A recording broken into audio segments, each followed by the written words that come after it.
Chapter 1: The Beginning of Job Advancement. Shenlong Empire, Hadong Province, Huchuan City.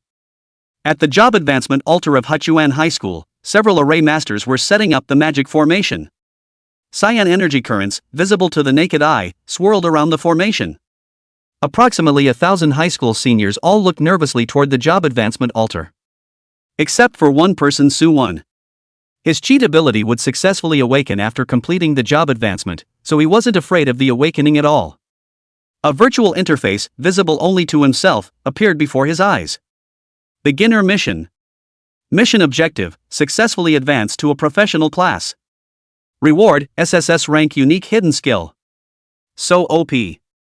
Having crossed into this parallel world for 18 years, Su-won was already familiar with most of its rules. This was still Earth, but the difference was that a century ago, game worlds began merging with reality one after another. Monsters invaded, order collapsed, and civilization was destroyed. Yet humanity also embarked on an unprecedented path of evolution. By changing professions, one becomes a professional, hunting monsters to gain experience and continuously evolve. Dungeons, secret realms, battlefields, and world bosses all provide opportunities to gain experience. After a century of fierce battles, humanity successfully regained control of Earth, turning the entire planet into a training ground exclusive to humans. The depths of space have become the main battlefield, where countless human level 100 powerhouses roam, constantly battling the cosmic beasts that seek to invade Earth. Job advancements are broadly divided into 3 categories. Combat class, support class, life class. Combat class professions are active on the front lines of battle, boasting the highest destructive power and levels, accounting for nearly 60% of level 100 powerhouses. Support class professions are the protected members of a team. As for life-oriented professions, they are responsible for the logistical support of all humanity on Blue Star, exempt from battlefield duties. Practitioners earn gold coins through related skills, living quite comfortably.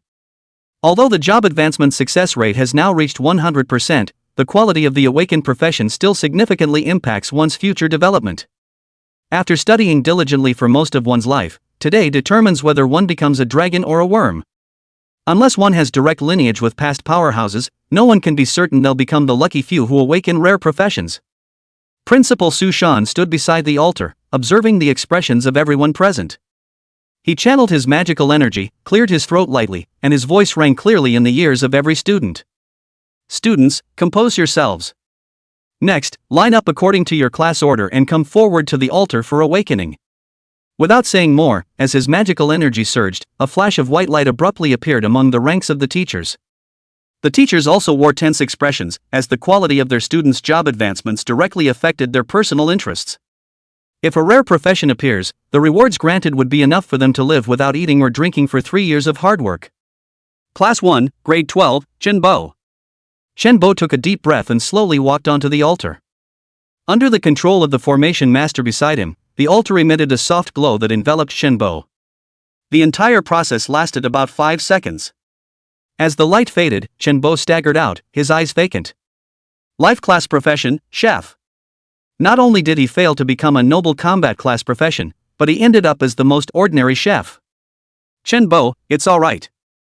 Being a chef isn't bad, at least it's easy to make money, and you'll never worry about food or drink. Exactly. It's not that easy to become a combat class profession. In previous years, even support professions accounted for less than 20%. A friend stepped forward to comfort Shenbo, but it had little effect. Song Jie. The girl who was called trembled and walked up to the altar, repeating the previous, Lin Luo, who the hell do you think you are? You haven't even advanced your profession yet, and here you are barking like a dog. Want me to give you another couple of your favorite slaps? As he spoke, Luo Fei stepped forward, deliberately rolling up his sleeves to reveal his well-built muscles. Lin Luo's face stiffened at these words. Su-won frowned slightly and nodded, but remained silent. That pretty boy Lin Luo got really lucky. He actually inherited his family's evolutionary bloodline. He and Lin Luo developed a feud in their second year of high school, all because of some ridiculous teenage love drama. The transmigration left Su-won with an exceptionally strong mind, making his studies twice as effective with half the effort. Since enrolling, he has consistently topped the grade rankings. The second-place student was a girl named Yun Chi, said to be a descendant of a powerful lineage, yet she was overshadowed by Su-won for 3 whole years at school. Following typical web novel tropes, the two should have formed a deep bond over those 3 years, naturally bringing them together in the end. But reality didn't play out that way. Their interactions became few and far between. The absurd twist was when Lin Luo publicly confessed to Yunqi one day. After being rejected, he flew into a humiliated rage and tried to force himself on her, only to be met with a sharp, resounding slap. Suwon, who happened to pass by and joined the crowd watching the drama, instantly turned into a gleeful spectator, laughing uncontrollably like a honking goose. Infuriated by the mocking laughter, the dazed Lin Luo's rage boiled over, and he immediately turned into a rabid dog, lashing out at Suwon. And our Suwon's steadfast comrade Luo Fei swiftly joined the battle, delivering 2 slaps like merciless iron hands, successfully knocking Lin Luo unconscious, leaving him to sleep quietly in the infirmary for half an hour. Thus, the grudge was formed. Even Yunqi, after that incident, always wanted to outshine Suwon academically, but it remained just a wish. Main combat rare profession, Frost Mage. Another burst of noise came, and Suwon looked up to see a beautiful figure descending from the altar. It was his classmate, Yunqi. This is just too unfair. 2 rare professions awakened in a row. Both are from class 3. Old Lee must have hit the jackpot, stumbling upon 2 geniuses. No kidding. Hey, Old Lee, don't leave after school, you owe us a treat. Not only were the students surprised, but even the nearby faculty stirred with commotion. A middle-aged, slightly balding man with square-framed glasses laughed heartily, saying that having 2 rare professions in the class meant 6 fewer years of struggle. How about that? As he laughed, his gaze fell upon Suwon's head. The one he truly had high hopes for was this genius renowned across all high schools in Huchuan City. Photographic memory, the strength of mental power is visible to the naked eye. Even before job advancement, school leaders predicted that Suwon would at least obtain a combat-oriented magical profession, with potential for rare tier, and even the once-in-a-decade legendary tier was not out of reach. Suwon. Hearing the call, Suwon walked toward the altar. Lin Luo narrowed his eyes with a provocative gaze. Rare combat class professions were considered top tier no matter where you went in the Divine Dragon Empire. He refused to believe Suwon's awakened profession could surpass his own. As the magic circle activated, the originally cyan vortex surrounding him had unknowingly transformed into a golden hue. The rising temperature and expanding wind pressure frightened the surrounding students into retreating. A shimmering white shield projection materialized above the ritual platform. White light spilled around, bringing a sense of reassurance to everyone's hearts. It was as if this shield represented absolute defense, unbreakable, always guarding its awakened one. Just a job advancement, why is there a phenomenon appearing? Could this be a legendary profession? But I've never heard of any legendary figures triggering phenomena during their advancement. Not sure, but it should be stronger than the rare professions like Frost Mage and Tempest Sorcerer. The surrounding students gasped in shock, looking at the center of the altar with disbelief. Luo Fei's eyes were glazed over. With such a commotion, even he couldn't believe this profession was weaker than his Tempest Sorcerer. How could he seek revenge on that guy now? Unique hidden profession, Shield Emperor. The result appeared. Neither a rare profession nor the legendary one everyone speculated. But an unheard of Shield Emperor? Meet Shield? MT? No one knows if the profession is good or bad, but its rarity is undeniable. It's a unique hidden class after all. Shield Emperor? Has anyone heard of it? The principal nearby furrowed his brows and glanced at the surrounding teachers. Given Suwon's mental strength, everyone expected him to awaken as a mage type. Who would have thought he'd become a tank? Looking at Suwon's frail frame that could topple in a breeze, it's utterly absurd that he awakened with this kind of profession. Never heard of it. Seems like a combat-oriented profession, but its true potential remains to be seen. It's hard to say for sure. After all, anomalies are exclusive to hidden professions. Whether it's good or bad still needs to be tested through the college entrance exams. The teachers around were murmuring among themselves. Their knowledge far surpassed that of the students, so they didn't make outrageous judgments just because of the anomalies during the profession advancement. Hidden professions are simply the rarest, but in terms of potential, they can be either high or low. However, most of them aren't as powerful as rare professions, let alone comparable to legendary ones. Teacher Lee. Principal, were you calling me? Li Wenhua turned his head upon hearing the voice and looked at the principal. Seeing the conflicted expression on the principal's face, Li Wenhua's heart skipped a beat. He suddenly had a bad premonition. Regarding the previously promised job advancement resource rewards for Suwon, their distribution is hereby suspended. Just as expected. Ha! Principal, this isn't appropriate. I had already discussed this with Su-won beforehand. Li Wenhua expressed reluctance about this. We shouldn't withhold all the resources Su-won rightfully deserves just because the shield warrior's status is relatively lower among main combat professions.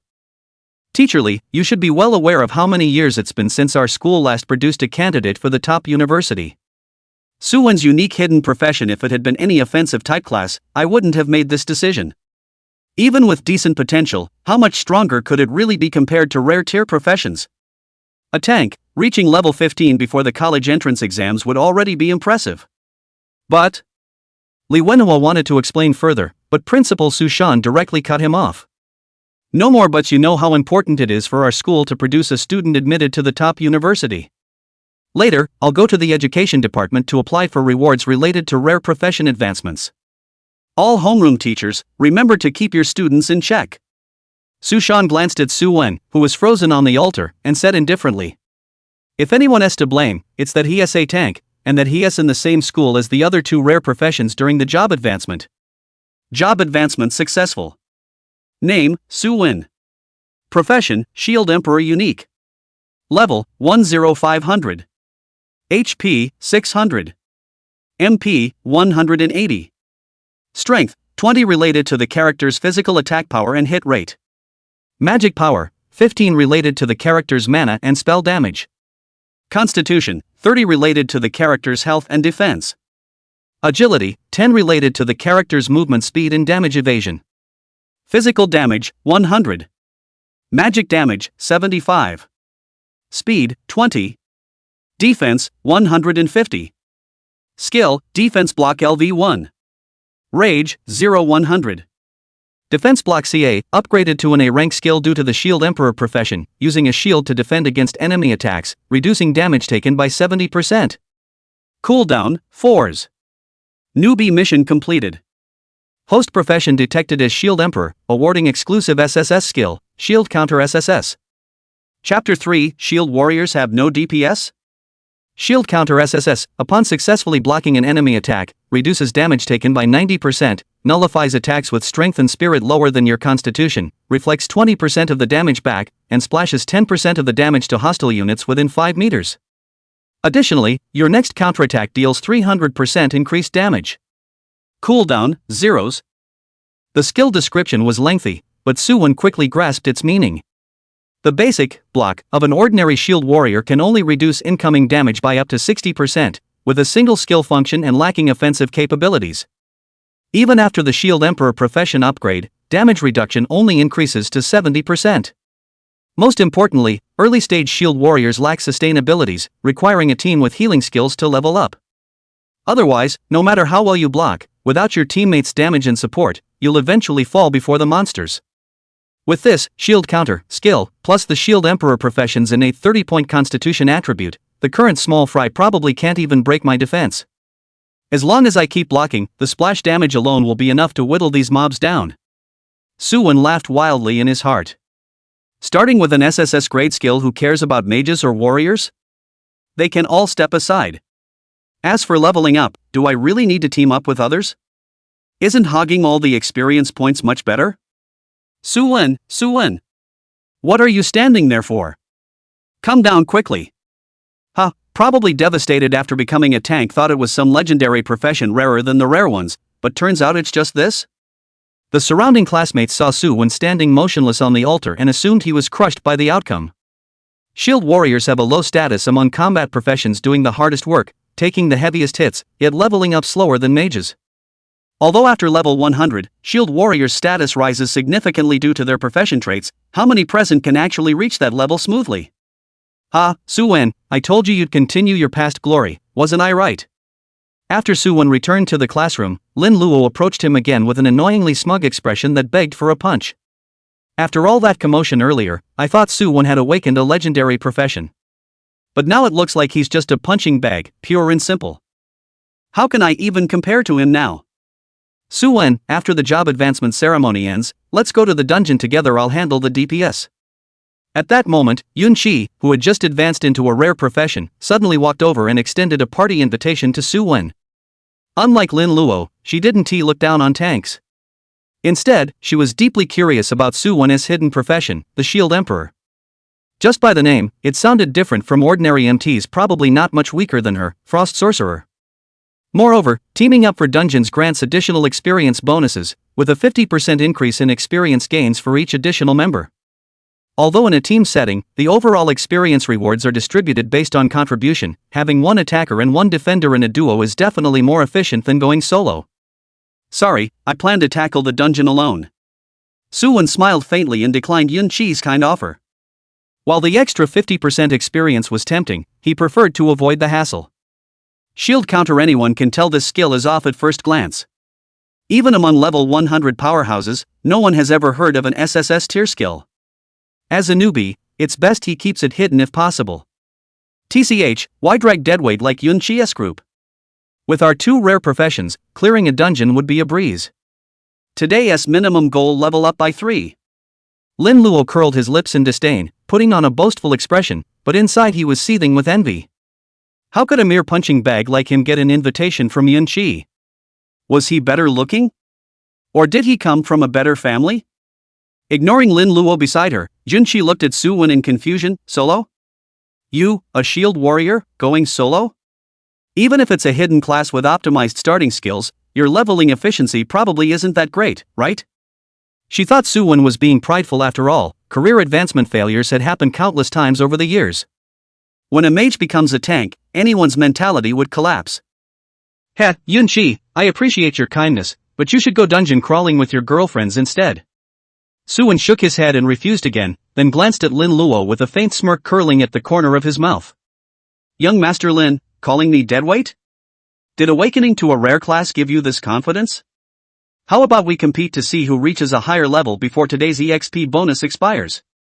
Lin Luo burst into laughter upon hearing this and agreed to Suwon's proposal without hesitation.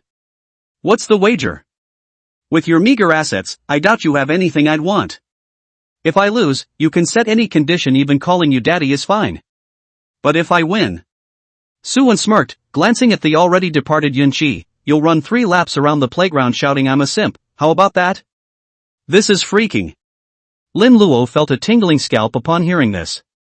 Although in his view, as a rare main combat profession, he should level up faster than a meat shield. But this bet. Suwon flashed a meaningful smile and urged, hurry up, are you in or not? Damn it, I'm in. The job advancement ceremony ended quickly, just as Suwon had expected. Combat and support professions accounted for about 30%, while the rest were all life-oriented professions. Led by their teacher, Suwon and the others arrived at the dungeon area at the far end of the school. There were 3 beginner dungeons in total: Dark Forest, Frozen Ruins, and Adventurer's Graveyard. They corresponded to recommended levels of 1-5, 6-10, and 11-15 respectively. In practice, there's no need to be restricted by Novice Wooden Shield. Usable Who would believe this if he told them? This is probably even more terrifying than a legendary profession. Swish. 117. Suwon snapped back to reality, quickly finishing off the wounded goblin as a delightful chime rang in his ears. Successfully killed Goblin Common, EXP plus 10. Experience increased by 2%. Just 49 more goblins to kill to level up. Using the same method, Suwon smoothly took down the second goblin. When using shield counter to attack the last one, an even more terrifying number popped up above the monster's head. 803. Under the overwhelming damage, the goblin fell instantly without even a scream. Successfully killed Goblin Common, EXP plus 10. Successfully killed Goblin Common, EXP plus 10. Was it weak point damage? Seeing this scene, Suwon's eyes lit up. Attacks on the monster's weak points like its head, eyes, heart, and lower body would deal double damage. How could I have forgotten something so important earlier? With his current damage output, killing a goblin required using shield counter, followed by 1 basic attack. Though it was already countless times more efficient than other professions, why bother adding an extra strike when it could be done in one go?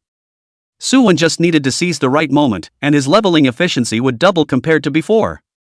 Successfully killed Goblin Common, EXP plus 10.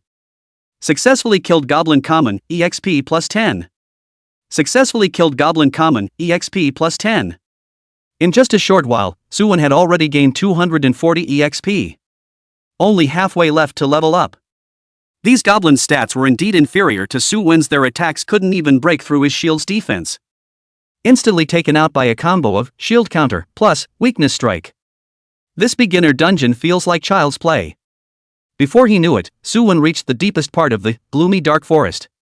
A boss twice the size of a normal goblin stood in the center, surrounded by 4 minions. But unlike other small monsters, this goblin boss was actually a shield warrior like Su Wen. Shield in the left hand, blade in the right. The other 4 were carrying quivers and holding wooden bows, cautiously scanning their surroundings. Goblin Leader Elite LV3. HP, 6000. Goblin Archer Common LV2. HP, 1200. It's actually an LV3 Elite monster, plus 4 ranged archers. If any other newbie tried to tackle this alone, they'd most likely be doomed with this lineup. In this world, monsters are divided into 5 major tiers: Common, Elite, Mini-Boss, Lord Boss, and World Boss. A tier upgrade means the monster's attributes receive a comprehensive boost. Higher attack power, stronger defense, and features like HP regeneration per second and derivative skills will emerge. However, every loss comes with a gain. Don't be fooled by Su Wen's high monster slaying efficiency. His EXP bar keeps rising rapidly, and he's nearly about to reach LV2 in just a short while. But it's important to note that the EXP required for character level UPS grows exponentially. The experience gained from killing monsters is a fixed value that increases extremely slowly. Each level adds 5 more points of experience. What does this mean? Without considering the experience rewards from killing higher level monsters. Killing an LV10 monster only rewards the character with 60 experience points, equivalent to 6 LV1 goblins. Even for a level 100 monster, the most basic experience reward is a pitiful 505 points. Therefore, during the leveling process, people often choose elite monsters or boss-level enemies as opponents when their attributes and equipment allow. Because the experience rewards are substantial. Elite monsters grant 5x EXP bonus. Boss monsters grant 10x EXP bonus. As for higher-tier Lord Bosses and World Bosses, they are nightmares for the weak but paradise for the strong. The rewards are so abundant they defy description. The strength of monster templates also determines, to some extent, the rate at which humans level up. After observing for a while and confirming there were no other monsters, Su Wen decisively charged at the Goblin Archer, with his shield at full speed. It's common sense to clear the minions before taking on the boss. Otherwise, with the interference of small monsters' attacks, the difficulty of the entire boss fight would undoubtedly increase by more than just 1 level. The Goblin Archers naturally noticed Su Wen and let out a strange cry, but contrary to his expectations, they didn't immediately counterattack. Instead, they all hid behind the boss, ready to fully utilize the advantages of their ranged profession. Damn it! These Goblin Archers actually have brains. Su Wen cursed under his breath but had no choice but to focus his attack on the boss. The Goblin boss roared and swung a heavy slash straight at Su Wen's face. Shield counter. Su Wen raised his shield, barely lowering his armor fraction, and blocked what appeared to be a fierce strike. No injuries. Instead, 5 crimson numbers floated above the opponent's head. Splash damage from the counterattack. 22. 11 11 11 10. A courtesy deserves another. Take this sword strike too. Su Wen swiftly counterattacked, but the goblin boss blocked it with its shield. The difference was, the boss's defense was nowhere near as monstrous as Su Wen's. 112. Over 100 points of damage. While not particularly high, it was still within Su Wen's acceptable range. After all, this was the final boss of the Darkened Forest. Moreover, it was 2 levels higher than Su Wen, imposing a 10% attribute suppression. A level difference between players and monsters results in level suppression, with each level difference causing a 5% attribute suppression. Lower player levels manifest as attribute weakening, while higher levels than monsters result in attribute amplification, excluding fluctuations in health or mana values. However, the fact that 2 shield warriors were hacking at each other also indirectly highlights just how absurd Su Wen's SSS tier skill was. Both launched attacks, but one successfully blocked and dealt massive damage, while the other couldn't even break through the defense. Even the damage reduction was likely the most basic 70%. Meanwhile, the 4 goblin archers behind the boss weren't idle either, knocking arrows and firing them at Su Wen. If even an elite tier boss couldn't breach Su Wen's defense, did they really think they stood a chance? 14 7 7 7 7. 14 7 7 7 7. 14 7 7 7 7. Su Wen nearly raised his shield, and the 5 goblins opposite him were continuously affected by the reflected splash damage. Although the damage wasn't high, every time they attacked, the reflected damage would affect each goblin. Moreover, these little creatures' arrow shooting speed wasn't slow either. 14-7-7-7-7. 22-11-11-11-10. 14-7-7-7-7. Su Wen avoided being shot by the goblin archers by never lowering his shield. Listening to the crisp clanging sounds and watching the steadily decreasing health bars of the green-skinned idiots, he couldn't have been happier. Shield warriors may lack offense, but when I reflect damage, I can wipe out the entire enemy team. Who needs offense then? 80%, 62%, 40%, 24%. Chapter 5, The Fastest Clearing Record. Successfully killed Goblin Archer Common, EXP plus 15. Bonus EXP for level difference plus 0.75. Successfully killed Goblin Archer Normal, EXP plus 15. Cross-level bonus EXP plus 0.75. Successfully killed Goblin Archer Normal, EXP plus 15. Cross-level bonus EXP plus 0.75. With several screams echoing, Su Wen's experience bar surged noticeably. Only the goblin boss remained on the scene, tirelessly launching attacks at Su Wen. Yet it couldn't even break through his defense. How much trouble could it possibly cause him? 112. 112. 112. After the consumption of the splash damage from before, the boss did not have much blood, and without the help of the goblin bowman, after only a few minutes, the boss was ground to death by Su Wen on the spot. Boom! In the end, the boss instantly, its body flashed with a burst of light. A few light clusters burst out, Su Wen's quick eyes and hands, directly into the backpack. Successfully killed the Goblin Leader Elite, experience plus 100, additional bonus experience plus 10. Successfully cleared the Duplicate Alone bonus experience plus 100. Congratulations on leveling up to LV2, full attribute plus 1, strength plus 1, physique plus 2, free attribute plus 6, congratulations on leveling up to LV2. You have obtained Kobold's Bone Knife Blue, you have obtained Kobold's Bone Knife Blue. You have gained Unclassified Passing Instrument Blue. You have gained 120 gold coins, you have gained Goblin's Bone Knife Blue. You have received a new quest. I'm a shield warrior. Quest difficulty. Mission content. The world is quite prejudiced against the shield warrior profession, so please bring out your full strength and break the record of the 3 major secret passes. Mission reward, 1 random LV10 purple suit of this profession. Task time limit, 7 days, task time limit, 7 days. SSS level desire. Task difficulty. Task content, long-term mainline tasks, each enhancement of the character 10 levels, you can randomly obtain a SSS level skills, cheer up the tart. Task reward, SSS level skills. Task time limit, none. A large amount of information crossed in front of his eyes, and just by sweeping a glance, Su Wen instantly revealed a look of ecstasy. An SSS grade skill was so heaven-defying, and there was actually a reward after ascending to level 10? Looking at the quest description, after he had risen to level 100, he would be able to obtain a total of 10 more SSS-ranked skill rewards. It seems like it's still necessary to treat upgrading as a top priority. Su Wen lamented. In fact, even without the system rewards, he was prepared to upgrade as fast as he could and impact the highest school in the Divine Dragon Empire. After previous research, it was found that within 7 days after transferring, people were unable to trade the vast majority of props related to professionals. This included equipment, props, special function potions, skill scrolls, and a host of other items. That was why the higher echelons of the Human Education Department decided to set the time of the college entrance exam as the morning of the 7th day after the transfer. Once the policy was enacted, it greatly guaranteed the candidates a fair chance to compete.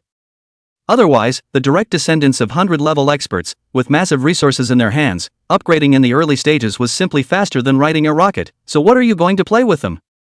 And within the Divine Dragon Empire, in previous years, the requirement for the main battle class professions was to ascend to LV13 at least within 7 days. LV13 was the minimum entry qualification for each university.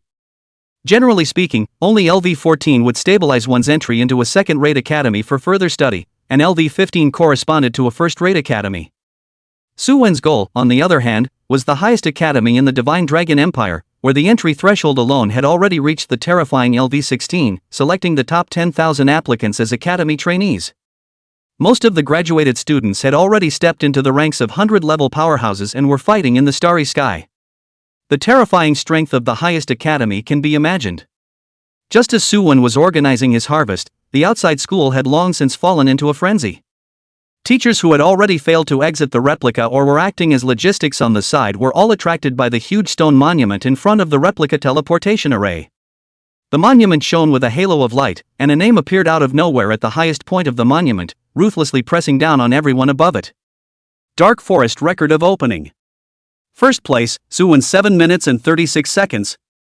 Second place, Shi Hongguai Shayan 9 minutes 24 seconds.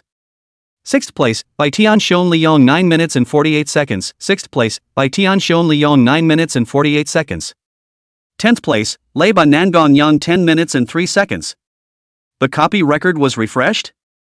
I remember the previous record. It was set by senior Chi Hong and sister Gua Shayan 5 years ago. I didn't expect it to be broken today. Is the point being broken? Look at the time. Look at the people. Look at the occupation. Suwon is a meat shield. Seeing this record, the brains of everyone present all went into a state of downtime. Open up a desert? Single brush? Breaking a record? What is all this? Are you afraid that your eyes are not blurry? Who is in first place? It's that unlucky bastard Suwon who has been transformed into a shield warrior. He's a meat shield. How could he have succeeded in soloing, and even advanced the record by 2 minutes? It's hard to believe that the world has developed into something I don't recognize. Old Lee. Quickly go and see. Suwon broke the record of opening the Dark Forest copy. A teacher shouted excitedly towards Lee Wenhua. Don't ing shout, I'm not blind, haha. After scanning the circle around him and realizing that Principal Sushan was not there, Lee Wenhua let out a loud laugh as he spoke. Who would have thought that an unappreciated meat shield could actually break the open record that had been held for nearly 5 years? Hidden professions aren't as strong as rare professions? Give the old man a climb. Thinking about the snobbish face of the principal before, and then looking at the name on the high-hanging stone tablet, Lee Wenhua's heart was a burst of relief. No, I have to find the principal to get those resources back. How can you break a record without a reward? Even if it's a farce, I have to gouge some resources out of his hands. Immediately, Lee Wenhua picked up his cell phone and called the principal. Suwon, who was still in the copy, naturally didn't know what was happening outside. He was thinking about how to add points after upgrading and how to plan his future career development. Suwon, like most people, guessed that his awakened occupation was more inclined to the spirit class, that is, the spiritual power attribute. Who had thought that he would actually become a shield emperor? The good thing was that the occupation wasn't bad, only that it needed to reformulate a set of additions. Now that everyone is in the opening period, my only advantage is in the Shield Rise Counterattack SSS rank skill. In the future, if I want to take care of both the efficiency and range aspects of solo brushing, I need to continue to expand my physique attribute advantage and add some strength at most. As for agility, Suwon thought of the previous scene with the goblin boss where you and I beat each other up, and his forehead suddenly became a black line.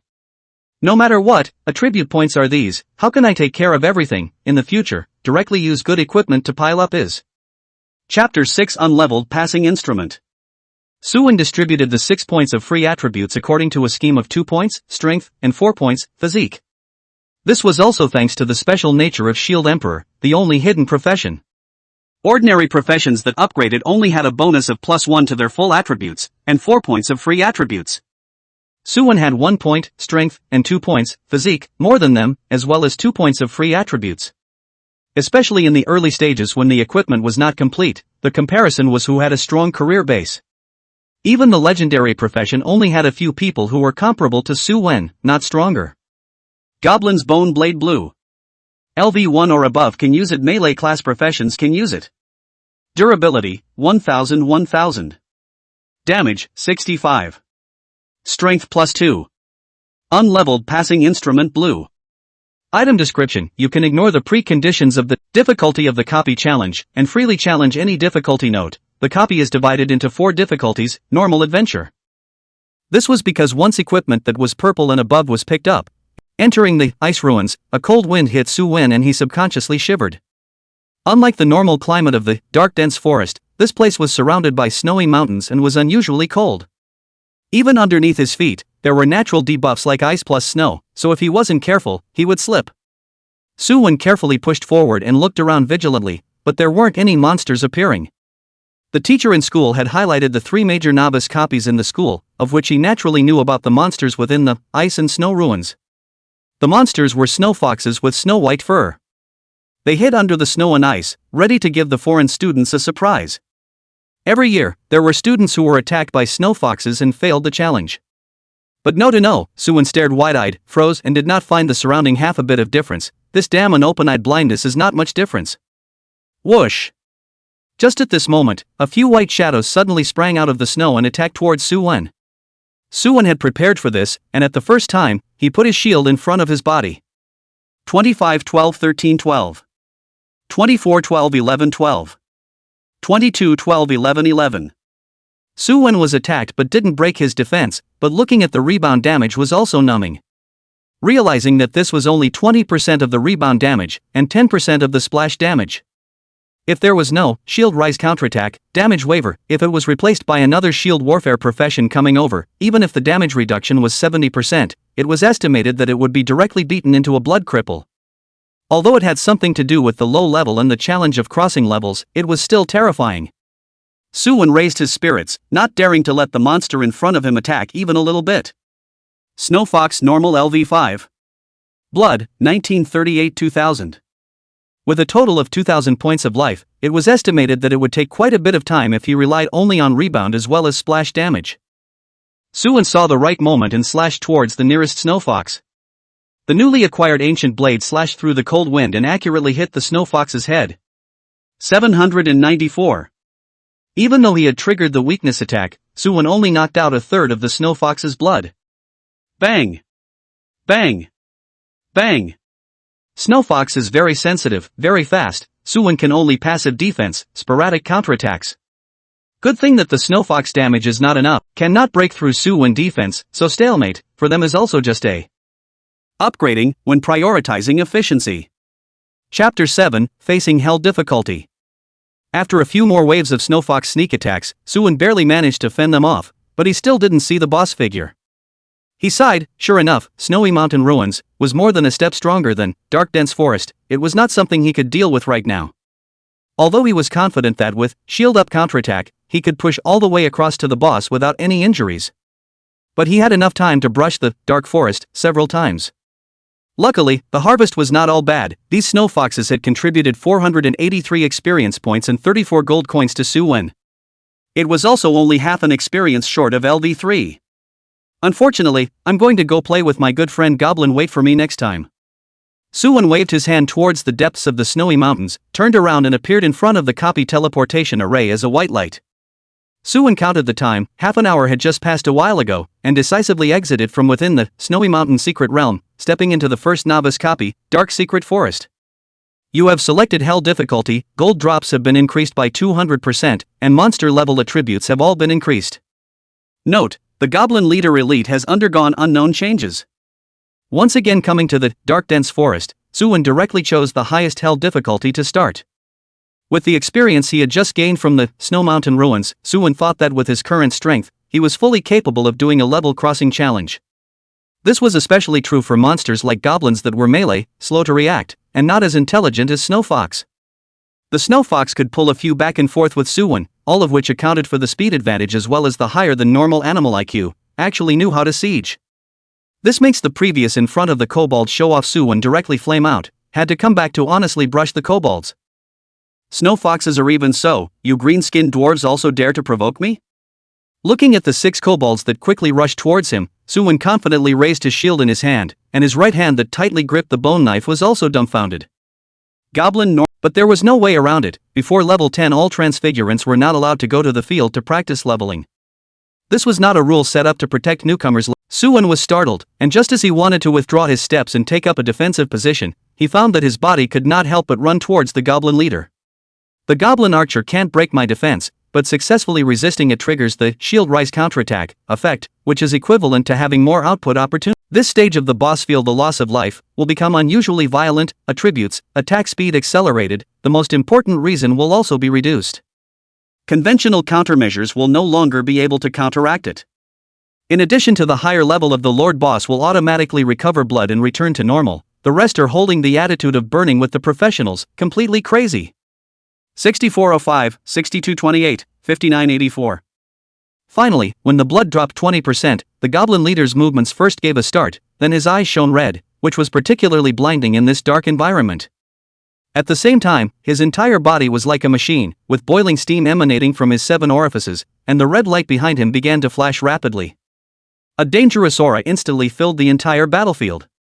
Seeing this, Suwon inwardly subconsciously pulled away from the body, ready to deal with the next battle. Boom!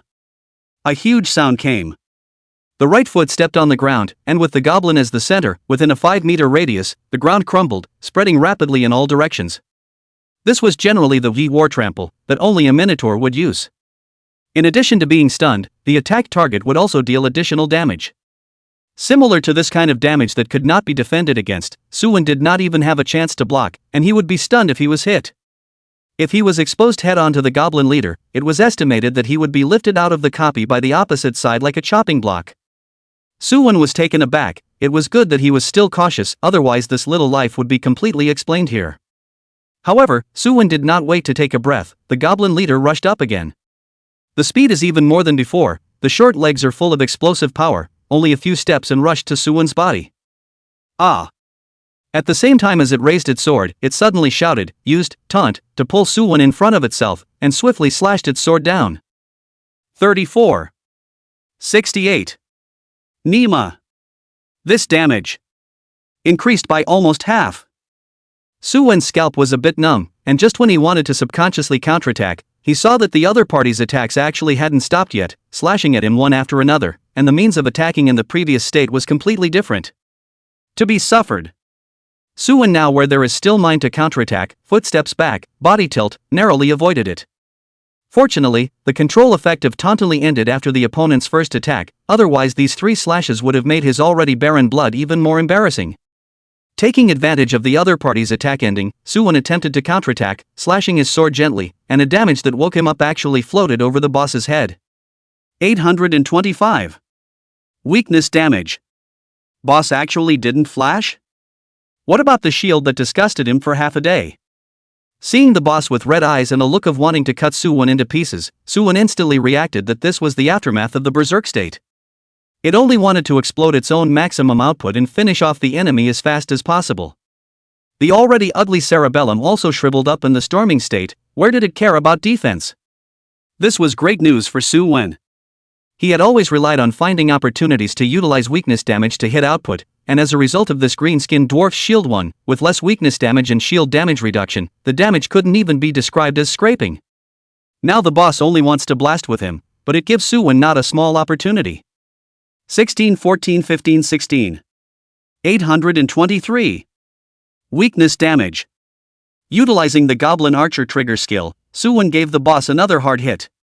With these 2 hits, the boss blood plummeted to just 4,000 out. Suwon just had to stabilize and would soon be able to take down the boss completely. Suwon stabilized his own battle rhythm, at present without more than 70% certainty will not be shot, to dodge the main. Even if he took a hard hit from the other side, he was not willing to take the risk, because as long as there was a time when he didn't defend himself, the remaining bit of chi and blood would be hit hard, thus flying out of the copy. The cautious character quickly brought Suwon rewards. 4234, 3318, 2482, 1512, 688. 826. Weakness damage.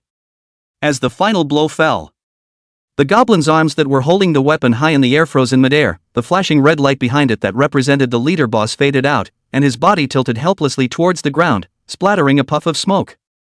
Ah! Ah! Ah!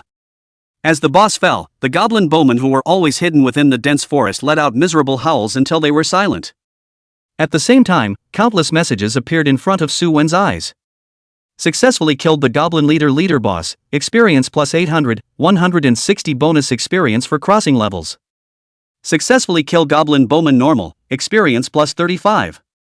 Crossing levels rewards extra experience plus 5.25. Successfully kill goblin bowman normal, experience plus 35. Leveling up rewards experience plus 5.25, successfully kill kobold bowman normal, experience plus 35. Successfully clear Inferno difficulty copy extra bonus experience plus 800. You have gained Goblin Bowman normal, experience plus 35. You have obtained Kobold's Battle Shield green. You have gained the Profession Skill Book Taunt A. You have earned the achievement Inferno? No stress. Reputation plus 500. You have earned the title Kobold Killer Blue. You have gained Heavenly Tilting Stone X26. You have gained 2,410 gold coins. Chapter 9 Harvesting a Full Harvest. A large amount of experience was injected, pushing Su Wen's experience bar forward viciously by one section.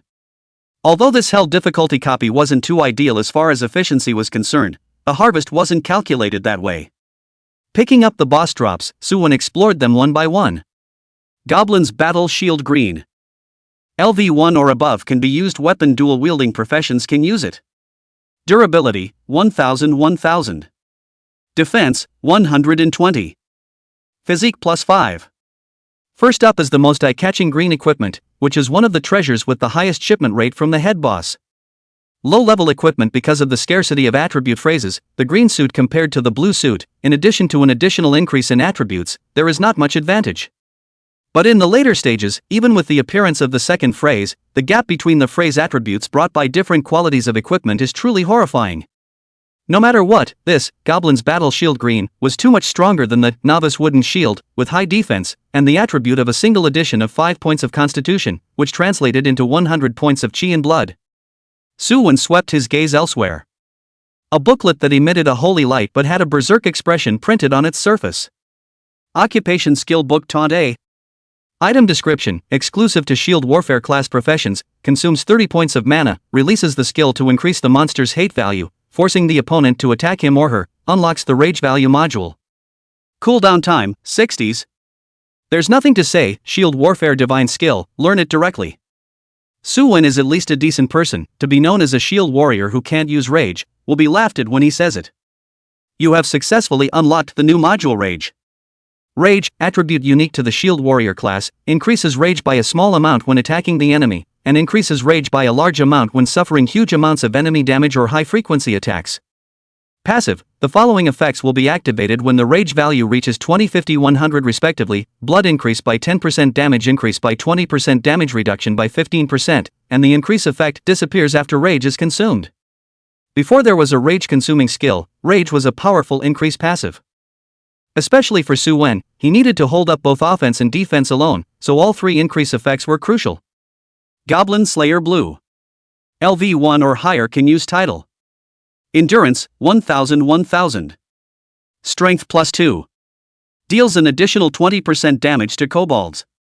Deeds, this is a ruthless man who can go toe-to-toe with the alpha kobolds. Kobolds beware.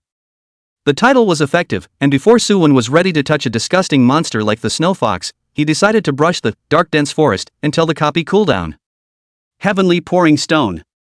The stone is azure blue in color, like jade, firm and greasy, like the sky wants to pour and fall. Or this stone is a relic of the sky, contains the spirit of heaven and earth, hiding the essence of the sun and moon, so there is a god in it. Item description, can activate the spirit of the equipment, causing it to evolve. Playing with the azure jade stone in his hand, Su Wen was a little torn. This heavenly pouring stone introduction looked very bluff, but to put it bluntly, it was a strengthening stone that was specifically used for equipment. There is no failure in equipment strengthening, but it requires a steady stream of strengthening stones, and the success rate is also touching to no end. 26 Heavenly Pouring Stones is not much to say. He was thinking about whether to keep the purple equipment given by completing the system quests, or to use it now. After thinking for a while, Su Wen still decided to hold off for a few more days. The best thing on his body today is a level 1 green suit. It's not appropriate to use it. The rest of the prestige and gold coins are not too useful for him right now. Prestige is mainly used to touch the mysterious merchant after the copy is finished. The merchant's stall had good goods that were usually hard to find, and the prices were much lower than in the outside world. It's a rare benefit. Mounting the shield and title, Su Wen opened his face and checked his attributes. Name, Su Wen Goblin Killer. Profession, Shield Emperor Unique.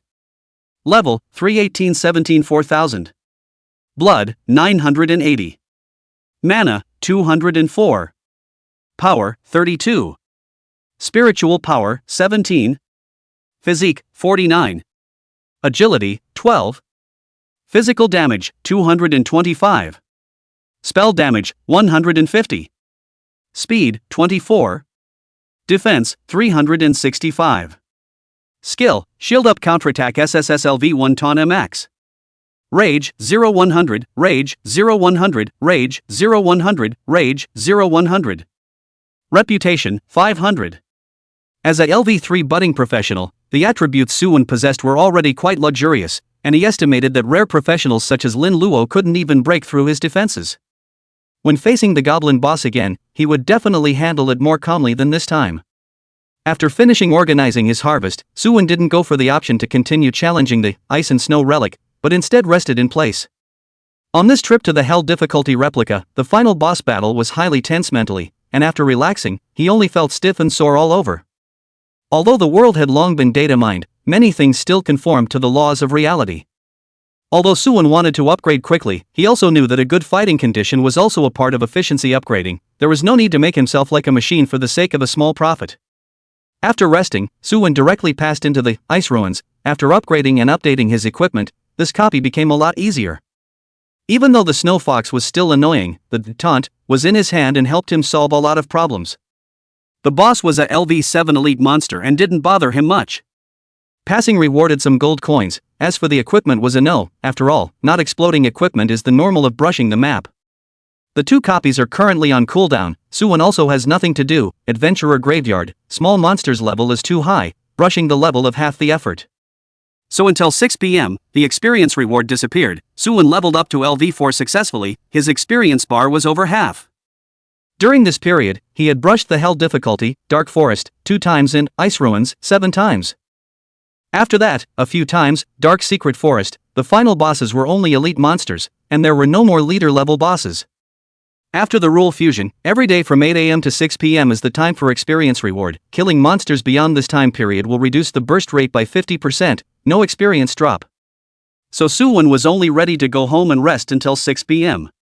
This day he didn't utilize his time to the extreme. It wasn't that he didn't want to, but he couldn't do it. As time passed, the physical and mental exhaustion grew heavier and heavier, and the efficiency of brushing the monsters greatly declined. There was no more of that rush from the very beginning. The mechanical blocking and slashing made Suwon wonder how on earth those 100-level big shots had risen up. All of them were ING Roll Kings. Chapter 10, Mission Completion. After exiting the copy, Suwon didn't go home directly. He looked left and right and finally found Lin Luo in the corner. His face had risen into a pig's liver color. Luo Fei stood beside him, gripping the other party's shoulder with his hand, glancing at Suwon coming over. The upturned corners of his mouth couldn't be suppressed. "Hey, Mosquito, Grand Duke Lin wants to run. Put the ing fart. Now that the experience reward is gone, what are you still doing at school, feeding mosquitoes?" Lin Luo spotted Suwon from a long distance away and wanted to avoid him, but he was stopped in his tracks by Luo Fei, who appeared out of nowhere. At this moment, his eyes fluttered, a layer of fine sweat seeped out of his head, but he was still a dead duck, completely lost the scenery of the morning awakening rare profession. Moreover, in his eyes, Suwon's large LV4 on top of his head was simply going to blind him. To know that he and others teamed up, and take the lead experience, a day down to exhaustion only to LV3, Suwon himself alone how to LV4.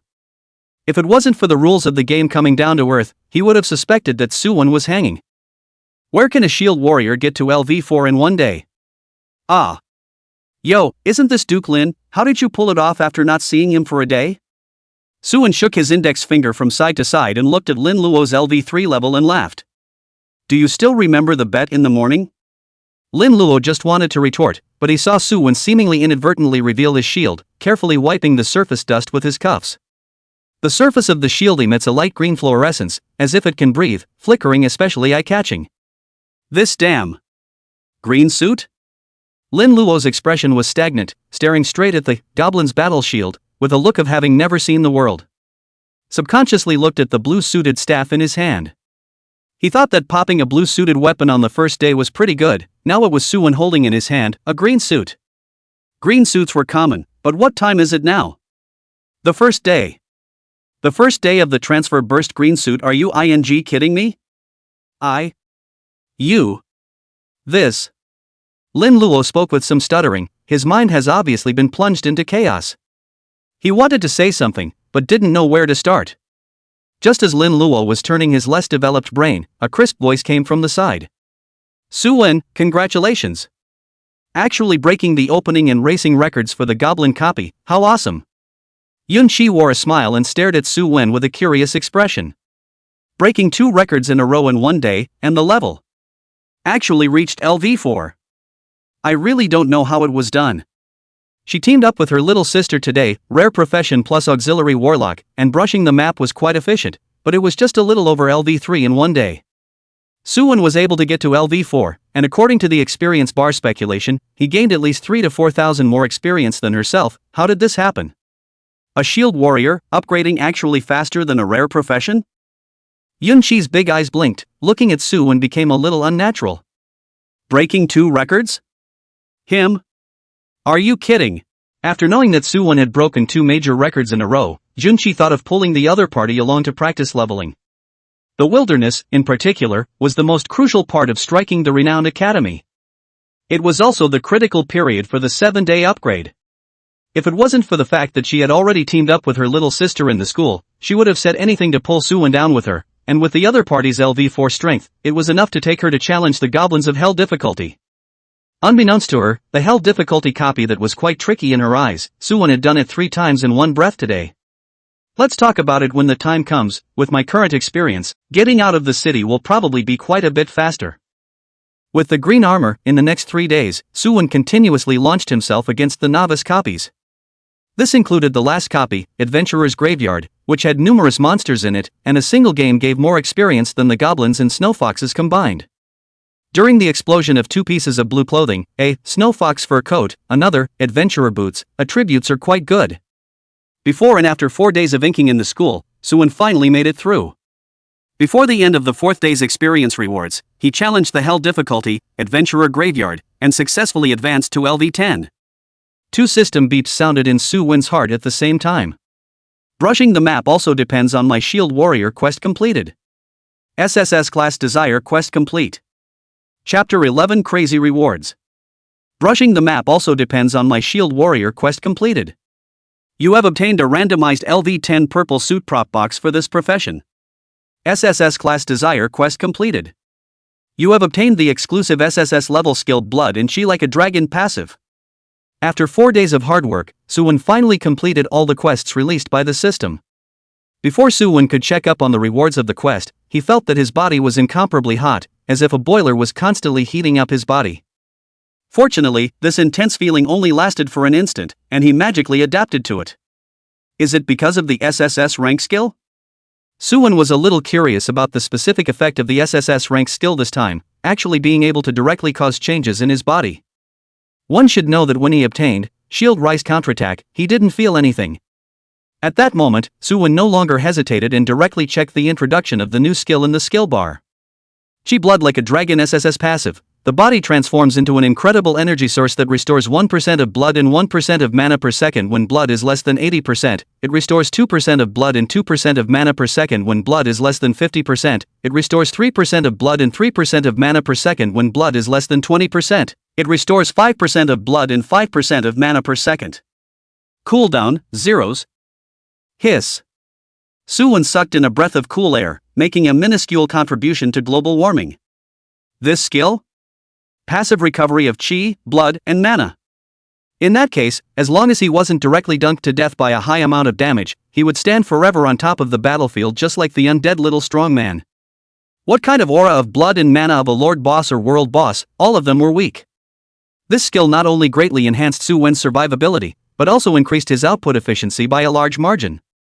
Like before, Su-wen encountered a horde of monsters besieging him. If he wanted to survive, he could only slowly rely on shield counterattack to grind the opponent's blood. The occasional counterattack would only seem insignificant at this point. Although the final winner will undoubtedly be Su-wen, but from the beginning to the end of the beatings, it is expected that anyone who is a belly fire. Now Su-wen can completely utilize the passive of Blood as a dragon, and those monsters to exchange blood. Anyway, mobile spring water hangs on the body. Who is afraid of Hua? Su-wen was a little emotional, really sleepy to send a pillow. It just so happened that tomorrow, when he was preparing to go out of the city to single brush, the system rewarded him with this kind of infinite renewal skill. This was especially important for Su-wen's overall strength. Su-wen hurried back home from the school. There were too many things to prepare for tonight, so he had to plan it out properly. The first thing was the LV-10 purple suit. Suwon wouldn't dare to take this out at school. In case it was discovered, it would definitely cause an earthquake. Previously, the matter of him exploding the green suit had already spread in the school, and there were still people talking about it until today. Suwon's initial idea was to develop obscenely and sprint to the highest school. Although his plan was disrupted and he didn't keep a low profile, he didn't want to cause more attention from others. He took out the quest reward. It was a square gift box, palm-sized, just big enough to hold up with one hand. It was shrouded in purple light, and if you looked closely, you could still see countless equipment flashing through it. It was extremely similar to the canisters of a certain kryptonite online game in his previous life. Suwon took a deep breath and placed his finger on top of the miniature spell formation right above the box, which slowly rose to mid-air and then quickly rotated. Weapon! Weapon! Weapon! Suwon shouted frantically in his heart, his eyes staring deathly at the box that was about to open. Boom! The light of the box was so bright that Suwon could not open his eyes, and then only a soft sound was heard as the box exploded and the surface fragments turned into air and dissipated into nothingness. A huge axe full of heaviness was suspended in the air. It was different from the common axes used to cut down trees, chop bones, or other purposes. It was like the special weapon of a certain warrior race in mythology, domineering and fierce, with a mysterious flavor of the ancient world. The overall length of the giant axe is about 1 meter and 3, the handle is wrapped with silver dragon carving, the axe blade is exaggerated and scary, the blade is fan-shaped, and the blade is nearly half a meter long. The overall surface has a purple halo flickering slightly. At a glance, you know that this is valuable goods. The moment Suwon saw the giant axe, his jaw almost dropped to the ground in shock. The weapon was out, but there was a billion-point difference from what he thought. In his impression, when he became a shield emperor, his one-handed weapon would be one of those common lightweight weapons like knives and swords. No less than a short knife, dagger and so on can also be used, although it will look a bit unorthodox. Who would have thought that a giant axe would actually explode? That said, is this a one-handed weapon? Holding the giant axe in his hand, with his current LV-10 strength attribute, he easily swung the heavy-looking giant axe. Love Randy's comrade in arms purple bound. As the blade of the axe passed by, the air cut through a purple aura, and a sharp air-breaking sound came along with it. This feeling. Suwon hurriedly checked up the attributes of the giant axe. Love Randy's comrade in arms purple. LV-10 or above can be used. Melee class professions can use it. Durability, 1000. Damage, 376. Strength plus 12. Binding, blood 206 increase. Mana 117 increase. Super high damage and strength attribute bonus, and there's also a slight increase in chi blood and mana after auto binding. This is simply an excellent product. I'll change the explosion directly. The crazy damage made Suwon's eyes bulge out, and the damage of the battle sword in his hand was not even enough to be a fraction compared to the Love Randy's comrade. Although there was an equipment level and quality gap, the damage of up to 376 and the 12 points of power enchantment still made his heart itch. He couldn't wait to directly pick up his axe and go outside the city to kill the darkness. Without saying anything, Suwon took out all of the heavily tilting stones that he had accumulated over the past few days, totaling 95 of them. This thing can be exploded by elite monsters. The probability is not low, but 95 pieces is still a little too little. He picked up a piece of heavily pouring stone and attached it to AI Randy's comrade, only to see the heavily pouring stone suddenly burst open like a balloon, transforming into a cloud of starlight, wrapping up all of AI Randy's comrade. A moment later, a message crossed Suwon's eyes. Equipment transformation failed, please try again. Plants. The transformation failed on the first try. What kind of goddamn luck is this?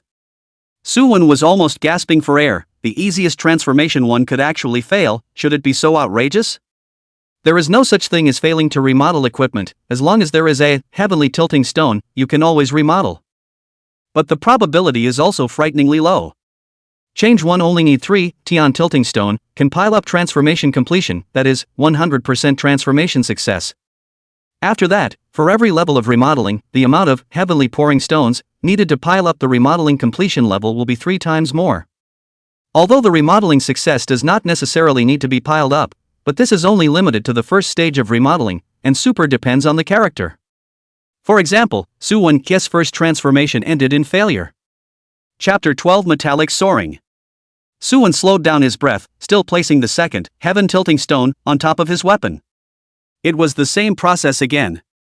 Unfortunately, Suwon's character seemed to be really not very good. Equipment transformation failed, please try again. Suwon was a bit speechless, changing one was stacking up, how else could he play? So he didn't care about that much, he directly inserted the axe into the heavenly tilting stone pile, while he himself lay on the sofa and slowly waited up. A stream of information flashed past his eyes. Congratulations, equipment remodeling has succeeded, current remodeling level +1. Equipment remodeling failed, please try again. Equipment remodeling failed, please try again. Congratulations, equipment remodeling success, current remodeling level +2. Congratulations, equipment remodeling success, current remodeling level +2.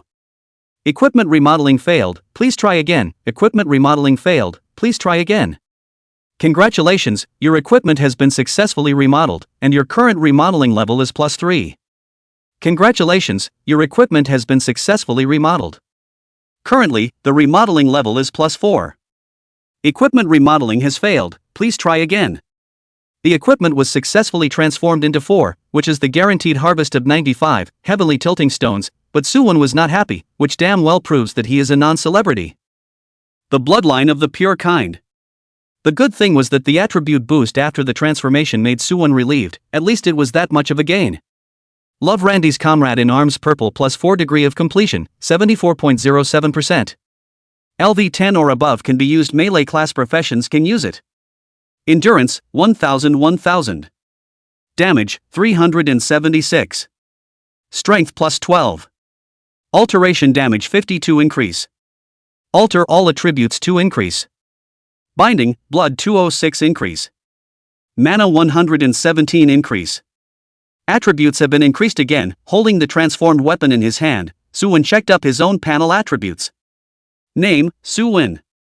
Profession, Shield Emperor Unique.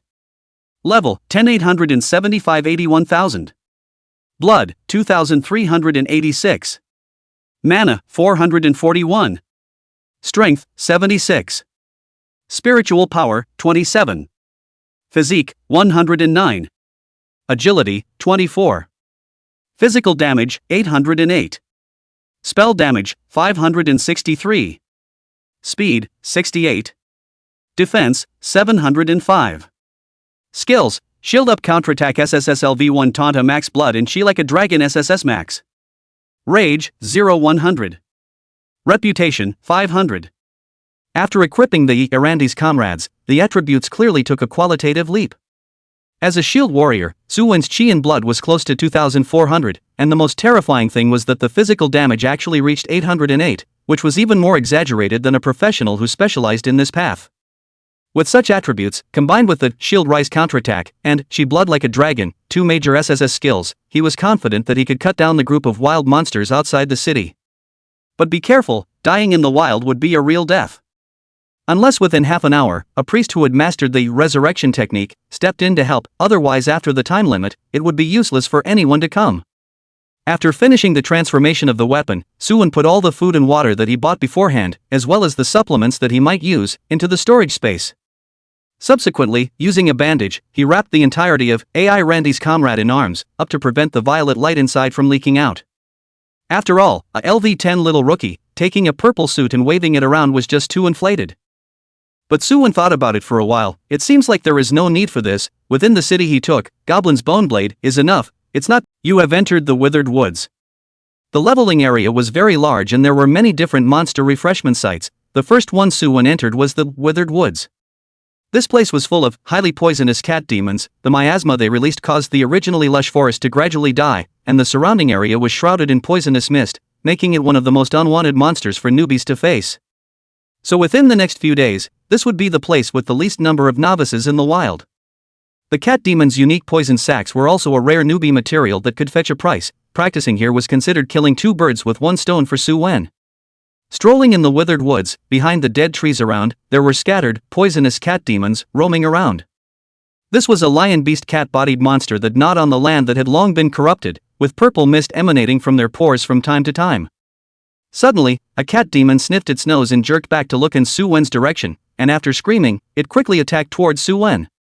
The screams attracted the attention of the other cat demons. Their gazes were bloodthirsty as they looked towards Su Wen. Their nails were like steel knives flashing with cold light. Poisonous cat demon normal LV10. Blood, 4600 4600. The LV10 poisonous cat demon had a full 4600 points of chi blood. An ordinary professional might feel a headache, but to Su Wen, who had already cleared the hell difficulty, adventurer graveyard, it was still a bit insufficient. 24 bounce. With Su Wen's current attributes, it was obvious that the cat demon wouldn't do much real damage to him, and even the rage value, which went up by a symbolic 1 point. Although he didn't care much about it, Su Wen was still pumped up and wanted to see how far his output could reach after updating his equipment. Seize the moment. Phew. Dull air-breaking sound came. Su Wen, who was holding a huge axe chopped down with an axe, his domineering posture was like a demon god descending, scaring the opposite side of the cat demon. There was no chance to dodge. The axe blade went straight into the cat demon, revealing, bursting out an exaggerated to the extreme damage. 4120. The cat demon was nearly split in half by an axe. Chapter 13. One little friend with a knife. The explosion of damage caused the charging cat demon to scream harshly. Su Wen's axe nearly sent it directly to its cat demon Teiyukai. Its undeveloped little brain couldn't figure out why this human, who was the same level as himself, had such high damage. Looking at his costume, he was even a meat shield that took a beating? But there was an end to life after all, and in the moment it was pondering, Su Wen made up another blow in quick succession, completely splitting him in half. You have gained 11 gold coins. You have obtained the cat demon's poison sac. There wasn't much time to pay attention to the hints floating in front of his eyes, because the companions that were attracted by the first cat demon had already rushed in front of Su Wen. There were probably more than a dozen of them. Su Wen didn't care, he just silently put up his shield and waited for the other party to attack. Where would the cat demons that saw their companions in a miserable state directly pounce on them? They put up their furry tails and like fireworks exploding, they spewed out a dense purple mist from inside. This kind of ranged attack that wrapped Su Wen's entire body would trigger Su Wen's shield-up counterattack, passive, but he would still be injured just like a normal professional. 879, plus 23. 676, plus 23. 566, plus 23. Put. This scene directly made Su Wen burst out laughing. This group of cat demons seemed to have come over for a laugh. The damage dealt actually wasn't as much as he recovered. He is lying here letting the other party attack. It is estimated that the cat demons cannot kill him, the extreme point will even exhaust themselves to death. Su Wen didn't immediately counterattack, he decided to give this group of poor cat demons a little shield battle shock. Rage value plus 1. Rage value plus 1. Current rage value, 22, 10% increase in chi and blood. Rage value plus 1, current rage value, 56, blood increase 10%. Current rage value, 56, damage increase 20%, current rage value, 56, damage increase 20%.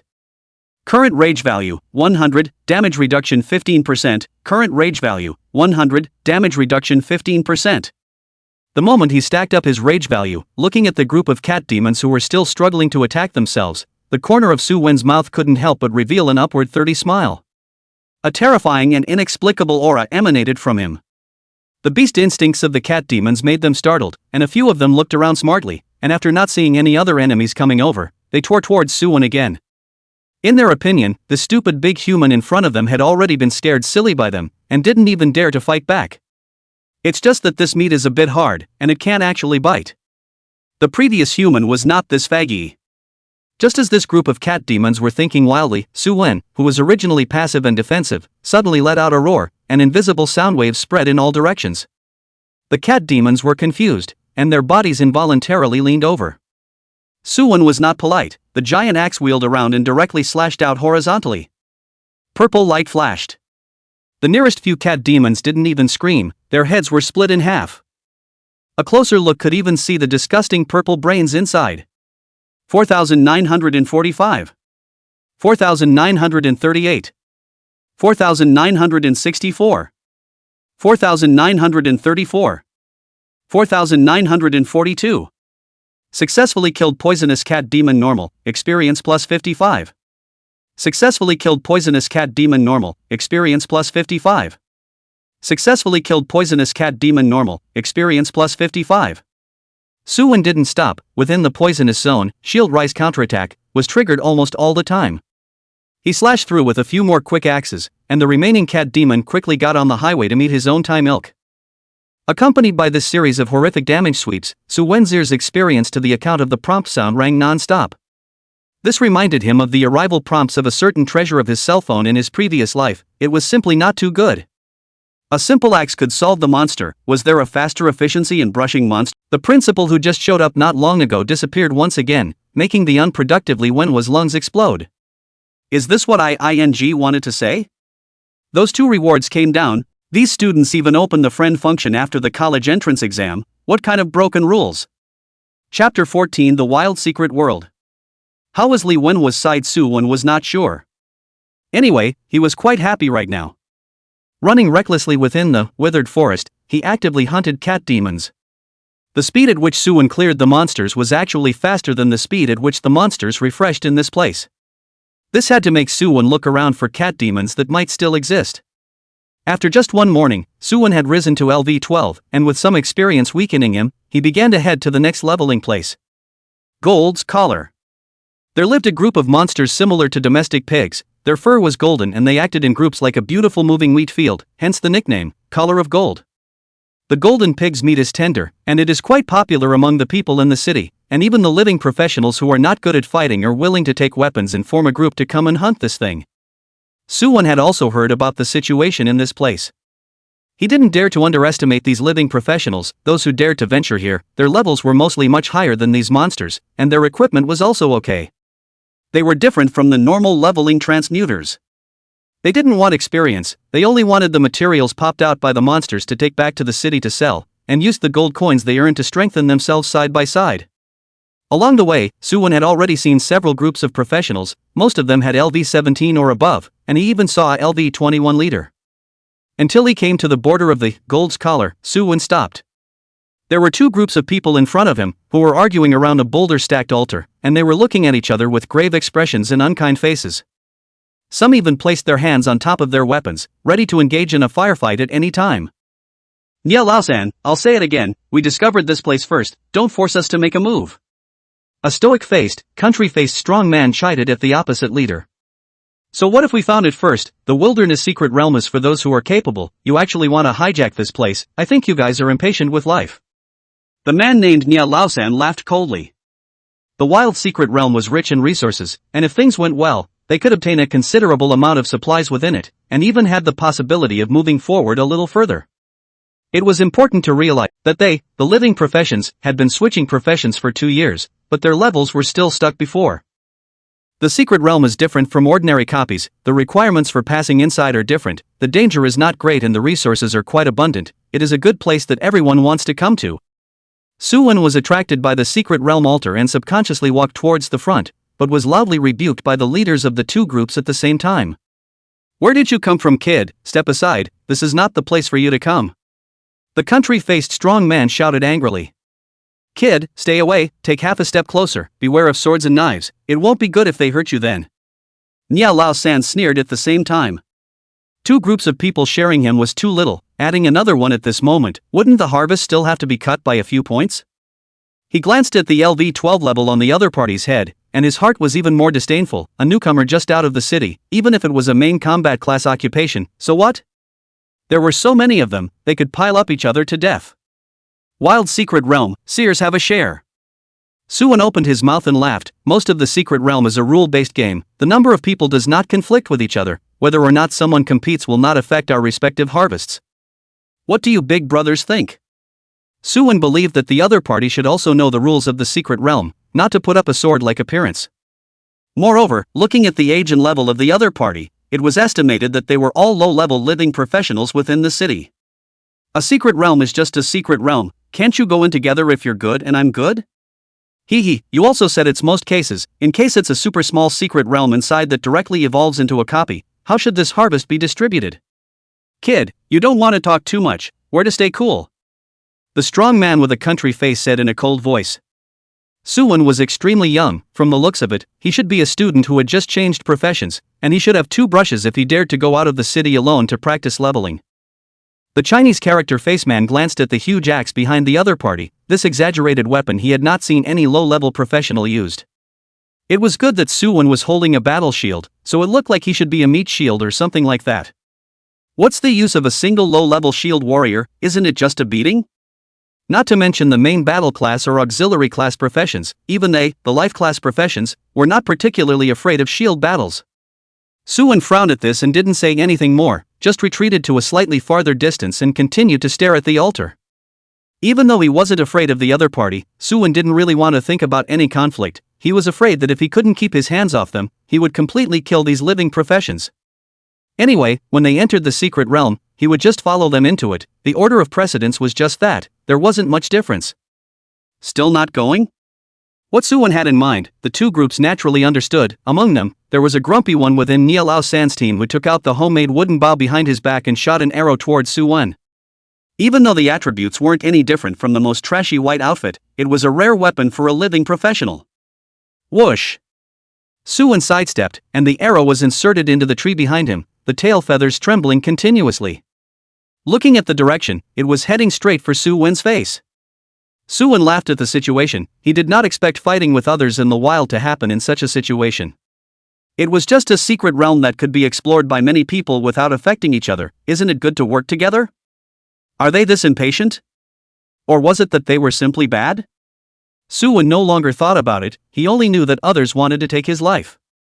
This is enough. He took down the battle axe behind him and gripped it hard in his hand, showing a bright smile towards Pinchol 3 and the others. Run away, maybe there's still some chance of surviving.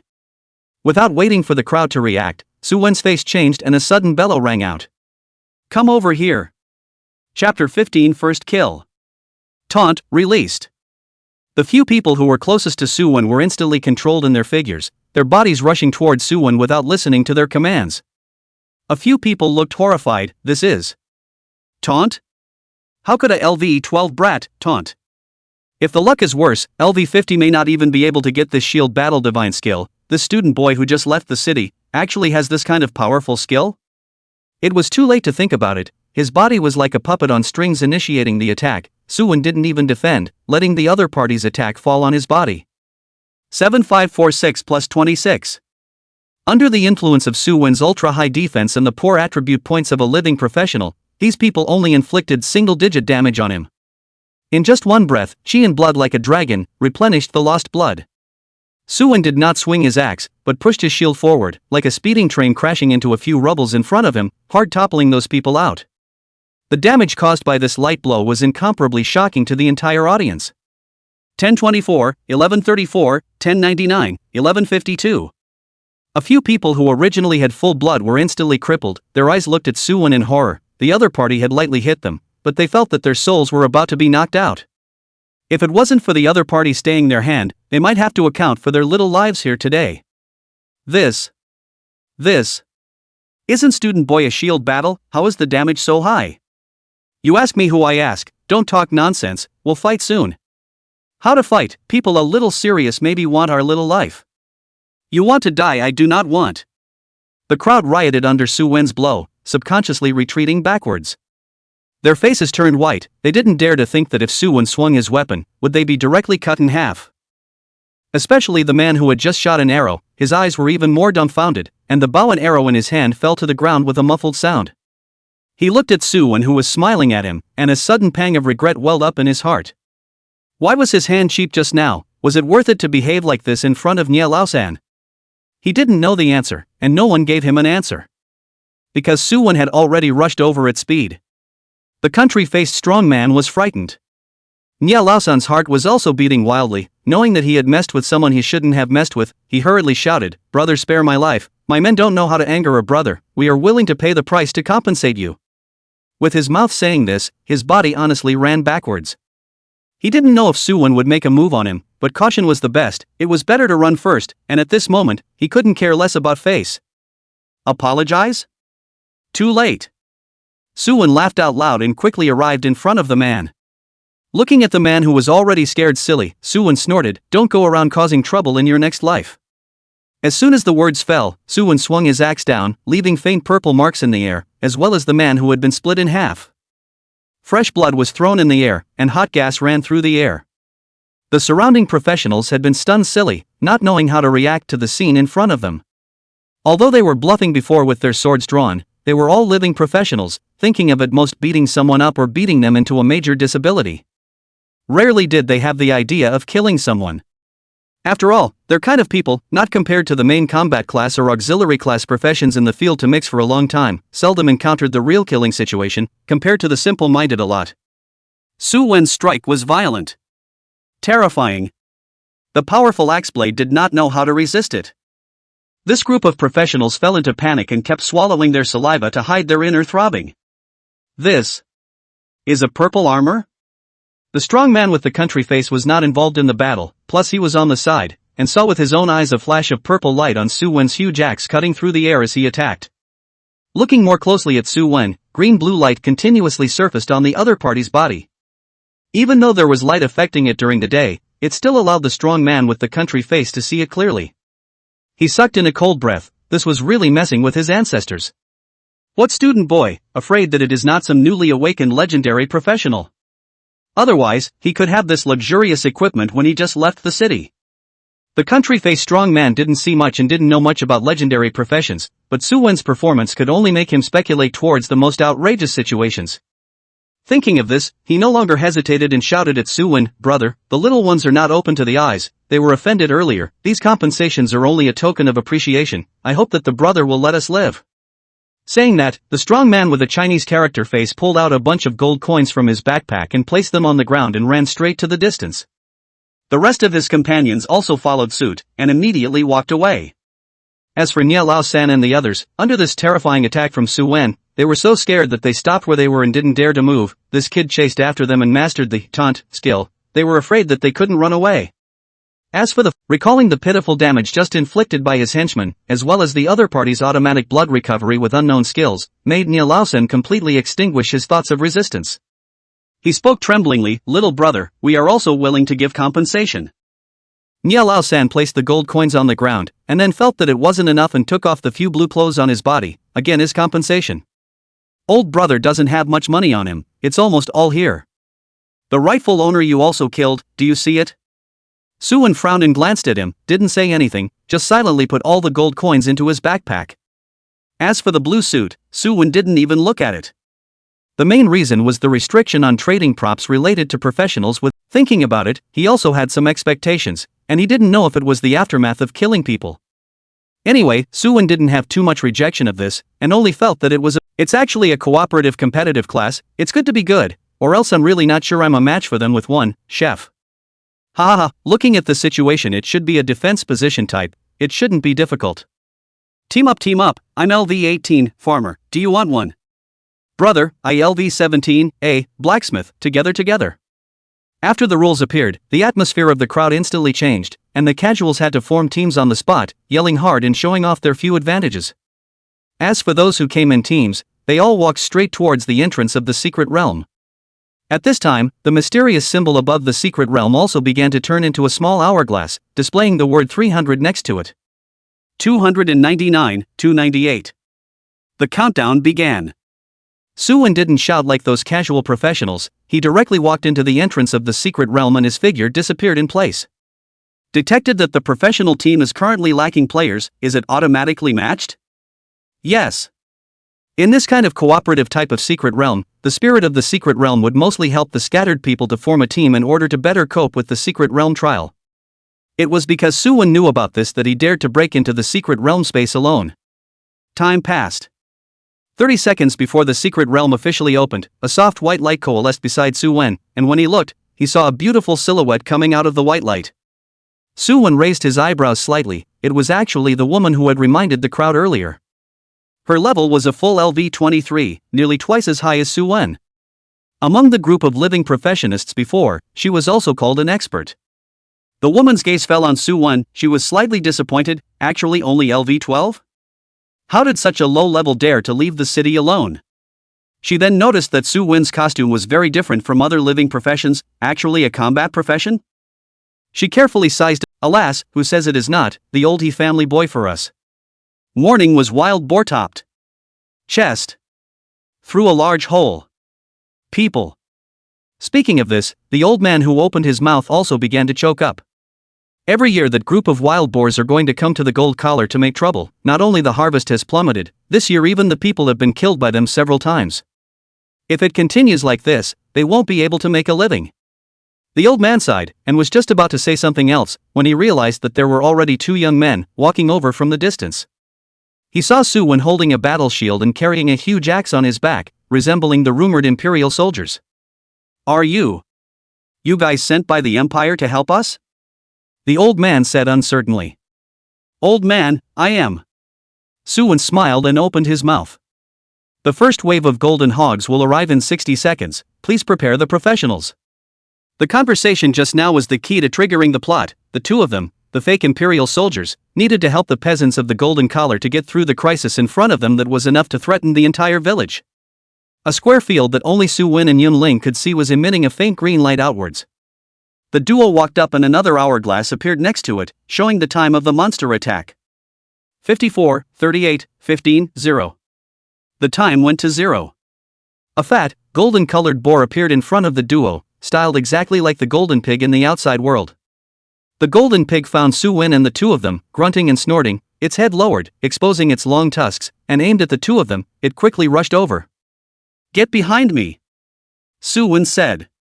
Yun-ling nodded her head. She also knew that her outburst might just help, and honestly stood 2 paces behind Su-won, nervously looking at the charging golden pig. Golden pig common poison LV12. Blood, 4,800 5,000. So that's it. Chapter 17, also known as Su Butcher. Seeing the Yi Golden Pig yes panel, Su-won finally understood the hints of the secret realm entrance. Previously, he had thought that each person in the secret realm had different encounter scenes, which was why there was the word prompt of the number of times to resist. After all, it was reasonable to say that the total number of times a person had successfully fended off a monster attack should be the same. The golden pig was less than 5 steps away from Su-won, and the figure of 200 appeared once again at the top of his head in such a short while. Even if the adventurer didn't attack the golden pig, the other party would die on their own.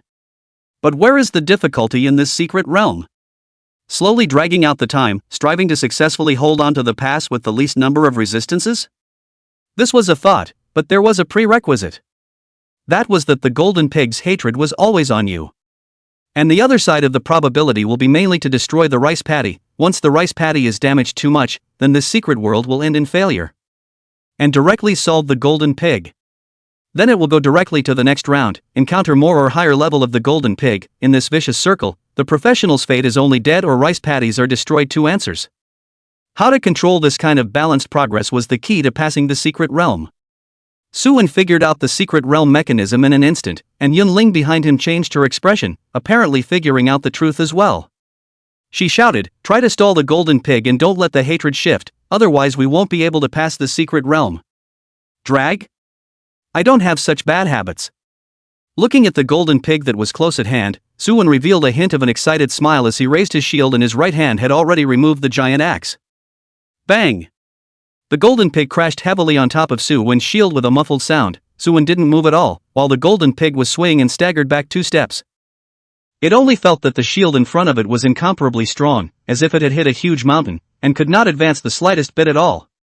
Taking advantage of this opportunity, Su-won swung his huge axe. The axe blade flashed with cold light, bringing up a thick air-breaking sound, and ruthlessly chopped on top of the opponent's pig's head. 4,424. Weakness damage. Huge damage emerged from the top of the golden pig's head, and before the golden pig could react, the poison debuff took away another 200 points of its life. The golden pig, which had a trace of blood skin, collapsed on the spot, splashing up a cloud of dust, and then disappeared. If I keep refreshing the number of golden pig attacks as fast as I can until the end of the secret realm and gain enough points, theoretically wouldn't I have a chance to buy any resource in the mall with a guaranteed price? Thinking of this, Su-won's eyes lit up. To know, he had brushed the hell difficulty copies so many times in school, and only a few equipment were popped out. As a budding professional, it was undoubtedly a distant luxury to want to put on all the equipment before the college entrance exam. He didn't want much, 2 pieces were enough, and didn't care about the grade quality or attributes, as long as he could have them. When the time comes, the attributes can be more or less improved, which will also be helpful for the upcoming college entrance exam. Why? As the countdown ended, 2 golden pigs appeared in front of Su-won. 200. Coming up was a wild drop in blood, and without too much maneuvering, a shield rise counterattack cut the two golden pigs into flying dust. Successfully killed golden pig normal, experience plus 65, team bonus experience plus 32.5. Successfully killed golden pig normal, experience plus 65, team bonus experience plus 32.5. The third wave was also 60 seconds of preparation time. 3 golden pigs appeared, and this time Suwon used taunt to pull the monsters in front of him for rage value stacking. He wasn't sure when the Imperial reinforcements would arrive, so he could only be careful and stack the buffs first, just in case. This also caused Yunling to look at Suwon with more and more shock. A shield battle damage fierce like a warrior, not to mention, how come for good reason, the damage has increased by a large amount again. Is this a blessing for yourself? And how do you still automatically return blood? You are not a priest, hey. 4th wave. 6th wave. 10th wave. 16th wave. There are more and more golden pigs. Suwon is getting more and more excited. This is a lot of experience. You don't need to look for monsters everywhere, they refresh in a minute after you kill them. Where can the outside world find such a holy place for leveling? Even if he didn't have the secret realm points, he would still be willing to brush here until the end of time. Yunling's level was too high to be rewarded with experience, but the secret realm points kept rising. Although it was only a minimum level of plus 2 points, after accumulating them, they might be able to exchange for a blue suit that was barely enough. When she found out, she was both delighted and apprehensive. She was thankful to have met such a lap teammate. If the rules of the secret realm weren't a cooperative competitive class, she guessed that Suwon wouldn't even be able to look at a life class professional like her. Yunling looked at Suwon, who was making a great deal of noise in front of her, and her complexion was slightly torn, but in the end, she gritted her teeth and made some sort of determination. At the 20th wave. Unlike what Suwon had imagined, this time, instead of 20 golden pigs, a LV-13 elite grade golden pig appeared. Golden Pig Elite Poison LV-13. Blood, 17000, 17200. Oh, there's such a good thing? Although the experience given by an elite grade golden pig was no more than 20 normal small monsters. But according to this pattern, wouldn't there be a group of elite grade golden pigs behind him waiting to be harvested? Looking at the elite grade golden pig rushing towards him, Suwon's eyes were glowing, and his eyes were infatuated as if it was not a wild boar with yellow hair in front of him, but a movable rare treasure. Unfortunately, the more precious the treasure is, the quicker you have to be dealt with. There are still many brothers and sisters behind you waiting for this butcher to spoil them. Chapter 18 Night of Discipline Angus. Facing the attack of the elite grade golden pig, Suwon didn't have the slightest tension. He just raised his shield up and quietly waited for his opponent to trigger the shield rise counterattack passive. With Chi blood like a dragon in hand, the most crucial issue of longevity for solo brushing had been resolved. Suwon couldn't think of anyone who could kill himself at this stage. Elite level? The leader level wasn't even enough to look at the very least, it would take a lord level boss. At this moment, all the professionals who were still struggling within the secret territory revealed joyful colors. You've successfully held out until the Imperial reinforcements have finished killing you. He just looked at the leader, Punishment Knight Angus, with a hint of prayer in his gaze. Old thing, do you think that the Imperial reinforcements are accepting support dispatches without compensation? We brothers have traveled for 2 days through the mountains, you wouldn't just want to dismiss us with a few broken bags of money. Angus, who was riding on a warhorse, ignored the village chief's pleading expression and threw the cloth bag filled with gold coins in his hand directly into the village chief's face. The huge force smashed the village chief staggered, and he crouched down on the ground with a thud. Village chief. Master, are you alright? Village chief. Village chief. The surrounding villagers were startled by the situation. All of them looked at the tall Angus in fear. Didn't the reinforcements from the Empire come to protect them? Why is this happening? A few villagers picked up the village chief who was covered in blood, wanting to pull the other party back to heal his wounds. The village chief pushed away a few people with force, hobbled towards Angus, folded his hands together, and even kneeled down in front of the other side's horse with a thud. He said with tears in his eyes, Lord Angus, I beg you to be magnanimous. The village's wheat fields have been spoiled by the golden pigs a few times before, and even this year's harvest is a problem, so I really don't have any extra gold coins to treat you, Lord. This is already all that little old man has. I still hope that your honor will let us live for the sake of our yearly offerings. The village chief kept kowtowing to Angus, his face mixed with blood and tears, and his miserable voice made all the professionals who were still stuck in the secret realm look at each other. Despite being in a different space, what they encountered was the same thing.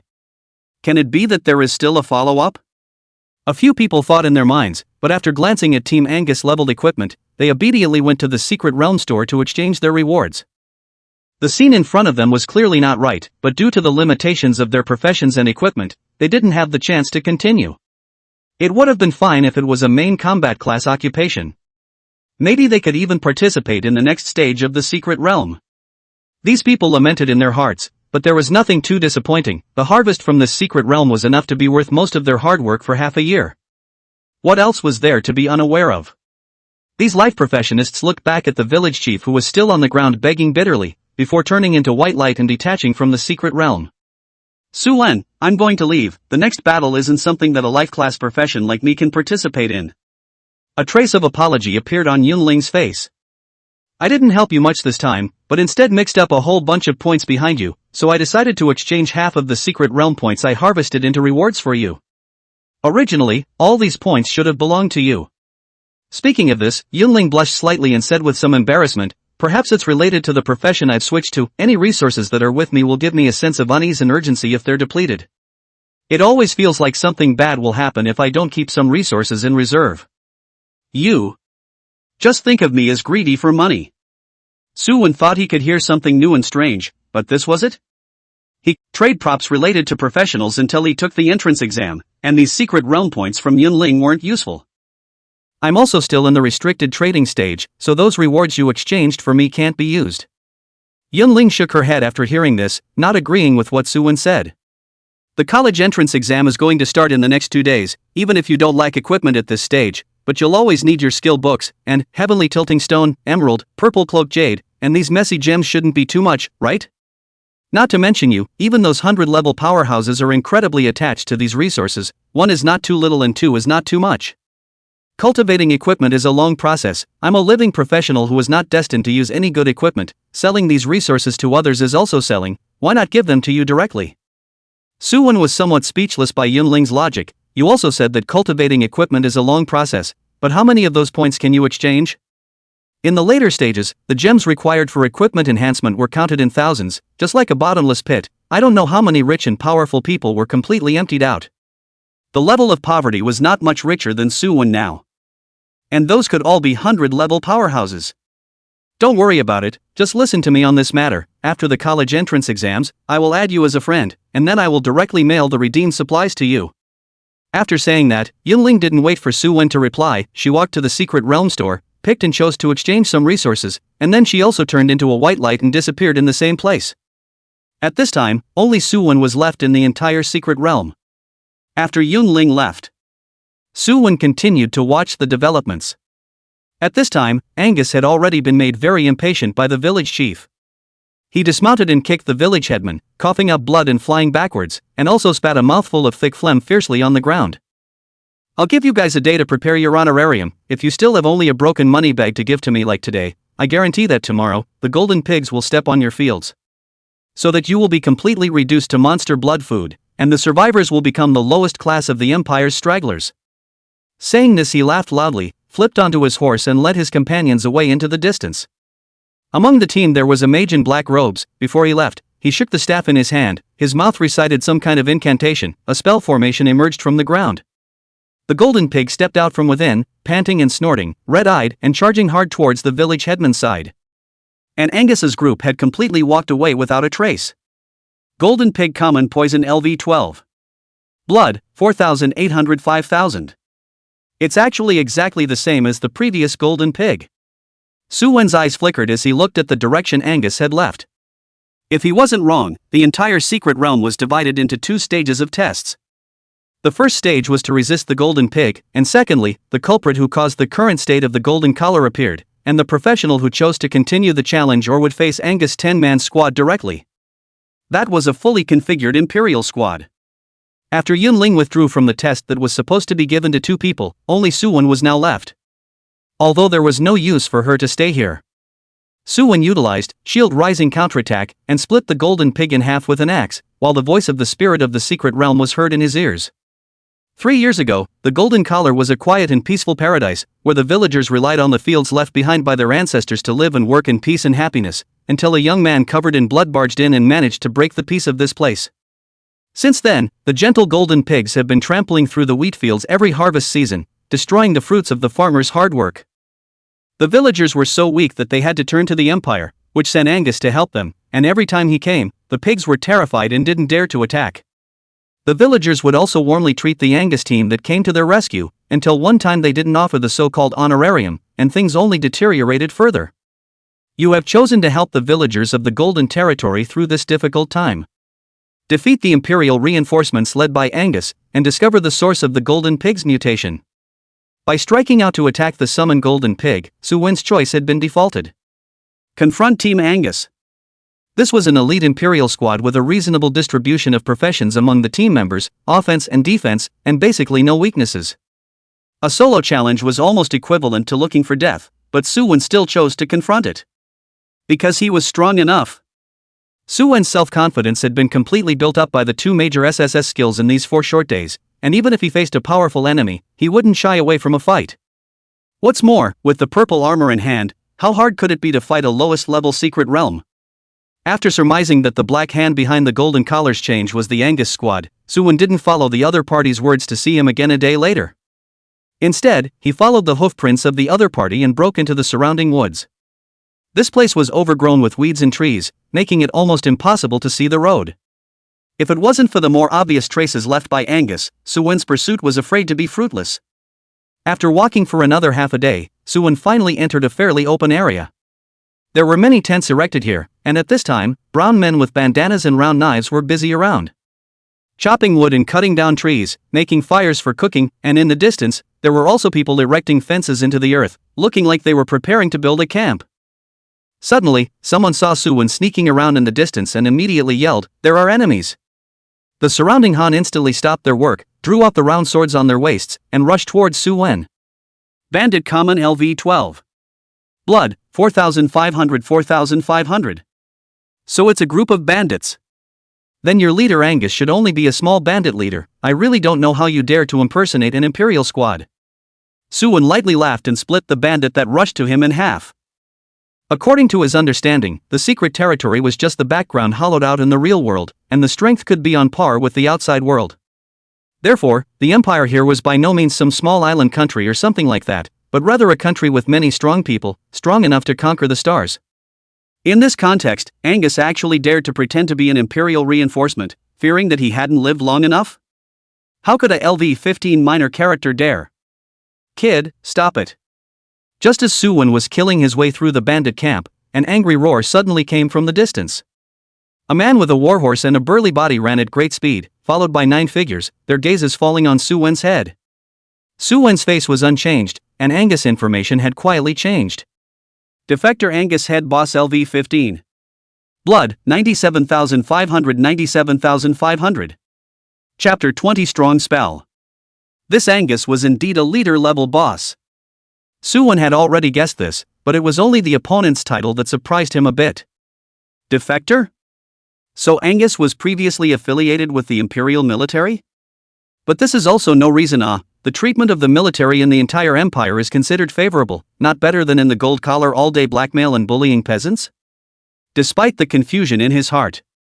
But Su-wen still decided to start first. After defeating the Angus in front of him, he might know some answers. Su-wen did not pay attention to the horse bandits in the neighborhood. Instead, he swung his huge axe and killed Angus with a big smile. Horse bandit, eat my axe first. A trace of disdain flashed in Angus' eyes as he drew the longsword at his waist and drove his warhorse forward in a sprint. Relying on the full body armor made of secret silver, Angus didn't even defend himself and directly fought hard with Su-wen. 678. 246. Plus 26. Good guy. The damage was quite high. Looking at the damage emerging from his body, Su-wen raised his eyebrows. With his current defense, this Angus was still able to take away more than 200 chi blood from him at a time. It was really something. Are you tickling me? Seeing Su-wen's weak attack, Angus laughed and swung the long sword in his hand, chopping towards Su-wen's neck. Su-wen's pupil shrunk slightly. It was always him who hit other people's vitals. When had he been treated like this? He didn't hold his head high. Even if he couldn't die, Su-wen didn't want to let someone else chop a sword on his neck. 49. 24. Plus 26. Although his defense was broken, the damage was only a pitiful 49, and before Angus' next round of attacks arrived, she and blood like a dragon replenished all of Su-Wen's lost blood. What's going on here? The moment Angus raised Su-Wen's shield, he felt that the other party was like a different person. His breath was incomparably thick, as if he was facing an unshakable mountain. When the long sword fell on the shield, also almost on Su-Wen, cannot cause much damage, but instead he was subjected to a wave of inexplicable attacks, do not know where to come from. What makes Angus surprised, the opposite side of the kid did not know what secret technique, the body blood was slowly recovering, not long to return to full strength. This kid has eccentricities. Get me on, whoever dares to come here to find trouble, no matter who it is impossible to walk out of here alive.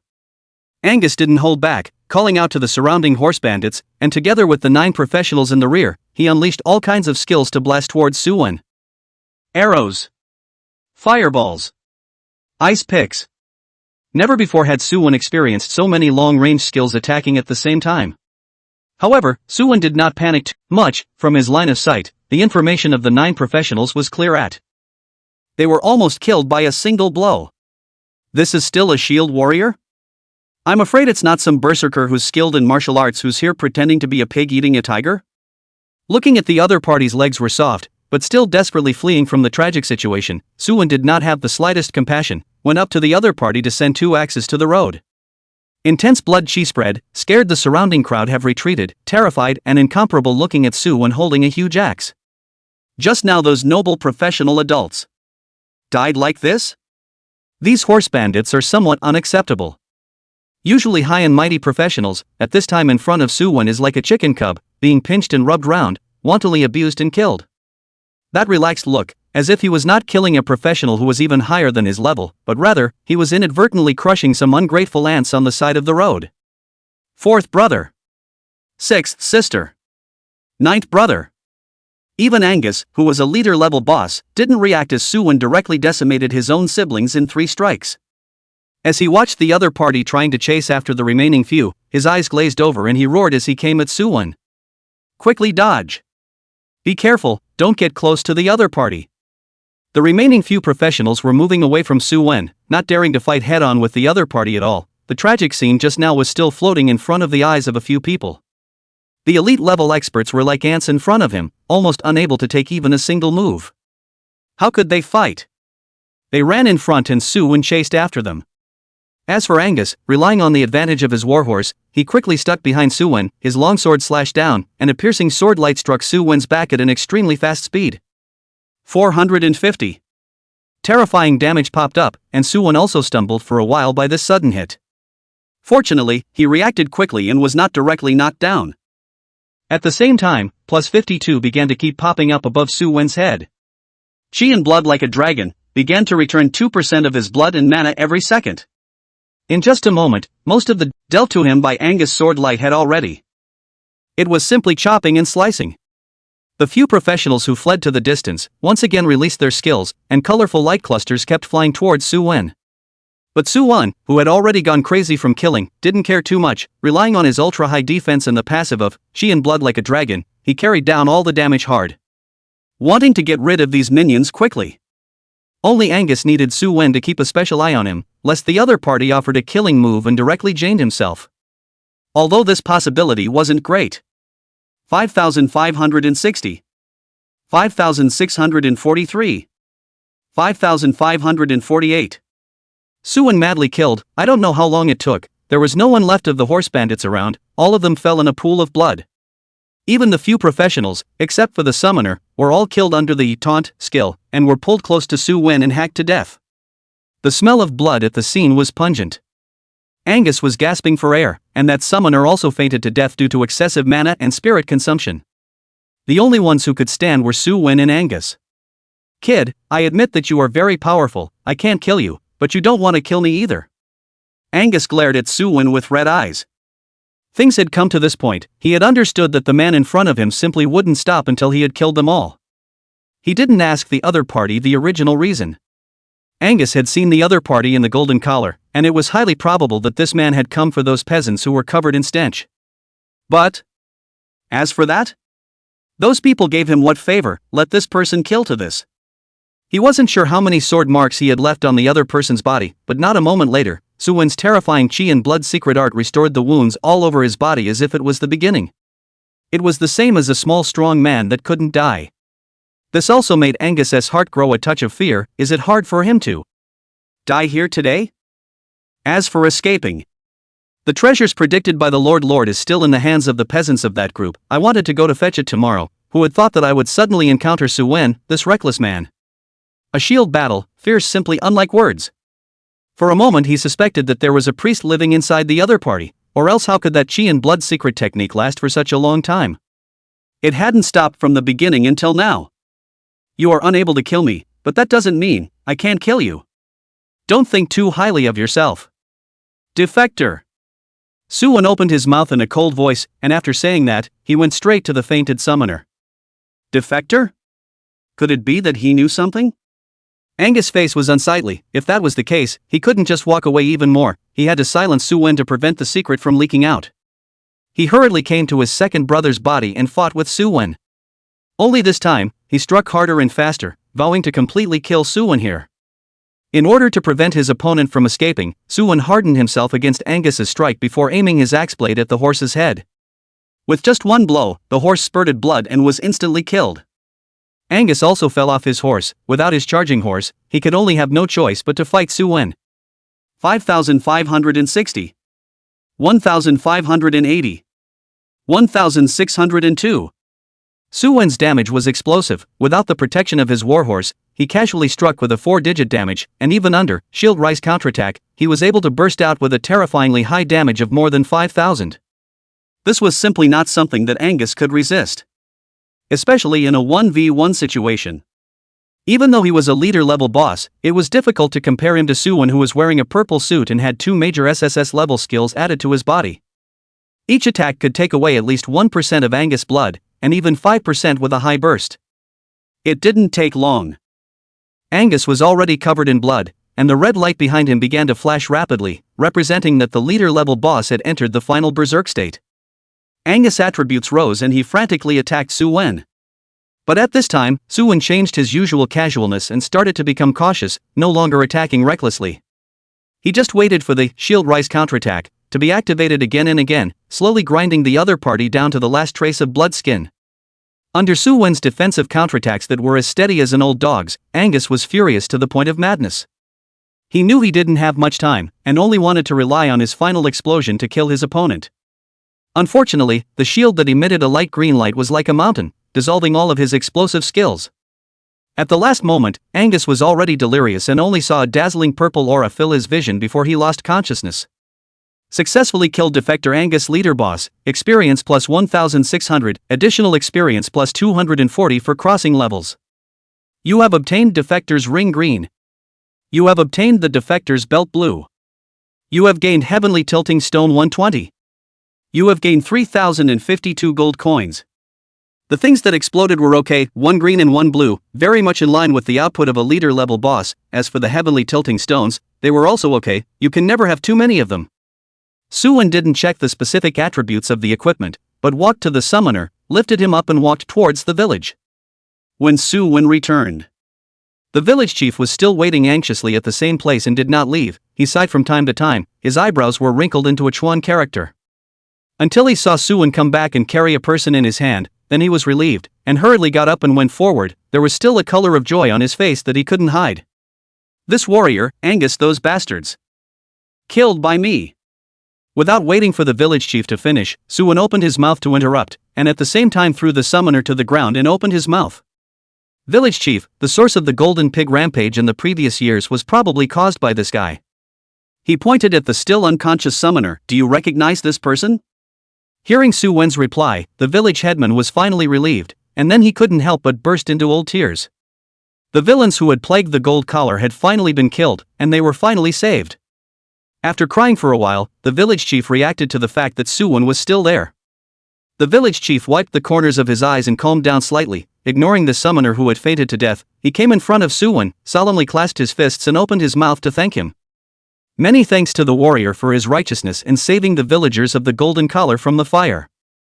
The little old man has no body, some gold and silver I think the warrior will not be able to look at. I also have to give the treasures left behind by my old ancestor to the warrior. Su-wen's eyes lit up. There is an unexpected joy? Chapter 22 Strong Blue Chalcedony. The village chief brought Su-wen back to his own courtyard. He opened the counter and took out a square box covered with rust on the outside from within, carefully feeding the key into the hole. With a click, the box was opened. At this instant, Su-wen clearly saw a deep blue light shoot out from the square box. The blue light was like it contained some kind of magic power, and Su-wen only felt that the chi and blood in his body were churning, and it was like he had inexhaustible strength in his body. This. Su-wen was a bit dumbfounded. A lowest level secret realm, there was really something good for him to stumble upon? He began to look forward to it. It wasn't until the village chief took out the item inside the square box that Su-wen realized that it was a round and flawless sky blue gemstone. There was a carved pattern on top, adding a layer of beauty to this fine gemstone. Blue Chalcedony Grade 4. LV20 or above equipment can be set. Chi and blood, 4000. Hiss. It was actually a LV4 Blue Chalcedony. After seeing the attributes, Su-wen sucked in a cold breath, not expecting to actually come across this kind of good stuff. To know, the biggest difference between LV20 and LV10 equipment was not only as simple as having an extra word. Extreme equipment was hard to find, but by inlaying different gems to the equipment, there was every hope of making up for those missing attributes. For example, this LV4 Blue Chalcedony, inlaid on the equipment, will allow you to have 4000 more points of chi and blood out of thin air. Although there was no defense attribute to add, this 4000 blood could only be considered a false high. But what profession was Su-wen? Shield Emperor. The way to go was the defense stream. With his defense, if he added 4000 points of blood, he would really become a big blood cow. No matter if it was a professional or a leader-level boss, it was impossible for them to pose a real threat to him. Unfortunately, only LV20 could be inlaid. It was estimated that it would take a few more days. Warrior, this blue chalcedony was left behind by my grandfather's grandfather. I heard that it's a grade 4 gemstone. It's an extraordinary treasure even in the imperial capital. The village chief introduced the blue chalcedony in his hand rather proudly. Su-wen nodded, quite agreeing with the village chief's words. Gemstone level advancement relied on the fusion of 6 gems of the same level. This level 4 blue chalcedony, converted to level 1 blue chalcedony, should cost 216 pieces. Even if it was bought, it would still cost an exorbitant amount. This piece of blue chalcedony isn't of much use in our hands. Warrior, you saved the lives of all the folks up and down the village. Little old me can't return the favor, so I hope you'll accept this precious jade. The village chief handed the blue chalcedony into Su-wen's hands. A few moments of reluctance and longing remained in his gaze. Su-wen of course would not refuse and painfully accepted the treasure. As for that summoner, when it came to this, the village chief looked a little forlorn. Listening to him, that was originally a professional who fell to this place, the villagers kindly rescued him, not realizing that he was actually a white-eyed wolf. Every year, he follows Angus to the village to fight the autumn wind.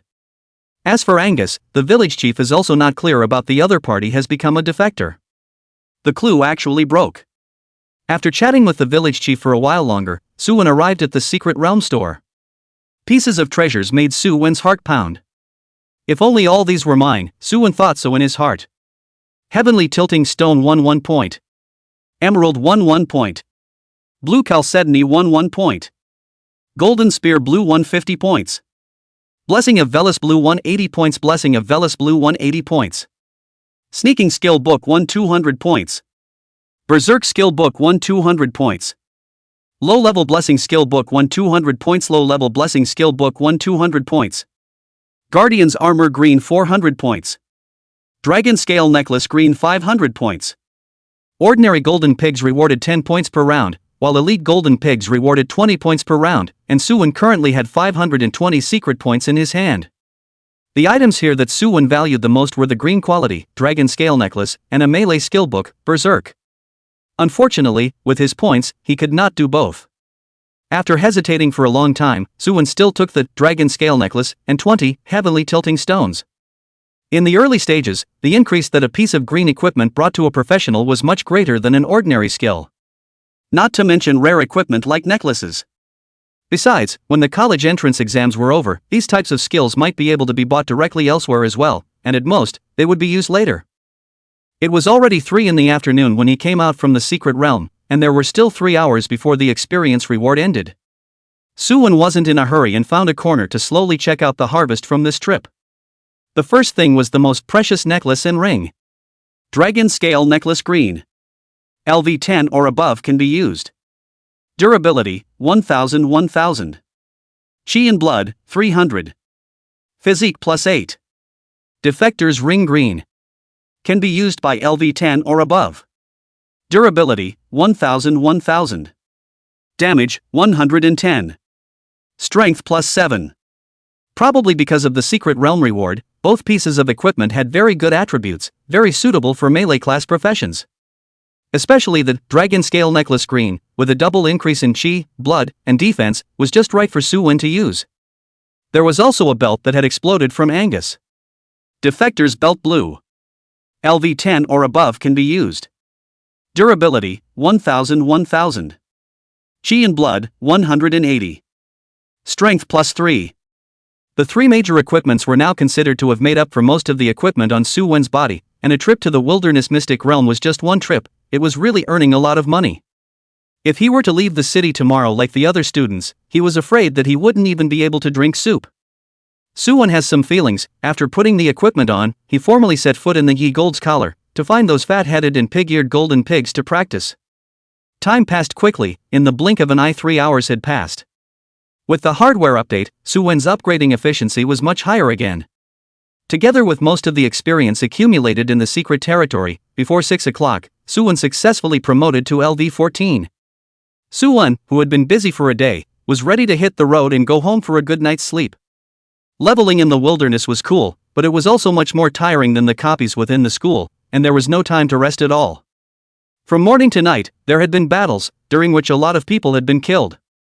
In addition to Nie Laosan's men, which also included those horse bandits in the secret realm, the specific number of people killed Suwon is somewhat unable to remember. Nie Laosan, what's the harvest today? I heard that Fong Cheese Group made a lot of money selling pigskin today. Selling pigskin is nothing. I heard that a low-level secret realm has appeared over there in the Ye Gold's collar, but anyone who passes through the secret realm has made a crazy profit. Holy, a secret realm?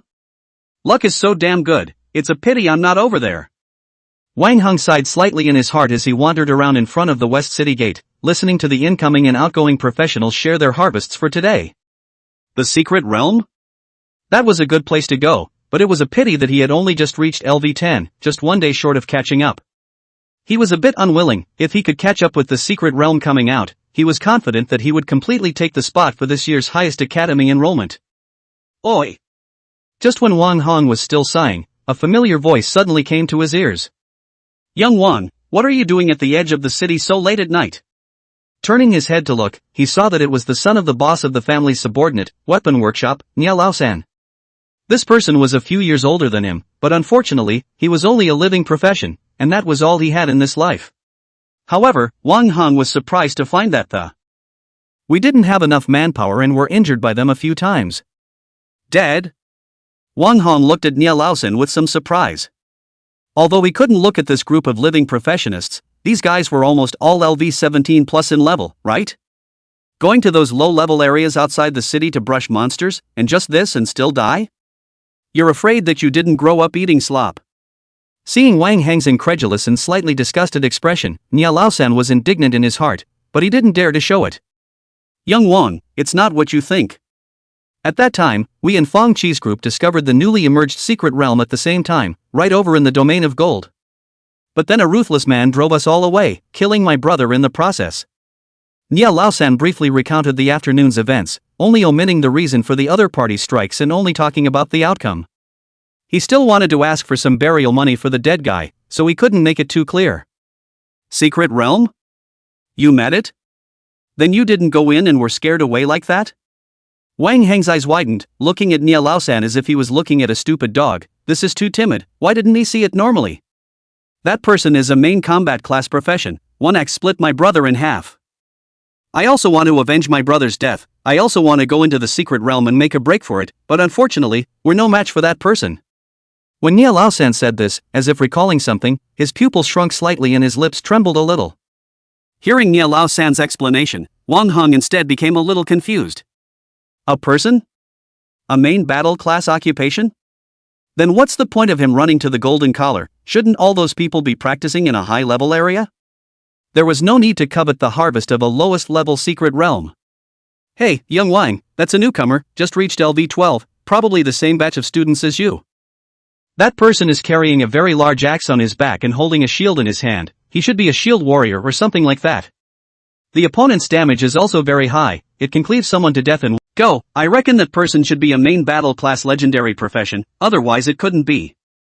Young Wang. This. Nia Laosan didn't expect Wang Han to have such a big At that time, she was still a bit unconvinced, just one level difference, wait until outside the city will soon be able to catch up, okay. As a result, now, before she had the chance to leave the city, the other party was already able to kill in the secret territory. Compared to him, your upgrading is indeed slow. Instead of comforting her sister, Yunling laughed softly from the sidelines. Sis.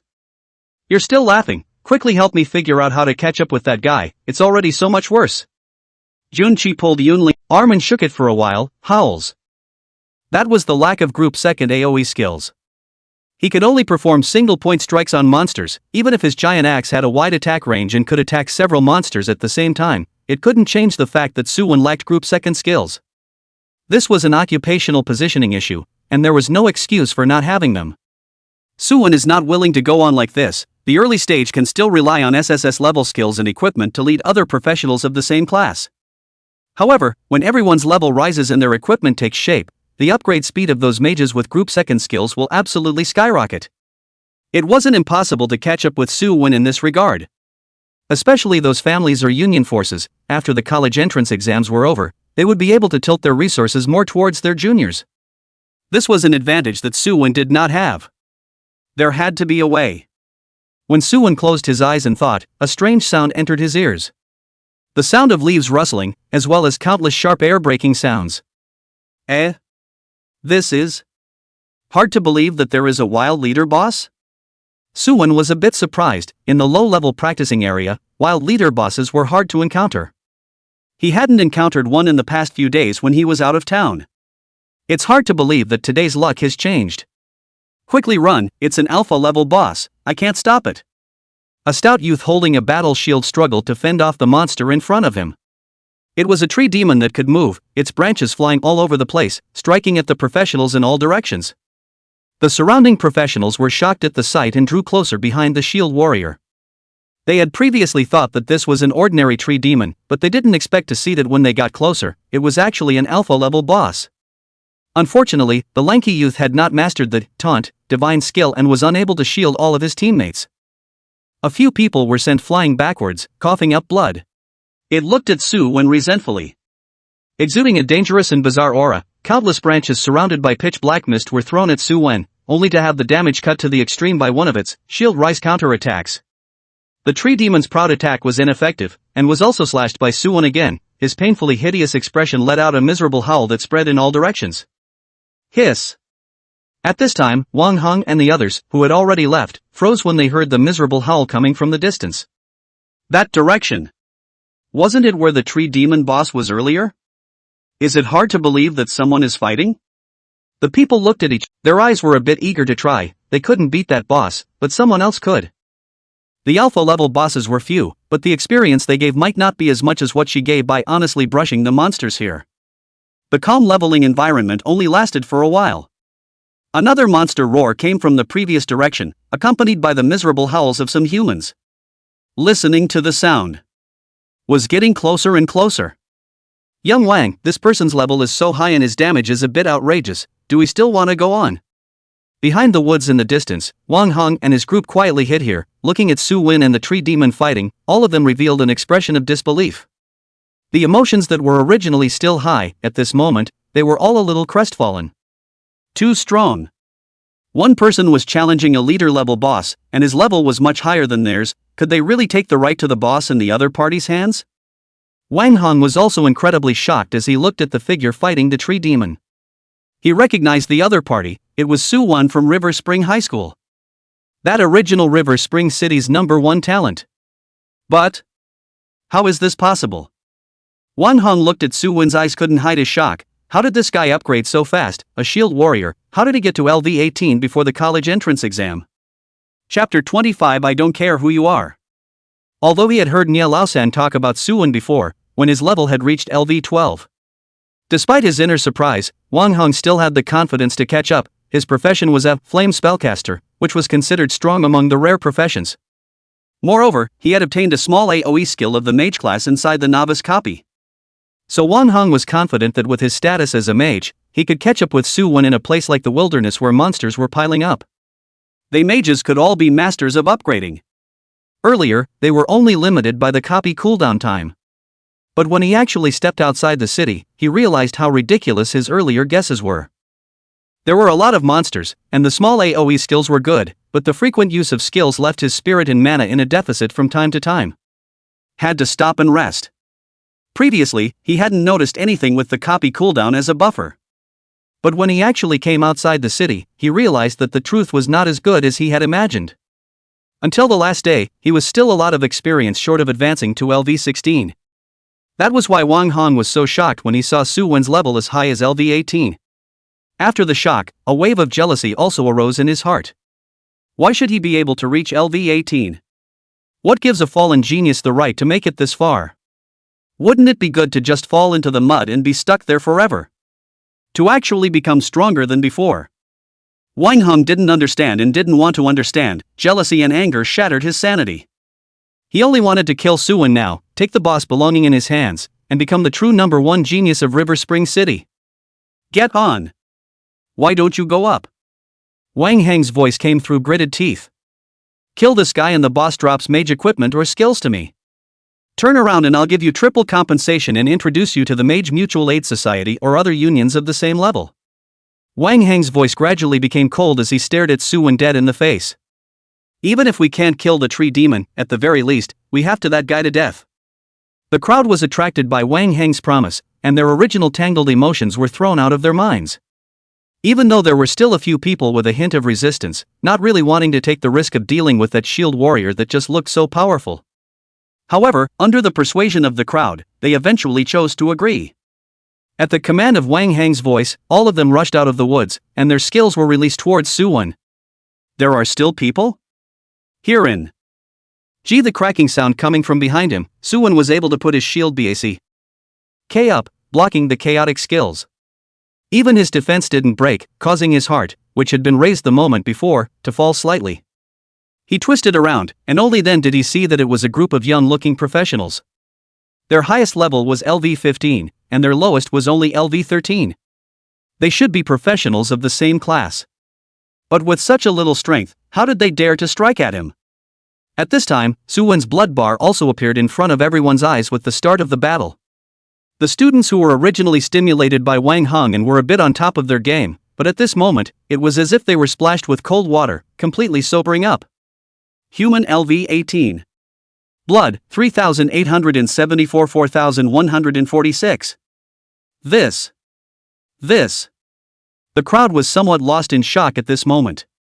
The tree demon boss had clearly entered a berserk state, so why did this person still have so much blood? It doesn't drop blood.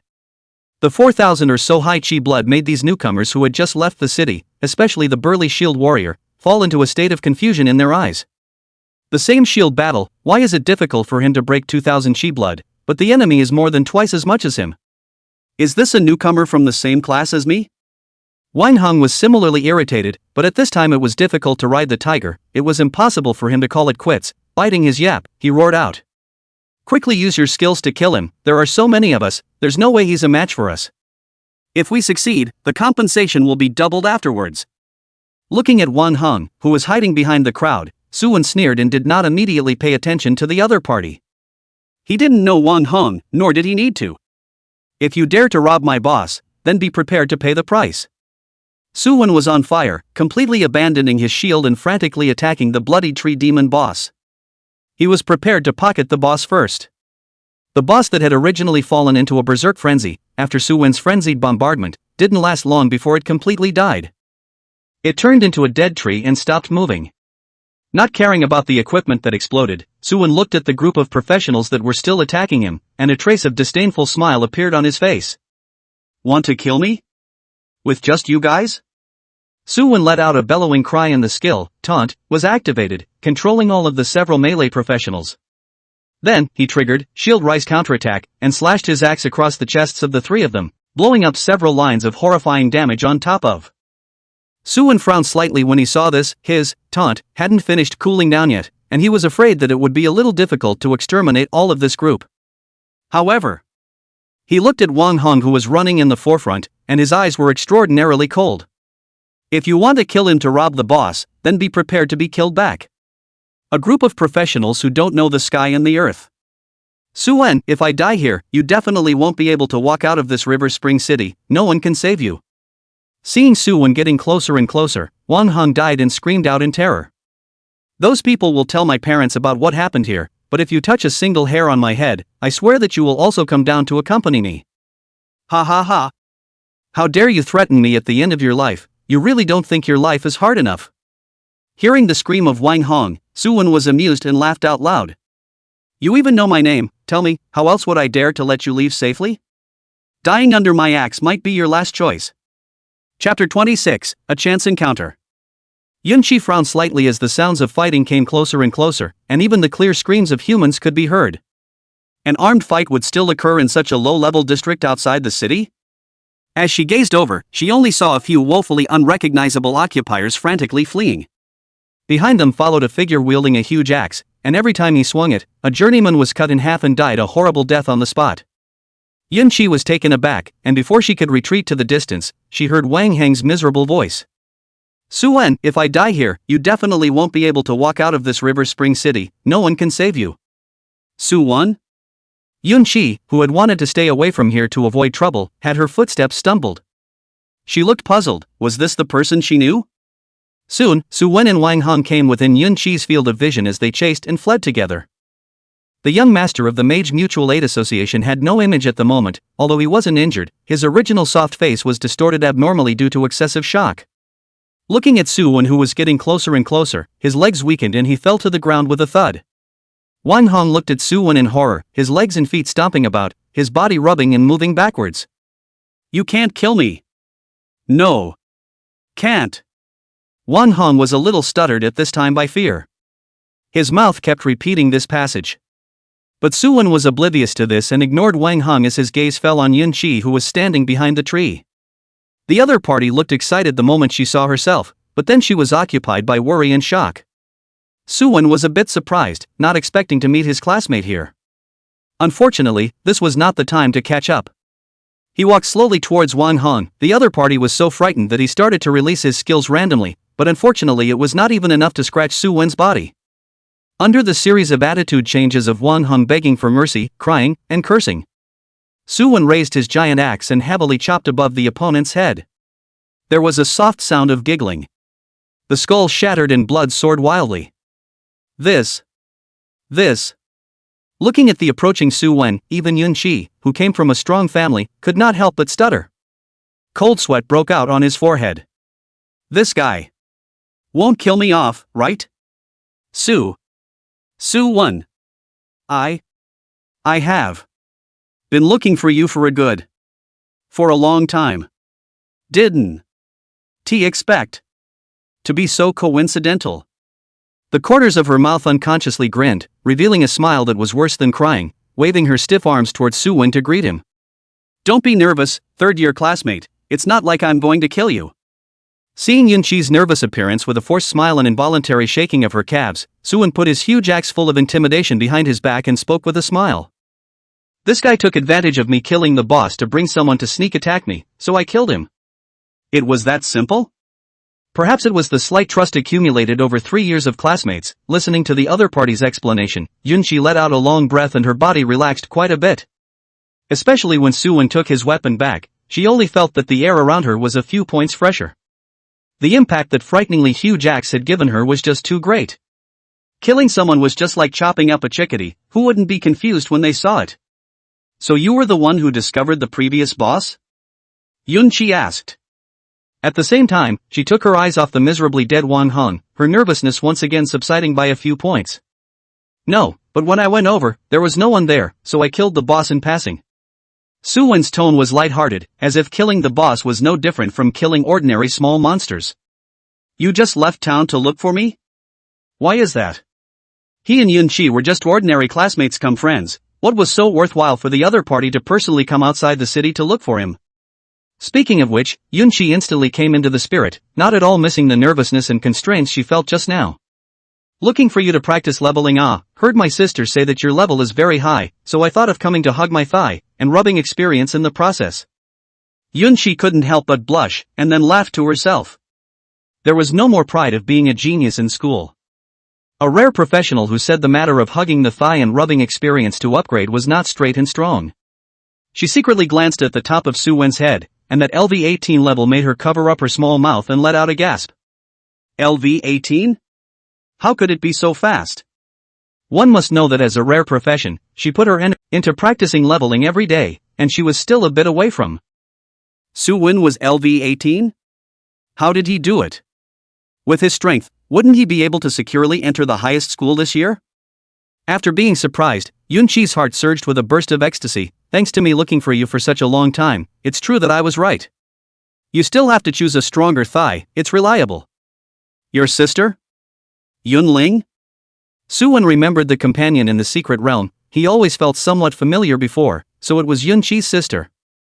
But why was it a living profession? Could it be that it wasn't a real sister?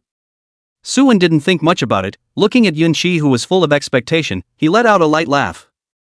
He just wanted to reject the other party's request to team up and practice leveling, but then he remembered the bottleneck he had fallen into by brushing monsters before. Even if the equipment was good, he could only find monsters to kill one by one. Compared to others, it was still incredibly efficient, but Suwon always felt that it was a little bit worse. He opened his mouth and asked, "What monster gathering skills do you have? What is the attack range?" There was a game. Yunqi was excited inwardly, and at the same time, she had a simple guess about Suwon's needs, and did not hesitate to reveal her family's fortune. I switched to Ice Warlock. I don't have a monster gathering skill, but my general attack comes with an ice cone effect, and my maximum attack radius is 30 meters. But the farther the distance, the higher the damage cut. At 30 meters my general attack damage is only about 60% of the original, but attracting monster hatred is still no problem. And if there are any bosses to be killed, I have a damage skill that comes with the transfer on my side, and a sluggish obstacle skill that I popped out of a copy. It should be useful. Listening to Yunqi's narration, Suwon nodded slightly. If he let the other party gather the monsters, and he himself was slashing at the original location, he estimated that the efficiency could be increased a bit, and there was also an experience bonus for the group. Since this was the case, what he had to consider now was to find a balance between his own efficiency in brushing monsters as well as Yunqi's speed in pulling monsters. Being able to maximize the use of his time to the fullest. Suwon sent out an invitation to Yunqi to form a group, and the other party immediately agreed without saying a word, smilingly following behind Suwon.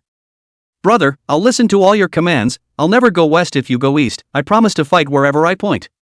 Suwon was amused by Yunqi's quirky appearance. This girl, why didn't she realize that she still had the attribute of a two-skinned face before? However, this is good. At least there is someone to relieve the boredom along the way, so it won't be too boring. Suwon smiled. Yes, if he didn't show up, this girl's theory score was the number one in the whole school. Rather, it was himself who had underestimated the other party. Since this is the case, let's try the tactics first. You pull the monsters, I'll be responsible for the output. Obviously a shield warrior, when it came to output, her confidence was even more than Yunqi, a true mage profession. Yunqi's eyes were bright as she raised her hand and condensed an ice cone from the air, shooting it towards the kobold 20 meters away. 224. Under the level suppression, and the long range that drained the power of the attack, Yunqi actually had 224 points of damage from her attack, which made Suwon a little surprised. He actually broke his defense? Although this damage was a scratch in his opinion, it was fine if it could attract the monster's hatred. The kobold that was attacked turned its head, its eyes glowing with ghostly light, staring at Suwon and the two of them. Compared to ordinary kobolds, wilderness kobolds were generally larger in size, wearing skirts made of vines, and their faces were covered with graffiti of different colors. It ran towards the two of them and raised its long pickaxe in its hand, wanting to knock these two ungrateful humans to death. Wilderness Kobold Common LV-22. Blood, 10,016 10,240. These kobolds have such a high chi blood, it's actually over 10,000. Seeing the wilderness goblin's information, Yunqi's small mouth slightly opened. she had never seen a 10,000 blood mini-monster before. Her expression was slightly worried. A small monster of this level should be quite difficult to fight, right? After all, there was a level suppression and the blood was still high. Trying to solve the opponent was not an easy task. Only to see Su-won raise his shield without panic. The moment the goblin's attack fell, he drew out his giant axe and ruthlessly smashed it towards the goblin. 62. 5,577.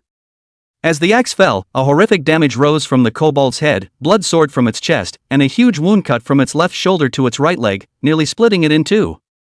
It threw back its head and hissed, still wanting to resist, but saw Su-won's 3 consecutive axes attacking, killing it on the spot. 1824, 1846, 1920. The body fell down and disappeared into light, only leaving behind some gold coins and materials that automatically entered Su-won's backpack. Successfully killed Wilderness Goblin normal, experience plus 115.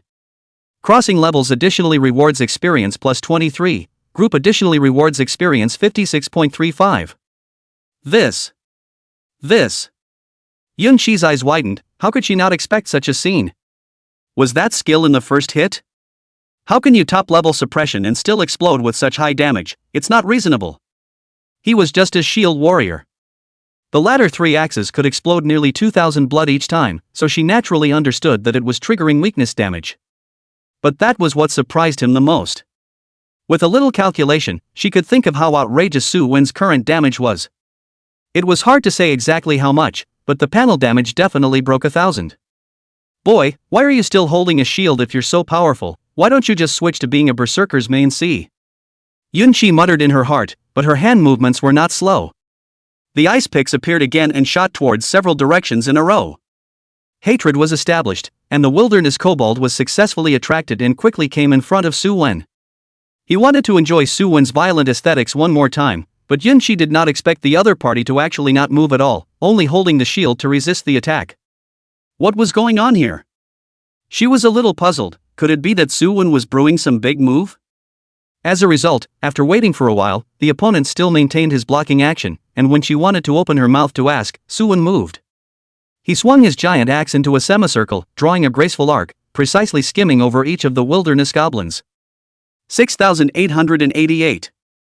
The damage had gotten higher. What was going on? Seeing Su-won resolving a goblin with just 2 axes after bursting his skills this time, Yun-Chi's beautiful eyes widened as she subconsciously looked around. There were no priests here? Then who added the gain buff to him? Can't it be that a shield warrior added it to himself? This is also too outrageous.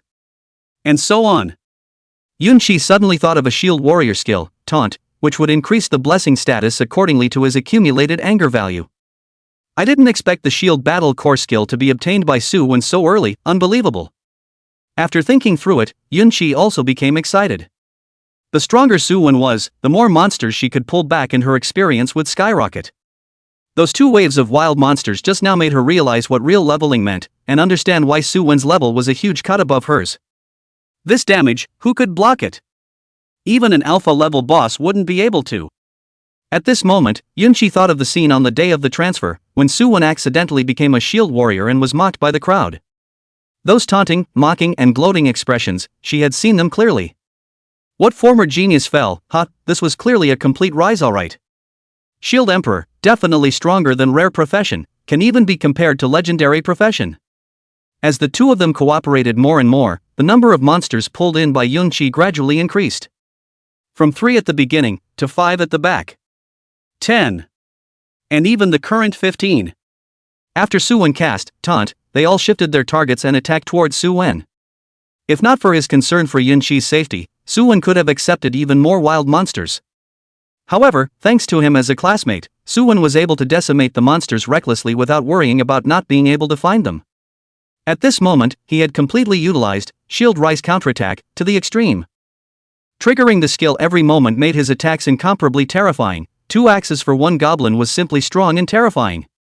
Even Yun-Chi had to continuously attack the monsters in the distance for fear of accidentally bringing them to a standstill. The efficiency of pulling monsters couldn't catch up with the efficiency of killing them. Outrageous. She was in pain and happy now. The continuous release of ice picks had caused her to go into a bit of a trance. Even though pulverizing ice pick didn't consume mana, this frequency of finding and pulling monsters still caused her to feel a burst of pressure. A jerk like her, who only pulled monsters without output, would deduct a huge portion of the reward when the experience settlement was determined. But it was better than practicing alone in misery on her own. Looking at the slowly rising experience, Yunchi revealed a hint of a smile. Pulling monsters and whatnot was her favorite. It wasn't tiring at all. This continued until 6 in the evening before the two of them returned to the city contentedly, resting early to prepare for the college entrance exam. On the other hand, inside a luxurious mansion in the city, there was someone who smashed the delicate porcelain heavily on the ground, unable to sleep. Chapter 28: The Mutual Aid Society's Anger. Damn it, I told you to go protect the young lord. Now where is he? Where is he? Hunger has no news now. Why are you still coming back? A mage noblewoman wearing exquisite mage robes with a plump figure was roaring madly. She smashed all the precious items she could see in the house and vented madly. Seeing the terrified guards kneeling in front of her, the noblewoman was even more annoyed with this unfavorable waste. She condensed a fireball in her hand and ruthlessly pressed it onto the guard's left shoulder, ignoring the other party's heartbreaking pleas until the guard's left arm was completely burned off before she stopped. The president of the Mage Mutual Aid Association, sitting on the sidelines, that is, Wang Heng's father, saw this and frowned slightly, but did not stop his lover's behavior. The disappearance of his only son on the last day before the college entrance exam was indeed. The mage noblewoman was also staring at the guards with a deadly stare, her fingertips forcefully embedded in her palms, her veins showing. Hear them say. King Yun. Being in the wild. 2. Be killed. What did you say? Early the next morning, Suwon simply ate a breakfast, put his weapon and shield into his space backpack, and went to school early. With the arrival of the college entrance exams, the number of active professionals in the city was obviously a lot more than usual. Most of them came to send their children to take the exam. There were also vendors with equipment materials, doing business near the school, wanting to end the college entrance exams and sell the trash equipment in their hands along the way. There was a sea of people along the way. Suwon also saw a few classmates, but he didn't have the idea to greet them. In the few years of high school, except for Luo Fei and a few sporadic people, he didn't make too many friends. Speaking of Luo Fei, Suwon stopped at the entrance of the school, his eyes oddly looking at Luo Fei, who was dressed in black clothes and leather shoes, dressed for sales. Explosive muscles bulged his clothes, and at this moment, he was more like a personal bodyguard than the merchant profession he had been transferred into. At the entrance of the school, Luo Fei was holding a stack of flyers, loudly explaining to the surrounding students about the new academy that opened this year. How the resources inside were superior, how great the teachers were, etc. The surrounding students listened in awe, taking the leaflets into their hands and reading them carefully. Every time a copy was sent out, the smile at the corner of Luo Fei's mouth would rise by 1 point. Apparently, this kind of behavior fit his occupational characteristics in the underworld, allowing him to level up a lot faster than an ordinary life professional. It was enough to be at the level of LV8. Suwon naturally noticed this as well. He went up and spoke with a smile, "Give me one too." "Okay, brother, look." Before the words fell, Luo Fei reacted. He smiled broadly and patted Suwon's shoulder twice, muttering a few words in his ear in a low voice. Then he quickly finished handing out the flyers and led Suwon into the school. "Why did you kid come so late? Didn't see my brother show off his power? Hey, pity. Suwon froze. He looked at Luo Fei suspiciously. Can it be that he missed something? He, look, what's this? Luo Fei took out a small red book from his pocket and handed it to Suwon, smiled triumphantly and said, "The acceptance letter from the Hadong Vocational Academy. How about it? Awesome. Isn't it the college entrance exam today?" Suwon was a little surprised, turned the admission notice over. The top is really Luo Fei's personal information as well as proof of admission. But the date was yesterday. Afternoon? "We life professionals are different from you. Yesterday afternoon we came to the school to conduct the examination test. Hey, you will never imagine how surprised those students were to see that there was a LV8 businessman in the examination room. We are based on an interview format. Those below LV3 are not even qualified to participate. The teacher from the Hadong Vocational Academy interviewed us, and when he saw that my level was so high, he simply chatted for a couple of sentences before handing out the acceptance notice." Suwon probably understood the situation, but he was still a bit puzzled. Then why is your rank so much higher than theirs? This was one of the more confusing points for Suwon. After all, he wasn't a living profession and didn't have a particularly detailed understanding of how they upgraded. Trading. I transmigrated as a merchant, but any operation linked to merchant behavior, I can increase my experience value. For example, selling, handing out flyers, and even spending money are all means of upgrading as a merchant. Buying and selling, but wherever it passes through my hands, there will be corresponding gains. Suwon drifted off. If this was the case, then it did make sense. Although merchant was a living profession, it was also a rare existence in it. Luo Fei, as a living profession, was able to be smoothly accepted by the academy. Suwon was happy for him from the bottom of his heart. Even if this academy was just an ordinary, second-rate academy in. Not a single sound can be sent out, can only look at Suwon silently pretending. This guy, really? Good boy. LV19, in the end, how to rise up. He was so tired and exhausted that he only managed to rise to LV16, this guy actually reached LV20 without saying a word, it's really scary. Lin Luo was a bit thankful that he hadn't provoked Suwon since the failed bet on the first day. Otherwise, I'm afraid that today he would have to be hit in the face by him again in public. Lin Luo has remembered that there are a few other high schools and a few second generation, always high in the eyes, if the exams run into Suwon is still so tugging. The first time I saw this, I had a good show. At this time, the class teacher Li Wenhua walked in, habitually raised his glasses, just wanted to speak, then saw Suwon who was surrounded by the crowd. Suwon? You're back? Come with me. Li Wenhua was inwardly delighted, and hurriedly pulled Suwon out of the classroom, handing him a silver card with a fine and smooth texture in the other party's dumbfounded expression. Take it, this is the transfer reward that I applied for you before. After today, you'll be able to go to the logistics department across the country to collect the resources inside. This is considered a little bit of funding from the school for you. I also hope that you can return to the school to take a look in the future when you have achieved success. Suwon stared at Li Wenhua for a while, he shook his head and did not take the card. The Li Wenhua in his impression would not say these words. Moreover, Li Wenhua had revealed to him before that given his excellent performance over the past 3 years, he would be given some special rewards on the day of the transfer. But now that the college entrance exam was coming up, this card was afraid that it wasn't provided by the school. This was feared to be Li Wenhua's private goods. I ran into Yunqi outside the city before. She told me that the school has relevant subsidies for special professionals like us, and she got it on the first day. My share should have been distributed to others long ago, right? He didn't mean to blame Li Wenhua, and he could tell what was going on at the time with a little thought. His own accidental shift to Shield Warrior had lowered his potential, and the original rewards had been handed out to others, which was just a routine operation for an ordinary high school like theirs. 3 years down the line, Li Wenhua had treated him well, and Suwon didn't want Li Wenhua to pay out of his own pocket to make up for this favor. Was it necessary to think so much for the school? Being pointed out by Suwon, Li Wenhua somewhat awkwardly scratched his already thinning hair, but still raced the card hard into Suwon's hand. All of the candidates in Hadong province would enter the same examination center. The speeches of the teachers and leaders lasted for half an hour. Students were warned about the taboos during the exams as well as various precautions. 8 o'clock sharp. All the teleportation stones glowed brightly, and the students disappeared along with streams of light. They then entered a huge square with an ancient style and grandeur. The Hadong province was vast, and the candidates added up to more than 100,000. Dense streams of light constantly appeared around the square. Suwon found many high-level professionals in the crowd.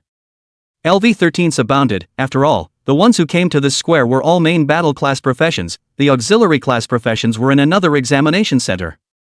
LV-15, LV-16 Suwon also found many. These are the top geniuses of each high school. He even found a LV-17 youth, able to reach this level in such a short period of time. It is estimated to be a rather rare legendary occupation. Just don't know where it came from. Anyway, in a small place like River Spring City, Suwon hadn't heard of anyone who had transmuted into a legendary profession. Suddenly, a curtain of light covering the sky fell from the sky. The text on it scrolled, and everyone's field of vision revealed a splash of names that emitted golden light. That was one's ranking on the sky screen. At this moment, another lofty tower slowly emerged from the ground. The high tower's doors opened wide, and a majestic and domineering voice followed. The East River Province candidate trial opens. The rules are as follows. The trial is divided into 2 types of trials, large and small.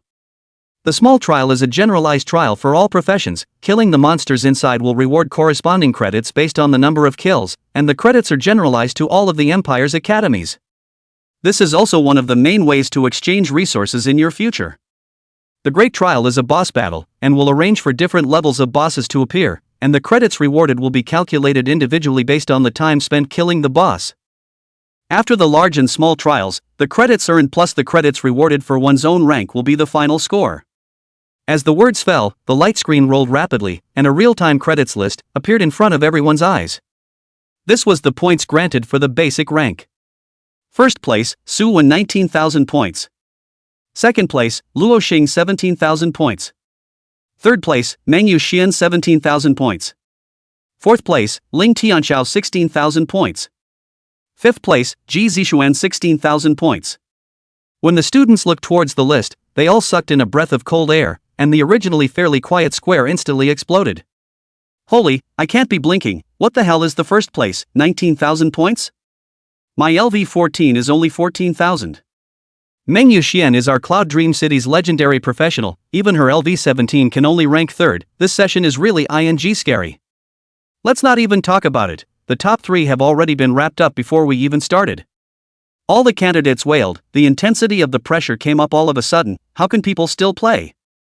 Even the majestic voice before sent out a light eek, looking a little surprised. After the commotion, the majestic voice sounded again. The trial begins, please enter the trial tower. Chapter 30 The Shock of the Examiners. As soon as the words fell, a terrifying suction force suddenly came from the mouth of the first floor tower, sucking all the group of candidates into the tower. Suwon realized that he had arrived in a wilderness and did not see any other candidates around. It was thought that this place was a replica or something like that. Just as Suwon continued to observe, a system beep suddenly came to his ears. You have received a new quest. Dare to be the first in the world. Mission difficulty. Mission content, break all previous scoring records and make the name of Shield Emperor resound through all the academies. Mission reward, random gems x 2000. Mission time limit, 1 day. The mission is here again? Suwon was pleasantly surprised in his heart. He was able to lead the same class of professionals by so much. In addition to the 2 major SSS rank skills boost, there was also the help of the unique equipment. This time, even though it wasn't an equipment reward, the random 2000 gems were pretty good for him. Not far ahead of Suwon, a teleportation vortex floated out of thin air, interrupting his study of the quest. A stocky dog-headed man stepped out from it. In people's impression, dog-headed people were the kind of hybrid monsters with dog heads and human bodies. This was a misunderstanding of dog-headed people. They were actually more accurately called lizardmen. It was rumored that they belonged to the dependents of dragon-like creatures, with a meager amount of dragon blood in their bodies, so their appearance was covered with scales and looked even more majestic and domineering than ordinary creatures. It's just that their bark is like a dog, so they've been nicknamed a dog-headed man. Dog-head man common LV19. Blood, 8,750 8,750. Rank LV19, corresponding to the candidate's own rank. Monsters of this level could not cause any trouble to Suwon at all. The moment the opponent rushed over, he didn't even use shield up counterattack and cut the opponent into a corpse in 3 or 4 hits. At this moment, Suwon received a reminder from the trial tower. Credits plus 100. With only credits and no experience reward, Suwon guessed that this dog-headed man should be a puppet condensed by mana. It was used exclusively for the candidates' trials. The interval was only half a minute. The second wave of dog-headed men rushed in. This time there were 2 of them, much like the rules of the previous Golden Mysteries. The third wave, however, made Suwon overturn this judgment. Because the number that appeared this time was 4. Although he was surprised, Suwon was not afraid. Combined with shield rising counterattack, the damage he could burst out was incomparably amazing, and these little Rolos were purely toolmen that gave him extra credits. At the same time, somewhere in an unknown space, a group of high-ranking bigwigs were watching this student trial. Among them, Suwon, Luo Xing, and Meng Yuxian were the 3 most dazzling, all of them beating the second level at an extremely fast speed. There are quite a few good seedlings in this class of Hadong province. They actually managed to produce 3 legendary professions. A white-bearded old man stroked his beard and laughed. 2. Before the big statistics, only Luo Xing and Meng Yuxian 2 people, this first place. Information is written on the only hidden occupation. Incredible, the hidden occupation is actually higher than the 2 legendary occupation levels. That said, I remember, didn't old Su report a hidden occupation before? As they spoke, several bigwigs gazed at Su Shan, who was resting his eyes on the side. All of them were the principals of various colleges and universities, and had participated in the creation of the trial grounds. Especially the kind of monsters that didn't give experience rewards after killing them, all of which were coalesced by their mana. There were over 100,000 examinees in Hadong province, so one could imagine the time and effort that this group of principals had put into this. Hearing the crowd's discussion, Su Shan, who was still resting and recovering, didn't open his eyes and said indifferently, "There was indeed a hidden profession that appeared in the school before. It's a pity that it's a shield warrior, it's not as good as a rare profession." Hearing this, the few bigwigs who spoke revealed a hint of an odd look, and someone opened his mouth to ask, "What's the name of that hidden profession? Is it Su Wen? HM? How do you few old things know? What the hell are you playing at?" Su Shan finally opened his eyes, and only then did he realize that the atmosphere around him was a bit wrong. How are all these old things with a face that looks a little cute? Expression looking at themselves? Mocking, teasing, and some gloating? What is the situation? His brows furrowed as he wondered, what's going on? What are they all looking at me for?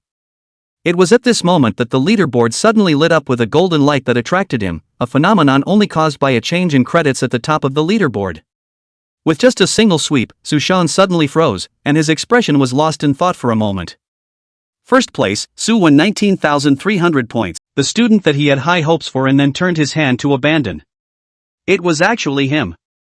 Looking at Su Wen's violent output, Su Shan was a little skeptical. He hadn't been to school for a week, why had the world outside changed so much? Also, what were those school leaders doing? Why didn't they inform him of such a big event? He just wanted to question those people, but then remembered that he was in the space, conventional simply cannot contact the. Su Wen wasn't aware that everything he was doing was being observed by numerous principals. He was just hacking the refreshed dogheads to death over and over again, doing his job. Now that he had reached level 8, the number of dogheads came to a terrifying 128. The densely packed dogheads surrounded Su Wen, frantically waving the weapons in their hands, wanting to tear the human in front of them to pieces. But their efforts were destined to be futile. Even though Su Wen couldn't solve so many dogheads in one go, the damage caused by the other party to him was. The crowd lamented, and the topic was again led to Su Shan by a certain principal. Su Shan had his hands behind his back at this moment, smilingly saying, "Good luck, good luck." Other than Su Wen, other heavenly prides have performed equally well, just like the two of them, Luo Xing and Meng Yuxian. Hearing Su Shan's bull, the principals secretly poo-pooed it inwardly. Just very good? You can say this to the two legendary professions as well?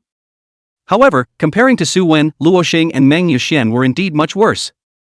The two of them had already killed the 6th wave, but their appearance was really a bit wretched. Luo Xing's profession is similar to that of an array master, and the skills he uses have the attribute of trapping and killing the enemy, and his own general attack is a long-distance attack, which can greatly enhance his ability to save his life. However, Luo Xing was not Su Wen, and his skills had a cooldown limit. Faced with the collective siege of 32 dogheads, he could only release skills to control some of them, and slowly kite the rest to wait for the right moment. There were several times when he was almost caught up by the dogheads, and Luo Xing was so scared that he hurriedly fled, not even caring about consuming the doghead's blood. As for Meng Yuxian, she had also reached the 6th level, and was frantically fighting with the dogheads. Dream Yuxian's profession was a great contrast to her name, and was the legendary profession of the bloodthirsty bladesman. By constantly attacking the dog heads, she gained the bloodlust effect. The blood-sucking and attack abilities can be increased at the same time. That's why she was able to hold out until now as a melee fighter. It was just that at this moment, she was slightly in a sorry state, changing her elegance from the past, her hair was scattered and her face was pale.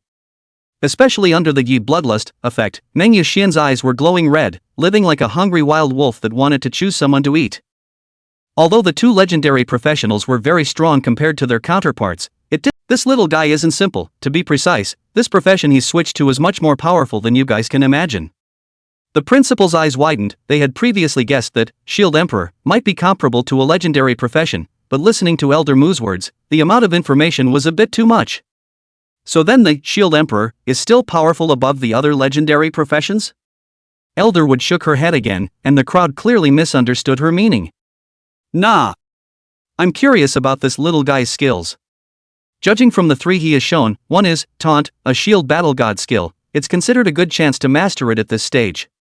The second one is what you guys said was a passive skill that restores chi and blood. This kind of passive ability many professions have, but the effect isn't as obvious as Su Wen's. What surprised me was that the opponent's recovered chi and blood actually fluctuated at a certain point earlier, rising by about double. What? Double? Why didn't we see that? The crowd looked back at the screen, only to see that Suwon was still surrounded by dog-headed monsters, and his recovered chi and blood was a stable value. There was no sign of the doubling situation that Elder Mu was talking about. If I'm not wrong, this should be an ability that triggers a passive based on one's remaining chi blood. Right now it looks like there are already 2 layers of effects, as to whether there is a third layer is still unknown. As for the last, is his shield, or the active skill triggered by utilizing it? Don't forget, most of the active skills can be upgraded. It's so strong now, imagine how terrifying the power will be after the upgrade. Hearing this, it dawned on the crowd that they were already looking at Su Wen with some different gazes. One must know that what made Mu Lao so strong was the degree of skill development. It was said that it was by relying on a divine skill that Elder Mu was able to exterminate the swarm of starry sky monsters in the first place, and it was widely rumored. If Su Wen later upgraded this skill to the divine skill level. Hiss. Chapter 32 The 100,000 Point Difference. Congratulations on successfully clearing the trial tower. When Suwon beheaded the last dog-head man of the 10th level, a prompt from the trial tower suddenly came in his ears. Suwon placed his giant axe behind him and sighed somewhat depressedly. If these dog-headed men were real creatures, then he might have promoted to LV20 and obtained the 3rd SSS skill. At that time, his battle power would further skyrocket. Right now, he could only watch with dry eyes, with no benefits. Suwon was quite depressed, and after teleporting out, he did not have the pleasant mood of clearing the trial tower at all. After all, a trial of this difficulty was really nothing to him. When Suwon appeared in the square, he found that there was still a small half of the candidates who had not finished the trial, and the rankings on the light screen were constantly changing. The competition was quite fierce. However, a closer look would reveal that the credits of these people were rising slowly. It was just like squeezing toothpaste, squeezing a little out. Suwon could also guess the reason for this. Not everyone was like himself and had the strength and courage to collide head-on with hordes of dog heads. The candidates who are still challenging now, most of them are kite-type professions that can be long distance, slowly grinding, messing up one a minute, in order to have more credits. There's no shame in it. Just with the passage of time, the dog heads they faced stacked up exponentially, and finally reached a critical mass that they could resist. Many candidates ended their challenges and returned to the square. Among them was the only 2 legendary professions in the current Hadong province, Dream Rainstorm. At this time, although she had already withdrawn from the battle, Meng Yuxian's eyes were still brimming with blood, and she had yet to completely wake up from the previous siege. After a few moments, she gently shook her head before distinguishing the difference between the trial and reality. Recalling everything in the trial, she slightly hooked up the corner of her mouth, revealing a nice-looking arc. With the bloodlust, skill to fight with battle, I fought my way to the 8th level this time with great difficulty, and I should be the top existence among all the candidates. It wasn't that Dream Yuxian was conceited. Rather, the legendary profession had granted her enough strength that she dared to make the highest evaluation of herself. She had also surpassed the predictions of many principals by beating the 7th level. Although the process was a bit tough, as far as the results were concerned, Meng Yuxian was very satisfied with her play this time. Only by personally experiencing the hardship and despair of being surrounded by a sea of monsters would she understand exactly what it meant for her to break through to the 8th level. Dream Yuxian's gaze fell above the canopy, wanting to find herself high up on the first throne. She wanted to hear the crowd's unbelievable exclamations and cries, and wanted to see the incredulous expressions on their faces. This would make her feel physically and mentally happy, and could whisk away her fatigue from the trial. But when Meng Yuxian saw the name of the top-ranked person, she froze. Turning around to look towards the people around her, their expressions were the same as she had expected, except that the object of surprise was not herself. Holy, 121,300 points, I didn't see it wrong. Shaking off the second-place Dream Yuxian by nearly 100,000 points, this is not going to the heavens, I'm afraid. According to a dog-headed man 100 points, this guy seems to put the 10th level through? Definitely points bro, is through the 10th level. I heard that the trial tower only has a total of 10 levels, in previous years the most powerful only passed 8 levels, this directly broke the record. At this time, the square was extremely noisy, the crowd was all discussing one person, Suwon. Even Meng Yuxian, a legendary professional, looked incredibly dull at this time, as if she was a transparent passerby in front of Suwon. No one cared that she passed the 7th level, no one cared about her achievements. Meng Yuxian raised her head in confusion. She felt that this world was suddenly a bit jagged and became different from before. Passing the trial tower? How the hell did he do that? She was a bit unwilling, wanting to find that Suwon whom she had never met before and ask how the other party had survived the wave of monsters. That kind of number of monsters was simply not something that budding professionals like them could deal with. Not even a legendary profession. Meng Yuxian began to look up in the crowd, and suddenly, she found a crane-like figure. He was carrying a huge battle axe with an exaggerated shape on his back, and his arm was sheathed in a shield, giving off a lofty and majestic aura just by standing there silently. As if the other party sensed something, he turned around and nodded slightly towards his side, a warm smile on his face. He was Suwon. The great trial has begun. Please ask the candidates to enter the trial tower again. After the small trials were all over, the crowd rested for roughly 10 minutes to hear this majestic voice again. The crowd was once again sucked into the tower, and the scene changed, this time to a dark crypt background. An elite-level dog head stood in the distance, its gaze ferociously looking towards Suwon who had suddenly appeared. However, due to the rule restriction, at this time it was not able to move at will, and could only watch Suwon who was walking towards him step by step. Just elite level? It's a bit too boring. An elite-level dog head could not raise Suwon's interest at all. It was just an experienced baby with an inflated blood count. Suwon pulled out his giant axe from his back and struck the opponent's head heavily, causing the elite dog-headed man to howl miserably in pain. It immediately pounced on Suwon, wanting to tear the opponent. What do you say, Elderwood? Chapter 33, Fighting Through Again. With the strength that this little guy has shown, it's estimated that it's hard for a head-level boss to cause any trouble for him. Elder Mu quite agreed with the views of the people present. After all, at the end of the day, the leader class was just a small boss. It was just a challenge for this group of candidates who had just switched not long ago. The size was considered a challenge, but this did not include Suwon as well as those two legendary professionals. Their strength was simply not on the same level as the other candidates. Elder Mu looked at Suwon on the screen, curious about how many more levels the other party could break through. There weren't many juniors that made her look up to her over the years. She wanted to see if Suwon would still be able to exert the same courageous strength as before after encountering the boss's level suppression. Suwon was not aware that at this moment, a real academy bigwig was paying attention to himself. The vortex fluctuated, and a dog-head boss that was one level higher than himself came out from it. The 5% attribute suppression appeared instantly. However, this couldn't cause any trouble to Suwon. Just by pressing on with his defense and counterattacking, he killed an alpha-level boss once again. Suwon did not have any sense of accomplishment at this time. Even though he had gained a considerable amount of credits, he still felt that the trial was too boring for him. His strength had long surpassed normal candidates by a large margin, and he was about as good as warming up for an event here, not much of a challenge at all. Most importantly, there was no. It lasted even longer than the previous small trials, and more points were gained. However, when the leader class boss appeared, a large number of candidates were kicked out of the trial tower at the same time, as they were simply no match for the leader class boss. The difficulty was instantly raised a notch.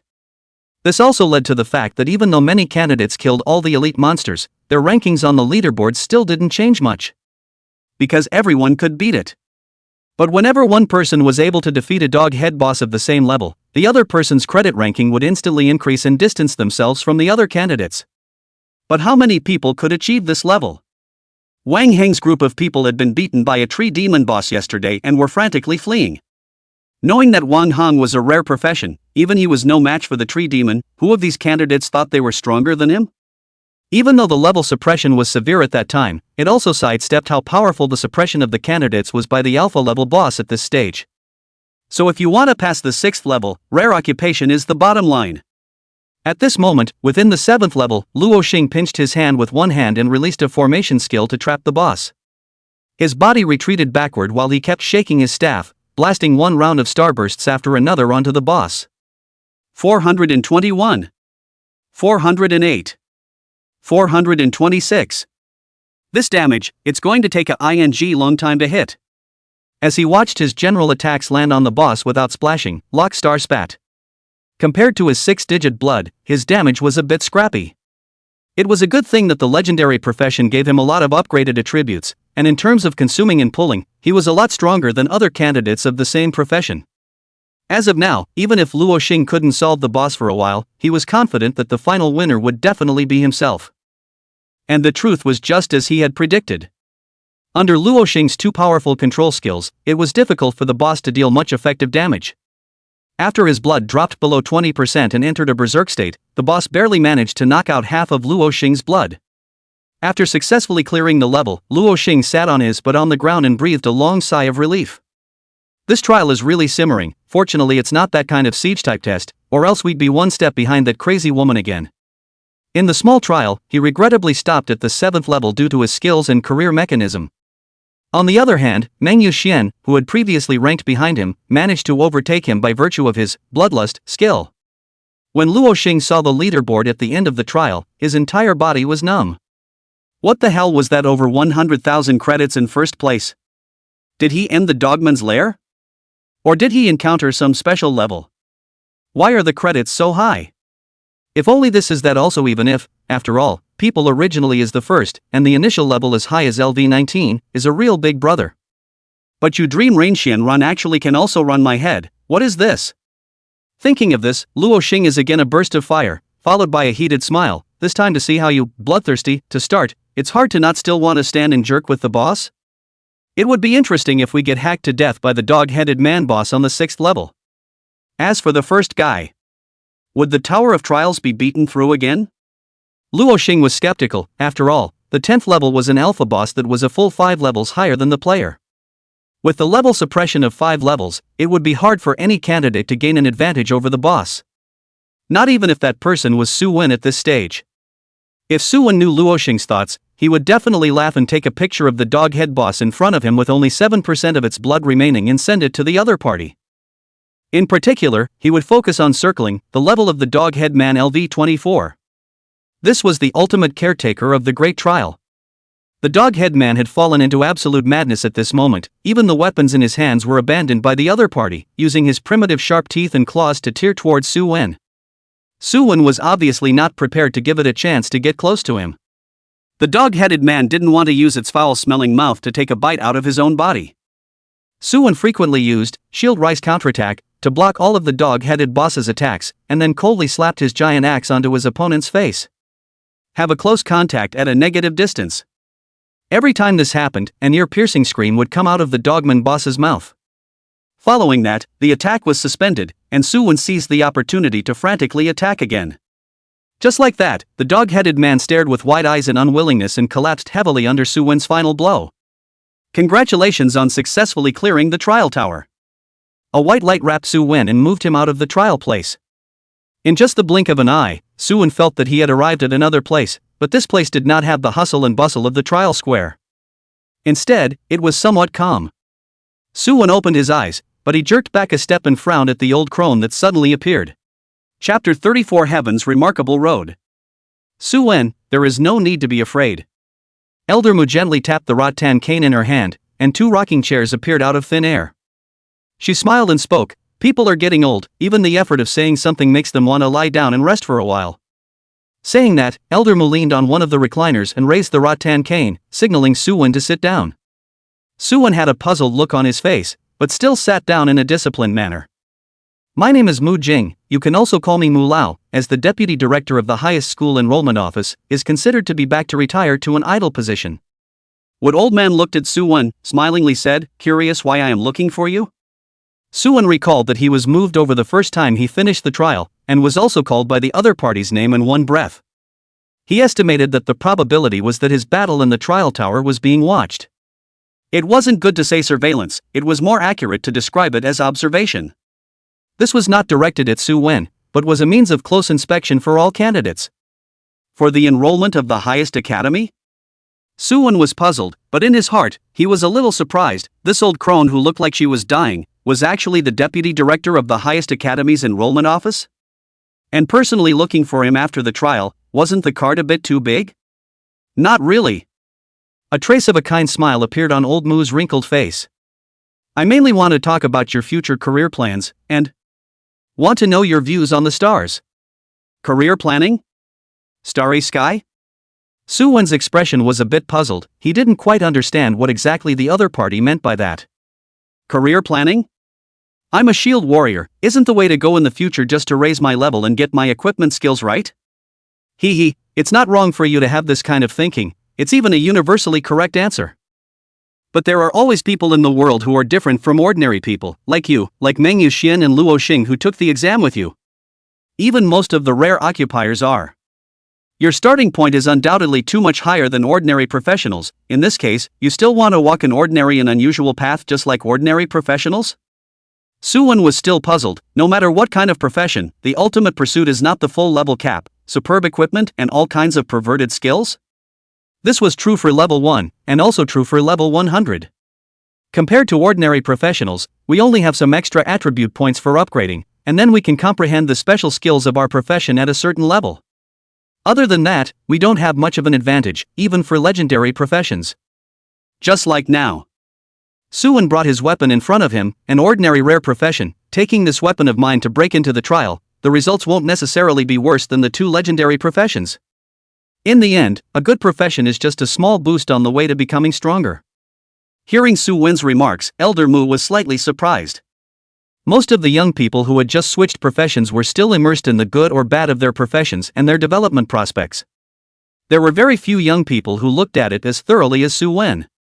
Even the students in the academy were like this, enjoying the joy of switching to a rare profession. They also always treated those common professions with a superior mentality. Occupation-only theory. Well said, it seems like you have a rather thorough understanding of this aspect. Elder Mu nodded his head in approval before asking, since you also said that the power of a professional lies in the three generalized facets of equipment, skills, and level. Let's take this trial as an example. You relied on this handle purple equipment as well as a few skills to sweep through the land of trials. Your advantage over others lies in equipment and skills, doesn't it? The LV-19 that you're so proud of doesn't play any role, right? After all, the trial monsters are of the same level as you, so you don't have any advantage at this point. Hearing Elder Mu talk about his skills, Suwon's heart snapped, but his face remained unchanged as he returned. Indeed, I was just lucky and took advantage of a few points. Elderwood shook her rocking chair, her body swaying slightly as she laughed once again. If low levels are like this, then what will happen to high levels, and what will happen to full levels? Have you ever thought about this question? Other people have accumulated an unknown number of years at 100 levels. Compare equipment with them? Comparing skill strength? Which one of them can you beat the others? Even if it's a life profession, assuming he has accumulated decades at the 100 level stage, how much weaker would that person be? Humans are like that. What about monsters? The higher the level, the higher the intelligence of the monsters. They aren't a string of codes, they are truly terrifying forces with the power to overthrow Blue Star. This is still just the star monsters around the Blue Star. As for the more distant, who knows if there are any more? Suwon froze at his words. What Elder Mu said was indeed a direction he hadn't considered. Previously, he thought that by ascending to full level at the fastest speed, he would be able to rely on the system to obtain the most powerful power. Now after what Mu Lao said, it really seemed to be a bit reasonable. However, as he pondered over what Elder Mu said, Suwon was a little confused again. According to what you said, those who arrive at full level first must be the most powerful, and those who come later will hardly have a chance to surpass them, isn't it? The wooden old man's rattan staff shook, and a cup of fragrant tea appeared in front of her.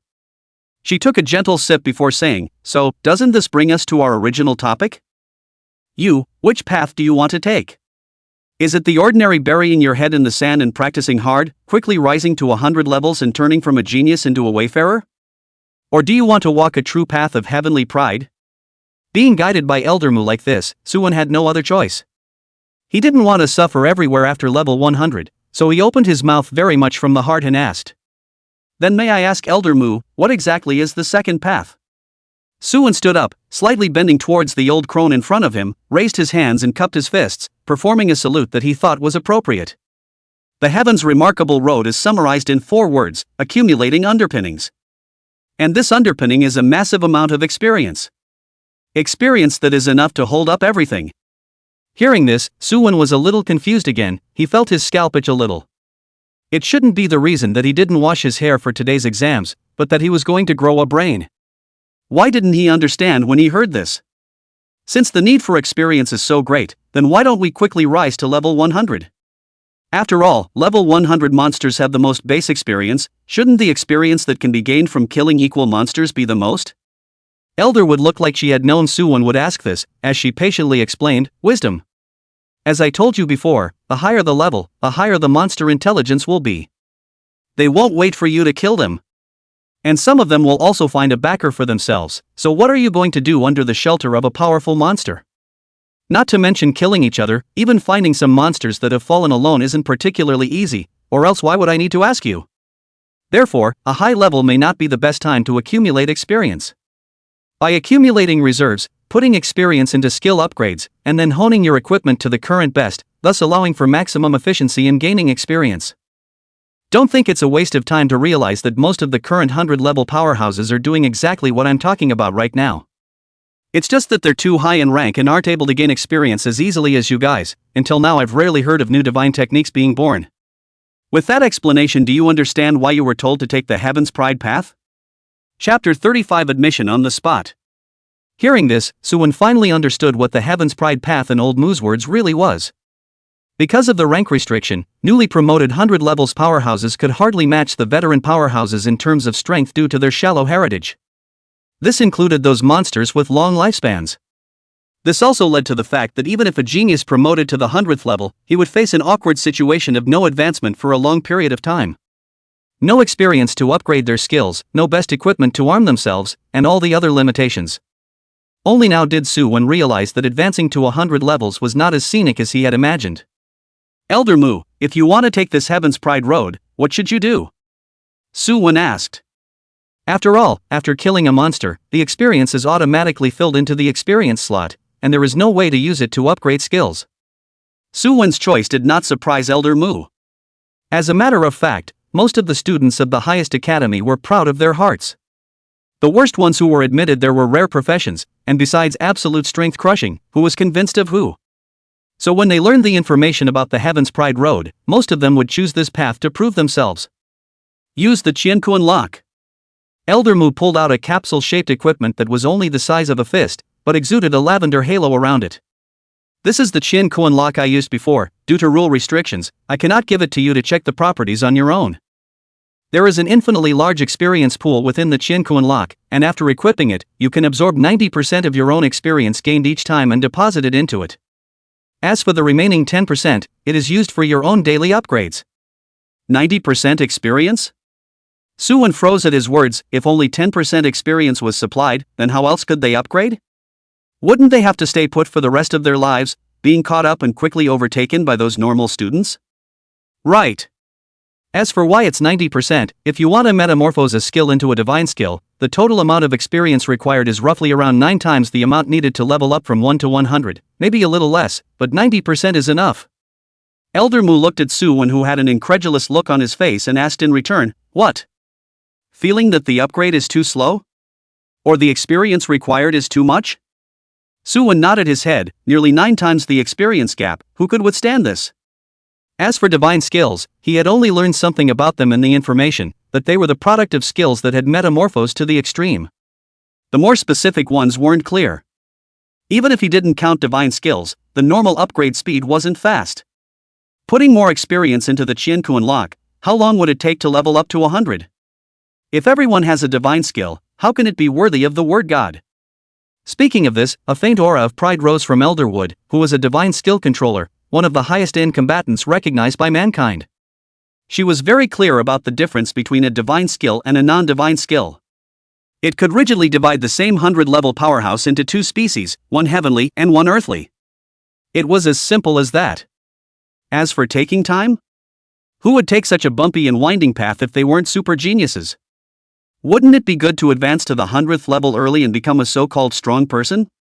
You will naturally know the details when you come to the Supreme Academy. Don't worry, compared to this cost, what you get will far exceed what you pay 10 times over 100 times over. The 3rd day after the end of the trial is the official opening time of the Supreme Academy. Don't be late then. After saying that, without seeing any movement from Elder Mu, Suwon was already teleported back to the trial square. Beside him, a youth with a dull face was looking up at the sky, with a look of being overly struck. LV-17. Well, the level is not low, it is probably that legendary professional, Lockstar. But this has nothing to do with Suwon. The rankings on the light screen have basically been finalized, just waiting for the candidates who have not yet finished the trial to come out. This session of the college entrance examination will be considered completely over. Suwon only waited for a while before the trial tower emitted a burst of white light and slowly entered the ground, disappearing. That majestic voice from earlier sounded again. The trial is over, candidates can use the teleportation stone to return to their respective schools. The enrollment teacher will contact you through the trial proofs, wishing all candidates a prosperous path and early ascension. As the words fell, the light curtain in the sky shattered like a mirror, turning into countless thin papers that flew into the hands of the candidates. Along with it, there was also a teleportation stone that was the same as the one that came. Suwon curiously looked at the golden thin paper, and countless information about the trial flooded into his mind in an unknown manner. A moment later, a trace of realization flashed across Suwon's face. This turned out to be the paper version of the leaderboard, which was also a proof of one's trial performance. Only on the leaderboard, Suwon was at the top of the list. The difference in credits of this term's candidates was extremely exaggerated and horrifying, and a single Mengyu Xian, who was ranked third, had credits that far exceeded those of the previous top candidates. First place, Suwon 506,300 points. Second place, Luo Xing 244,800 points. Third place, Mengyu Xian 186500 points. Fourth place, Kong Haoming 124,000 points. Fifth place, Li Zihan 123,800 points. 32nd place, Yunqi 74560 points. 44th place, Lin Luo 72,600 points. Taking the exam with this group of perverts of theirs, I'm really convinced the credits aren't even a fraction of a person's score. This is still A. By investing in Suwon, the gain would be at least a 100-level powerhouse to rely on. Who wouldn't be tempted by a surefire deal? When Suwon walked out of the teaching building, Luo Fei, who was waiting here, hurriedly ran over. He wrapped his arms around Suwon's neck and grinned. "Mosquito, how was the test? Didn't lose your Fei brother's face?" "Your Fei brother, I was shocking the whole field of candidates. As my little brother, you have to come back with a top rank even if you're worse." Saying that, Luo Fei understood that the competition with Suwon was all the main battle class candidates in the province. Although he had full confidence in Suwon, he didn't dare to jump to conclusions on the exact outcome before the trial ended. He only saw Suwon glancing at him breathlessly before handing the golden paper in his hand to himself. Luo Fei took a look, and the original ranking of credits had somehow turned into an admission notice. Divine Martial Academy High School Admission Notice. Chapter 36 Rejection. Divine Martial Academy? Isn't this the highest academy of our Divine Dragon Empire, Kana Mosquito? Seeing the few big words on top of the gold paper, Luo Fei excitedly shouted strangely, causing the surrounding students to look sideways. When seeing Suwon next to him, one by one, they skimmed their heads again, pretending that nothing happened. If the provincial scholar can't get into the highest school, wouldn't the trial be a joke? Luo Fei didn't notice the reactions of the people around him and continued to browse through all the contents inside the notification letter.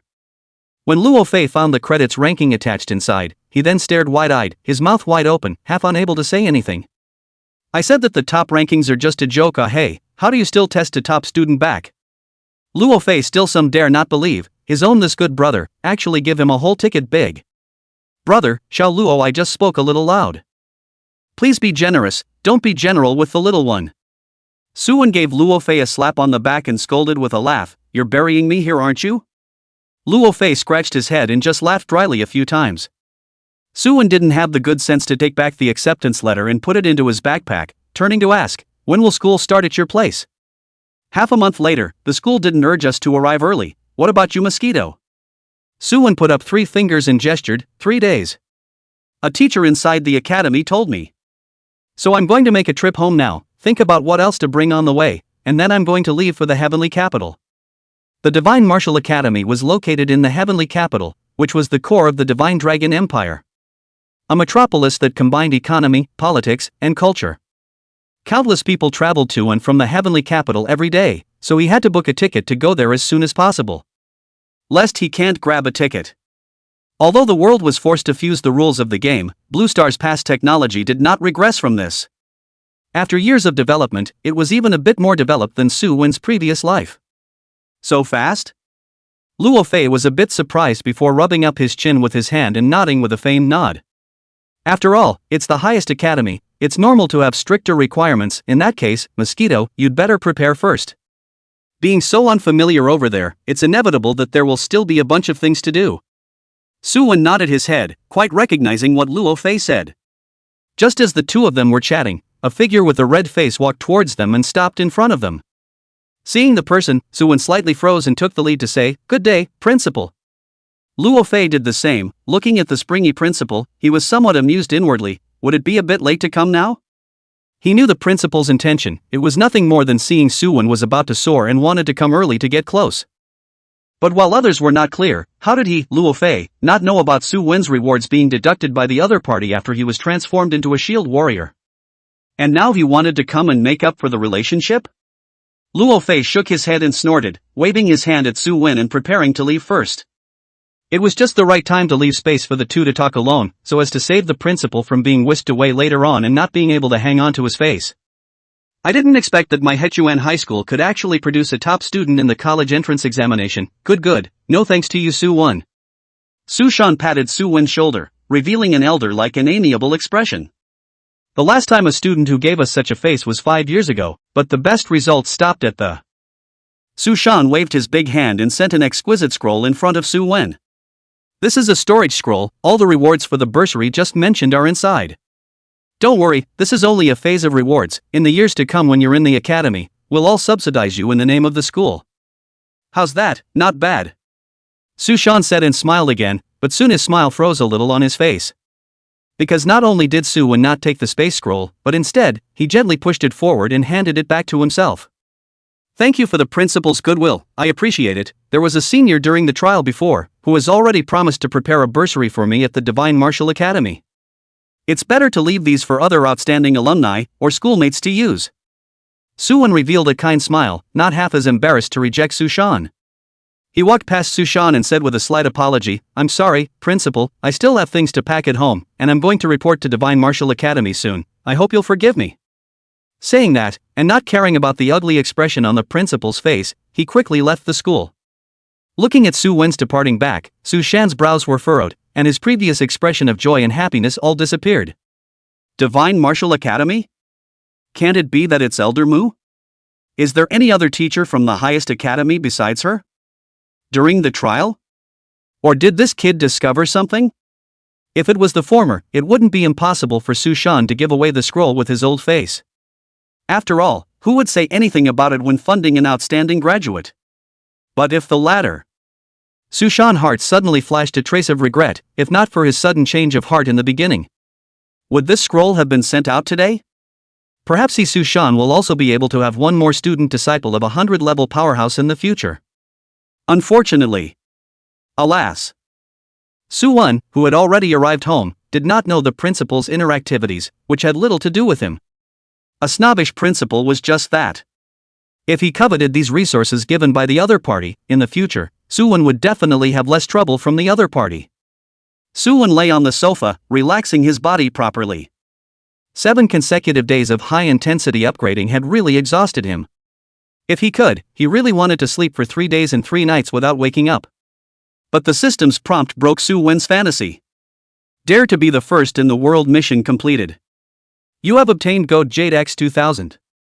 Holy, it's actually 2000 sheep's jade? The moment he saw the reward, Suwon was so excited that he directly jumped up from the sofa. So many gems actually came out with the sheepskin jade that he currently needed the most? Luck exploded belonging to his. Chapter 37 Invitation. The goat jade was similar to the blue chalcedony that Suwon had previously obtained. Both were gemstones that could be set on equipment and could greatly increase one's battle power.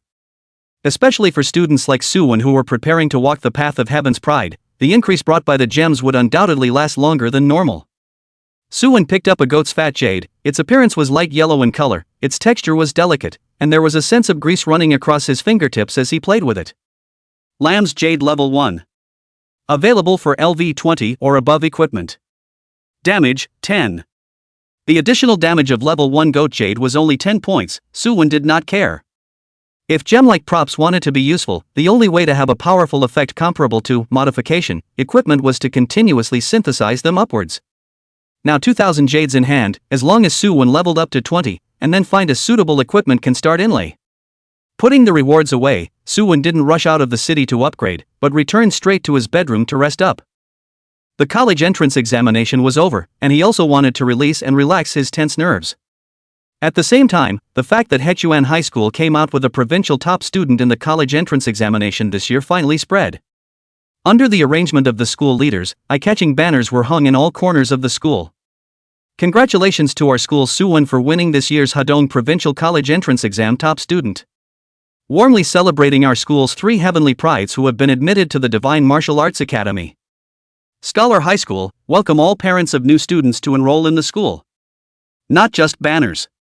The school's official website, the official website of the Department of Education, and even the official of Hachuan City all came down in person to warmly celebrate the birth of the top students. For a while, most of the people who were concerned about the current college entrance exam knew that their own family had produced a top student in the college entrance exam. Breaking the record of the previous years, he successfully reached the top with an excellent score of full marks. All the major powers caught wind of this and sent people to wanting to pull in a potential star for their own power. Huang Yiming, as the deacon of the Mage Mutual Aid Association, personally came to River Springs High School, ready to visit the school leaders as well as Suwon himself. There were also a few more social elites with majestic breaths and high ranks around them. They were making the same intentions as Huang Yiming. One of them couldn't help but snort when he saw Huang Yiming arrive. Is there no one left in your Mage Mutual Association? The meat delivered to your doorstep can be let go by you. Your president is really big-hearted, and actually still dares to let you come over. Huang Yiming couldn't help but have a trace of embarrassment flash across his face when he heard this. A few months ago, a mage with good talent had wanted to join the Mutual Aid Association, but was cut off halfway by another family, making him, good to say, I've long wanted to taste it, but unfortunately, as you know, the school's little salary is just not enough, shy. Huang Yiming heart slander, goddamn shy, when a school leader, look at you powerful. Even the old chairman of the favor are disregarded, do not let me meet you in the wild. Suwon slept until 3 o'clock in the afternoon. Simply wash up, just want to go out of the city to practice, just heard the doorbell ringing outside the house. Suwon unscrewed the door to his room, only to see a robed attire with a smiling face, Huang Yiming standing at the door with a magic book that emitted marvelous fluctuations in his hand. It was a master of law, and the level was also very high. It was at least 20 levels higher than him, and he couldn't even see the basic information. Faced with the sudden arrival of a high-level mage, Suwon was a bit puzzled as he asked suspiciously. This mage, sir, what do you want from me? Seeing that Suwon had no intention of inviting himself in, Huang Yiming was not annoyed. He was here to invite people to join the club, not to be a grandpa. The size of the king was quite clear. He opened his mouth and introduced himself. Hello Suwon, I am the deacon of the Mage Mutual Aid Association of Hachuan City, and I am here today to invite you to join the association. Mage Mutual Association? Suwon had never heard of it. Besides, I'm a shield warrior, isn't it not appropriate to join this kind of mage union? Sorry, I don't have any great interest in joining a labor union. Suwon responded with a smile. And I'm going to leave Hachuan City in a few days. Joining a union is also a bit inappropriate. Without giving Huang Yiming a chance to speak, Suwon quickly closed the door. Bang! The sound resounded all around. Huang Yiming stood in place awkwardly, not expecting to eat a closed door from the other party just as soon as he made contact. Looking at this attitude, it was estimated that there was little hope of continuing to persuade. But Huang Yiming did not give up. He squatted at the intersection not far from Suwon's house, ready to create a chance encounter. Then pull together some. Success is the best, not can only give up the plan. I have to say that Huang Yiming's patience is really good. He really let him wait for Suwon, who was ready to leave the city. He followed far behind, thinking of what way to create a chance encounter. Is it a detour from the front to meet, or from the back to follow up? Neither is good, it always feels a bit deliberate. In the middle of thinking, Suwon in front of him has already come to the west side of the city gate. Looks like he is going out of the city to upgrade. Huang Yiming didn't want to meet Suwon out of the city, that would cause unnecessary misunderstandings.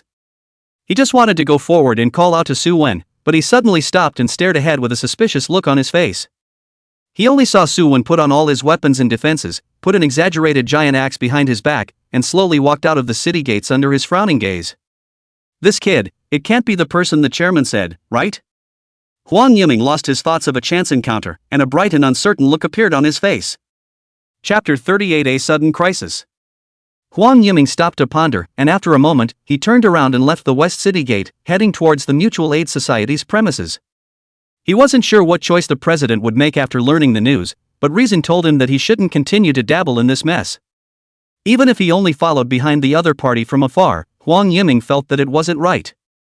So he didn't even use his means of communication and returned straight to the Union in order to reduce the traces of his involvement. As a senior deacon, he had the power to directly meet the president. So when he arrived at the premises, he ran straight to the third floor and stopped in front of the president's door. Dang dang dang. Knocking on the door, without even waiting for a sound to come from outside the city, and the Mutual Aid Society isn't aware that I already know about their actions, so other than the West City Gate, back then, he switched to the main combat class profession, assassin. I thought it was the beginning of stepping onto the peak of life, but I didn't expect to be greeted with a nightmare. At the beginning of his career change, he only had a normal, assassinated, not even a, shadow sneak, which made his early upgrades exceptionally difficult. After all, the direction of the assassin's development decided that he did not have the blood cow attribute. And with the most important, shadow sneak, missing, he couldn't really sneak into the darkness and give the enemy a fatal blow. Yi Hui could only bitterly fight those monsters head-on. He didn't even have a chance to sneak up and trigger a skill. A brittle skin and monsters fighting, and no means of recovery, one can imagine how miserable he was at that time. As a main combat class, he didn't even get into a second-rate school. It had to be said that Yi Hui lived like a joke back then. It wasn't until half a year ago that he accidentally obtained shadow stalking and truly became a professional assassin. Backed by the Shadow Alliance. Relying on the Shadow Alliance, he was struggling to make a living by taking on missions that weren't too difficult. Until today, he found a very simple task in the taskbar. Kill a LV-19 rookie. Although Yi Hui didn't think he was that powerful, the LV-34 was still inwardly incredibly confident in dealing with this kind of rookie. It wasn't until he saw the target introduction that Yi Hui became cautious and carefully lined up the places where Suwon might appear. We're going to run away after this one, ugh. Still a bit reluctant to part with this place. Looking at the surrounding monsters and the professionals that came and went from time to time, Yi Hui revealed a bitter smile. If there is a choice, who wants to do this kind of work that is dirtier than a sewer? Unfortunately, fate is not on my side and I can only be forced to accept it. I'm sorry Suwon, I also had to finish you off completely. Who made you mess with someone you shouldn't have messed with? Chapter 39, Assault and Kill. As a professional assassin, Yi Hui dared to take on this kind of assassination order. In addition to the confidence that came from level crushing, he also had a handful of small props for chasing people and finding things. According to the intelligence, he went straight to all the LV-17 LV-25 leveling grounds after exiting the West City Gate. The target level was approaching LV-20, and if he wanted to level up, there weren't many places to choose from outside the West City. And with the sparse activity of people in such low-level areas, he was confident that he would find and kill Suwon before the sun set. Coming to the nearest jungle swamp, Yi Hui took out a worm with 2 sky-charging whiskers from his backpack. This was the Chi Sense worm. This milky white worm was a very rare and extremely valuable item even in the assassin circle. It can recognize the breath of all creatures below the user's LV-10 and record and display it in the form of data in front of the user's eyes. It was considered an alternative creature tracker after the rule fusion, and the effect was very powerful. Yi Hui placed it in his hand and watched as the 2 sky-charging whiskers of the Chi Sense insect continued to shake, flashing trace amounts of red light from time to time. In about 5 minutes, the Chi Sense insect had finished collecting the advanced life scent from the area Yi Hui had explored in the jungle swamp.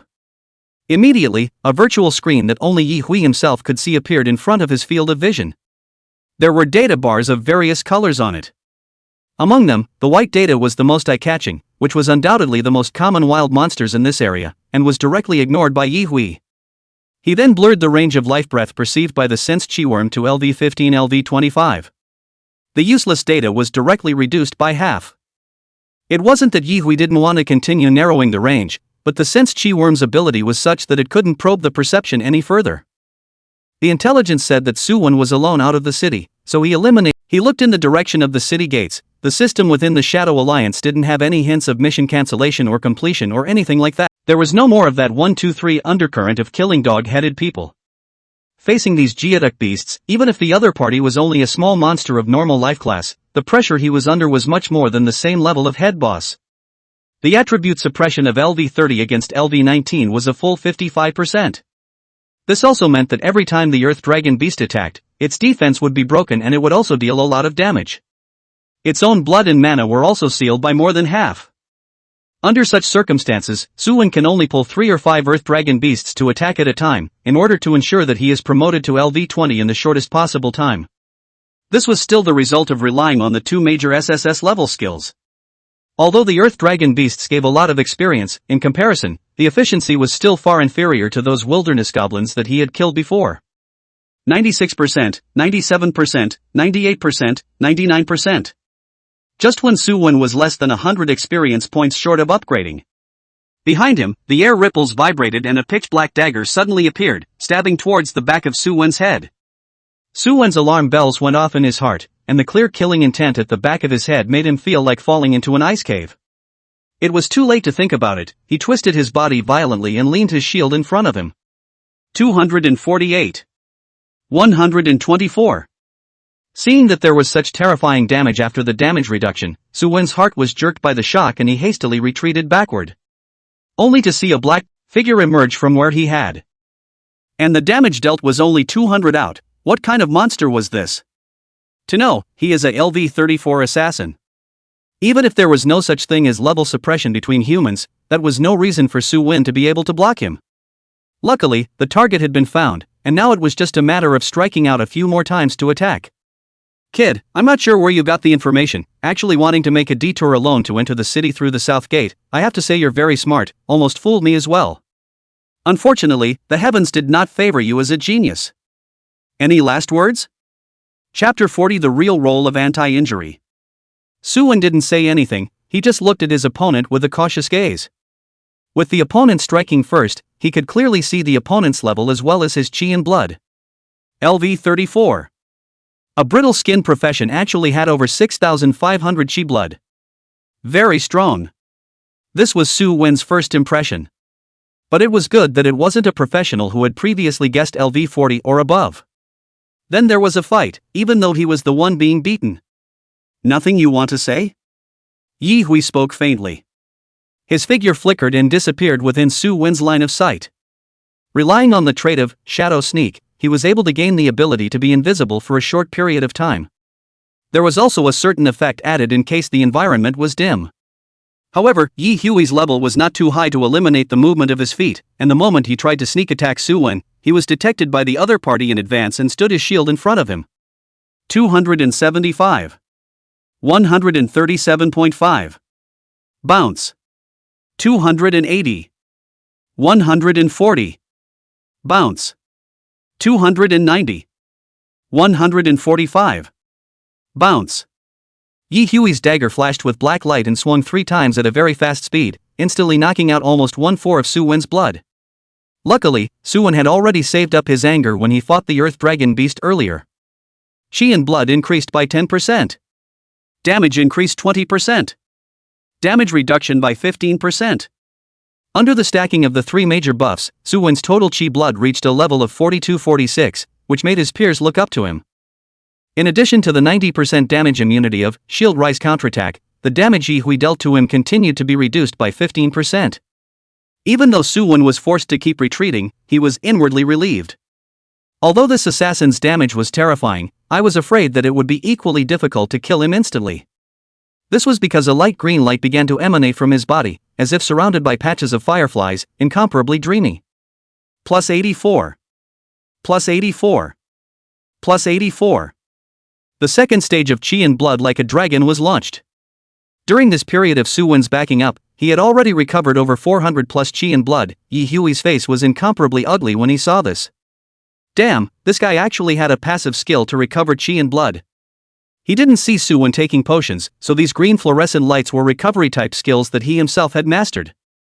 If he couldn't kill the other party at a very fast speed, both sides would be in a stalemate, unable to tell the winner from the loser. Not to mention taking the opponent's head to collect the bounty. Thinking of this, Yi Hui let out a low roar. He no longer hid his figure and quickly rushed towards Su-Wen. At the same time, as his feet stepped on the ground, channels of blue light suddenly appeared, accompanying the other party's footsteps. His speed grew faster and faster, and in the blink of an eye, he sent his weapon in front of Su-Wen. Bang! Bang! Bang! Yi Hui frantically danced his dagger, and an 8 equal ring symbol also appeared on Su-Wen's head, and for every attack he received, the halo would fill up 1 frame. When 8 attacks were gathered, the ring symbol would explode, dealing huge damage to the target. Compared to a rookie like Su-Wen, LV-34 Yi Hui undoubtedly had more skills under his control. In just a few moments of exchanging hands, the other party had displayed at least 4 skills. Moreover, Yi Hui's agility was super high, leaving Su Wen with no chance to fight back.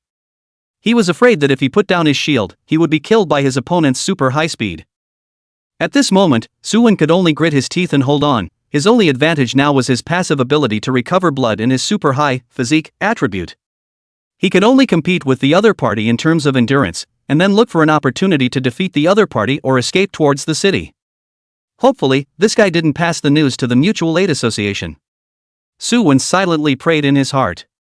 276. 280. 265. 247. 138.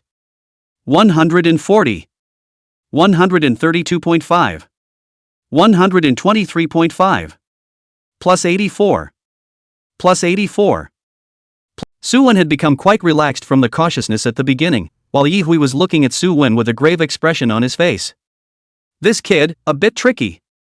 Just like a hedgehog.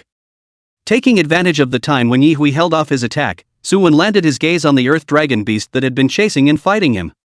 Previously, because Yi Hui suddenly interrupted his promotion path, now well. He. Su Wen, who had been holding back for half a day, shouted, and an axe shattered the head of this bloodless earth dragon beast, and his body went limp to the bottom. 2,839. The horrifying damage caused the pupils of Yi Hui, who was not far away, to suddenly shrink. The heart was vigilant and at the same time could not help but sigh in relief, while also noticed this kid's attack in advance, next in the battle can also prevent each other this hand. Under the huge level suppression, can still burst such damage. If it falls on his head. Yi Hui did not dare to imagine.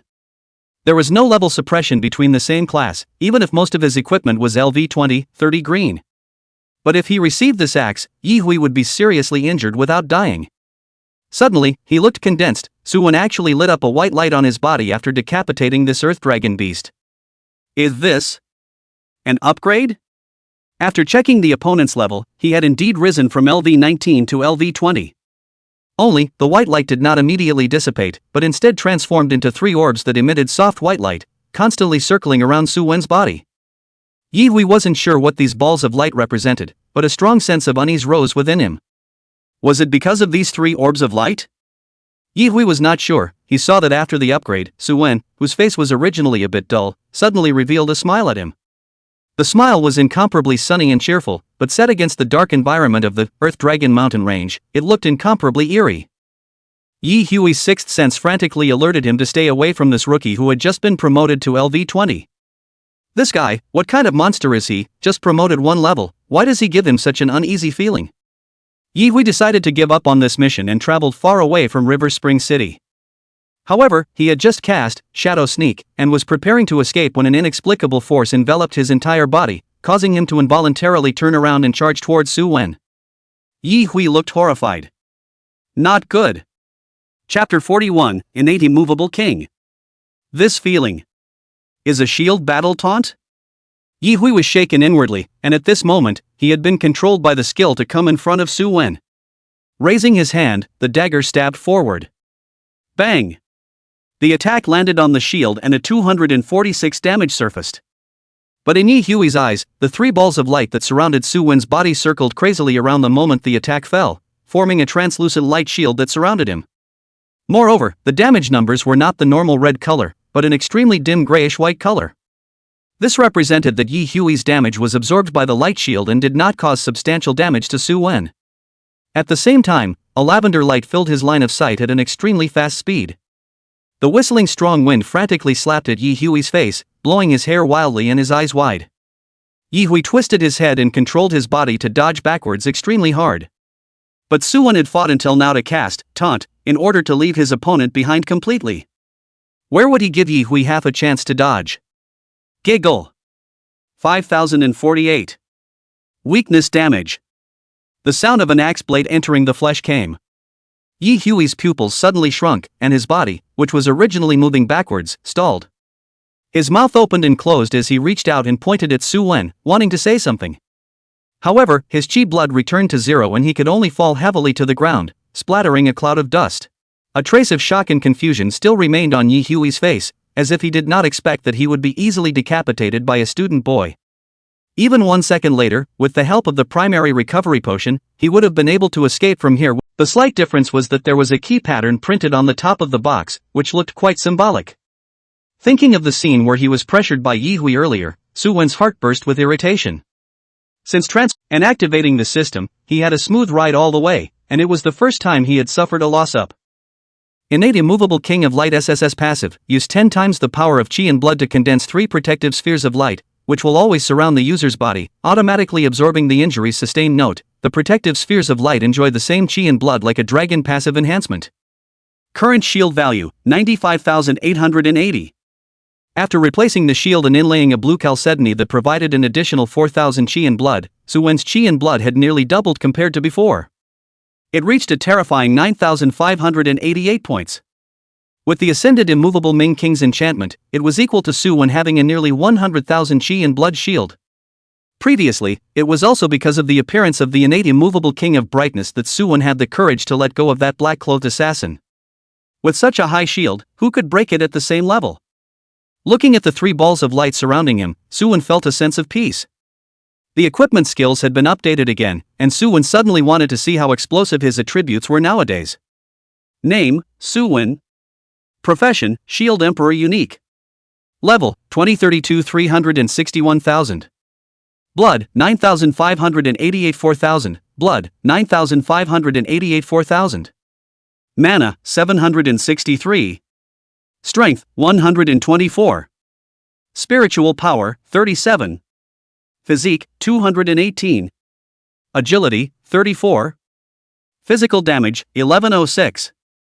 Spell damage, 687. Speed, 88. Defense, 2,174. Skills, Shield Rise Counterattack SSS LV1 Taunta Max Breath and Blood Like a Dragon SSS Max Innate Immovable King SSS Max. Rage, 0-100. Reputation, 500. As a shield warrior, Su-wen now had a whopping 9,588 blood and 2,174 defense. At the same level, Su-wen could act as an absolute main T no matter what team he was placed in, a super T that could top several legendary shield warriors. And up to 1106 damage, so Su-wen can sell a defense end at the same time, but also can play out their own than the main C damage advantage. Now that the 3 major SSS skills were added, Su-wen had truly completed the armor merge and soared to the heavens. Today is a good day, ah? Su-wen hummed a little song, packed up his luggage, greeted the cool night color, went out and walked towards the station. Just before he left, he looked in the direction of the Mutual Aid Association, and a cold smile appeared on his face. Chapter 42 Arrival at Divine Martial Academy. The next morning, Su-wen arrived at the heavenly capital with a yawn on his face. Looking at the center of the empire, which was even more prosperous than his previous life, Su-wen, apart from his initial awe, just wanted to find a place to sleep well. Perhaps it was the aftermath of being assassinated. Last night Su-wen looked at everyone in the car like a bad guy. Especially since those professionals were attracted by the 3 orbs of light around him and looked at him frequently, Su-wen thought that the assassins had all chased him to the car. Fortunately, this kind of cross-city transportation has a senior professional in the town. No one dares to make trouble, but also let Su-wen arrived in Tiandu safely. According to the guidance of the acceptance notice, Su-wen went all the way around, before noon, finally came to the entrance of the Divine Martial Academy. This kind of top school is not much different from the ones he saw in his previous life. Speaking of grandeur. Speak of heritage. Speak of popularity. Talk about what's good. After spending 3 gold coins at the entrance to buy a map of the academy, Su-wen began to wander around the academy like an ordinary tourist. What with the 100 treasures building, divine martial arts altar, 10,000 books pavilion and the like, Su-wen went all the way around. After a trip down, Su-wen realized that the students inside were generally not at a high level, with LV30 LV40 being the main focus. Compared to the geniuses around LV50 and other academies, it seemed to be quite a bit worse, losing the prestige of the highest academy. If Su-wen didn't know about the Heaven's Pride Road, he might be like others, thinking that the Supreme Academy was in vain. With so few high-grade students, how could they dare to hold the word divine martial on their heads? However, after Elder Mu's narration, Su-wen was clear that most of these senior students were utilizing the Qian Kuan lock to store their experience. Handing it to Su-wen, Mujin said, "Fill it out, the school registration is going to use it." Su-wen found a pen from the surrounding desk and carefully read the content above. It was no different from filling out normal information. Age, gender, grade, and so on. There was also the choice of dormitory room. There were 2 choices of 4-person rooms and 2-person rooms. Only need to pay a portion of the rent every year. This is not a matter for Su Wen. Decisively in the double dormitory hit a hook. Next there were questions such as, whether you need daily necessities, and, whether you have requirements for roommates. Just after simply filling it out, Su Wen handed the registration form to Mujin. Mujin looked at it, then shouted towards the outside, Xiao Xian, come over and take him to the boys' dormitory area, double dormitory, you arrange it. Not long after, a pretty young girl with a ponytail walked in. Okay, Wood Elder, I'll bring school brother over here. Saying that, this girl, who was called Xiao Xian by Elder Mu, waved her hand towards Su Wen, signaling the other party to come over with her. The two left the registration office and went straight to the boys' dormitory area. Senior, I remember after the college entrance exams don't all freshmen have 3 days of vacation? Why did you think of coming over early? Oh yeah, my name is Liu Xian, I'm your junior schoolmate Oh. Mentioning this, Su Wen was depressed. Now there is no pressure to rush to the next level. Who doesn't want to rest for a few more days? But that laborious mutual aid society had already started to send assassins to hunt themselves down. If they didn't run again, they probably wouldn't have a chance. People, a big civil guild, dealing with a professional like him, who was only LV20, was simply a handful. Hello school sister, I'm Su Wen. I heard that the atmosphere of the academy is good, so I thought of coming over early to see the place and familiarize myself with the surroundings. Su Wen snorted and pulled a random excuse. The two of them walked towards the direction of the dormitory, chatting all the way. During his conversation with senior sister Liu Xian, Su Wen accidentally found out that there were quite a few other freshmen who came to the academy in advance. Especially around the freshman dormitory area, 3 or 2 piled up, regardless of male or female, all whispering something. Liu Xian looked at Su Wen, who was a little surprised, smiled and explained, these are the freshmen who are going to walk the path of Heaven's Pride, coming over to identify teammates in advance. The academy's annual enrollment quota is said to be 10,000, but it rarely reaches the target. In previous years, there were 8,000 or 9,000 that were considered good. In this case, excluding those students who are normally upgraded, there won't be too many students left who take the path of Heaven's Pride. If they still want to form a reasonably configured squad, it's very necessary to come over in advance. After all, within the academy, it's still the main combat class occupations that make up the majority, and those auxiliary occupations, they can all be sought after. At the end of every year, there are some unlucky people who can't find auxiliary teammates, so they have to get together with a few main combat class professions and barely get by. Speaking of this, Liu Xian couldn't help but mention it again, don't think that more output is a good thing. You can't see the problem in a short period of time, but the time taken to travel the Heaven's Pride road won't be short, and with this kind of monstrous team configuration, it won't take long for the team to roll over in a copy or a secret realm, and no matter if it's safe or efficient, it's no better than a normal squad. If it's possible, I still suggest that you also look ahead with your student brother Su, and make good relationships with some auxiliary professions, which will still be of considerable help to you in the future. Su Wen nodded his head, deeply impressed with what Liu Xian said. Although he thought that he was a solo jack of all trades, after Yin Chi's just move your hand to send an email to the recipient, and the logistics department would quickly complete the delivery based on the user's location and email permissions. But Lin Luo, this guy is really not simple. 2,000 pieces of heavenly tilting stone, said to give, put on the market, these are less than 200,000 gold coins. Su Wen sighed in his heart, worthy of being a Lin family with a 100-level powerhouse. Lin Luo, a student who just graduated from high school, was able to take out so many resources. Other students whose families had deep pockets, after the college entrance exams were over, their strength was expected to see an unprecedented explosion.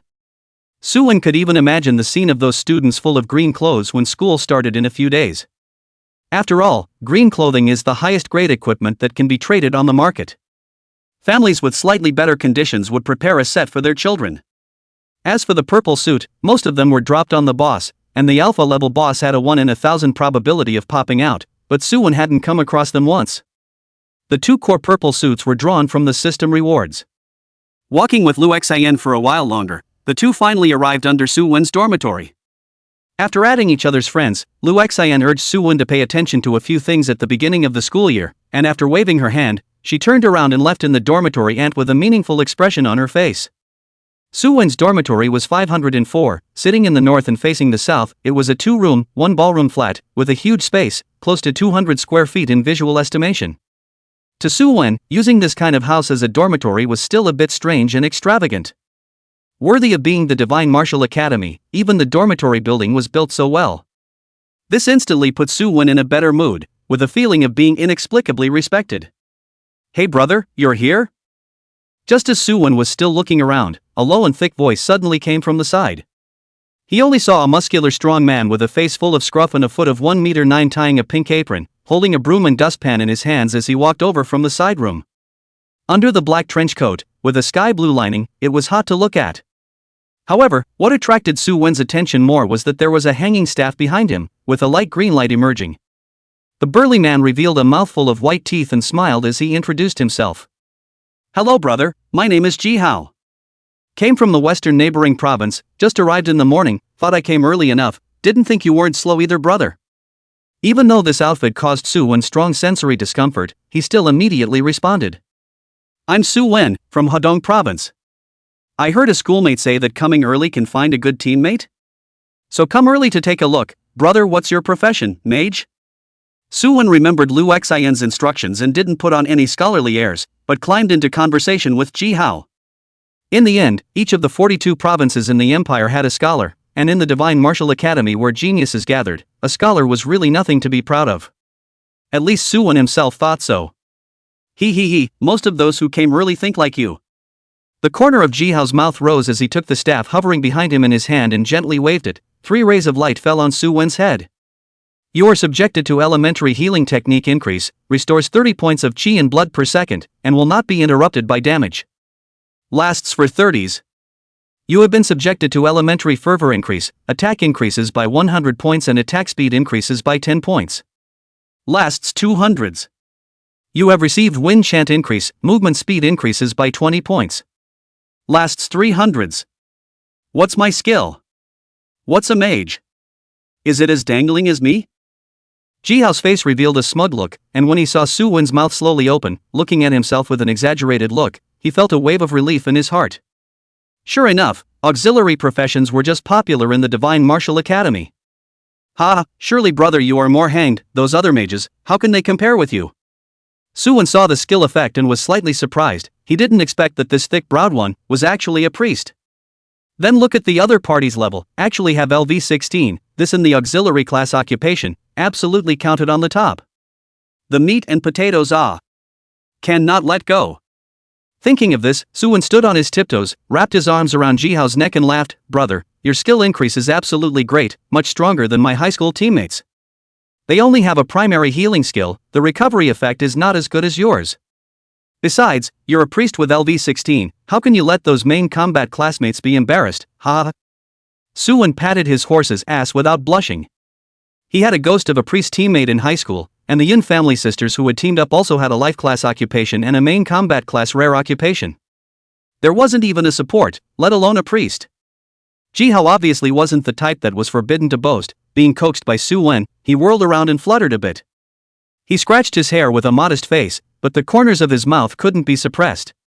"Brother, low-key, luck to transform into a legendary profession, plus there is a classmate to bring me for 7 consecutive days, this is how I got to LV16.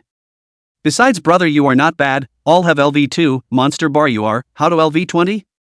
Ji-hao originally wanted to have a wave of business mutual admiration with Su-won, who had thought that just glancing at the level on Su-won's head, his eyes almost all stared out. What did he see? A LV20 freshman? One must know that in their western neighboring province, the highest grade in the college entrance examination was only LV17. And this roommate of his actually reached LV20? What kind of monster is this, or is it that the western neighboring province is already backward and there are all these geniuses out there? Bro, don't say anything, you're the real big brother. What is this LV16 of mine? Does it deserve to be in my brother's shoes? It's not worthy. It's not qualified, you know. Ji-hao backhanded Su-won, his bearded face full of flattery. Brother, do you still lack a pendant on you? I don't want to make an effort. Chapter 44 Su Lingyun's Suspicion. Vomit. Su-won was caught off guard by Ji-hao's hand. Looking at the big face that was getting closer and closer as well as the imploring eyes, Su-won almost vomited out the rice he ate last night. He pushed Ji-hao away with a whopping 124 points of strength that was not covered. Don't look at Ji-hao's tall and muscular body, but when it comes down to it, his strength wasn't even 1/5 of Su-won's. He looked at the wall and dry heaved. Looking at Suwon, who was holding the wall and dry heaving for a while, Jihao was also full of embarrassment. Coldly encountered a real big brother, accidentally did not hold. He just wanted to hug someone's thigh. Jihao scratched his head and laughed dryly, that. Brother, I didn't do it on purpose, didn't hold back. As you know, we milkmaids, oh no, milk daddies, like to assist those powerful professionals. As soon as I first saw you, I knew that you are that material, brother. It's a real big brother. Saying this, Jihao also gave Suwon a thumbs up. Suwon blanched at Jihao, didn't continue this topic, and turned to ask, right, Jihao, have you ever heard of Tianjiao Road? Of course, otherwise I wouldn't have come so early. Jihao nodded back. Most of the students who had arrived early were aware of this information. After all, for them, the geniuses who had been admitted to the Divine Martial Academy, the ordinary upgrade pace was just that for them. Only the Heaven's Pride Road would give them some novel experiences. However, this path also contained dangers, a series of vicious consequences that would be brought about by lifting the Qiankuan lock seal if they failed to persevere. Previously, the Divine Martial Academy has a senior, because he could not endure the tedium of leveling, did not want to keep mixing in the low level, and even privately unlocked the Qiankuan lock. Under the huge experience infusion, that senior's level skyrocketed, from LV34 all the way to LV68 before stopping. Level up, but the embarrassing thing is that the equipment skills still belong to the category of LV34. One simply couldn't fight wild monsters of the same level. And there wouldn't be any gain from killing monsters lower than one's LV5, so much so that the man didn't even have a decent piece of equipment. The final result was predictable. They say that support class professions are popular, but in fact, our difficulties are not a bit less than yours. Not being able to find good teammates is a big trouble. Jihao sighed and spoke of the sorrows of the auxiliary professions. Anyone would want to grab them, but you're not sure what the other person's character is really like. They're all geniuses, who's serving who? I heard that in previous years, so many squads were formed in a very haphazard manner, not understanding each other, and finally falling apart. At that time, the other squads had already been formed and wouldn't admit new teammates at will, so they became loose ends that no one wanted. You say, tied up with the Qiankuan lock, what other way out is there for a loose person? Listening to Jihao suddenly talk about this, Suwon frowned. This was really a problem. If forming a team was only based on good or bad profession and high or low level, there wouldn't have been so many squads falling apart before. Then we still need to be more cautious in recruiting in the future. Jihao, the two of us were assigned to a dormitory, and odds are we'll be assigned to the same class as well. Take your time to get used to it. I don't think the two of us should have any problems getting along. And based on, he knew that the girl with a strong competitive spirit would definitely be stimulated when she heard this news. Bang, but Suwon, this should be a light attribute passive. Jihao's eyes lit up as he spotted the blind spot.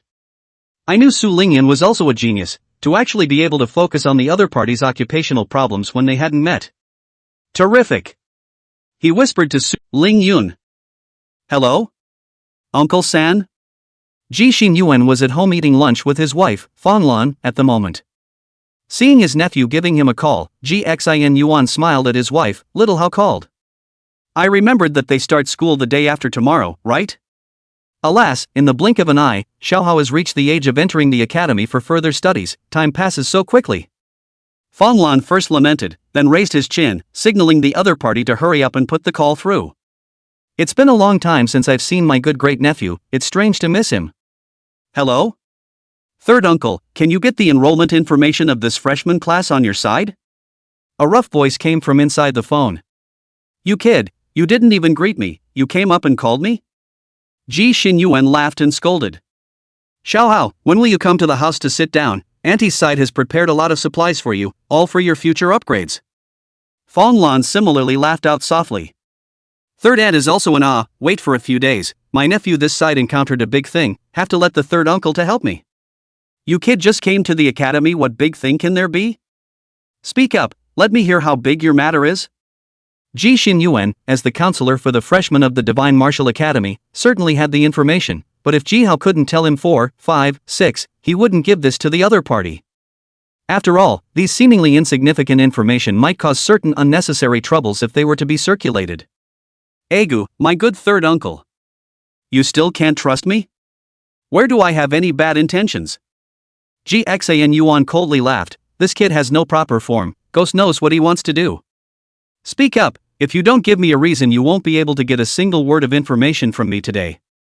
Facing the resolute Gxan Yuan, Ji Hao sighed and had no choice but to tell his plan. Third uncle, let me tell you, do you know who my roommate who just came here is? Su Wen. The one from Hadong province. I drop a good boy, actually have LV20, almost put your good big nephew's eyes to see blind, need such a thick thigh, you say I must not hurry to hold on? Chang Sun Jiayue, Holy Priest, legendary class occupation, level LV15. No, pulling her in isn't stealing my job. Si Shulan, Forest Bow, legendary class occupation, rank LV17. You're colliding with Su Wen, both are long-range outputs, even worse. Ji Hao commented on this group of legendary professionists for a while, but flipping to the end, he didn't fall for a single one here. This was embarrassing. It wasn't that he was too discerning, but the squad currently didn't even have a prototype, and he didn't actually know what he wanted. However, after looking at it for half a day, Ji Hao did get a rough idea of these geniuses. Including a few rare professions that were also outstanding, he also paid some attention to them. This time, more than 3 hours passed. It wasn't until he heard the sound of a yawn that Ji Hao came back to his senses, realizing that it was actually almost 4 in the afternoon. His friend's private chat was shaking like crazy, and Ji Hao opened it to see that a conspicuous 99+ was placed at the top. Sender, Su Lingyun. How did I forget about her? Ji Hao slapped his head and hurriedly returned a call to the other party. The phone was answered and a roar filled with anger came out. Ji Hao. You better give me an explanation. Su Lingyun's originally pleasant voice was now ruined, scaring Ji Hao so much that he almost hung up the phone directly. This lady arrived at 2 o'clock, where are you? Gave you over 100 calls and you didn't even return them, what do you want to do?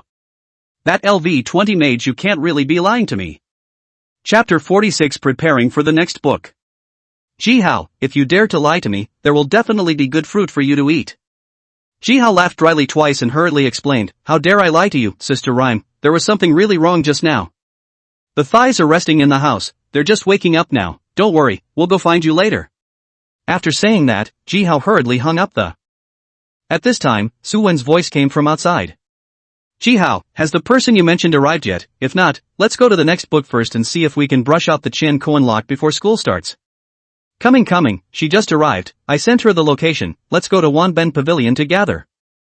Su Wen had also been to Wanben Pavilion in the morning when he was wandering around by himself. That was the gathering place for copies of the Divine Martial Academy, and a large number of students fought in it every day.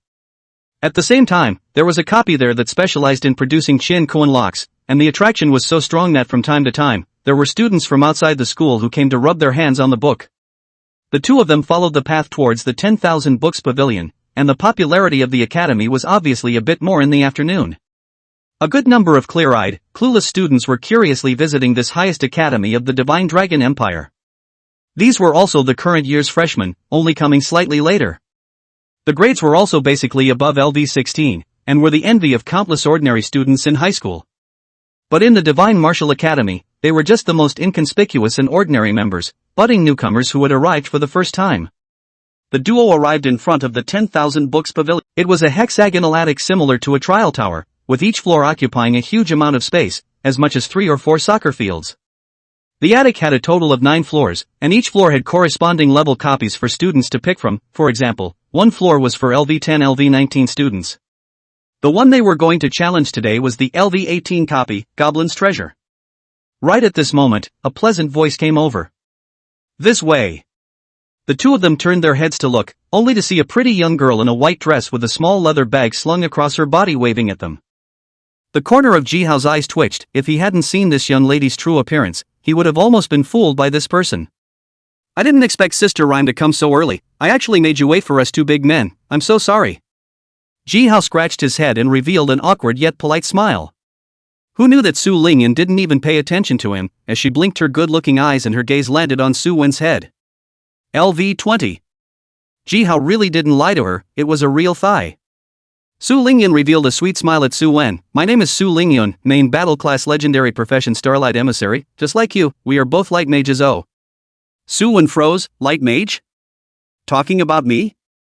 An orb of light passed in front of his eyes, and immediately, Su Wen suddenly realized. Emotionally, these two guys recognized the innate immovable king's body protection light orb as a mage skill and looked at him as a mage. Su Wen, hidden. Legendary profession Shield. Holy Light Mage, heard Jihao say that there is an extraordinarily powerful teammate who hardwired him to LV16, so it's you. Where, the main thing is to team up and upgrade together, there is an experience bonus. And Jihao is a legendary milkman, body has a lot of gain skills, and so on, and he fought together, you will know the two of us in the end who brought who. Is that so? Hearing Su Lingyan's answer, Suwon was a bit surprised and looked at Jihao. Did this guy master more than 3 skills? But this is good, if the milkman is strong, the team will reduce a lot of unnecessary expenses in the future. For example, recovery potions, alchemy potions, etc., these are worth a lot, especially the immediate needs of ordinary professionals. Looking at Su Wen and Su Lingyan who were chatting idly, Jihao felt like an outsider. Then I'll go? He coughed lightly twice, finally pulling the other party's eyes over. Say, aren't we going to get a copy? What's the matter with going in to talk about it? What's the point of staying here? If we enter a minute earlier, we might be able to get one more copy. And some people's statistics say that inside the Goblin's treasure, the boss drops are more than 10 times that of the same level of leader bosses outside. Especially the Qiankuan lock, the explosion rate is 10%. What are you waiting for? Facing Jihao's urging, Suwon gave the other party a surprised look. Anyway, going on the Heaven's Pride road, it's normal not to level up for 10 days and half a month. Then is there a big difference between brushing more or less? Or do you feel that have a burst of luck and brush it out all?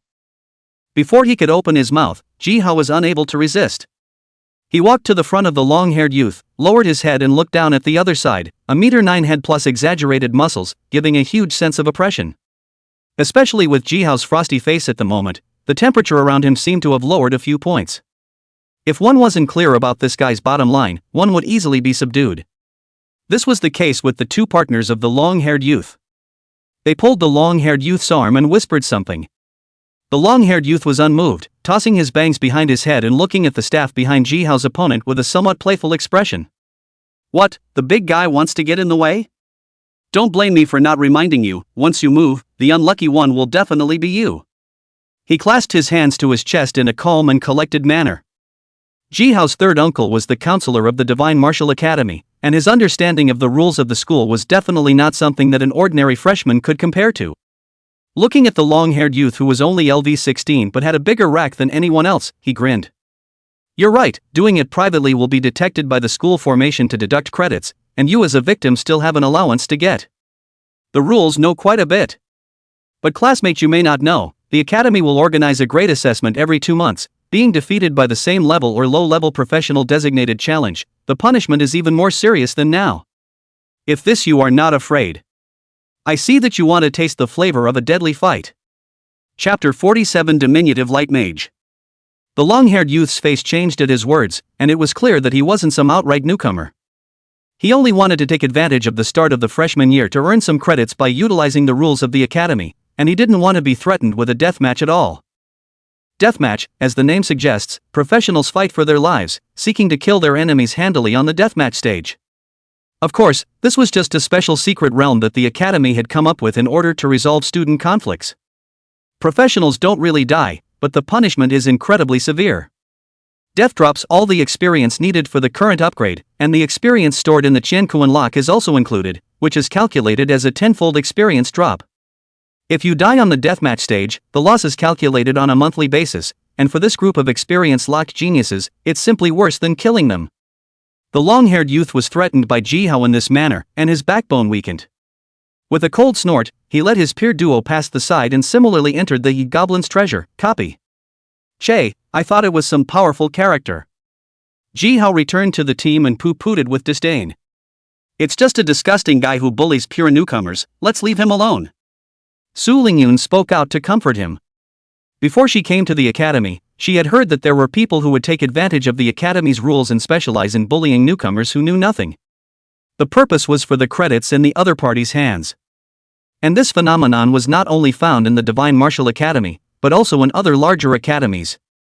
The reason for this is that credits are too valuable in the academy, and can be exchanged for many materials that cannot be purchased in the outside world. The long-haired youth was clearly playing with this idea. Let's come in soon as well. Compared to other copies, Goblin's Treasure is slightly special. Because it only has one difficulty, there's no such thing as a level division, but from what the older siblings have said, the probability is that it's a hell difficulty copy, so be careful. After saying that, Su Lingyun took a step forward and her entire body disappeared into the copy teleportation port. Not a moment later, a white light flashed on Su Wen and the two of them similarly entered the replica.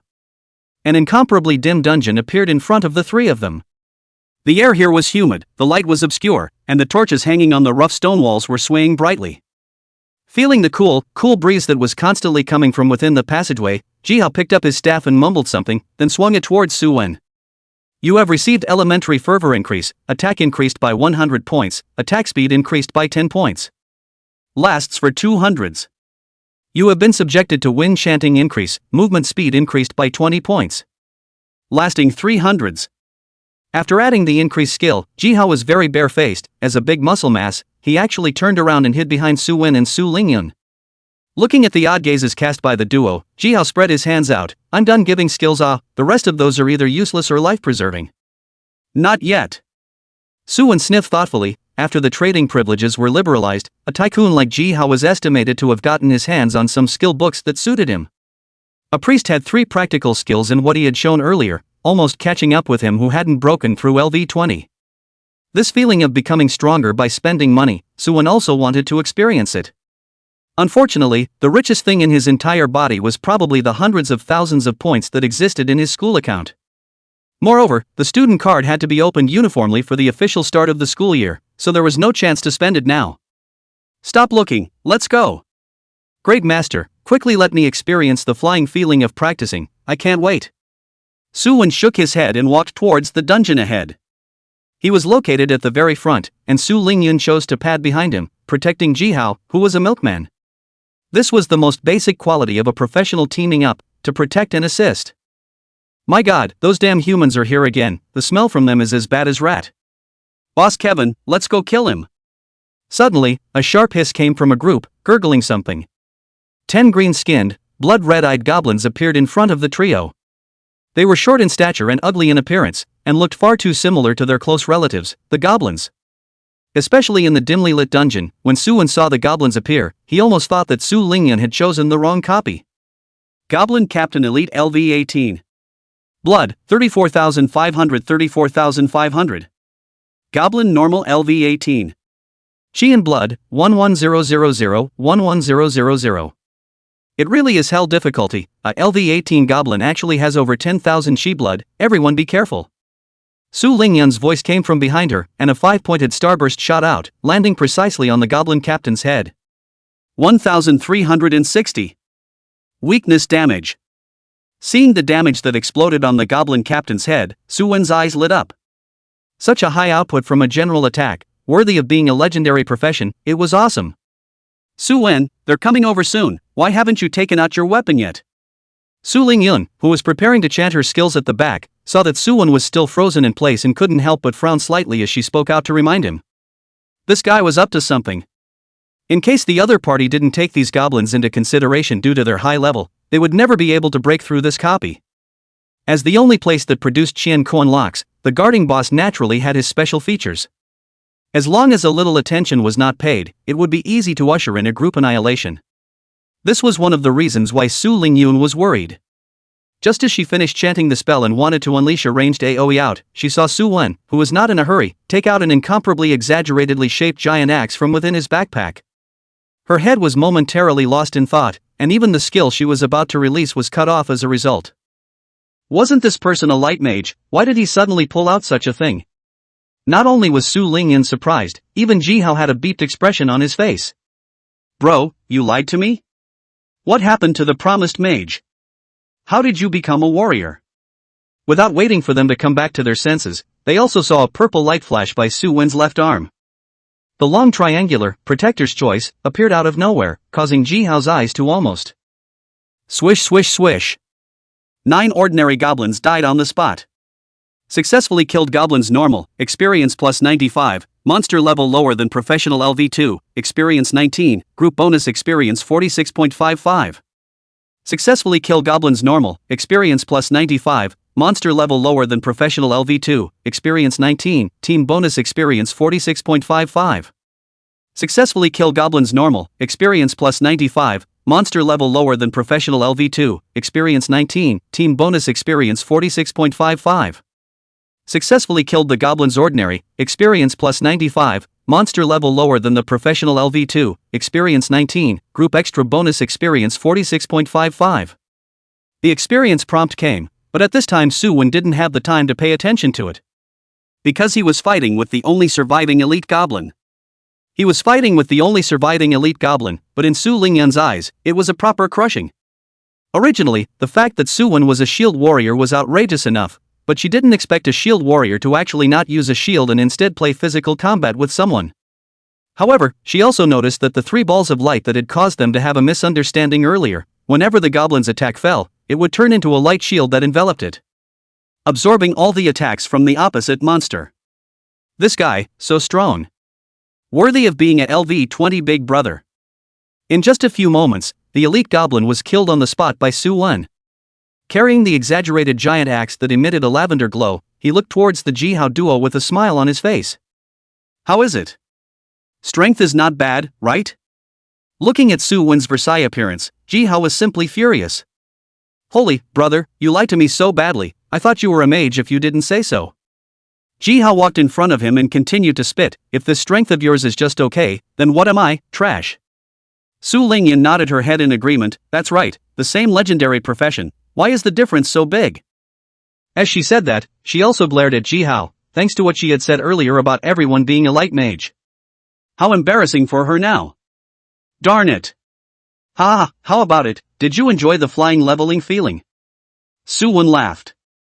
Ji-Hao was being swiped by a series of tips at this moment, and the kind of experience that felt like he was being pushed forward by a rocket was simply faster than Su Lingyan, him too. What kind of shield battle protection assist, all give me a side. I'm the big C. I'm the one that the auxiliary should protect. This time Su-Wen gave up using his shield and carried his giant axe all the way across the street, killing the goblins in front. It was holding a short shotgun, a mechanical weapon that had been eliminated an unknown number of years ago, but at the moment, in the goblin scholar's hands, it was like it was possessed. Without changing bullets, it continuously attacked Su-Wen for nearly 10 seconds. But, innate immovable king, as Su-Wen's biggest life-preserving card, could not be broken by an alpha boss? In addition to the chi and blood like a dragon, constantly restoring the shield value, the effect of the two stacked together was simply heaven-defying. Su Lingyan released a spell again at this moment, the yellow starlight flashed, the goblin scholars who were still shooting were successfully controlled down. This is more convenient for Su-Wen to continue to attack, super high damage, boss not a moment of blood fell below 20%, officially entered the berserk state. Even this kind of scholar-type monster, under the influence of the berserk state, it would unconsciously lose its sanity and frantically attack Su-Wen. Brother Wen, Sister Rhyme, hurry up and cheer, I calculated the time, maybe we can directly break the record. Quickly, charge, I want to hang up the school record list to receive credits. Let's do it together. Chapter 49 Breaking into the record list. As Ji-Hao's excited shouts resounded through the dungeon. Su-Wen and the goblin scholars' battle had also entered the final stage. Originally, if Su-Wen had come alone to fight alone, although the ending wouldn't have changed, he might have been able to do what Ji-Hao said about breaking the record on the list. But after walking down the entire copy, Su-Wen realized that with Ji-Hao and Su Lingyan joining him, he was much more comfortable fighting than before. Just like right now. The goblin scholar, who had already fallen into a berserk state and had his entire attributes increased significantly, had wanted to release a high-powered skill to attack Su-Wen. However, when his opponent was chanting a spell, he was erupted by a circular starburst formation that suddenly appeared. When the starlight spell was emitted from the starlight formation, the bright light emitted by the starlight formation also had the good fortune to cause a blinding effect on the goblin scholar. This made the boss, who had originally fallen into a frenzy, look like a muggle in front of Su-Wen. There was no deterrent power to speak of. He slashed his giant axe at breakneck speed and chopped the goblin scholar's head. How could the boss with less than 20% of blood left be defeated by Su-Wen's explosive attacks? After only a few chopping blows, the goblin scholar was completely crippled. Before his death, the boss still had a crazy demeanor, wanting to explode with a final powerful strike. However, the starburst spell released by Su Lingyan from afar pierced through his head, and his body slowly collapsed. Successfully killed the goblin scholar leader boss, experience plus 1900. Monster level lower than profession LV1, experience 190, group bonus experience 782. At the moment of the goblin scholar's death, the three of them received a prompt. At the same time, the goblin scholar's body turned into a white light and exploded, splitting into light clusters of varying sizes. The light clusters varied in color, with the most being white, followed by blue, and the rarest being green. It was different from Su Wen's solo copy. The output of a group copy needed to be distributed by the squad in private negotiations, and would not be rigidly distributed directly to individual backpacks according to the team's contribution. This situation has both advantages and disadvantages. First of all, the distribution is uneven, because of the interests of the chicken skin, and thus lead to the team dissolution of the situation is not uncommon. As a result, a more serious problem has evolved, that is, the field rarely appears to be the case of the group to go down the book. Especially the wild team, no one knows whether teammates will be for high-quality equipment props, and thus desperate backstabbing others. Once this kind of thing happens, it is often the rhythm of the real extermination of the team. So many people in addition to their own fixed teammates, it is difficult to trust other players, uniformly on the wild book far away. But the benefit is also there, that is, it will not be rigid personal gain. Especially acquaintances teammates is more so. If this time can burst out Chin Kuan Lok, even if Suwon contribution is not the biggest, and even some mixed, as long as his level reaches LV20, can be used first, this rare props will probably belong to him. Unfortunately, this copy didn't explode any good things, scattered gold, gems and blue clothes, but also LV10 and Su Wen's body equipment overlap parts. Naturally, there was no reason to want them. As for the other two, looking at the faint green light emanating from their bodies, Suwon knew that they were wearing all green clothes. Even if the attributes were bad, and there were even certain standardized models, there was likewise no use for these trash blue outfits. Suwon picked up the only green light mass. You have obtained copy refresh scroll green. It's actually this, so we should have a few more challenge opportunities today? Seeing the scroll in Su Wen's hand, Su Lingyan let out a soft eep. Jihao came over, a look of surprise on his face. We're lucky, hey, although we didn't get to see the Chen Kuan Lok, but a refresh scroll appeared right after opening the land. The harvest is quite alright. As a LV18 special copy, Goblin's Treasure would have a cooldown time of up to 2 hours for every challenge. Calculating it out, there weren't many opportunities to challenge this copy in a day. For those students who hadn't worn the Chen Kuan Lok yet, coming over every day to brush the book had become their daily task. And in order to lock in experience as soon as possible and build up a thick layer of experience, this green prop that could refresh 3 copies naturally became a bestseller among the market price was 230,000 gold coins guaranteed. Not bad, not bad, a few more times today, maybe we can really pop out, Chen Kuan Lok. Suwon was equally satisfied with this harvest. After distributing the loot, several people entered the copy again without stopping, not caring to rest at all. At this time, on the first floor of the originally quiet 10,000 books pavilion, a sharp cry of alarm attracted the eyes of all the students who were mingling here. In front of the record tablet next to Goblin's Treasure, a pretty-looking young girl covered her mouth and looked at the golden light that suddenly appeared on the record tablet in surprise. Goblin's Treasure Pass Record. First place, Shinji Team 6 people 12 minutes and 36 seconds. Second place, Shadow Squad 6 people 13 minutes 4 seconds.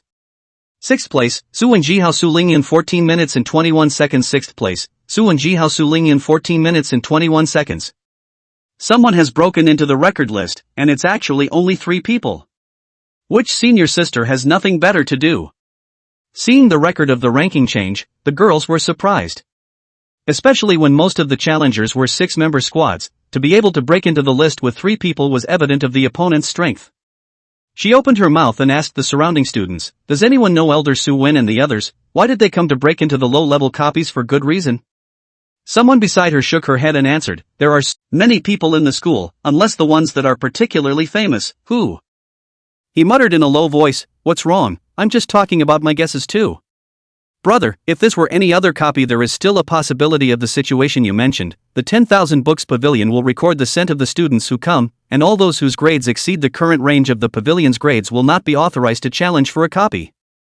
So much so that all other copies are created by professionals of the same rank, but Goblin's Treasure is different. He can receive up to LV35 or lower breath, so the ones who can make it to the list now must not be freshmen. It should be some elder sister who suddenly wants to take the path of heaven's pride, coming over to brush the Chen Kuan Lok. There's no big fuss. The slim youth was disliked and extinguished his fire, but he still didn't quite believe it because he did see 2 teams of 3 enter the copy before. He also heard some of it when the 2 sides were quarreling, which was why he speculated on the possibility that Su Wen's few people were freshmen. Just as he was worried and had a confused face, a sudden shout of shock rang out from the surroundings, including the freshman who disliked him, who was equally filled with shock as he looked at the clearance record. Broken! The record has been broken again. My God, this time it's directly improved by more than a minute, only 3 seconds slower than the first, terrifying. It's a pity that it's still 3 seconds short, otherwise it would have directly reached the top. Chapter 50. This person came out faster than me. Goblin's treasure passing records. First place, Shinji Team 6 people 12 minutes and 36 seconds. Second place, Suwon Jihao Su Ling in 12 minutes and 39 seconds. Seeing Suwon, who was still in the 6th place just now, suddenly broke into the 2nd place. The crowd of onlookers only felt a little dreamy. When did the record list become so easy to break? Or did the replica adjust its difficulty and become easier than before? Thinking about this, many new students were eager to go and meet those goblins again. Maybe with a bit of luck, they also managed to clear the level? These people watching outside were all newcomers who had just finished challenging the copies, chatting and farting around. Someone exclaimed, "That was awesome, I guess I can take the 1st place once more. I don't know if it's our academy's seniors or not. I'm not sure if it's me or not, but it's probably a bit difficult to set the 1st place on the list." Don't look at the difference of only 3 seconds, but at this point, every 1 second has a big difference. 1st place isn't so easy to take.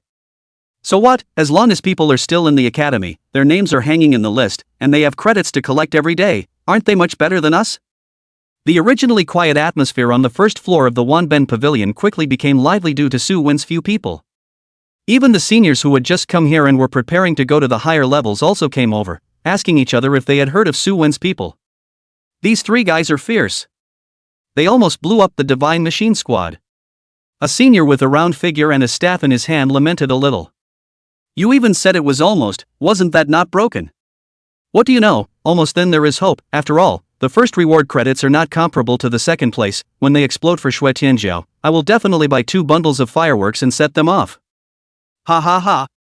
The companion looked at the round-bodied mage with a speechless face. Just because Shui Tianjiao rejected you from joining the squad back then, you hold a grudge until now, and you're still setting off fireworks? If that woman knew, she would definitely whack you on the spot. Suwon was not aware of the vibrations in the outside world caused by them. At this moment, he was chopping a goblin to death and preparing to head to the final boss, the goblin scholar. Jihao, have you counted the time yet? Yes. Hurry up, and kill the boss. Last time we only missed it by 3 seconds. This time we must surpass the Divine Machine Squad. Jihao was looking over the panel information, constantly comparing it to the advancement speed of the last copy. Suwen, a little faster, we're about 5 seconds ahead now. We must maintain our advantage until the end of the copy, so that we can hope to top the 1st place. Suwen nodded his head and didn't say anything else. Instead, he stifled his head and zipped towards the depths of the replica. He heard Jihao say that topping the record list at number 1 would result in a considerable amount of credits being credited every day until graduation where the record was broken. Suwon was alone, without any force behind him to support him. Until now, the only equipment on his body was Protector's Choice, which was LV-20 equipment. The rest are all LV-10, comparing to others who can change into a full set of green equipment when they have risen to LV-20. In this regard, he is still a bit far behind. If he took this opportunity to accumulate a large amount of credits, he might still be able to maintain his lead. So, this 1st place, he was going to take it. Facing the goblin scholar again, Suwon didn't say a word, released, taunt, and the whole person directly charged up. Every time he attacked, he fought to trigger, shield up counterattack, to maximize the damage. Su Lingyun in the back was similarly frantically outputting, not caring about mana consumption. Even Jihao was shaking his staff, sending out balls of white light that landed on purple armor. It's out of stock. With such a low probability, it actually let them come across it. Suwen's trio quickly went forward to check, only to see a fist-sized capsule-shaped prop lying quietly on the ground. Wow, actually exploded the Qian Koan lock. Suwen, you're so lucky. Su Lingyun's small mouth slightly opened as she looked at the prop on the ground and let out a burst of envy. Jihao did the same. He patted Suwen's arm and said in a sour tone, "Brother, pick it up quickly. School hasn't even started yet, and you've already graduated with your 1st piece of equipment. You're too cool for that." Saying that, he also tilted his head, resisting the urge not to look at the 1st piece of purple equipment that popped up in his life. Haha, luck. I'll treat you tonight. Everyone who wants to eat, I'll pay for it. Suwen's face was full of smiles as he waved his hand towards his 2 newfound friends in a bold manner. indicating that today's consumption would be paid for by Mr. Su. Without hesitation, Suwon directly picked up the Chin Koan lock, and he was the only one of the few people on the scene who was in line with the use level of the Chin Koan lock. He should be the first to use it. As for the other loot, Suwon gave all of it to Jihao and Su Lingyun. After all, he had already taken the big head, and definitely had to withdraw from the rest of the split. Putting all the loot away, the three of them exited the replica with satisfaction. Holy, it's refreshed again. This time, we directly surpassed the Divine Machine team by 8 seconds, and it's still a 3-person team. It's really perverted. When I think of the reward given by the first, I'm sour again. Brothers, is there an eye doctor in the academy? I seem to have red eyes. Go with me, my eyes seem to be red too. At this time, the main subject of the crowd's discussion appeared from in front of the replica door. Since there were other people appearing at the same time, a few people didn't draw too much attention to themselves. Instead, they landed their eyes on the record list, contentedly looking at the first-place score. Listening to the bragging of the people around them, there was still some small satisfaction in the hearts of a few people. Especially since these people didn't recognize themselves, this made Jihao, who was listening to the bragging of others, secretly happy in his heart. This feeling was something he had never experienced before. Just as Jihao was still pondering on how to accidentally tell the crowd that they had broken the record, a voice came from behind him at an inopportune moment. An untimely voice rang out from behind him. Yo, you actually got out of the copy before us, your strength isn't that great. The three of them froze and turned their heads to look, only to see the long-haired youth from before, actually walking out of the copy before and after them. The other face at this time there is no previous scruples, but grinned. How, I said wrong? Thought it was some powerful character that dared to threaten me with a death match, but it turned out to be this? After saying this, he even stuck his little thumb into his ear and stirred it, with an arrogant look. Jihao was happy to see this good guy, really dozing off and sending pillows, actually bumping into his gun at this time. His face was bland, pretending to organize the collar cuffs, walked to the side of the long-haired youth, meaningfully patted the other's shoulder. Little old brother, this is not the way to pretend to be a pussy. He pointed to the top of the record list and laughed. Look, does that Jihao look like me? Chapter 51 Chin Koan Lock. The long-haired youth froze and subconsciously looked in the direction that Jihao was pointing. Only to see that the top of the record list had changed from the original Divine Machine squad to a 3-person name at some point. Looking at Suwon's squad again, it was also a 3-person combination, and thinking about this, the long-haired youth suddenly had a bad premonition. He brought 2 of his teammates down to Ben's Kung Fu, and the other party was actually able to directly break the list record? Everyone was a newcomer, the gap couldn't be this big, this wasn't even the other party's real name, just trying to scare himself. After all, where in the world is there such a coincidence that a randomly invoked person can break the copy record? The long-haired youth kept building himself up internally. He took a deep breath and tried to control his apprehensive mood. Stop acting, still trying to trick me with such Thai tactics. You think I haven't seen Elder Su-win and the others? Or is it that wooing under someone else's name makes you feel accomplished? Hearing this, Jihao was first stunned, then he burst out laughing. Good fellow, he still thought he was fooling him here. Jihao once again put his hand on the other party's shoulder, and his tone was playful. It seems like you're not going to shed a tear until you see the coffin. Provoking us 3 times, you really think I don't have a temper? Saying that, he chose to apply to add the other party's friend. Jihao LV16 Holy Spirit Priest sent you a friend request. This. Seeing Jihao's name, the long-haired youth was completely flustered, not realizing that he had actually hit the gun. He gave his 2 companions a wink and prepared to leave this place immediately. Although all of them were LV16 students, the fact that they could top the copy record list before the start of the school year, their strength was by no means something he could touch. Looking at the 3 people who left in a sorry state, Suwon's few people didn't stop them, they just looked at each other's departing backs blandly. If I really let you walk away so easily, then I, Jihao, wouldn't have to mix in the Divine Martial Academy.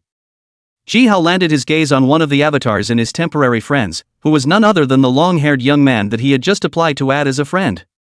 Jihao pointed his finger in the air, and a red skull mark appeared on his head, and at the same time, an identical mark appeared on the long-haired youth's head. This is? A deathmatch seal? How is this possible? Looking at the red skull that suddenly appeared, the long-haired youth's face changed drastically, and a strong sense of regret finally welled up in his heart. Once the deathmatch seal was formed, it meant that a month after the start of the school year, the other party would stand on the deathmatch stage together with him during the grade examination. Once he died, he would lose an incomparably terrifying amount of experience. Especially for newbie professionals like them, this kind of punishment was too harsh, knowing that the current top echelon of freshmen had already reached LV17 in rank, and the next best was LV16. Just a one-level difference could divide people into two categories. One was known as a heavenly pride and the other was just a genius. And in the Divine Martial Academy, the one thing that was least lacking was geniuses. If he lost to his opponent in the ensuing deathmatch, the long-haired youth would definitely instantly fall to the bottom of the current freshman class. Jihao, how did you start the deathmatch? You're a priest, be careful not to be counter-killed by your opponent. Suwon looked at Jihao with some surprise. Was it hard to believe that this kid still had some kind of bottom card? Letting him, an auxiliary profession, actually dare to initiate a deathmatch. Don't worry, I have my own plan.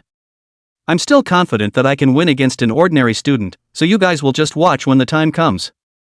Jihao had a smug look on his face, as if the long-haired youth posed no threat to him at all. The truth was also true, as a strong second generation, Jihao had been bestowed with a number of life-preserving props by his elders. These were different from equipment, used once for less, but the power would definitely exceed the current level limit. It was simply not something that an ordinary student could resist. Seeing how confident Jihao was, Suwon didn't say anything more. Looking at the sky that was gradually darkening, Suwon did not choose to continue challenging other copies. Instead, he proposed to go to the schoolhouse dining hall for a small rub, as a celebration for the Qiankuan lock that was popped out this time. Jihao, two people have no reason to refuse. The three people in a decoration is quite gorgeous restaurant seating, opened the squad for the first time group construction. Old G, you guys have produced a few extraordinary seedlings this session. Breaking the school's duplicate record even before the school year started, the young people nowadays are really monsters. Listening to the sour tone on the other end of the phone, Ji Xingyuan was in a soothing mood, but still smiled and comforted.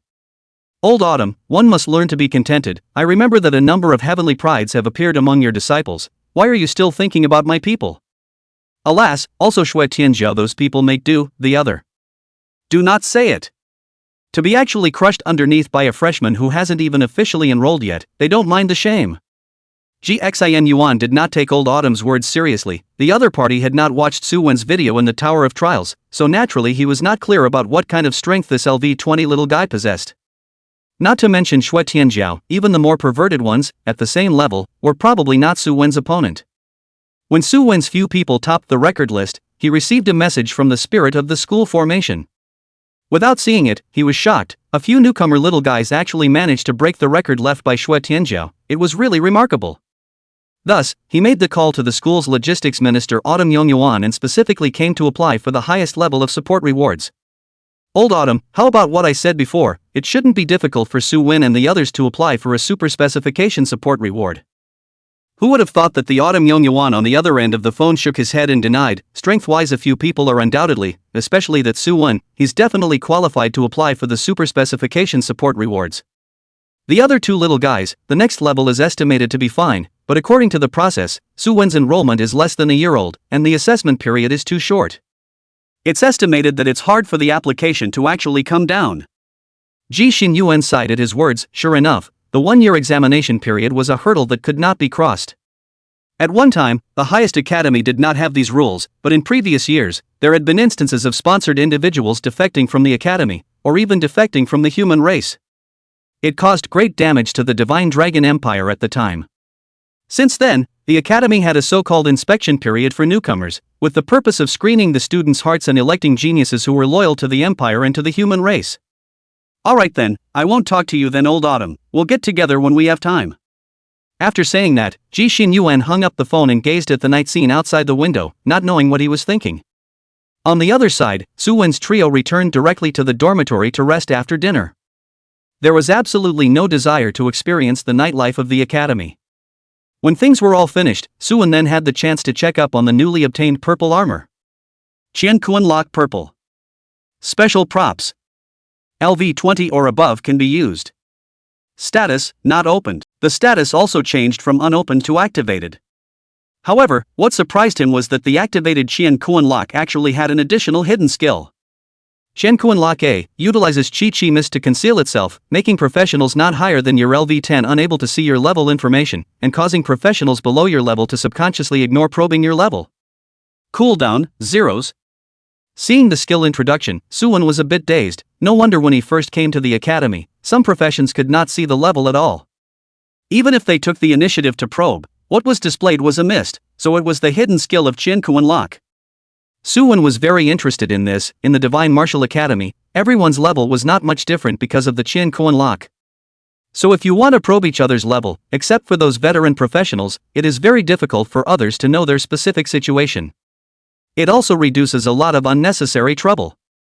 Suwon came to the academy just want to quietly upgrade, don't want to mess with those messy things. He decisively opened the Yuchinkuan so that the mist shrouded his level, so that within the group of new students, there would not be too many ungrateful people to provoke themselves. Time passed in a flash. The next day Suwon 3 people once again furiously brush, Goblin's treasure, copy, in addition to some garbage blue suit, all kinds of gemstones, the other harvest is very few. Moreover, since Suwon's level had already reached LV20, he had no right to challenge the other copies on the first floor of the 10,000 books pavilion. He could only rely on the duo of Ji Hao and Su Lingyun to go through it alone. Fortunately, the two of them, as legendary professions, were not slow in their efficiency in brushing the books, and accumulated a level up each. Ji Hao came to LV17, while Su Lingyun reached LV18. Suwon, after starting the Chen Kuan Lok, the upgrade efficiency is simply slow, especially the ordinary copies. In addition to the occasional burst of some equipment, experience efficiency is far from catching up with the field. The level is still at LV20, and I'm afraid that in the future, all upgrades will have to be done on a weekly basis. In the evening of the same day, the 3 people respectively received from the school class news, Suwon and Su Lingyun in Class 1, Ji Hao in Class 4. This year's freshmen had a total of 93 large classes, 100 people per class, and 48 people in Class 93. The current stage of the academy did not divide the classes according to the so-called main combat or auxiliary class occupations. The reason for this was to disrupt the occupations of the students in each class so that they could better find suitable teammates. Seeing that he had actually been assigned to Class 4, Ji Hao's old face crumpled and he kept crying in the small group that the 3 of them had created. Gourd 6 Brothers 3. Come to a flying kick, Ji Hao, brothers Ikula, actually not divided into a class. I will lead the charge, Suwon, do not panic, you identify teammates in the 4th class, not a big problem. Mediocre light mage, Su Lingyun. Come with a flying kick, Ji Hao, can this be found? I heard that there's a culture class coming up next, my god, I've already learned enough in high school. Flat out light mage, Su Lingyun? Ji Hao, my third uncle is the counselor for the entire first-year class of our academy, of course I know. A flying kick, Ji Hao, and he's also the class teacher of Class 1, so you two should fend for yourself. On the official opening day of school, Suwon and Ji Hao came to the teaching building together. Due to the Tianjiao Road, the Divine Martial Academy was different from most of the other academies, and there were a total of 10 grades established. Almost every grade had 8 or 9,000 people, and with the other people, there were more than 100,000 in total. Therefore, the teaching buildings for students to attend classes were also divided into 10 blocks, each 25 floors high. Suwon thought that he had come to a super luxurious apartment when he first saw the teaching building, only that this apartment occupied 1 billion points larger. When Suwon came to Class 1, he found that Su Lingyun had already found a front row chair to sit down, and also thoughtfully left a place for him as well. At this time, there were only 50 to 60 people in the class, and there was still some time before class started. He sat down next to Su Lingyun and asked in a low voice, I heard that the person who will be teaching us later is third uncle Ji Hao, have you seen him? Su Lingyun blinked her pretty eyes and said in surprise, why would you think I've seen it? Counting, I also knew Ji Hao from the day of the transfer, and I don't know much more about him than you do. But we've all gotten into the Divine Martial Academy, and we actually have to take theory classes, I don't sisterly. Saying this, Su Lingyun buckled the notebook she brought to her face with a look of hopelessness. Her high school culture class was already bad, and she thought that she would be able to liberate herself by staying up until the transfer, but she didn't realize that she still had to learn when she entered the academy. This is not difficult for people. Damn it! Suwon didn't feel anything about this, because his cultural achievement in high school was the number 1 for 3 consecutive years. Learning and so on, simply no pressure. However, he still smiled and said, it's fine, after you mages upgrade, your mental power is much stronger than us, so you should learn faster. Otherwise what's the point of upgrading so many levels? Just like his strength attribute crushing Ji Hao, don't look at the other party's big block head, but 10 of him combined strength couldn't compare to his own. Hearing Suwon's explanation, Su Lingyun's spirit was revitalized, and her mood instantly became a lot more comfortable. She was just about to say something when she saw a middle-aged man with gold-rimmed glasses, a handsome face, and a decent mage robe walk in. His appearance seemed to have some sort of magical power, causing the originally noisy classroom to instantly quiet down. The middle-aged man nodded his head in satisfaction before coming to the podium, and a fire skill appeared out of nowhere, startling the crowd. The fire skill was not released, but slowly swayed in front of the middle-aged man, finally forming 3 large flaming characters. Ji Xin Yuan. Hello classmates, I am the first-year counselor of our Divine Martial Academy, and class teacher of Class 1, Ji Xin Yuan. Within the next 10 years, I will accompany you all on this long road of upgrading. There are now 100 people in the class. I hope that when we gather again in 10 years, my classmates will still be able to stand here safely. My expectation of you is not how much you can achieve, but rather, I ask that you all learn to protect yourselves, and just don't fall in the process of becoming stronger. For the next 3 months, we will implement a policy of 3 days on, 1 day off, and 1 day off every week. That is to say, students will have to attend 3 consecutive days of culture classes before they can spare a day to go to the wilderness or a copy for upgrading. Do you all understand? Ji Xin Yuan scanned the students below and spoke with a smile. Any students have objections or don't understand? As if waiting for him to say this, a scar-faced, black-bearded, overly mature-looking student raised his hand up. It was only after Ji Xin Yuan nodded at him that this person brought up the common confusion of all the new students. Teacher, we've all become professionals, why do we still need to learn all this theoretical knowledge? Chapter 53, The 5 Great Classes of the Academy. This student asks a good question. Ji Xin Yuan raised his gold-rimmed glasses and said with a gentle smile, I believe that everyone has the same doubt in their hearts. It's not easy to survive 3 years of high school. Why don't you upgrade as soon as possible when you arrive at the academy, instead of having to take some kind of theoretical class? Does everyone have this thought? The students below nodded their heads, some even shouted right. Ji Xin Yuan's expression remained unchanged as he continued to speak. Every year, new students ask similar questions. I just happen to explain it to everyone as well. When the time comes, lest someone doesn't pay enough attention to it, when they suffer a loss, don't blame me for not reminding you. Ji Xin Yuan pulled out 100 storage scrolls from within his backpack and sent them to each student separately. Looking at the students who looked curious, but were able to control themselves from opening the scrolls, Ji Xin Yuan clapped his hands, focusing everyone's attention. These are our next teaching materials. Everyone can unwrap the storage scrolls and put the books away. Hearing that there were actually teaching books inside, a wail rang out from below. Spare me, teacher, I just finished 3 years of high school. I didn't come to the academy to go back to school. Yeah, 5 books this big and thick. Teacher, how could you bear to issue them to us? I can't, I feel like I'm having hypoglycemia when I see these books, my eyes are all black. You've been transferred for such a long time, goddamn hypoglycemia, don't want to see it, just say it. I don't want to, do you? I don't want to. Looking at the textbooks in front of the table that were each 3 centimeters thick, the students instantly exploded. As for Su Lingyun, who was sitting beside Su Wen at this time, her eyes were dull and her pupils were unfocused, demonstrating vividly what it meant to have dead fish eyes.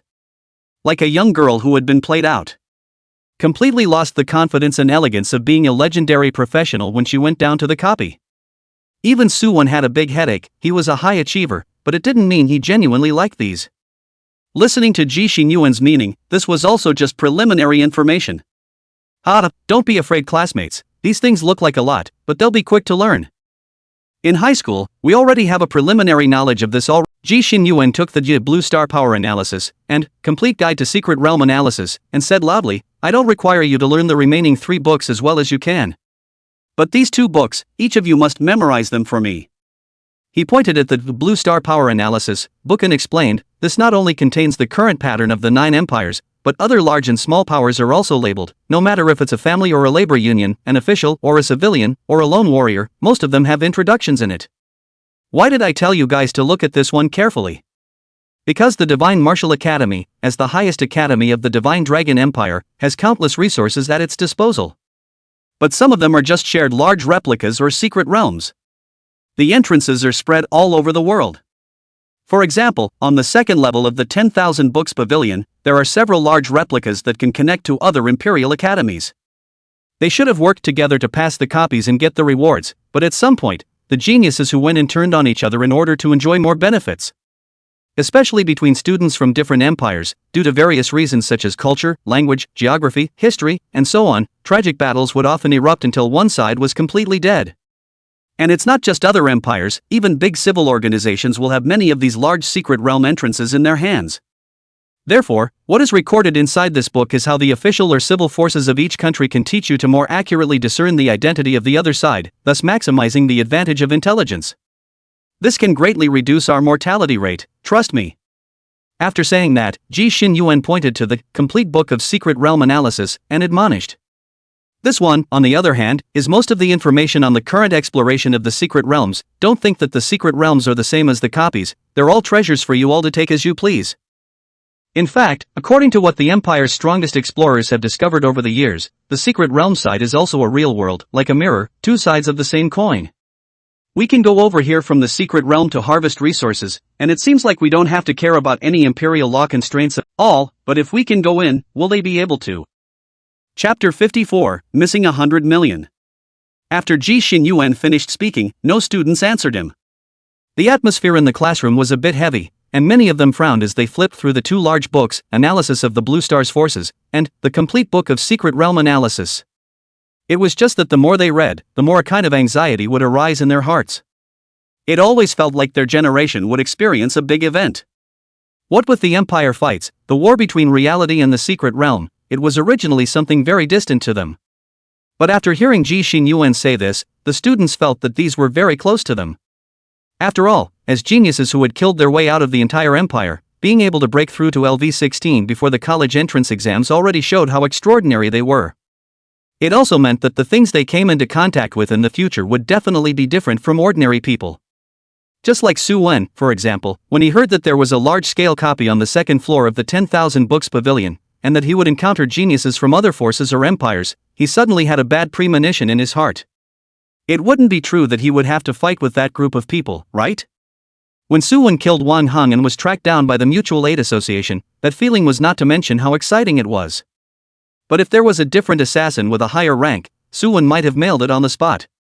Thinking back now, there was still some faint afterthought. That Jedi flip was pure luck, the other party's level was not high, and did not have too good skills and equipment. Compared to him, a hanging wall with 3 SSS rank skills added to it, it was actually quite a bit worse. However, within a large-scale copy, it wasn't the same as the kind of small fight before. A random death was a genius, and in case the information was communicated by the escapee as before, wouldn't he have to live a life of fear and trepidation again? Even if he was unharmed in the academy, Su Wen always had times when he was out of the city and into practicing. After a moment, Ji Xinyuan spoke faintly. I had thought that it was some sort of mutated apple from my memories, possessing the ability to permanently enhance specified attributes. At that time, I was so excited that I ate it without even thinking about it, and as a result, I was poisoned. The effect of LV-65's intense poison tormented me for a full 7 days in the wilderness until I returned to Tendu to receive professional treatment, and only then did I recover as before. Puff! I thought it was a chance to come down, but I didn't expect to eat a poisonous apple. Mr. G, how eager are you to eat it without even reading the prop description? A good number of people couldn't help but laugh out softly. Su Lingyan did the same, but really couldn't help it, actually letting out a strange sound like a goose goose goose. Eh? Su Wen looked at Su Lingyan, who was trying to hold back her laughter, her eyes curving into a crescent moon. A question mark slowly popped up on his head. Did he hear some strange sound? Noticing Su Wen's somewhat strange gaze, Su Lingyan coughed violently for a few moments, then straightened up and flipped through her textbook with a serious expression. It was as if it wasn't her who had just goose-stepped. With the shift in the classroom atmosphere, Ji Xinyuan's heart was also quietly relieved. The first time he became a counselor and let him come to this kind of difficult mission class, he was also very panicked, okay? But it seems to be quite successful. At least the entire class did not have a single student who was distracted. He took out a storage scroll and pulled out a school card from it, distributing it to the corresponding students. Alright, this is the end of my lesson, and I'm just giving you a generalized introduction of the significance of the cultural lessons we conduct. Next there will be a professional teacher coming over to teach. Students, remember to be polite. The credits from your college entrance exams all exist in this school card. With it, you can travel throughout the entire Divine Martial Academy. Don't lose it easily, replacing one can cost a lot of money. After distributing the credit cards, Ji Xinyuan announced the end of class and left the classroom straight away. As he walked out the door, he twisted half of his body back again, the smile on his face still warm. One last thing. Is there any student who wants to be the class president? We'll run for it in our class on the 3rd day after the culture class is over, ha.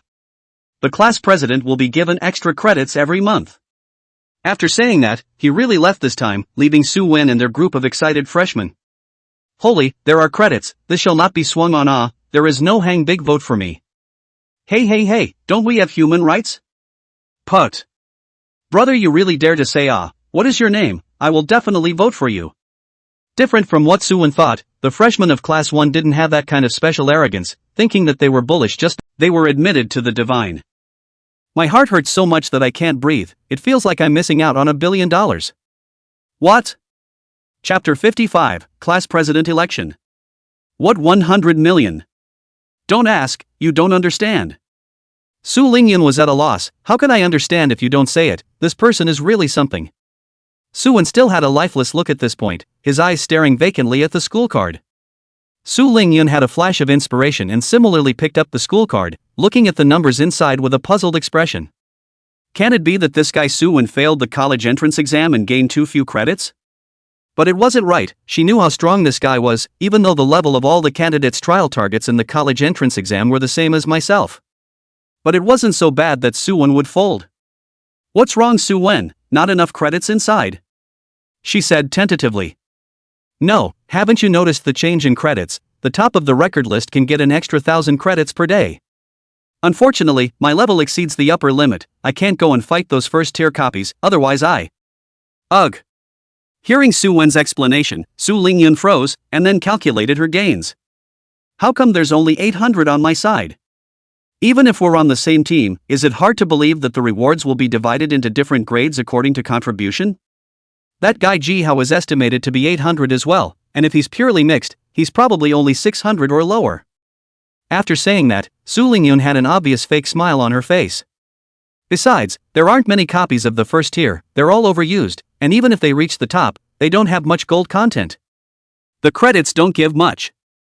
As for the heart, someone was goose-stepping, this guy's level is so high, still want to take all the good things? What a beautiful thought. Su Wen raised his left eyelid and stared at Su Lingyun with one eye. What are you laughing at? What's in it for you if I don't get credits? Just because I'm on the list doesn't mean you're on the list, just because I have credits to earn doesn't mean you have credits to earn. You don't even understand such simple reasoning. It seems that the mage's spiritual power attribute didn't help you strengthen your brain too much. You're going to fail your culture class this semester.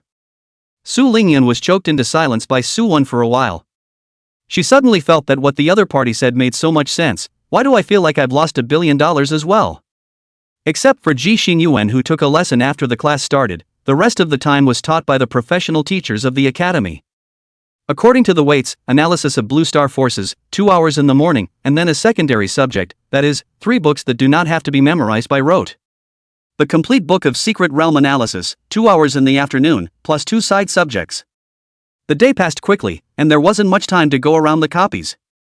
Back in the dormitory, Ji Hao spat with Su Wen. Brother, you don't know, when our homeroom teacher said that the competition was going to choose the class president, there was a guy who could pretend even more than me. Feeling that he took a top grade, bull like what, grade lower than his or not, can make me sick bad. Su Wen asked rhetorically, who is your provincial top student, Su Lingyun? Ji Hao nodded, yeah. Although we had 4 main battle class legendary professions this time, that woman still came out on top and became our province's top scholar. Then you let her help you come out on top. Why are you talking to me? I'm not from your hometown. Ji Hao heard directly, dumbfounded. Not buddy, I mean this? I just see him pretend, but not looking for someone to beat him up. Besides, he's at least a top student, he's very strong, okay? Don't worry about it, go to culture class at ease. If there is a favorite teammate, pull over as soon as possible, lest the night is long and dreamy. Don't worry, forming a team isn't that fast, it takes a long time just to form a team and vet the members, we don't have to rush for at least half a month. It better be like you said.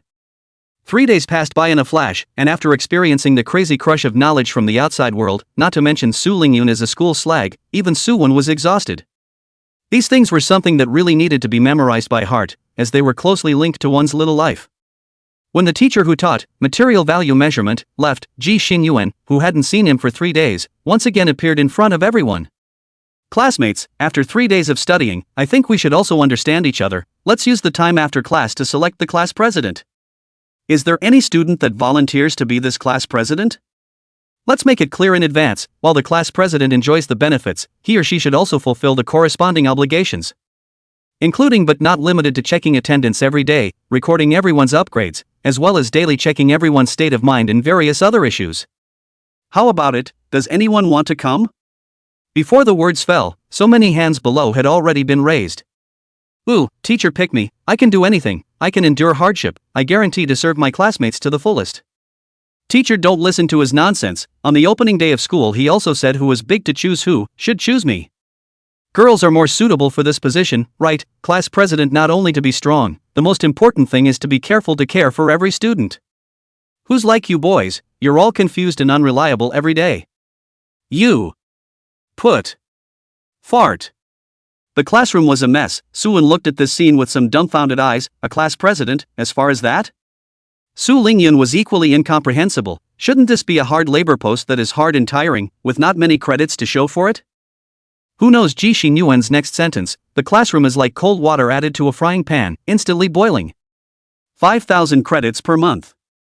I'll take the exam. My college entrance exam only gives less than 80,000 points, this 5,000 per month, the school is really generous. Brothers, vote for me, I'll show you a talent at that time. Believe it or not, I'm LV17, I'm definitely qualified to be the class president of class 1. Well, even Suwon couldn't help but be moved for 0.1 seconds when he heard the reward of up to 5,000 credits per month. Unfortunately, he now had 1,000 credits credited to him every day while lying down. Wasn't that better than this? Even Su Lingyun, who only had 800, was somewhat unable to look at these rewards.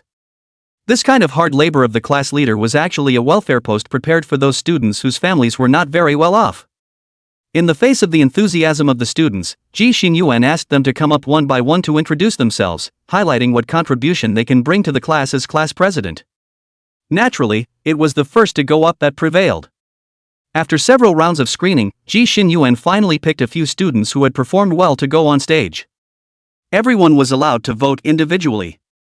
It wasn't until the last girl with a ponytail and some freckles on her face, named Eili, went on stage that the class president election came to an end. Eili was successfully elected class president.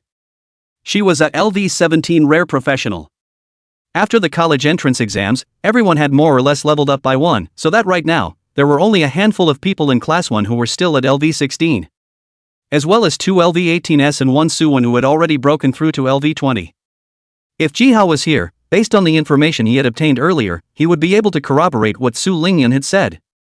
This was because the family backgrounds of the last few people on stage were not outstanding. The academy was giving them a chance to catch up with their classmates. Even if this funding wasn't obvious, it was better than nothing. We're done here, I just don't know what's going on over at Jihao's side. I've heard that there's a top freshman in their class that's awesome. Su Lingyun skimmed her mouth, making it sound like who isn't a top student. Chapter 56, I refuse. Speaking of Jihao, the two decided to find each other to rendezvous first, ready to discuss their plans for tomorrow.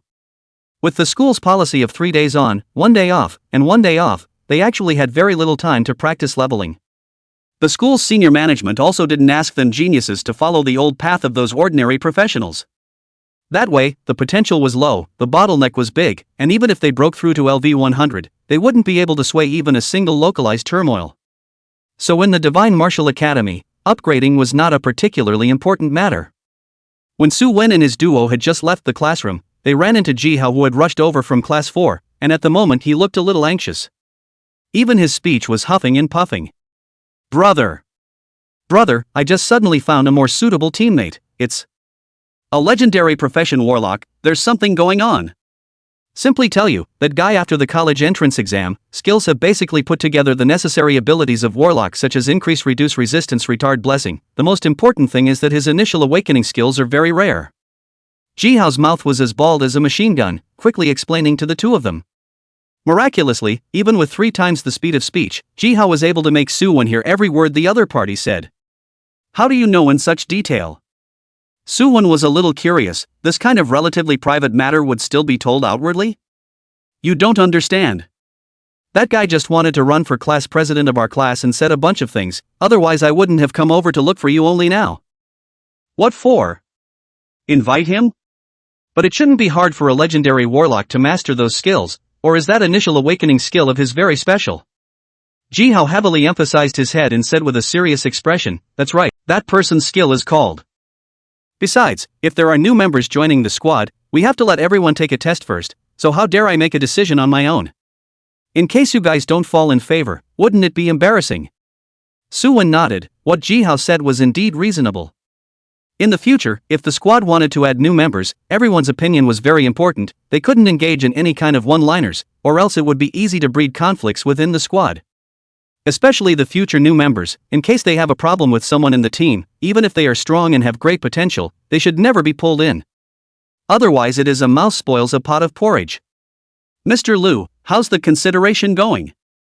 With you, me, 2 legendary professions and a few rare professions in the class to form a squad, to put it wildly, there aren't many squads in the entire first-year freshmen that are good enough for us to fight. When our strength comes up, we'll still be able to pick and choose from special copy slots, rare skill books, high-level gems, and other precious resources. Even catching up with second and third-year veterans is not impossible. What are you still hesitating for? Listening to the beautiful blueprint that Fei Hu had painted for him, Lu Mingcheng was somewhat tantalized. He was clear that the other party hadn't lied to him, as Fei Hu was the only LV18 genius in their class, and was also the current top scholar of a province. If it wasn't for the invisible rules of class president selection, he might have even become the class president of class 4. He had the strength and the backbone to say such grandiose words. However, what made Lu Mingcheng tangle was that Fei Hu's acting style was a bit overbearing, not allowing others to question it. In the past 3 days of school, a few students just said something to refute Fei Hu, and were dragged by the other party to the dueling arena to practice. The dueling ground is similar to a deathmatch, but there is no punishment, and it is only for students to use for sparring. The fate of those unlucky eggs can be imagined. In the eyes of many professionals in the same class, a few people were Fei Hu 3 times all dead. After being resurrected outside, they left without looking back. Lu Mingcheng longed for a strong main battle class captain within his squad, which could greatly increase the sense of security of the team's supporting professions. This was especially true for warlocks like him who had almost all of their skills in control and blessing. Even more so, he needed a strong teammate. But to just join Fei Hu, a squad of high-pressure monsters? He was afraid that maybe one day, the team would fall apart under this prolonged high pressure, and where would he go then? Seeing Lu Mingcheng's complexion constantly changing, his brows furrowed again and again, but he never gave him a definite answer. Fei Hu's face also went cold. He spoke in a deep voice, Lu Mingcheng, my squad's strength is the strongest in class 4. If we have you join us, we'll definitely be like a tiger with wings, and I have the confidence to break bread with the other genius squads. At the same time, I also promise you that you can take an additional 3% of the squad's resources. Regardless of whether it's in the wilderness, copies, or secret realms. If you refuse. Fei Hu didn't continue to speak. There were some words that shouldn't be said too transparently. He believed that Lu Mingcheng was a smart person and would make the right choice. He stretched his hand over, waiting for the other party to give an explanation. Under the half-temptation and half-threat of Fei Hu, Lu Mingcheng sighed in his heart and just wanted to pass his hand. Snap! Only a crunching sound came. Fei Hu's hand hanging in mid-air was held by a strong man who was over 1 meter 9 in height. Both of them froze at the same time. When did this guy appear? Jihao revealed a row of white teeth and smiled down at Fei Hu. Sorry, I refuse.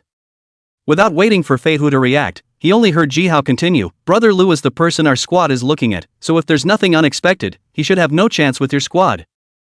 Chapter 57. What's the point of hiding behind a girl? Jihao? What are you doing here? Returning to his senses, Fei Hu's face was horribly grim as he violently retracted his hand, yanking Jihao backwards.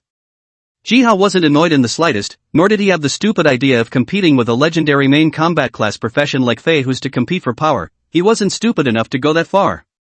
Instead, he stood in the middle of Fei Hu and Lu Mingcheng, not moving a muscle. The attitude was very clear. I said, Brother Lu, our squad will take it. While there's plenty of time, you guys might as well pick some other outstanding students to join the squad as soon as possible. After saying that, Jihao turned around, wrapped his arms around Lu Mingcheng's neck, and pulled the other towards the door while laughing. Fei Hu couldn't help but be infuriated by this scene. Jihao's near-ignorant attitude made him furious. Usually, he was the one looking for trouble from others. When did even the auxiliary professions dare to move on his head? Even if this was the Divine Martial Academy and Jihao was a legendary profession, that wouldn't do. Stop right there! Fei Hu bellowed, startling some of the students who remained within the class. The crowd looked over, only to see Fei Hu walking quickly to Jihao, his eyes cold. He stared directly at the other party. Who do you think you are? You dare to come and cut off the person I have my eye on? Who gave you the guts? Fei Hu's earlier attitude wasn't like this after learning that Ji Hao was a legendary profession priest. 2 days ago, he had been inviting and soliciting Ji Hao in all sorts of ways, promising all sorts of conditions in order for the squad to have a legendary milkman, ensuring safety while also greatly reducing expenses. But how could Ji Hao look at this person who has a face all day and is more pretentious than himself? It was Fei Hu that he had spat with Su Wen before. Therefore Fei Hu's pull towards Ji Hao naturally ended in failure. Now that Ji Hao also dared to snatch Fei Hu's favorite teammate away in front of the whole class, how could he stand this kind of aggravation? Fei Hu, this is the third and final time I'm telling you. Brother Lu, our squad wants it. Ji Hao condescendingly looked at Fei Hu, whose face was flushed red as if he was about to explode in the next second, as he spoke faintly. Got gas? Hold it back for me. As the words fell, a suppressed gasp rang out around them, and many students looked at Ji Hao in disbelief. As an auxiliary class legendary profession, Ji Hao was considered a celebrity in Class 4. He was usually very kind no matter who he was to, but what was going on today, that he actually hit Fei Hu in the face in public? Was Ji Hao not afraid of Fei Hu's retaliation? Even if he was a legendary milkman, I'm afraid that if he really messed with Fei Hu, he would still have to suffer. Good. Good. Good. Fei Hu gritted his teeth as 3 good words popped out of his mouth one after another. Through his own panel, he directly applied to the academy for the right to use the dueling arena, ready to pack up this kid who didn't know how to die. Target of the duel, Ji Hao. Ji Hao received a prompt on his side at the same time, and before he could open his mouth, Fei Hu's cold laughter came from his ears. Since you dare to snatch someone from me, do you have the guts to go to the dueling arena and practice with me? If I can't kill you in 30 seconds, count me out. Things happened so fast that Lu Mingsheng, who was in the center of the storm, only came back to his senses at that moment. He looked at Ji Hao, who was full of indifference, and Fei Hu, who was incomparably angry, and finally realized the seriousness of the matter. Although Lu Mingsheng was grateful for Ji Hao's righteousness, he didn't want the big man to take the bullet for him. The squad he spoke of was 80% fake. Because usually Ji Hao seldom went out to sneak around, where would he have the time to find any teammates? Even if it was true, but Fei Hu, as a legendary profession, was a genius who had obtained the provincial champion, and his strength was definitely at the top level amongst the freshmen. Even for other legendary professionals, they can only fight with him at most. Lu Mingqing pulled down on Ji Hao, and just as he was about to open his mouth to speak out, he was pressed down on his head by Ji Hao and pushed towards his back. Challenge me? Ha, Fei Hu, you're afraid that you're not awake, you're a main combat class profession beating me as an auxiliary, is it good? And 30 seconds to beat me to death, see what you can do. Ji Hao didn't pay attention to Fei Hu, whose face was gloomy as it was dripping water, although this guy was crazy, but he wasn't stupid enough to take direct action in. The crowd whispered, their eyes unblinking staring at Ji Hao and Fei Hu. At this time, several of Fei Hu's previously recruited teammates also came over, and the two sides were lined up against each other, the atmosphere at cross swords. Fei Hu also noticed that Su Lingyun was at the same level as himself. He could feel a strong sense of threat from the other party, which was either an occupational restraint, or the other party's strength was really too much stronger than his. Everyone was a new student and of the same rank, the latter was obviously impossible, so there was only one answer. This situation is impossible to be tough, must think of some other way. Fei Hu's thoughts spun rapidly, and then he let out a cold laugh and uttered a sentence that made him regret it a million times afterwards. Ji Hao, you're a big old man, what kind of skill is hiding behind a girl? His gaze landed on Su Wen, who was accompanying him. This guy didn't give him any sense of threat. Moreover, under the influence of the Zhenkuan skill, Fei Hu including others subconsciously neglected to check Su Wen's level, thinking that the other party was just an ordinary rare professional. As soon as these words came out, Ji Hao immediately opened his mouth wide, and a superb number of pompous expressions such as dismay, bewilderment, shock, surprise, and ecstasy surfaced on his face in just 3 seconds. He gave Fei Hu a thumbs up. Good for you. You're really useless when given a chance. Su Lingyun stood up for him because she thought that she wouldn't bully people to death, and that 2 legendary professions of the same level would fight, and that the winner would still be unknown. But you have to pick the most courageous one of the whole freshmen. Su Wen was similarly stunned when he heard that Fei Hu wanted to challenge himself, and then the corners of his mouth rose, revealing a young man you have a promising expression. When he stepped forward and prepared to accept the opponent's challenge, a system prompt suddenly came. Birth of a school bully. Mission difficulty. Mission content: defeat Fei Hu with the ultimate aesthetics of violence and let the other party feel the sinister nature of society. Mission reward: equipment upgrade talisman X1. Chapter 58, The Battle. Nice guy. Here comes the mission. This challenge originally had to be won, and now well, the system even burned the fire, which gave Suwon a strange feeling that not beating up Fei Hu was a mistake. Without any nonsense, he directly sent a challenge request to Fei Hu. The other party chose to agree without hesitation. Under the witness of the surrounding students, the two sides traveled together to the gladiatorial arena closest to the teaching building. There were even good people who spread the news of this battle, and many new students came to watch. Even those second and third-year-old students had come over to watch the fun. At this time, inside a certain high-level office, a tall figure with long blonde wavy hair and wearing casual clothes was quietly looking at the surging tide of people below. Hey, don't you care, this is the outstanding pride of your class, it won't end well if you get hit too hard. A voice whose tone was full of derision rang out from behind. Zhuang Qing ignored it, her gaze still gazing down below. He, although this little guy Fei Hu's strength is good, that compared to Su Wen, it's not even half. Zhuang Qing turned around to look at this group of unorthodox co-workers. She took a deep breath and spoke in a cold voice. You guys don't go too far. I recognize that Su Wen is strong, but Fei Hu isn't bad either. It's only a gap of 2 levels, it's not so big that he can't fight. Besides, let's just say how long that kid from your class can last. He's your student, you should have some confidence in him. Defeat is just a matter of time, there's nothing to dwell on. Zhuang Qing's chest continued to rise and fall as she was choked, and after a full 3 seconds of slowing down, she coldly grunted, 1 minute. I believe Fei Hu is not so bad that he can't even last 1 minute. Zhuang Qing's beautiful eyes glared at old he who was the first to open the market, until she stared until the other party's body was covered in goosebumps, then she said in a single word. Me. Press. 30,000. You group of people. One don't even want to run. As the words fell, the office was quiet for a few seconds before violent cheers erupted. A few old greasers looked at each other and smiled, rather like the vestigial feeling of a fat sheep finally taking the bait. Su Wen's side also arrived at the dueling arena. Looking at the countless pairs of expectant gazes around him, Su Wen remembered the mission requirements that he had just triggered, and had a feeling of bullying a small child. Moreover, this time, they were the ones who were at a disadvantage, and they had directly robbed the teammates that people were about to recruit. Su Wen thought that it was better not to let Fei Hu lose too much and leave some face for the other party. He opened his mouth and tried, why don't we find a more private place? There are some people here, I'm afraid of bad influence. Hearing this, Fei Hu let out a cold laugh. What bad influence, are all excuses. Just like the few students he had packed up before, always trying to find some inexplicable reason to avoid the battle. But since Fei Hu had made this place a fighting ground, it was so that the group of students watching outside could see clearly. What exactly would happen if they disobeyed him, Fei Hu? Cut the crap. I can't wait to run you assholes over. Su Wen spread his hands, feeling somewhat helpless. You can't grasp the opportunity even if it's given to you. There was no referee in the dueling arena, and when both sides were ready, a bowl-shaped light curtain enveloped the earth from the sky. With Su Wen and Fei Hu as the center, a field with a diameter of 100 meters was circled, and at the same time, the outside students were separated. Woo! A dull horn sounded.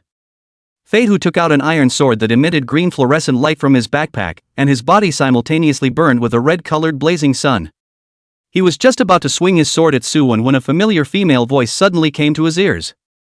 Fei Hu, don't take the initiative to go forward and fight, try to last for 1 minute. If you do, teacher will directly reward you with 10,000 credits. Remember, Su Wen is at LV20 hidden profession, his strength is very scary, don't fight hard with the other party before you are absolutely sure. Hearing the class teacher Zhuang Qing's voice transmission, Fei Hu's body was shaken, incomparably shocked as he looked at the figure on the opposite side. LV20? How could that be possible? He, a main combat class legendary profession, had only recently been raised to LV18, how did this guy do it? Fei Hu's expression became a bit gloomy. He naturally had no doubts about what Zhuang Qing had said. This guy called Su Wen was afraid that he was the strongest person in that squad. But why didn't he feel a dangerous aura on the other party? With Su Wen's LV20 level, the feeling he got should be stronger than Su Lingyun, until Fei Hu checked the other party's level displaying a mist. His heart sank once again. This time the trouble is big. Fei Hu didn't say a word, his body was tense, and the blazing sun on his body didn't seem to be as dazzling as it was before, and began to shift towards an orange-red color. He gripped his sword and surrounded Su Wen, his eyes staring at his opponent. He wanted to bring out his best state to meet this opponent. Looking at Fei Hu, who seemed to have changed since the start of the battle, Su Wen was confused. What happened to this guy? Not only him, even the other onlooker students were also confused. Why don't you go on? What are you waiting for if you're a swordsman who doesn't get close? Only a few teachers who were secretly observing in the high-level office noticed the clues. One laughed at Zhuang Qing and scolded, "You little ninny, actually use these off-field tricks." Otherwise, with Fei Hu's temperament, he would have rushed up and fought Su Wen long ago. Now it's good, Fei Hu just keeps circling around, and he can drag it out even after a minute. That's right, this time it counts as a streaming game, no more bets, no more bets. Right, Zhuang girl cheating, really don't put us old comrades in our eyes. Zhuang Qing laughed lightly, I just told Fei Hu to be careful with Su Wen, this is also called cheating? Besides, you guys opened the betting board, this time I have pressed so much, is it not a little too late for you guys to call it quits now? After saying that, Zhuang Qing continued to cast her gaze downwards. Looking at Fei Hu, who had become incomparably cautious and listened to her words completely, Zhuang Qing nodded with satisfaction. The child was teachable. Not a reckless man with a head full of muscles. This time, Zhuang Qing wanted to see how Su Wen could still defeat Fei Hu within 1 minute of the opening round with him stalling for such a long time. Not even if the opponent passed the trial tower with a full score and leveled up to LV20. Chapter 59, The World's Difference. At this moment, on the dueling arena, the two maintained this bizarre standoff for half a minute.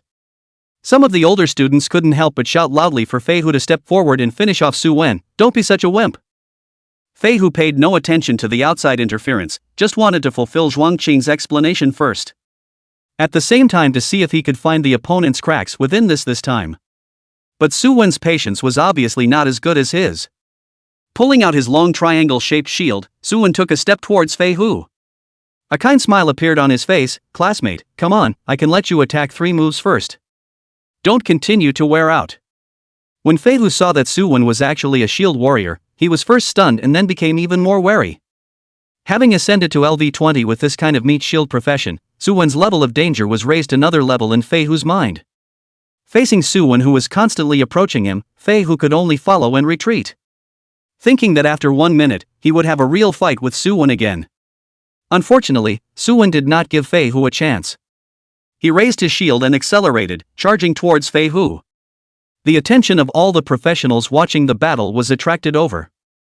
Although they didn't know what Fei Hu was up to, Su Wen's ability to take the lead still satisfied everyone's enthusiasm for this battle. The 2 major melee battles were only passionate and interesting when they fought each other. However, a scene that made people's eyes drop appeared. Fei Hu, who was a legendary professional, actually ran up as well. No, what the hell? You girl challenged someone else to a dueling arena and you're actually playing this with me? Brothers, I kind of can't understand. Fei Hu, what is this doing? Start to now, even fight a little bit or afraid, you this also challenge a hairline Hey! Fei Hu, you run what? Go back and do it with him, you're still not a man. At this time, even Ji Hao and the others were a bit confused. What's going on here? Although his heart was puzzled, Ji Hao's mouth wasn't idle, and his loud voice overpowered the crowd and spread directly into the dueling arena. Fei Hu, aren't you the top student of the college entrance exam? Isn't your LV18 rank the self-proclaimed #1 in class 4? Aren't you going to duel with me? Fei Hu, don't you only use your strength to oppress the weak and bully the ordinary students in your class? As Ji Hao's roars continued to reach Fei Hu's ears, Fei Hu's face became extremely ugly, and he couldn't wait to go down and tear Ji Hao's smelly mouth off. There were also those older students in the upper grades, pointing at them in a way that was sickening to look at. Trash talk crazy effect Fei Hu, which makes his body blood surging, eyes red, want to release all the power and behind the guy chasing him a big fight. But not now, it will have to wait a little longer. Fei Hu tried his best to suppress the anger in his heart, at the same time calculating the passage of time, almost there. Soon. 45, 47, 50. See, Fei Hu is this bear, let him be your captain, what else can he do besides running? He doesn't even dare to face an ordinary duel, how can you expect him to? The group of teachers who were watching the battle from the upper levels all sighed in disappointment. This little guy is really a chicken thief, he has dragged it out until now, this time the credits are afraid to be all writing on it. It's all because of Zhuang is snitching, otherwise it would have ended long ago. No, I'm going to apply for a streaming bureau. Can you guys stop making excuses? A loss is a loss. Everyone prepare to transfer your credits to my account. Zhuang Qing put a smile on her face and extended her hand out. The meaning was self-evident. To ask for money. Suddenly, a phrase of nationalism resounded throughout the room, shifting everyone's gazes all the way over. Immediately after, the smile on Zhuang Qing's face froze, as if she had entered a petrified state. The rest of the teachers were no better. This was because they realized that at this moment, only Su-wen was left in the dueling arena. Where was Fei Hu? Where did he go? Old he who opened the disc looked at Su-wen below with a shocked face, smashing his mouth. He wanted to say something, but in the end, all of them were condensed into a sentence. This young man. The other teachers looked at Lao He blankly. What's the situation? They were just lost in thought for a while. Fei Hu, then where did the adults go? Zhuang Qing likewise, she stared at Lao He, wanting to hear an explanation. Time back to a few seconds ago. When Fei Hu's anger was as fierce as a volcanic eruption due to his teammates' departure, he returned and rushed towards Su-wen in large strides. The onlookers instantly boiled over, all staring at the two sides with unblinking eyes. Only to see the distance between the two sides quickly close, Fei Hu body blazing sun as if it has life, winding to the hand of the long sword, convergence into a fire dragon, ruthless, towards Su. When this powerful strike chopped onto the shield, Fei Hu only felt a powerful and inexplicable, scary guy. The crowd was first quiet, and then welcomed the most frenzied shouts from the start of the duel until now. Shock, excitement, disbelief. Everyone's eyes were wide open, and some were even holding their heads in their hands, their gazes constantly moving back and forth between Su-wen and Fei Hu. Fei Hu, who they had placed high hopes on earlier, actually didn't even catch a single blow from the other party. That explosive damage wasn't like what a freshman should have either. Even the faces of those veteran students who were watching the battle were incomparably grave, looking scornfully at the two major purple suits in Su-wen's hands. Yes. Many people on the scene had already seen that Su-wen was a shield warrior, but his equipment was just too good for a freshman to have a purple suit to wear. And it was still two pieces of core equipment. I'm afraid this isn't going to be a combination of the strongest spear and the strongest shield.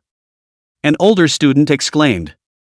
Even if it doesn't break defense, it can't even take an attack from a shield warrior? I don't understand. Oh, easy for you to say, if you have the guts to go up and try, let's see if you can win. The disliked second-year veteran laughed dryly. What a joke, he was just a mage, being smashed by that horrific damage. When the time comes, he mustn't go directly to meet the king of hell. When everyone at the scene was boiling with emotion. Being transported out of the dueling arena, Fei Hu lost his mind. Obviously the battle is over, his injuries have been healed, but he walked staggering, like a drunken man. He was assisted by his two remaining teammates and stumbled out of the arena. Fei Hu took one last look at the figure in the center of the dueling arena, stared for several seconds, and still sighed helplessly. There are people outside of people. There is a sky outside the sky. In fact, Su-wen also noticed the change in Fei Hu. He was a little embarrassed. It would not really beat the child autistic. He walked out of the dueling arena and returned to the squad. Ji Hao came up and directly wrapped his arms around Su-wen's neck, wailing in excitement. Curses, transits, prophecies, and psychics were all part of his skill set in the future. It was a true jack of all trades.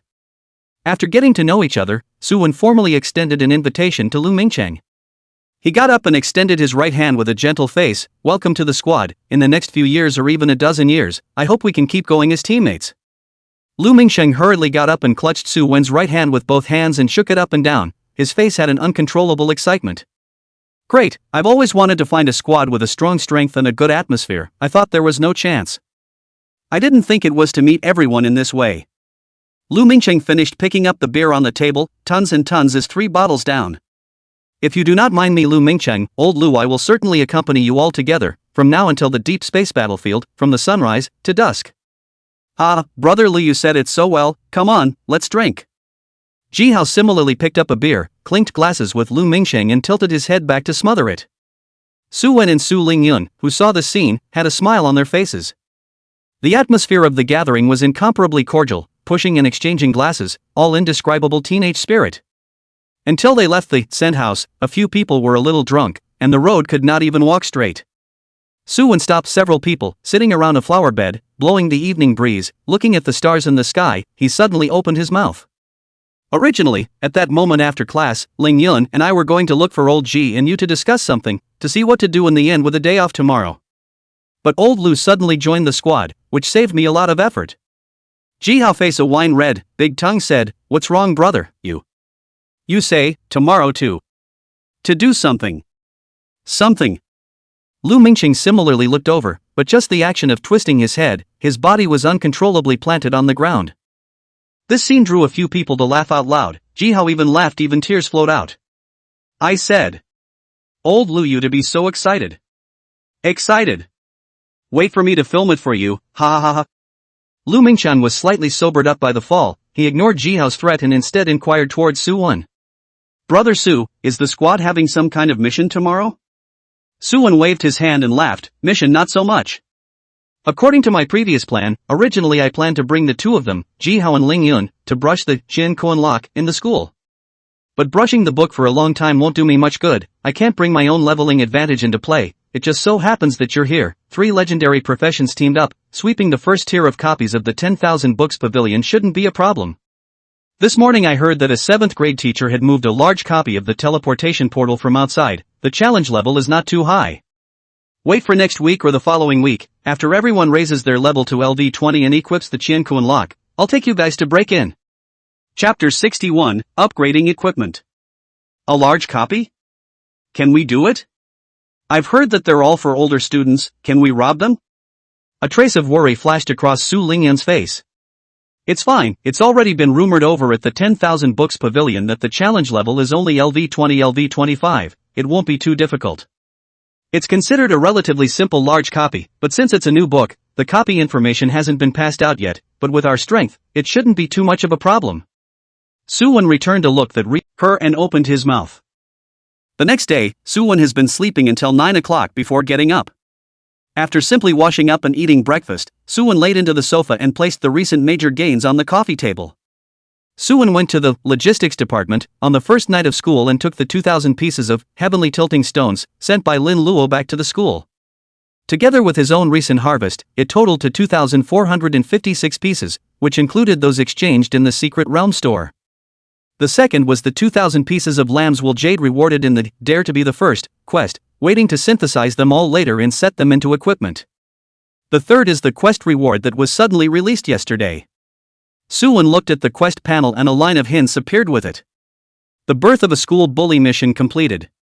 You have obtained an equipment upgrade charm 1. An ancient yellowish rune appeared in Su Wen's palm. It was covered with dense lines, as if it was some kind of ritual branding for sacrifices or prayers, emitting a mysterious aura that calmed the mind. This was Su Wen's most valuable prop at the moment. Equipment upgrade charm green.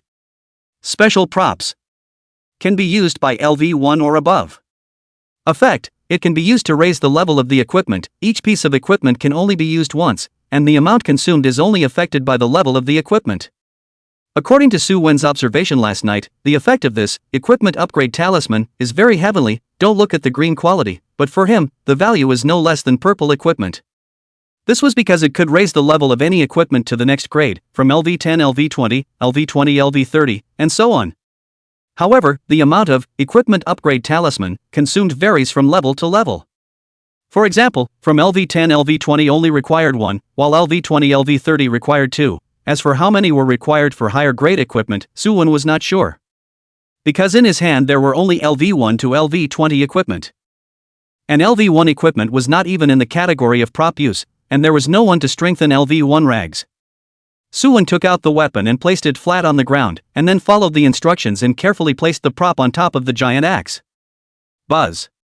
The equipment upgrading talisman turned into a ball of yellow light, enveloping the entire body of the giant axe and emitting a substantial wave of light yellow light outwards.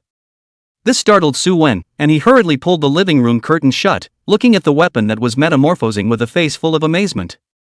After about 5 minutes or so, the ball of light dispersed, revealing a battle axe that was even more hideous and terrifying than the original. Now the battle axe was 1.55 meters long, 20 centimeters longer than before, the winding silver dragon carved text. The dragon's eyes also began to emit blood-colored mist outward. Seeing the shape of the battle axe, Su Wen's eyes lit up and hurriedly took it in his hands and danced, bringing up bursts of air-breaking sounds. He was attracted to this kind of fierce and domineering weapon, especially when compared to the longsword he had used before. Suwon felt that the battle axe was his true love. Looking at the attributes again, it made Suwon smile.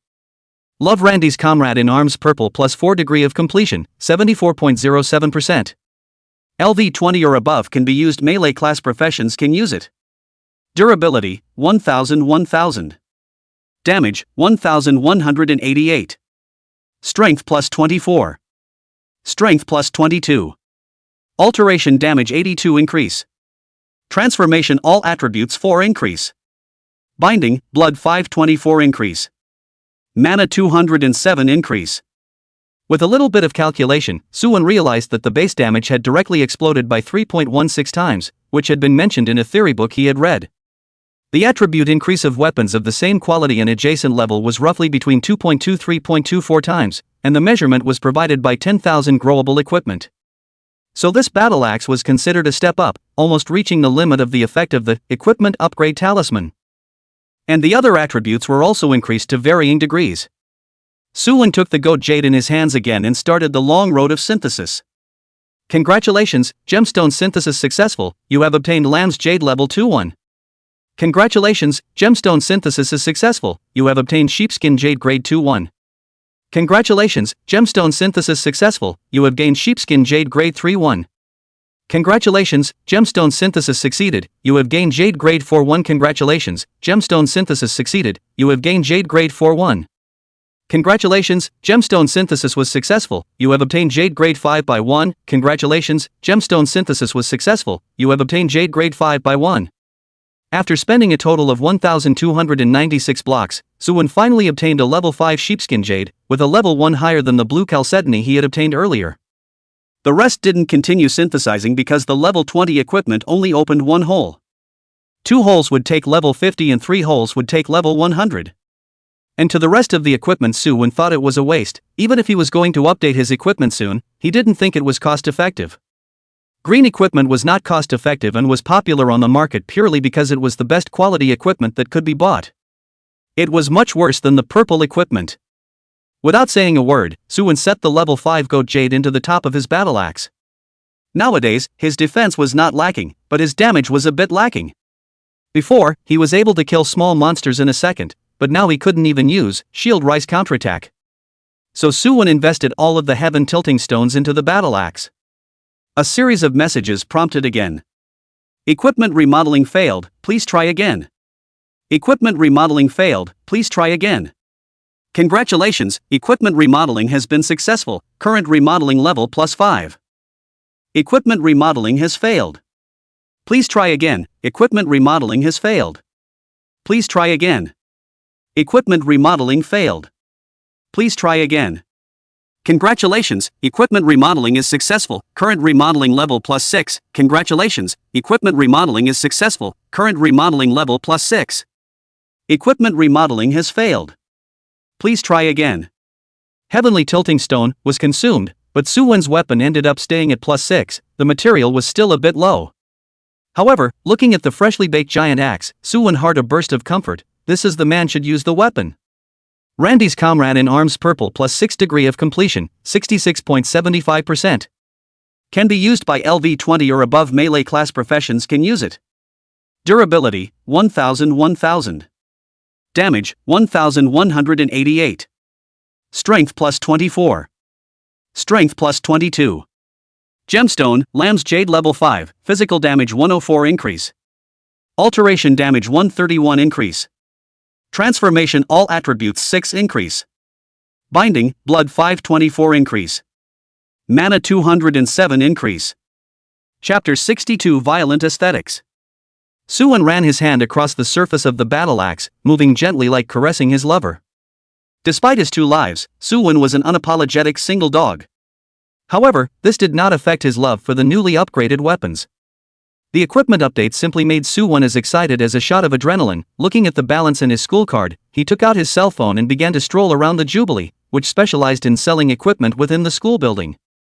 Suwon's stay at this stage from LV20 to LV29 wouldn't be too short, so he needed to update his equipment a bit. Not to say how good it was, at least a full-body green outfit should be arranged. He wouldn't be arrogant enough to think that he could run amok amongst the freshmen by relying on just 2 purple suits. Fei Hu's strength was strong, but it wasn't really possible to say how powerful it was. Because of the LV20 stage, many students with wealthy families were raising gold coins in preparation for a major update of their entire body equipment. There are even really not bad money, can an LV20 body full of gems livestock existence, although only some low-grade gems, but the increase cannot be underestimated. Therefore, Suwon had to make some preparations. However, after browsing for half a day, Suwon found that there were almost no green clothes with better attributes on the market. They were all the most trashy ones. A lot of them are anti-attribute phrases, such as strength, intelligence, appeared in the chest armor at the same time. There were also helmets with intelligence, combinations, and clothes with intelligence, agility, combinations. This was simply not for people to use. I don't know if there really wasn't a single piece of top quality equipment, or if it was bought by other students, but Suwon didn't find it anyway. In the end, he could only pick a few equipment that he could see, bind his school card, place the order, pay, and spend a total of 45,980 credits. Incidentally, he bought 2 general skill books for warrior-type professions, Sword Chi-Chop, and Triple Strike. These 2 are all common skills on the market. The other skills that can be mastered at this stage are either single bursts, which can't compare to shield counterattack in terms of damage. Either they are rare skills or common skills for all professions, and one can't be bought. This kind of bestseller once sold, as long as the price is not too outrageous, all will be instantly snatched away. It is not Suwon's turn to pick up the pieces. This reminds Suwon of a very famous sentence from his previous life. The rich play with technology, the poor rely on mutation. He was the latter, wanting good skills and good equipment, he could only brush the map and explode it himself. After taking care of everything, Suwon put his weapons away and started heading to the wildlands outside the city. Those equipment and skill books, Suwon looked at the online introduction that it was delivered within the same day, not sure if it was really reliable. Outside the city of Tiandu was similar to Huchuan City. The further away from the city, the more dangerous the wilderness would become. After breaking through a dozen leveling zones, Suwon arrived at a LV-25-LV-27 wild monster gathering place. Giant bizarre cannibalistic flowers survived here, with packets the size of a faceplate waving around uncontrollably. They tended to eat alive those life professions that didn't care about themselves. It was considered one of the few low-level areas in the wild that had a high mortality rate. Suwon's gaze fell on the cannibal flower and a line of information surfaced before his eyes. Mutant poisonous cannibal flower common LV-25. Chi blood, 11710, 11710. The chi blood was very high, nearly 12,000, about more than the chi blood of 3 Fei Hu. However, Suwon still wanted to test if this hideous and scary cannibal flower could block his updated equipment. He walked in front of the cannibal flower, and before he could raise his shield up, the monster opened its mouth and bit at him with a speed that surprised Suwon a little. Hiss. 124. Suwon did not dodge. The 3 orbs of light transformed into a protective shield, directly absorbing the damage completely. Nowadays, in the low-level area of the wilderness, as long as he didn't purposely seek death, it would be difficult for him to encounter any real danger. The cannibal flower still wanted to continue attacking, but due to Suwon's early use of shield rise counterattack, this time it didn't even break defense, and it even received some minor counter-injuries of its own. When he successfully triggered the skill passive, Suwon felt a force much stronger than before brewing in his weapon. Without hesitation, Suwon's arm muscles tensed, and the battle axe came down from the top, slashing towards the cannibal flower in the most brutal position. The moment the weapon touched the flower bud, Suwon seemed to see a miniature sun rising in front of his eyes, and both the blinding white light filled his entire sight. Boom! 9,048. Terrifying damage close to 5 digits appeared, and the cannibal flower let out a piercing shriek as its chi and blood almost fell to the bottom. If it wasn't for the 25% attribute suppression, Suwon's axe would definitely be able to break 10,000 wounds and cut the cannibal flower to death on the spot. The good thing was that it was just one more axe.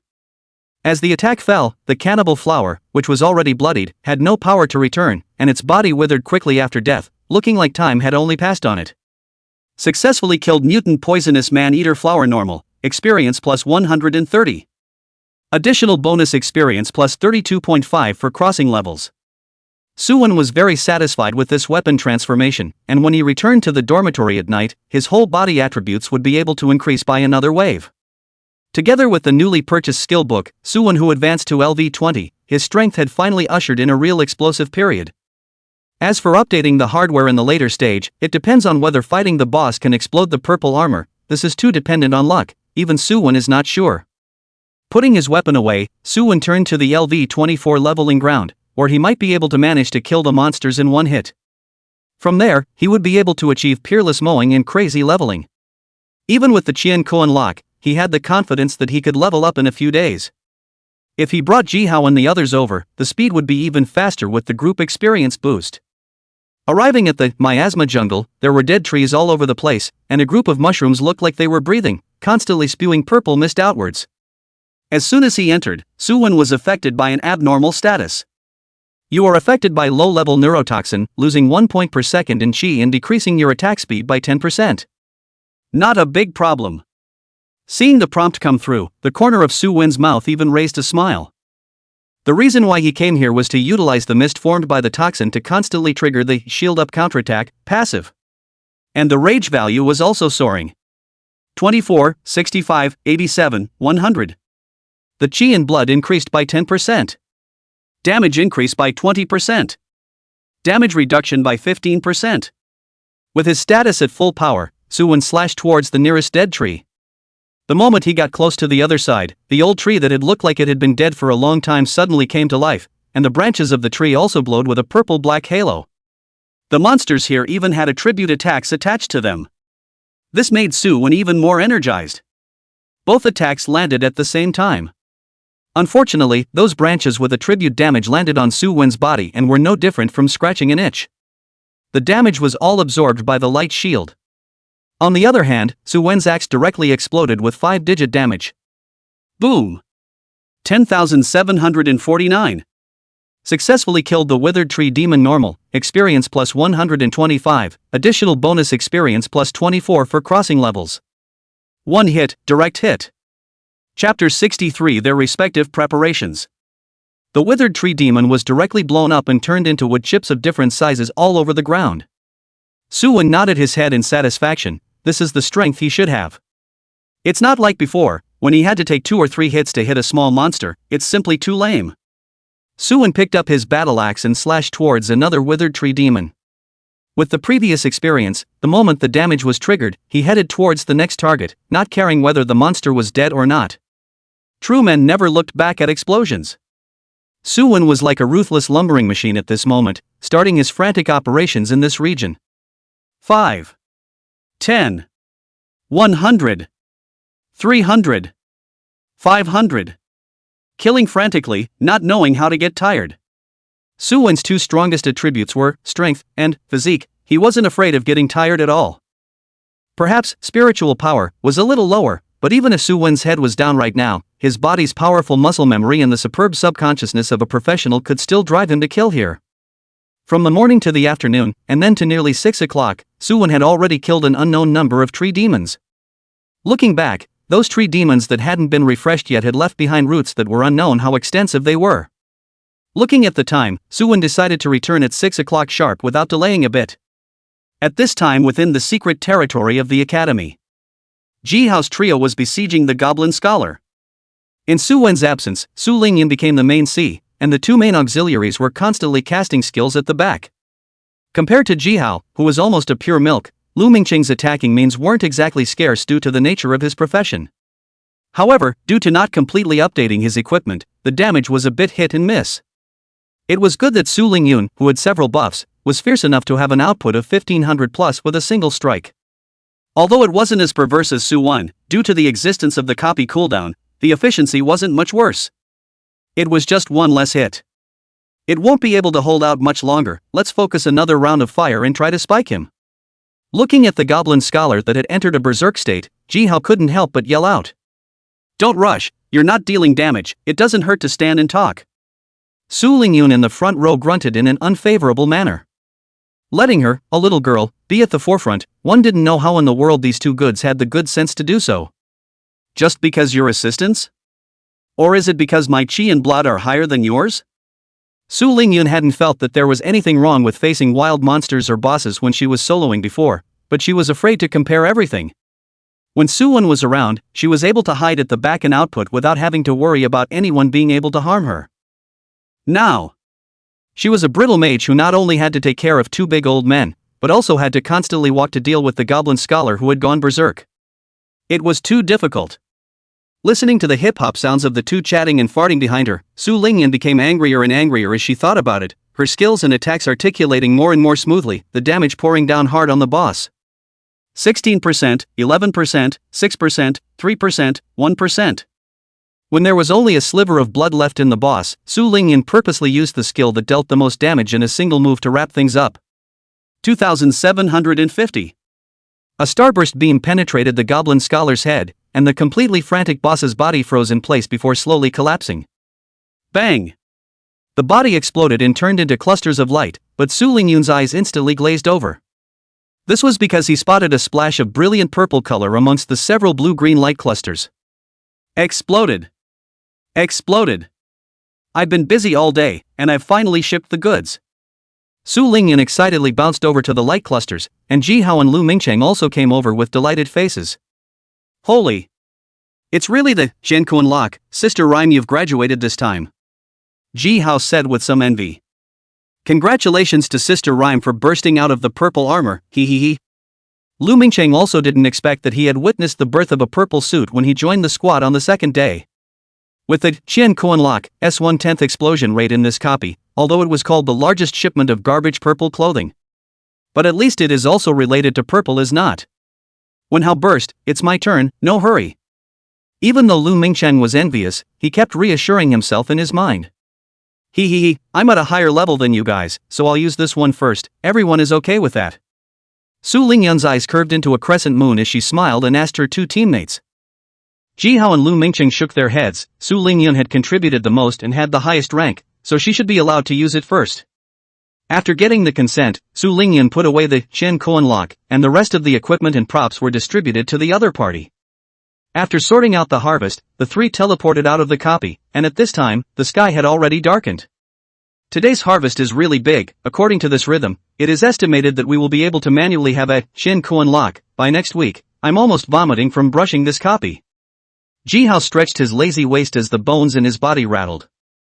Although he didn't need to play output in the next book, it was also tiring to cast healing skills for a long time, especially since Su Lingyan didn't have the kind of passive recovery skills that Suwon had, and he had to worry about it all the time. We're already considered fast, alright. The official start of the school year hasn't even been a week yet, and our squad is close to graduating. Look at the other squads, they are still focusing on upgrading. I guess they want to wait until after LV20 to brush up, but the delay at that time won't be as cheap as it is now. Lu Mingcheng spoke out to comfort them. I know, I'm just spitballing too. Ji Hao shrugged his shoulders and didn't continue with the topic. Let's a few of us eat first. That guy Suwon is probably still outside of the city and hasn't returned. Go go go, this young lady is already starving. Suwon's portion, you can directly bring him back a portion, just don't give him the leftovers you ate. Ha ha ha ha ha, then he shall not pack me to death. Our student Suwon, on the other hand, was on his way back to the academy at this time. One day down, his experience bar moved forward by 1/7, and with the original accumulated experience, there's less than half of it left to be promoted to LV21. Next week at the latest, this was the goal Suwon had set for himself. After returning to the schoolhouse, Suwon went straight to the dormitory. He wanted to see if the equipment he had ordered today had arrived. Not letting him down, Suwon found 4 neatly listed boxes outside the door. On top of the boxes there was also a sticker with information about the order he had placed. After checking, Suwon moved the boxes into the dormitory and took out the equipment one by one and placed them in front of him. Helmet, shirt, pants, shoes, a total of 4 pieces, the surface are emitting light green fluorescence. As for the other parts of the equipment, it wasn't that Suwon didn't want to buy them, but they were out of stock too much. Simply cannot buy. Especially the ring and necklace, this too, is the body's rarest parts, the market simply cannot see. Even the belt is also, can see all the garbage attributes, really cannot use one. The good thing is that Suwon has already collected all of these in the secret territory, even though it is only LV10 equipment, but the attributes are still excellent, and can make do with it. Suwon changed all the equipment and prepared for the second surge of the whole body's attributes. Chapter 64 Attribute Surge. You have equipped Shadow Helmet Green, Blood plus 624, Strength plus 17, Constitution plus 16. You have changed your equipment Adventurer Boots Blue Blast Boots Green, Speed plus 32, Agility plus 14, Strength plus 17. You have changed your equipment: Snow Fox Fur Coat Blue, Willow Leaf Armor Green, Defense plus 176, Physique plus 16, Strength plus 16. You have equipped Silk Trousers Green, Defense plus 134, Constitution plus 17, Strength plus 18. The prompts kept coming. Su could feel that with the equipment update, his own strength had likewise improved quite. If one didn't look at the strange silk pants on his lower body, Suwon actually quite fit the image of a general. Unfortunately for their entire squad, except for Su Lingyun, everyone's attire was somewhat abstract, and the picture gradually became outrageous. However, for the sake of greater power, this flaw Suwon was still able to accept it. He opened the panel and began to appreciate his attributes that had skyrocketed a notch.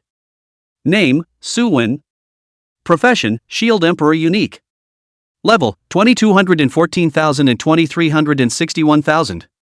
Blood, 11,950. Mana, 901. Strength, 212. Spiritual power, 41. Physique, 289. Agility, 52. Physical damage, 2,541. Spell damage, 1579. Speed, 156. Defense, 2,839.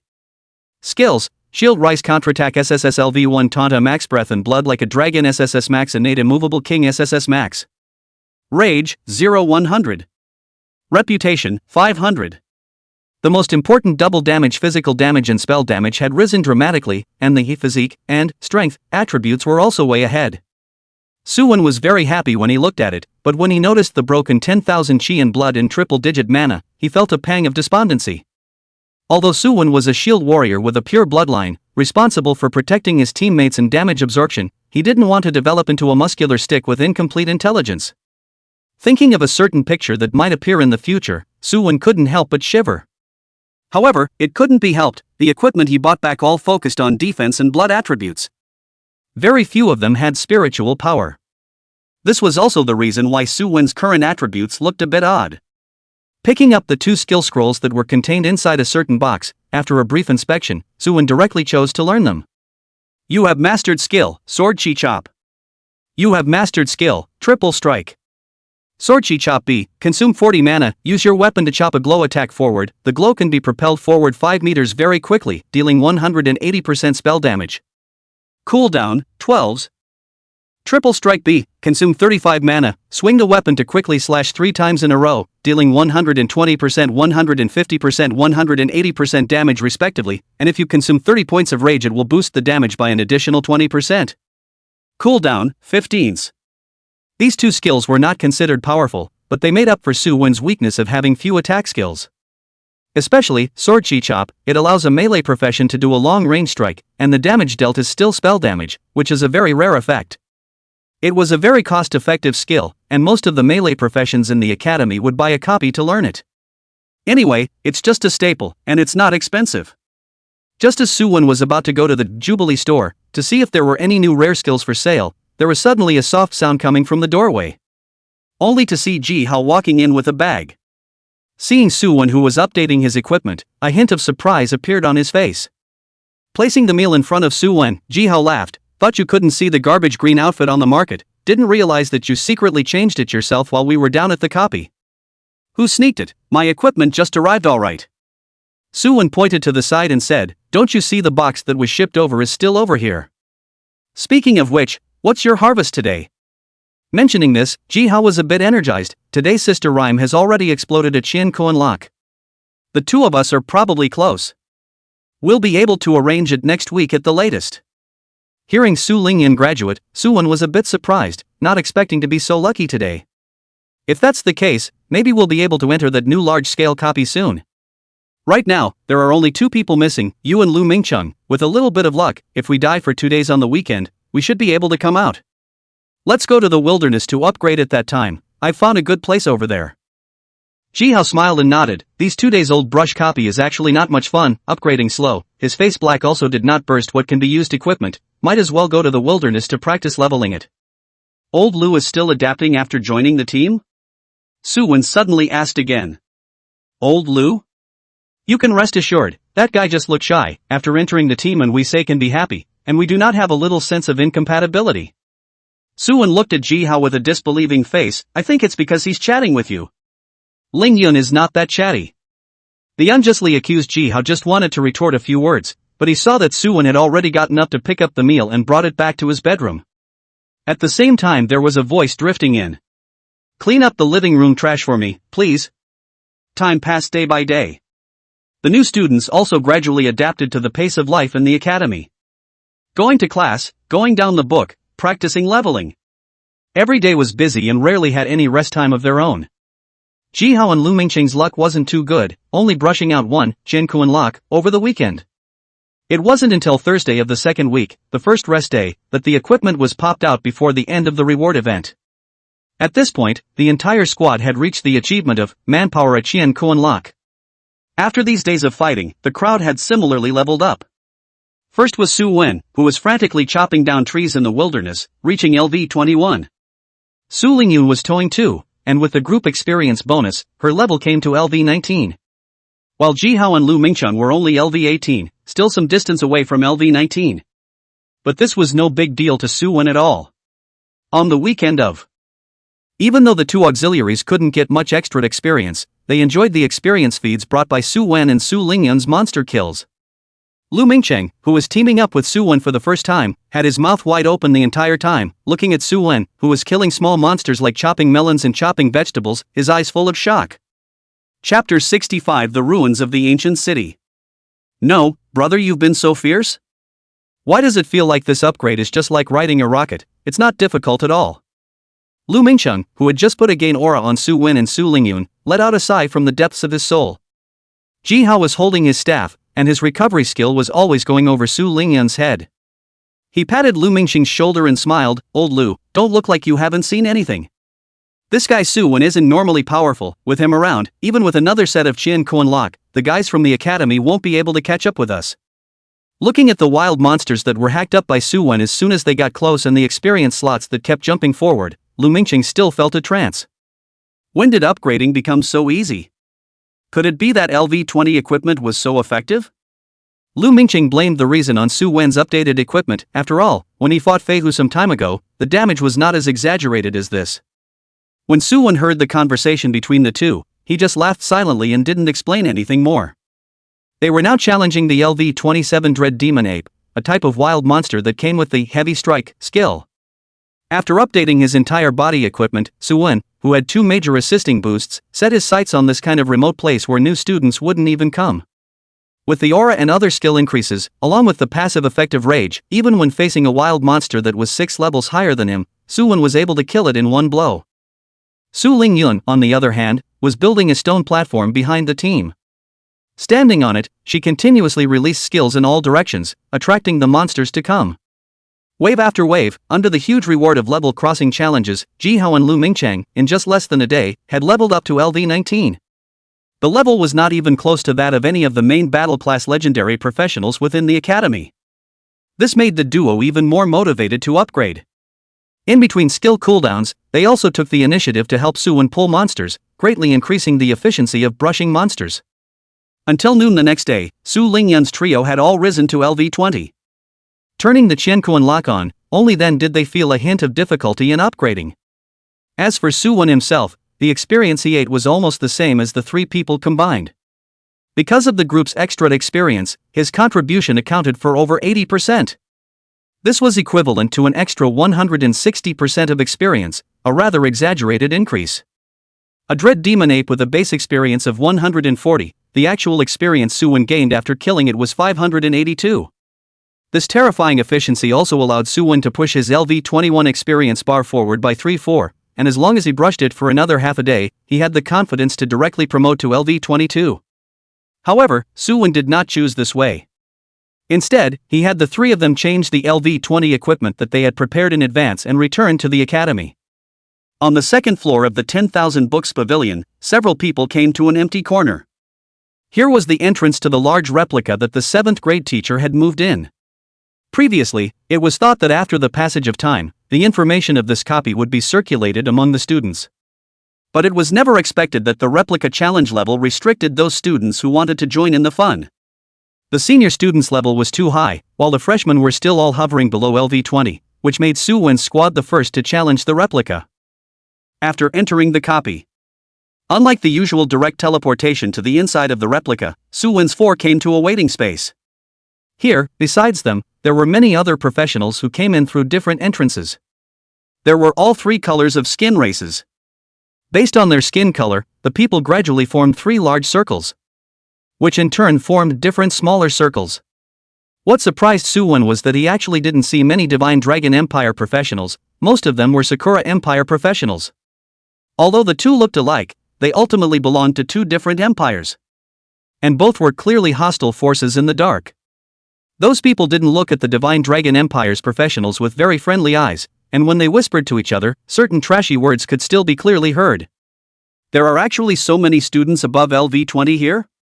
Looking at the increasing number of people coming in, Su Lingyun revealed a hint of doubt. The Divine Martial Academy was the only four of them who met the challenge conditions, and even if the other academies didn't take the Heaven's Pride path, after ascending to LV20, it wouldn't be so bad that all of them would crowd in here, right? Su Wen shook his head and covered his mouth and whispered, "It's not all students, some of them don't look too young, they are probably professionals from some small forces. Don't worry, those who come in at this time of the year, other than the students of the ordinary academies, are the professionals of those unorthodox forces. There's nothing to be afraid of." Ji Hao took his staff out and similarly nodded his head in agreement. Su Wen is right. The other academies don't have as many cultural classes as we do, and have more time to upgrade. It's been more than 20 days since the transfer, and it's not surprising that they can reach LV20. This also sidesteps the fact that these people's strength isn't as impressive as we thought, or else the ones who got into the Divine Martial Academy wouldn't be us, but them. Su Lingyun drifted off. Earlier, she had thought that this place was full of LV20 plus Celestials, giving her all a fright. But the copy is definitely not simple as all, with so many different forces, it's just a fool's errand to try to cooperate. Maybe the copy has some kind of number trap, we have to be careful. As soon as Su Wen's words fell, a white light filled all corners of the waiting space, wrapping up all the professionals. The white light was blinding, and when it was opened again, Su Wen's four had already arrived at a new place. There were still a dozen or so Sakura Empire professionals around. A 200 number appeared in the sky, representing the number of participants in this large replica. A thought was sent into the minds of all the occupiers and the rules of the replica appeared. Ruins of the ancient city. 20 squads are invited to pass the randomized trial and then head to the central hall to kill the ancient city lord over. Those who succeed will each receive a base reward. Note 1. Bufra is infested by the sublime breath, and needs blood to be nourished in order to awaken his sanity. For every participant that is reduced by 1, Bufra's sanity will be increased by plus 1%, and the base reward will be increased by 1%. Note 2. The ancient city is infested with a subdimensional aura. All items have undergone unknown changes, please be vigilant. Note 3. Unknown changes may be caused when Afra's sanity reaches 100%. A series of messages popped up, and with just a brief scan, the mood of the crowd could not help but become very subtle. An inexplicable meaning flashed across the faces of those Sakura Empire professionals, and they didn't move to lean towards Su Wen's side. Holding various types of weapons in their hands, there were actually summoned beasts that appeared from the void, slowly encircling Su Wen's several people. The leader looked at Su Wen's several people as if he was looking at dead people again. He revealed a cold smile. Divine Dragon Empire scum, this time for us, the Gifted Eight Society, to bump into them, we can only blame your bad fate. According to your old saying, with a series of increases, Su Wen's status instantly climbed to the peak. Ignoring the several Sakura occupiers who rushed over, he exerted force on his legs, and with his strength attribute of more than 200 points, he jumped up almost 3 meters in one go. Locking his eyes on the distant professionals, Su Wen quickly swung the battle axe in his hand, and a purple axe light appeared out of nowhere, illuminating the surroundings a few points brighter. The axe light chopped towards the other party at an extremely fast speed. Before the Sakura Empire's professionals who were casting spells could see what was happening, the axe light filled their entire line of sight. 5507, 5646, 5880. After updating his equipment, Su Wen's spell attack was even higher than Su Lingyun's now. After experiencing 2 more major auxiliary increases, the damage had become unimaginable. An axe light carrying spell damage directly split the 3 people in the distance in half. At this time, those Sakura Empire professionals finished releasing their skills and smashed towards Su Wen's people. In the face of the various attacks, Su Wen, who was a shield warrior, took the liberty of blocking in front of the crowd. Those melee professions that rushed in front of him originally wanted to cooperate with the long-range spells to kill Su Wen's people. However, they didn't expect that the first ones to suffer battle damage were actually their own professionals.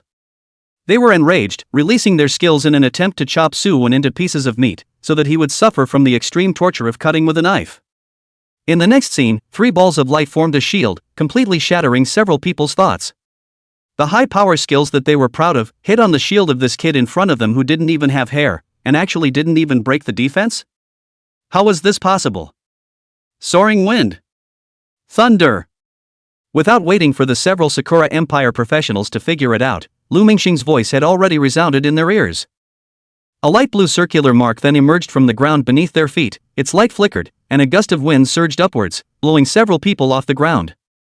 Immediately after that, berserk thunderclouds strangely appeared above their heads, and several thunderbolts as thick as a small arm instantly split down. 2,890. 3,012. 2,741. These charging professionals were greatly crippled by Lu Mingsheng, who had updated his equipment. Even though his profession favored assisting, the magician had a wide range of skills and could do anything. As long as the equipment kept up, switching from support to output wasn't without problems. Soo-won was a typical example, relying on strong equipment and heaven-defying skills. A shield warrior was able to deal damage that many main CS couldn't even understand. Before they could fall, Su Lingyan raised the staff in her hand, and starlight surged out, piercing through the chests of several people, completely ending the other party's journey to the copy. This turn of events happened too quickly, so quickly that the Sakura Empire's priests were unable to save any of them before the opposite side was killed out of their copies. As the number of professionals decreased, the numbers in the sky slowly began to change. 193-200. 7 people had died right after the opening, which caused the other trial copies professionals to become more and more wary of each other. Aside from their close friends who came together in a group, they simply didn't dare to trust the others who were assigned to them. For every person who died here, the reward would go up by 1%. However, the development of things was not controlled by the professionals present. It was as if there was some kind of magic here that could stimulate the killing intent hidden in the hearts of the professionals. Su Wen and the others were like dropping a bomb in a frying pan, completely detonating the copy space. Obviously, the mission was to break through the trial copy before defeating the final boss, but people were now attacking each other for the 1% reward. On Su Wen's side, he didn't even think of sparing the Sakura Empire professionals. He raised his battle axe and charged into the crowd in stride, starting to kill crazily. Every time he landed a blow, a Sakura Empire professional died tragically on the spot. They died with panicked faces, as if they had encountered something extremely horrifying. What no one realized was that although the real bodies of these professionals were passed out of the copies, the projections that stayed here, the blood from their deaths slowly seeped down the ground.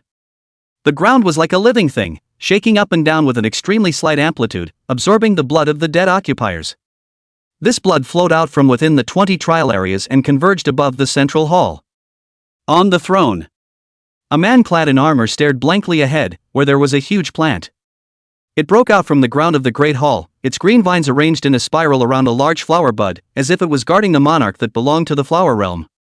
Countless amounts of blood seeped out of the ground, pouring into the bud and the armor-clad man on the throne respectively. As the blood soaked in, a light flashed in the eyes of the man in armor, and his empty eyes gradually became animated. The return of sanity, however, caused a trace of pain to flash across the cloaked man's face, and his body followed suit as he continued to tremble, a strange sound coming from inside his armor as it thumped. It was extremely similar to the sound of some kind of sarcoma exploding. Damn imaginary. Dimensionless, even if I die, I have to keep torturing me. When I return, I will find you all to liquidate one by one. The man in armor cursed, but what came out was a few beastly hisses of unknown significance. Blood. I need more blood. The divine court flower is just about to bloom, and the time for me to get out of my trap is coming soon. Wait a little longer for those stupid professionals to come over. Chapter 67, A Weird Copy. After killing the last person from the Sakura Empire, just walk casually. After saying that, Suwon shouldered his battle axe and stepped into the right-hand path. It's not a solution to go on like this. Jihao spread his hands. How can we find it?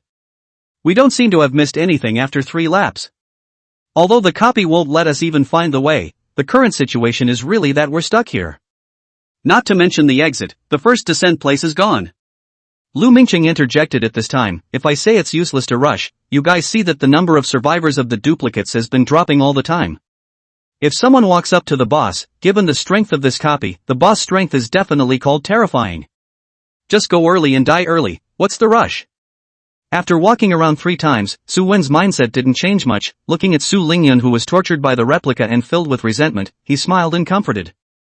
Old Lu is right, the final boss isn't that good, we just need to arrive before the boss dies and it's not too late. Remember the apple eating story, the homeroom teacher? Lu Mingqiang was also amused after hearing this, but his hand movements were not slow, and he had already started to feel around the neighborhood.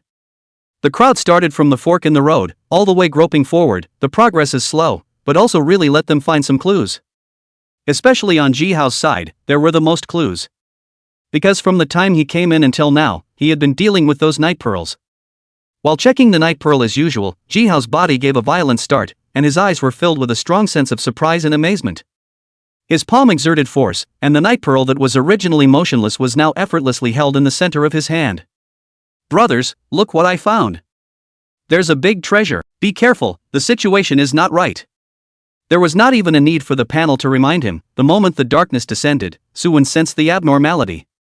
Ji Hao raised his light illumination, and a skill light ball that could only irradiate a range of less than 5 meters appeared. The effect of the skill was severely reduced.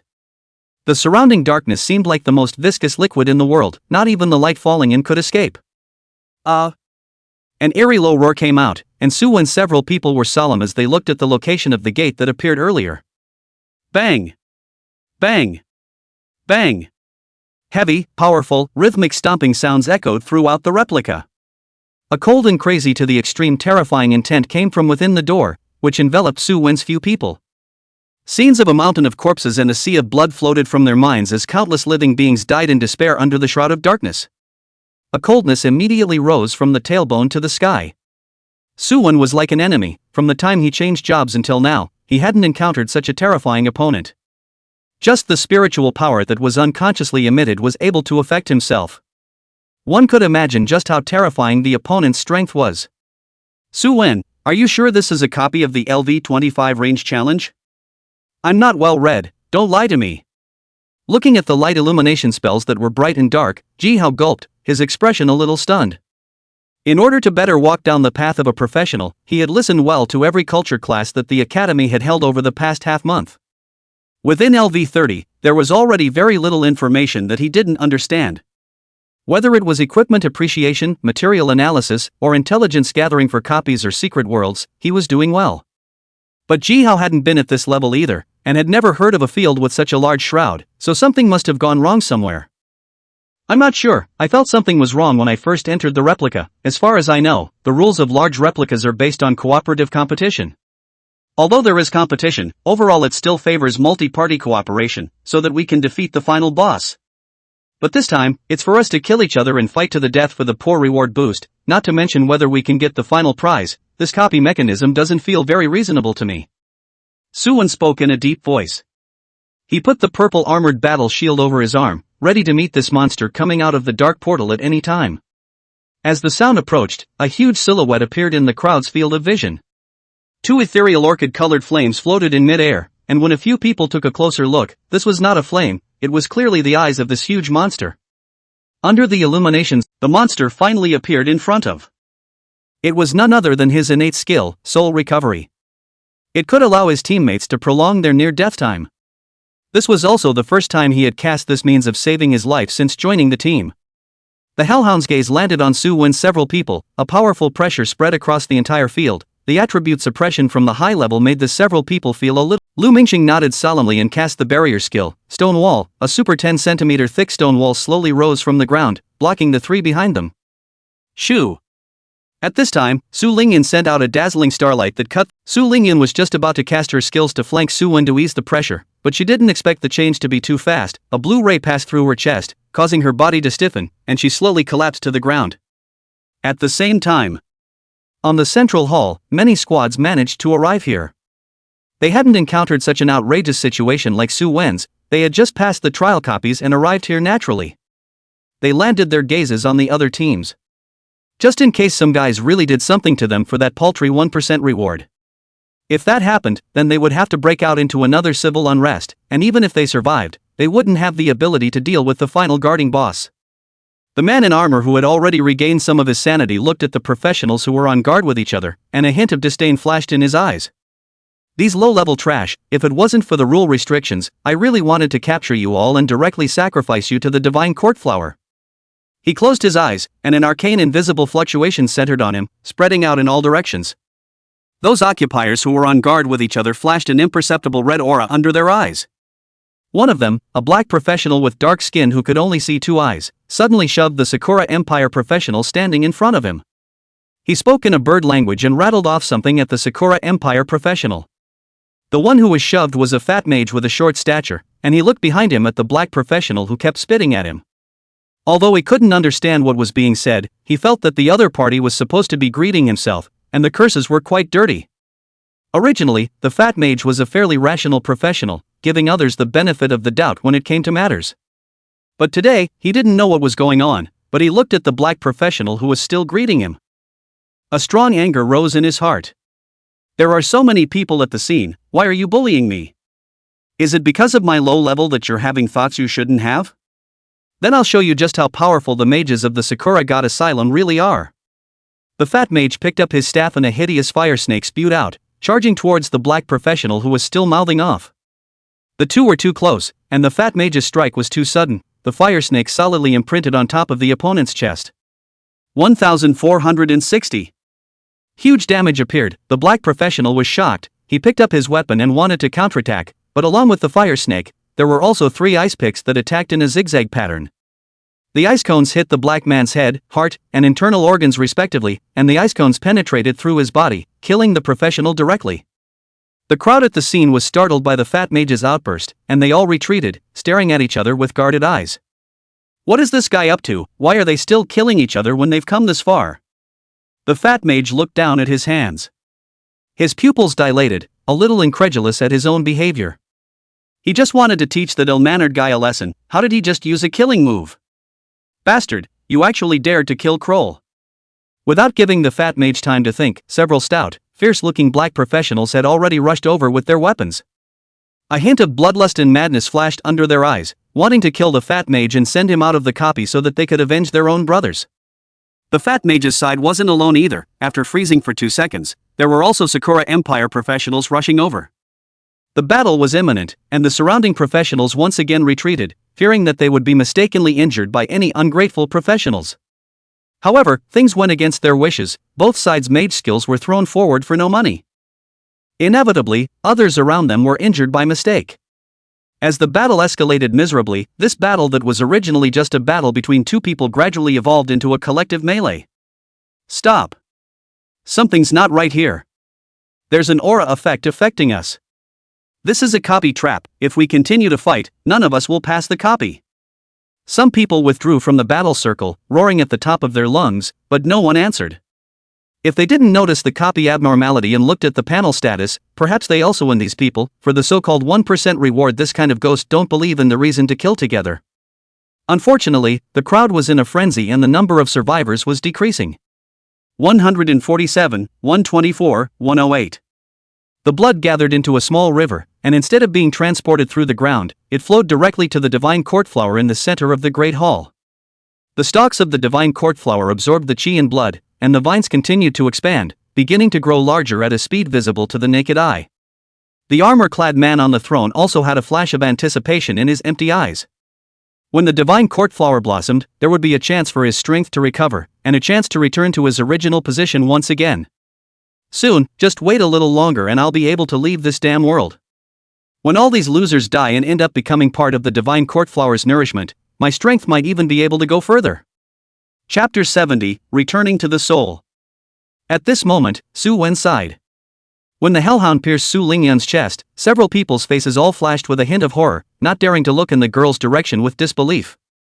Su Lingyun looked down at the bowl-sized hole in her chest, first feeling that the world was quiet, and then the buzzing in her ears continued to come, with countless fragments of memories echoing in her mind. At this moment, she felt like she had truly died. The cold wind brought by the darkness passed through Su Lingyun's chest, which allowed her to clearly notice the passing of vitality within her body. Like fine sand between her fingers, no matter how much it was retained, it was merely an exercise in futility. Looking at Su Lingyun, whose chi and blood had fallen to the bottom, Suwon yelled at Jihao, "What are you waiting for? Add blood." Jihao's body was jolted at the words, his face stiffened and he didn't say anything, he just raised his cane tremblingly, releasing all the healing skills he had mastered. Lu Mingsheng did the same. Various colors of light enveloped Su Lingyun, and this girl on the verge of death's face was unexpectedly rosy at this moment. Her chi and blood warmed up, and the fatal wound in her chest was also healing at a speed visible to the naked eye. Su Lingyun coughed out a mouthful of pus and blood, sidestepped behind the stone wall, and took out a red pill from within her backpack and swallowed it. Feeling the body that gradually came to life, Su Lingyun breathed a long sigh of relief, while a ghost mark on her head quietly shattered. "Thanks everyone, without you all, I almost thought I was dead." Who? Want to thank or thank old Lu, soul return technique, is real, hard to snatch you back from the hands of the god of death. Su Lingyun threw a grateful look towards Lu Mingcheng. She understood that if it wasn't for the soul return technique skill, she had just been directly obliterated by the hellhound. Although it wasn't a real death, that horrible feeling of suffocation was still fresh in Su Lingyun's mind, and she didn't want to experience it a second time. Lu Mingsheng utilized his skills and once again put a soul recovery technique on Su Lingyun. For the safety of everyone, Lu Mingsheng was prepared to keep an eye on his teammate's status this time. He couldn't let his chi blood fall below the safety line. Su Wen in the front couldn't help but breathe a sigh of relief when he saw this scene, and then his gaze landed on the hellhound, his eyes revealing a thick killing intent. If he hadn't been careless earlier and hadn't used taunt in the first place, how could this ugly monster have beaten Su Lingyun to the brink of death? The opponent's force was clearly abnormal, but Su Wen didn't want to pay too much attention to it. He dragged his battle axe and took a big stride towards the hellhound. A low growl came out of his mouth. "Die for me." Facing this little ant that brought him a sense of danger, the hellhound was incomparably cautious and didn't dare to allow himself to be easily injured at the hands of the other party. Looking at the hellhound that wanted to dodge, Su Wen sneered and his battle axe chased after the other party. 2,973. 3,012. 3,010. The damage was not high, but Su Wen had an incomparably huge advantage over other outputs. He wasn't afraid to die. Or rather, he couldn't die at all. Super 5-digit chi blood under the innate immovable king enchantment, the shield value alone exceeded 100,000. Even if the strength of this superb hellhound also rests against the two legendary auxiliary support, the shield will be broken. This was also Su Wen's strength to let go of the shield. The hellhound was forced to retreat one after another by Su Wen's brazen fighting style. It wanted to release its skills to try to force back this ant. However, Su Wen's unconventional fighting style made the hellhound's thoughts fall through, and although it had high damage, it was not much of a threat to Su Wen. There were only a few sporadic slaps that lifted Su Wen, who couldn't dodge in time, directly off the ground. But soon Su Wen will return to the battlefield, battle axe juggling tiger wind, non-stop to the hell evil dog caused huge damage.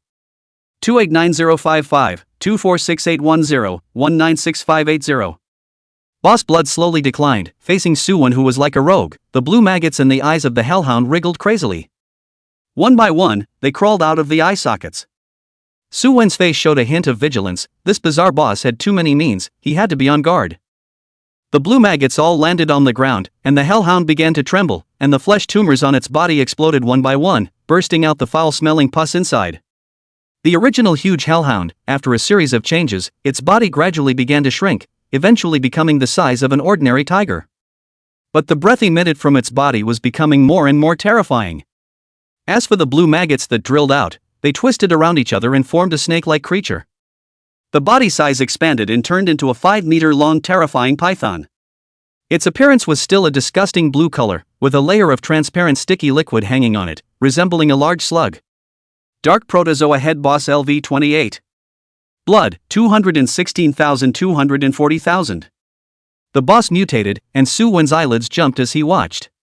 He didn't even dare to imagine if his attack landed on this so-called Dark Protozoa, whether or not his weapon would be contaminated by the disgusting slime on the surface, and thus directly scrapped. In the distance, Su Lingyun's face also changed, and this little girl, who had just suffered a heavy blow, even subconsciously dry-heaved. It wasn't until Lu Mingcheng landed a purification spell that Su Lingyun felt better. Looking at the dark protozoa that caused her physical discomfort, Su Lingyun's staff in her hand flickered with light, and several starbursts landed on the other party's head, inflicting a considerable amount of damage. This action undoubtedly angered the dark protozoa. It let out a hiss, preparing to first finish off the distant Su Lingyun trio. But how could Su Wen make the same mistake twice? Roll over! He roared angrily, an invisible force pulled the dark protozoa that was rushing towards Su Lingyun over. The shield was raised, triggering shield rise counterattack first, and then a terrifying damage exploded on the dark protoworm's head. 9,740. This newly appeared boss, even though it also inflicted a not-so-small attribute suppression on Su Wen. However, its own defense could not withstand the dark vermin, and Su Wen's shield counterattack directly took away nearly 10,000 points of its terrifying blood. Several thunderbolts and starbursts that pierced through the night suddenly fell, blasting the dark protozoa's python head into a scorched black. 1,340. 1,407. 1890. 1347. It was the duo of Su Lingyun and Lu Mingsheng who had struck. With the two legendary professions joining in, the dark protozoa's blood instantly plummeted, losing the dominance and might it had just displayed. However, the boss side also had the Hellhound. Even though the departure of the dark protozoa had reduced its strength, consuming the energy stored within the sarcoma could still keep it at its peak for a short while. The Hellhound let out a roar and attacked towards Su Wen together with the dark protoworm. Today, this little bug must die, actually interrupting the symbiotic relationship between it and the dark protozoa, unforgivable. Chapter 71: The Great Explosion. The great battle was on the verge of breaking out. Facing the dark protozoa and the Hellhound teamed up to attack and kill. Even Su Wen couldn't help but be cautious. Shield Rise counterattack was activated throughout the entire battle, constantly colliding up with the two bosses against each other. Jihao and Lu Mingcheng at the back were nervously paying attention to Su Wen's blood. Only when they realized that the damage was all absorbed and the shield still had a long line, did they put their attention on their side. They didn't have Su Wen's terrifying chi and defense. If they didn't want to cause trouble for Su Wen, a few people needed to take care of themselves first, lest the boss was killed and the person was already gone. Su Lingyun, as the squad's deputy C, without counting mana consumption, the output was still very considerable. That Hellhound, after being frantically targeted by several people, had lost most of its blood. It was about to fall below 100,000. 78954, 72456, 65420. When there was not much blood left, the Hellhound let out a furious whistle, its breath soared, and its eyes became as red as blood. This is to enter the berserk state. After the already powerful Hellhound fell into berserk, it abandoned all defenses and frantically attacked Su Wen. The tail, front claws, and sharp teeth all became the Hellhound's weapons. Unlike ordinary tigers, leopards and jackals, as an incomparably special alpha-level boss, it had mastered quite a few skills. Every time it attacked, it could bring quite a bit of damage to Su Wen. Although the damage was all absorbed by the innate immovable king, the pressure on Su Wen was not small at all. He pinched the taunt to death, fearing that the Hellhound whose attributes had skyrocketed would rush to the back row and take the three of them away with a set of outbursts. Suddenly, a prompt appeared, nearly disrupting Su Wen's battle rhythm. You have obtained a layer of Darkness Seal. The current Darkness Seal layer is 2, full attributes 20%. Under the double blow of the Darkness Domain and level suppression, even with Su Wen's defense, if he didn't use Shield Rise counterattack to block every time the two bosses attacked, it would bring him more than 4 digits of terrifying damage. It was a good thing that the Hellhound was at the end of its rope. Under the frantic fire of several people, this incomparably powerful boss eventually fell to the ground unwillingly. However, the corpse did not undergo any changes and just lay here quietly. Su Wen's group, who were still in the middle of the battle, naturally didn't have the time to pay attention to this. With only one boss left, the Dark Protozoa. Even though the attributes had been cut down beyond recognition, Su Wen's pressure was a lot less than before. Even Jihao dared to throw some damage-sensitive skills in the back to tease the Dark Protoworm. The death of the Hellhound had caused the Dark Protozoa to become violent. Skill after skill hit Su Wen. This made Su Wen, who was originally frantically outputting, have to avoid the front line for a while, and could only rely on the long-range means of several people at the back to slowly grind his blood. It was good that the defense of the Dark Protozoa was not strong. Even though Su Wen rarely had the opportunity to make counterattacks, the boss's blood was still steadily decreasing under the attacks of Su Lingyun's few people. 152304, 124205, 85245, 65204, 38400. Without the assistance of the Hell's Evil Dog, the Dark Protozoa was quickly knocked into a berserk state by several people. However, its threat was far less than that of the Hellhound, as its remaining chi and blood could no longer bring any trouble to Su Wen's few people. Facing the Dark Protozoa's crazy counterattack, Su Wen didn't dodge this time, but chose to blast the boss head-on. Now that taunt was in his hand, he was confident that he could keep this monster firmly chained to his side. The battle axe slashed at the head of the Dark Protozoa at breakneck speed, and soaring winds, thunder, starbursts, and inconspicuous balls of light emitting shimmering light came one after another, along with the furious bombardment of various skills. With a mournful roar, this bizarre boss that originally lived in the eyes of the Hellhounds finally collapsed to the ground. In the crowd's hopeful gazes, the two boss bodies turned into points of light, then into countless balls of light with. I do feel that we should enter the wrong copy. Where is there a trial boss whose level exceeds the copy limit? Lu Mingsheng gave an opposing opinion. You've understood it wrongly. Just because the boss exceeds the cap doesn't mean that a professional of Sister Rhyme, how are the properties of the equipment? Send it out for a look, don't hide the good stuff. That's right, even if we can't get it, we have to let us feast our eyes on it. Looking at the curious gazes coming from her teammates, Su Lingyan smiled and sent the equipment properties on the squad chat public screen. Darkness Blessing Purple. Can be used by LV20 or above, can be used by mage-type professions. Durability, 1000. Damage, 928. Spiritual power plus 20. Spiritual power plus 22. Binding, blood 489 increase. Mana 202 increase. Chapter 72, Afra. Wow! A high damage plus double spirit power staff. With this, now Sister Rhyme, you finally become the squad's second thigh. Hee, wasn't my Sister Rhyme before? I see that you brats have scheming intentions, how bold. Looking at the bickering Ji Hao and Lu Mingsheng, Su Lingyan covered her mouth and laughed lightly. She played with the ebony staff, and in her eyes was a delight she couldn't hide. She hadn't expected that a chance trip to a duplicate would actually pop out a purple martial that suited her. With Darkness Blessing, her output would usher in a wave of explosive growth. If she faced the Hellhound and Dark Protozoa again, she was confident that she could cooperate with Su Wen and resolve the battle at a faster speed. I'll stop bolting. There are still a lot of things here, if you don't want them, I'll take them all.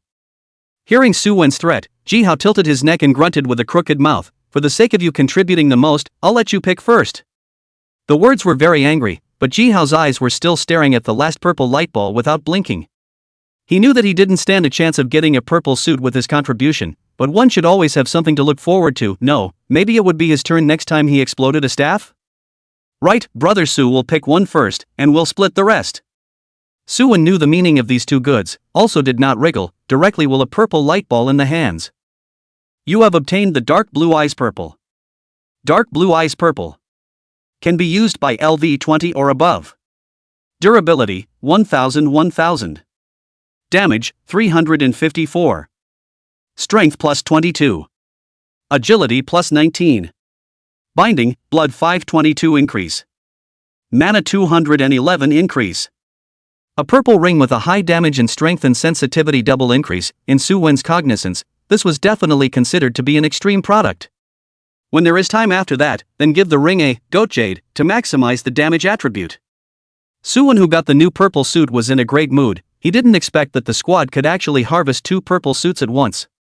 The luck was simply heaven-defying. The remaining items had no trading restrictions. Ji Hao crouched down and kept picking at the light clusters among them. Thinking that there were no good goods left, Ji Hao's eyes glazed over and picked up a book and laughed.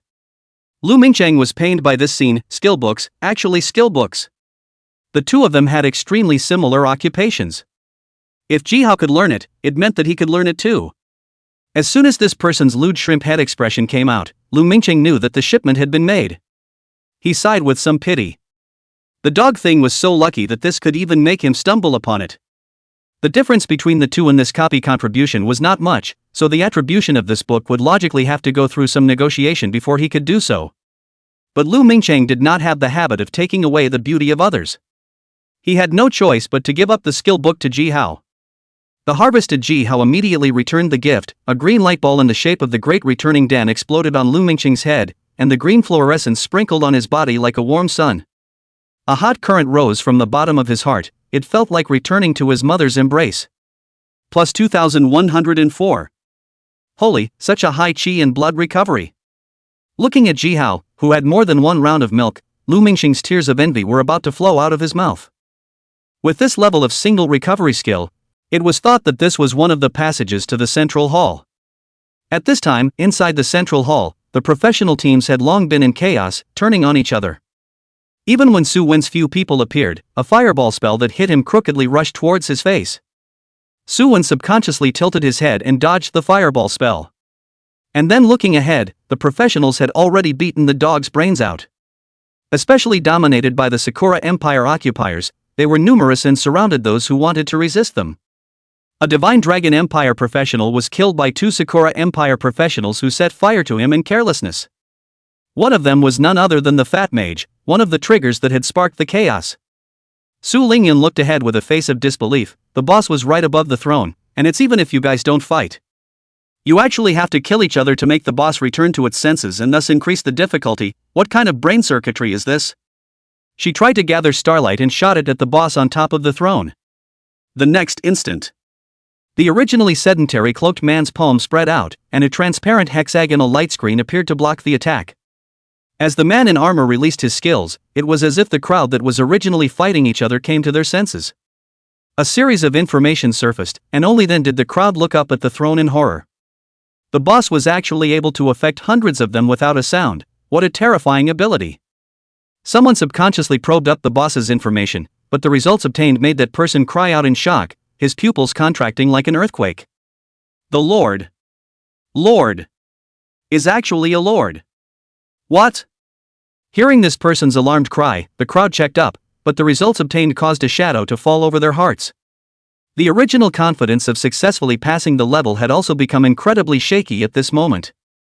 Even Su Wen frowned when he saw the boss information, once again wondering if he had entered the wrong copy. Ancient City Lord Offer Lord Remnant LV 26.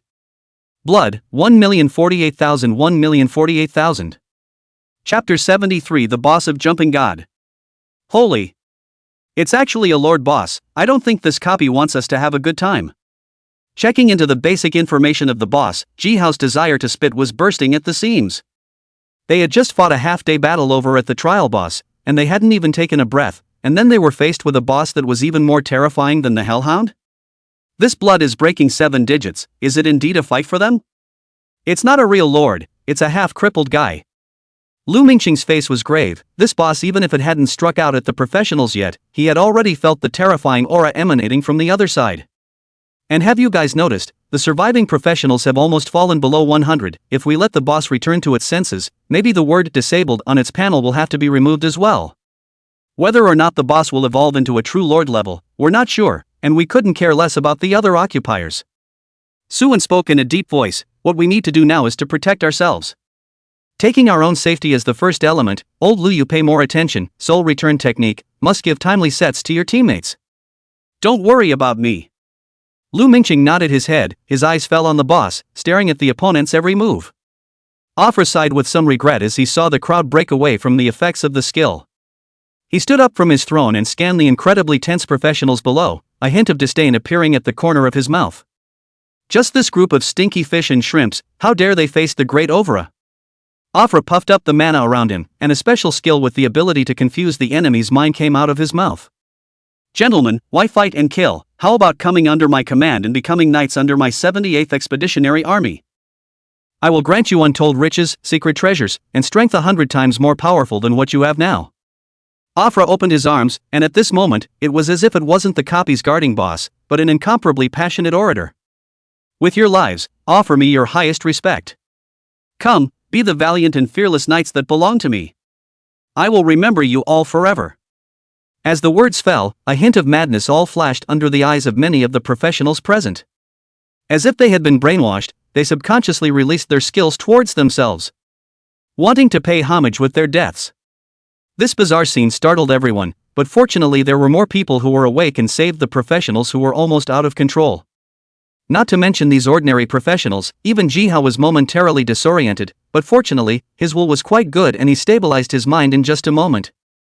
This kind of weird tactic made Ji Hao incredibly vigilant, and he subconsciously released a group healing spell to calm his nerves. Seeing that no one followed his orders. As if Afra had been insulted in some way, he stepped forward with his feet, his pressure enveloping the entire field. Toast to the wind, I wanted to make you all knights who would follow me in battle in the future, but now I'm afraid I don't have that blessing. Afra laughed coldly and raised his hands towards the sky. His originally cold expression was actually filled with thick warmth at this moment.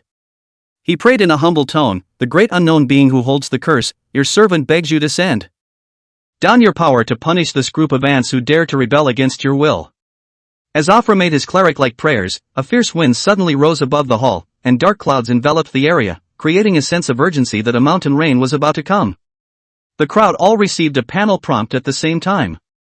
You have been affected by spirit speech curse, full attributes 10%, blood limit 12%, attack speed 8%.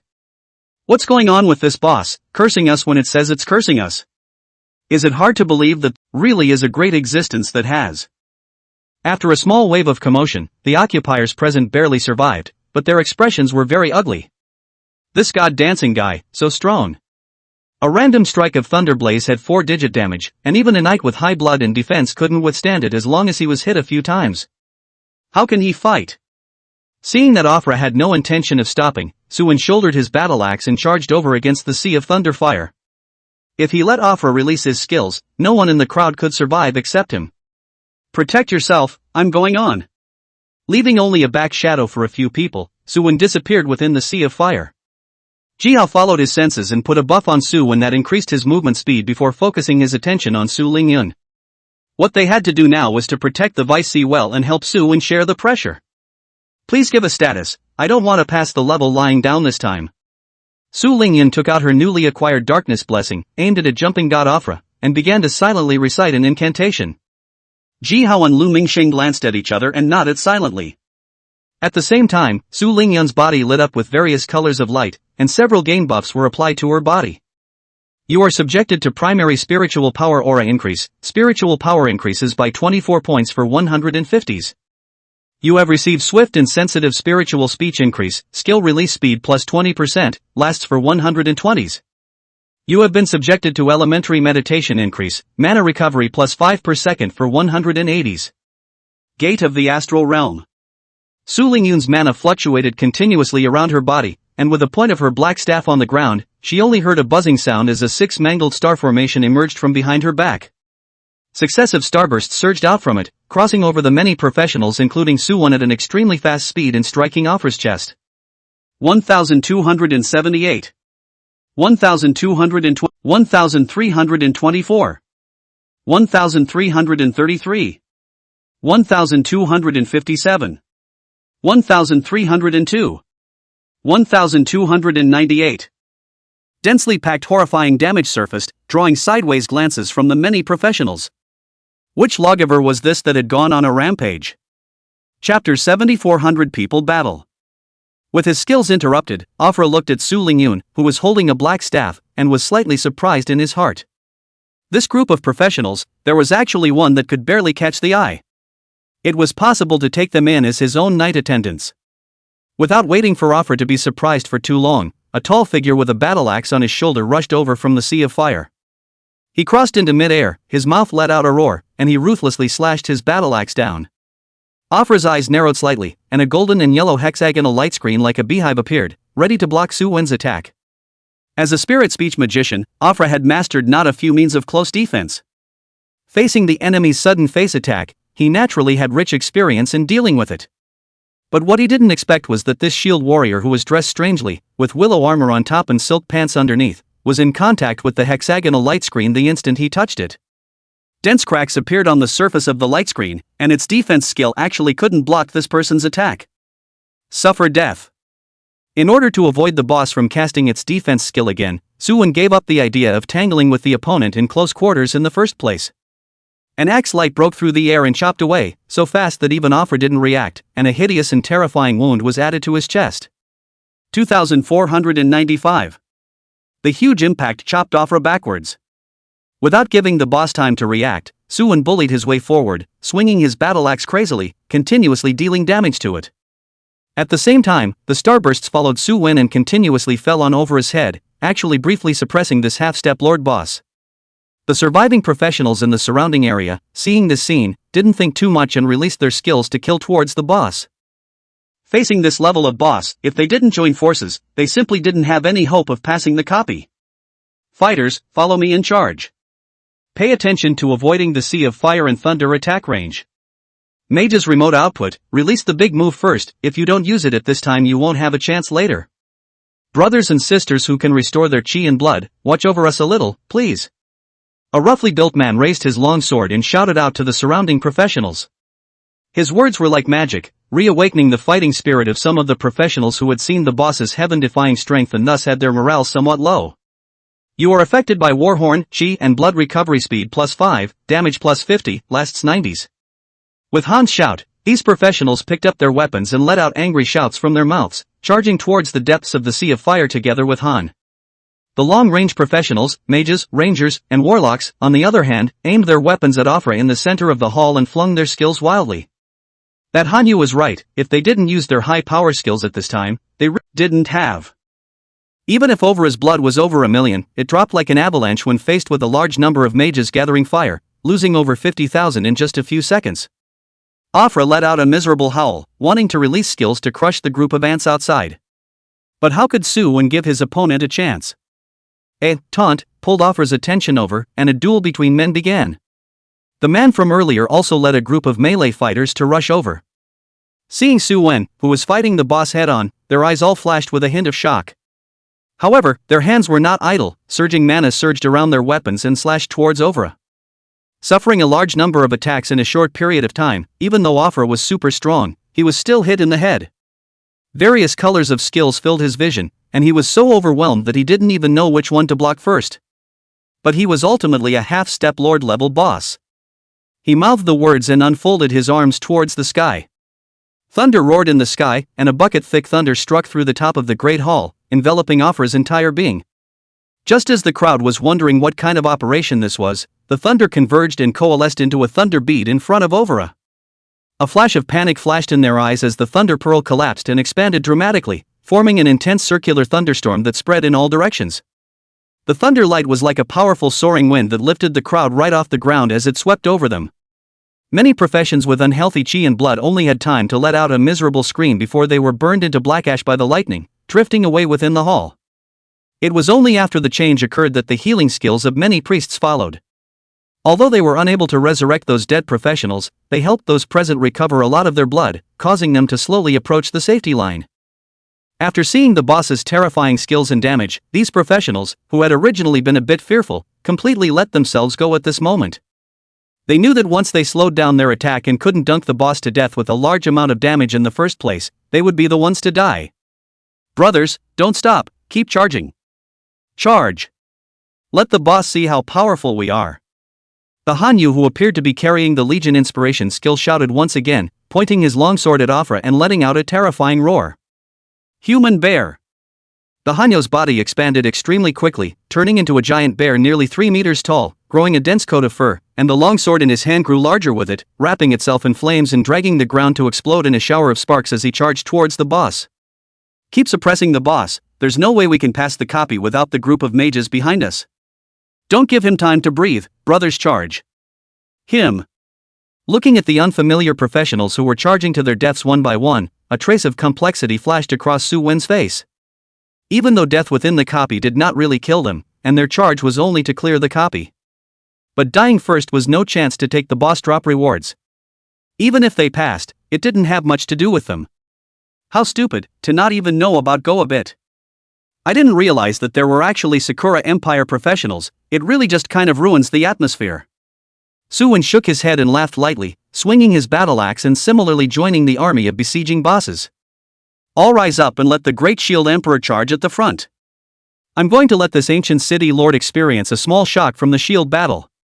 Su-wen circled around and did a 0.1 second of himself in the fire, triggering, shield rise counterattack, and charging towards the boss.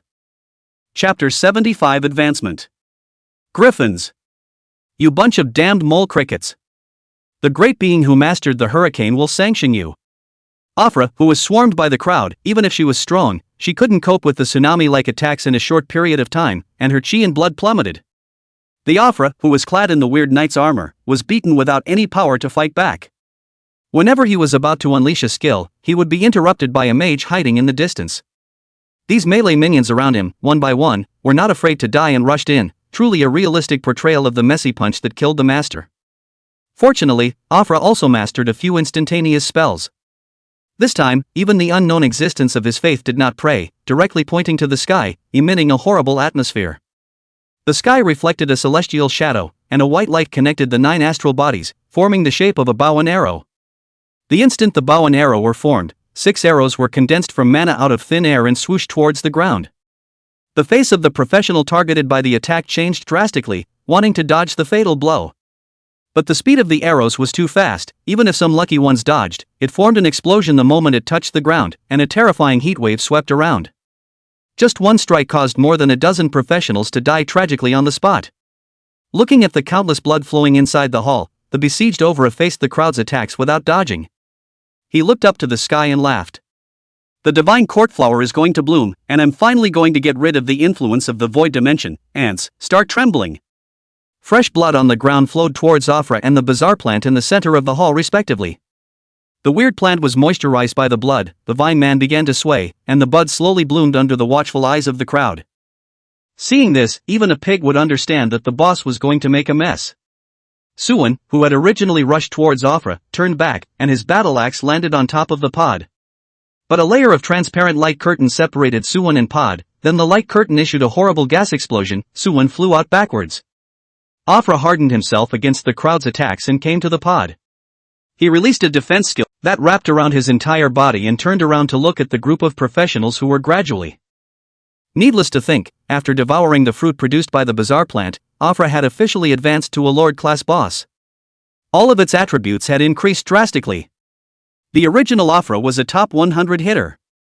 After this advancement, who could stop him? A hint of despair flashed across the faces of the crowd, and they all wanted to directly interrupt their copies and return to reality.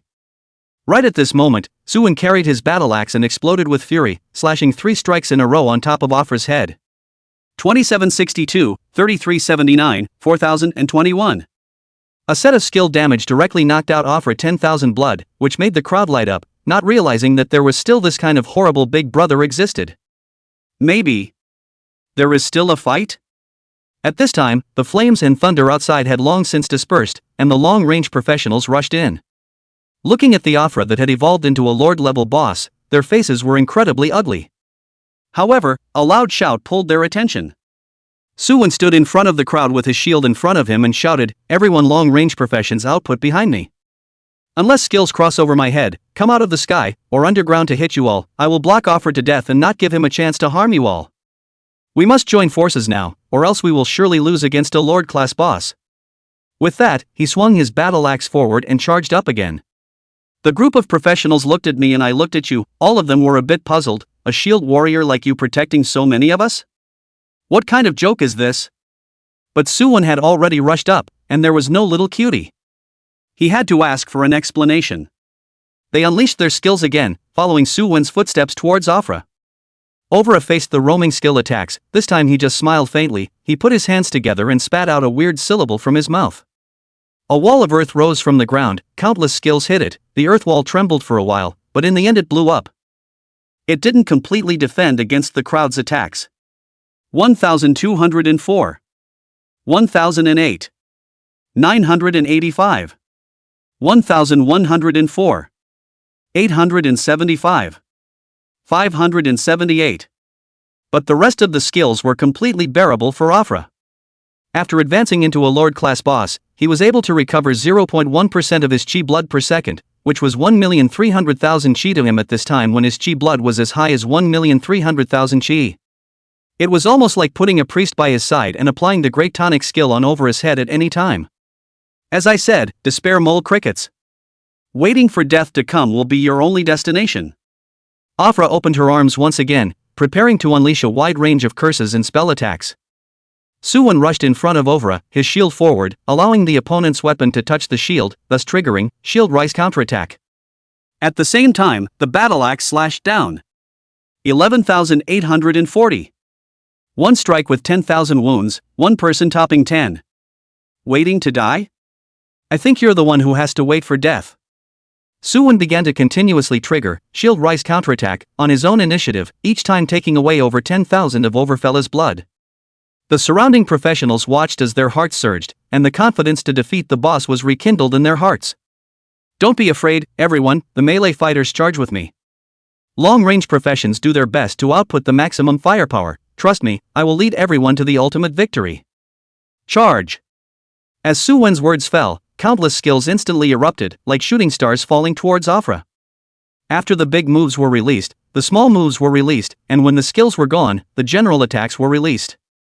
Wherever there was a bit of output, it was all smashed over to the boss. The melee professions also did the same thing. The big knife and long sword together toward the flaw to cut, instantly will bossed round. Chapter 76, Beat the Brains Out of a Dog. With you guys, do you want to challenge the great Overa? Afra, whose blood was dropping wildly, laughed up to the sky, not caring about the skills that hurt him. A protective light screen enveloped him, and taking this opportunity, he once again sent out a prayer to the sky that belonged to believers. Great unknown being who masters ice and snow, your servant begs you to send down your power to freeze these ignorant ants into ice sculptures and become your playthings. Great unknown being who has mastered the flame of heaven. The great unknown being who mastered the swarming stars. As Afra unleashed one skill after another, the entire replica world began to tremble violently. The earth crumbled, and the sky looked like it was plunged into some otherworldly space, rendered into a dark, bloody color. Heavy snow formed hailstones and ice cones that smashed down, piercing through the top of the great hall and coming towards the crowd of professionals. The fire in the sky was like a meteor fire rain, dropping down as if it was going to burn the small copy world to the ground. In the distance, there was also a roar, and celestial fragments cut through the air, bringing up a trailing flame that indiscriminately covered the hall. The gigantic change triggered the entire copy world, and also completely ignited the emotions of all the professionals. They understood that there wasn't much time left, and if they waited for those large-scale celestial attacks to land, the possibility of clearing the copy would be infinitely close to zero. The man who had transformed into a human bear was holding a long sword that had transformed into flames, with the tip of the sword pointing towards Overa. With a low and infectious voice, he cast, War Horn, once again, brothers, please charge with me once more. Even if we die, we can't let this ghost boss feel good, we have to bite off a layer of his flesh. After saying that, the human bear charged towards Afra with a flaming sword in hand. A heavy slash slashed at the opponent's shoulder, crackling sparks rose in all directions, barely stopping the opponent from continuing to cast spells. 1870. Suwon, who was next to him, glanced at the human bear with some surprise. This old brother's damage could be hitting Afra was almost breaking 2,000. Although not as high as his casual damage, but in the ordinary professionals, the strength is definitely considered to be the best. Brother! Let me help you. Suwon was not willing to lag behind, and similarly raised his battle axe to chop towards Overa, along with countless weapons and skills. The number of surviving professionals in the sky was also slowly decreasing. 91, 85, 80, 67, 62, 55. The balance of the battle began to tilt towards Overa. However, at this moment, he was feeling under tremendous pressure, and it could even be said that he was somewhat unable to fight. The melee professions, led by Suwon, were desperate to blast against him, dealing huge amounts of damage to him every time. There were also the mages that didn't die, especially the girl with the black staff, who were equally incomparably fierce. Both sides didn't want to give in at this critical moment, and could only keep releasing skills to the front. As the number of people present decreased, the area of influence of the natural disaster began to shift towards the center of the hall. The ice cones and fireballs that fell from time to time, while killing the professionals, would also inflict a certain amount of damage to Afra, the caster herself. This made Afra fight with incomparable depression. These damn ants. At this point, Afra had long since lost his arrogance, and his blood had almost fallen below 50%, leaving him with only 585,225. In contrast to the previous 100-man army, the professionals were also left with only a pitiful 27 people. The battle situation was incomparably tragic. Luckily for the remaining group, the occupational configuration was quite good. There were long-range outputs standing at the back as well as blood-boosting priests.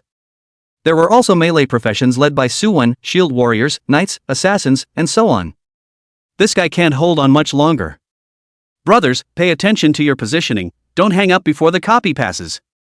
The human bear was mortaring his long sword, covered in wounds, and even speaking with a huffing and puffing look. However, his eyes were incomparably bright. There was hope that they could beat this Lord-class boss. His gaze fell on Soo-won, who was holding a battle shield and shouldering a huge axe. This guy was clearly a shield warrior, yet he was quite a bit fiercer than everyone present. The super high burst damage as well as the invincible blood and shield allowed him to always be on the front line of the battle, fighting head-on with Ovra in a hard fight until now. There was also the girl holding the black staff, who was supposed to be in the same squad as this guy, and her strength was also uncharacteristically strong. With these two people around, the human bear was confident that even if he died in the end, he would still be able to get the base reward for this copy. Afra wasn't sure what human bear was thinking. Originally he wanted to stall with the opposite side and fight for consumption, relying on the fact that he had the recovery aura of a lord boss. But he didn't expect that shield warrior to be even fiercer than him, and could similarly recover his chi and blood on his own. By the looks of it, the shield that he had fought for half a day earlier was also recovering. This caused a sense of urgency to arise in over his heart. He couldn't let that guy recover smoothly. Even though most of the skills were still on cooldown, Ovra took the lead and attacked. Once again, he fought with the crowd. Afra's blood was dropping wildly, and the professional side wasn't doing well either. Almost every time they were hit by the boss, they would be reduced by one person. As time passed, both sides felt like they saw the light of victory. Especially Afra. At this moment, she once again cast a powerful group attack skill. 6 arrows cut through the sky and shot towards the crowd. Without a doubt, facing this move again, Soo-won and the others still didn't have too good a means to deal with it, and almost half of the professionals were blown up on the spot. Looking at the team of professionals with only 15 people left, Afra let out a loud and unrestrained laugh. Farewell forever, Griffins, challenging me was the worst decision of your lives. Chapter 77, A Grueling Battle. Yeah? Be careful of saying too much and in the end, you'll be killed back by our group of mole crickets. Soo-won revealed a cold smile, but his body silently retreated backward. It wasn't until he retreated in front of Su Lingyun's 3 people that he quietly sighed in relief. He couldn't care about the others, but his teammates had been frantically assisting and outputting since they entered the copy. If he let them die here before he was close to passing the level, Soo-won himself was a little overjoyed. He whispered to the 3 of them, "Get closer to me next and stand behind me."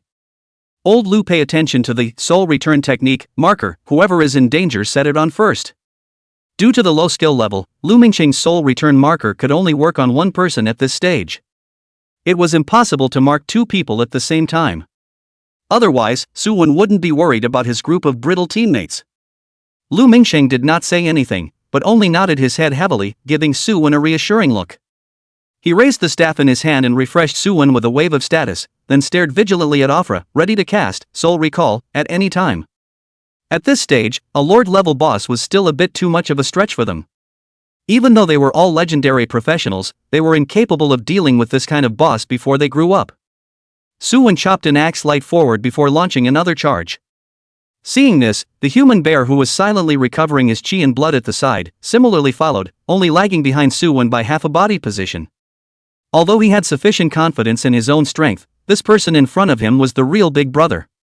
He had already fought until now. If he was accidentally killed by the boss, he would have no place to cry. The mentality of other professionals was also quietly changing. There was a Sakura Empire melee professional. Although he was also attacking towards Afra, those who were careful would realize that he was just hiding behind Soo-won to avoid the boss damage. Soo-won didn't pay any attention to this situation. Although he hated the Sakura Empire professionals, but at least they had been fighting until now. As long as they didn't mess up and drag their feet, he wouldn't be able to say anything to take advantage of them. Otherwise, the only remaining team of 15 didn't even need Afra to make a move, and naturally there was no hope of succeeding in the challenge after generating internal chaos. Both sides fought again. However, this time, Afra appeared to be at ease in the face of the crowd surrounding him. Apart from Soo-won and Su Lingyun, who had to be especially vigilant, the others were not on his mind. Afra pointed his finger in the air, a spell formation appeared in the air, and a flying dragon formed by the ice element killed out from within. With an extremely fast glide, it charged towards the back row of professionals. Since Su Lingyun's trio was closer to Soo-won, they easily dodged the attack by just sidestepping. But the others weren't so lucky. There were 3 rangers and priests who were accidentally hit head-on by the ice dragon. At the same time, the dragon exploded into countless ice crystals, freezing several people into ice sculptures. Their blood was slipping extremely fast, and even their recovery skills were useless at the moment. In just a few moments, the 3 people's breath dissipated and they died completely. At this point, there were only 12 people left. Suwon could do nothing about it. Despite his strength, it was still a bit too difficult for him to completely stop a Lord-level boss. The only thing he could do now was to use his full output to completely kill the boss before everyone died. Compared to the previous Hellhound and Dark Protozoa, the Elvira was not as well leveled as the former, so the attribute suppression on him wasn't that severe. Coupled with the updated purple dress ring, Suwon's output against Afra was still very considerable. Every time Shield Rise counterattack exploded, it could take away over 10,000 of the opponent's blood. Facing the Shield Up counterattack, with no cooldown and a high outbreak, even if Afra was a Lord-level boss, she couldn't withstand it. The blood was constantly slipping. 557,385, 478, 958, 389, 980, 320, 274. Seeing that the boss was about to enter a berserk state, not only did Suwon not stop, his attack instead became even more furious. Even the remaining professions were also frantically outputting, wanting to cut down Overa as soon as possible. However, Afra was not an idle person. A few instantaneous spells came out, and once again, 2 melee professionals and 2 long-range mages were killed in seconds. Now there were only 8 people left in the team, including 4 from Suwon's team, 1 from the Human Bears, 1 from the Sakura Empire, and 2 priests from other empires. The boss had very little blood left, so the people didn't even think about retreating, and their skills madly greeted the Elvira. However, Suwon, who was in the middle of the battle, frowned. Because that Sakura Empire melee professional hadn't attacked for a long time. One after another, he was hiding behind him. If it wasn't for the fact that he could still catch a glimpse of the opponent's figure in his afterglow, he would have thought that this person had already been killed by the boss. Actually wanting to mix it up at such a critical moment? Wasn't this an obvious attempt to pick them up cheap? Suwon burst into a cold smile. How could he let this happen? When Afra launched a beam attack skill at him, this time he did not raise his shield to resist. Instead, his body flashed and came straight to the side of Afra.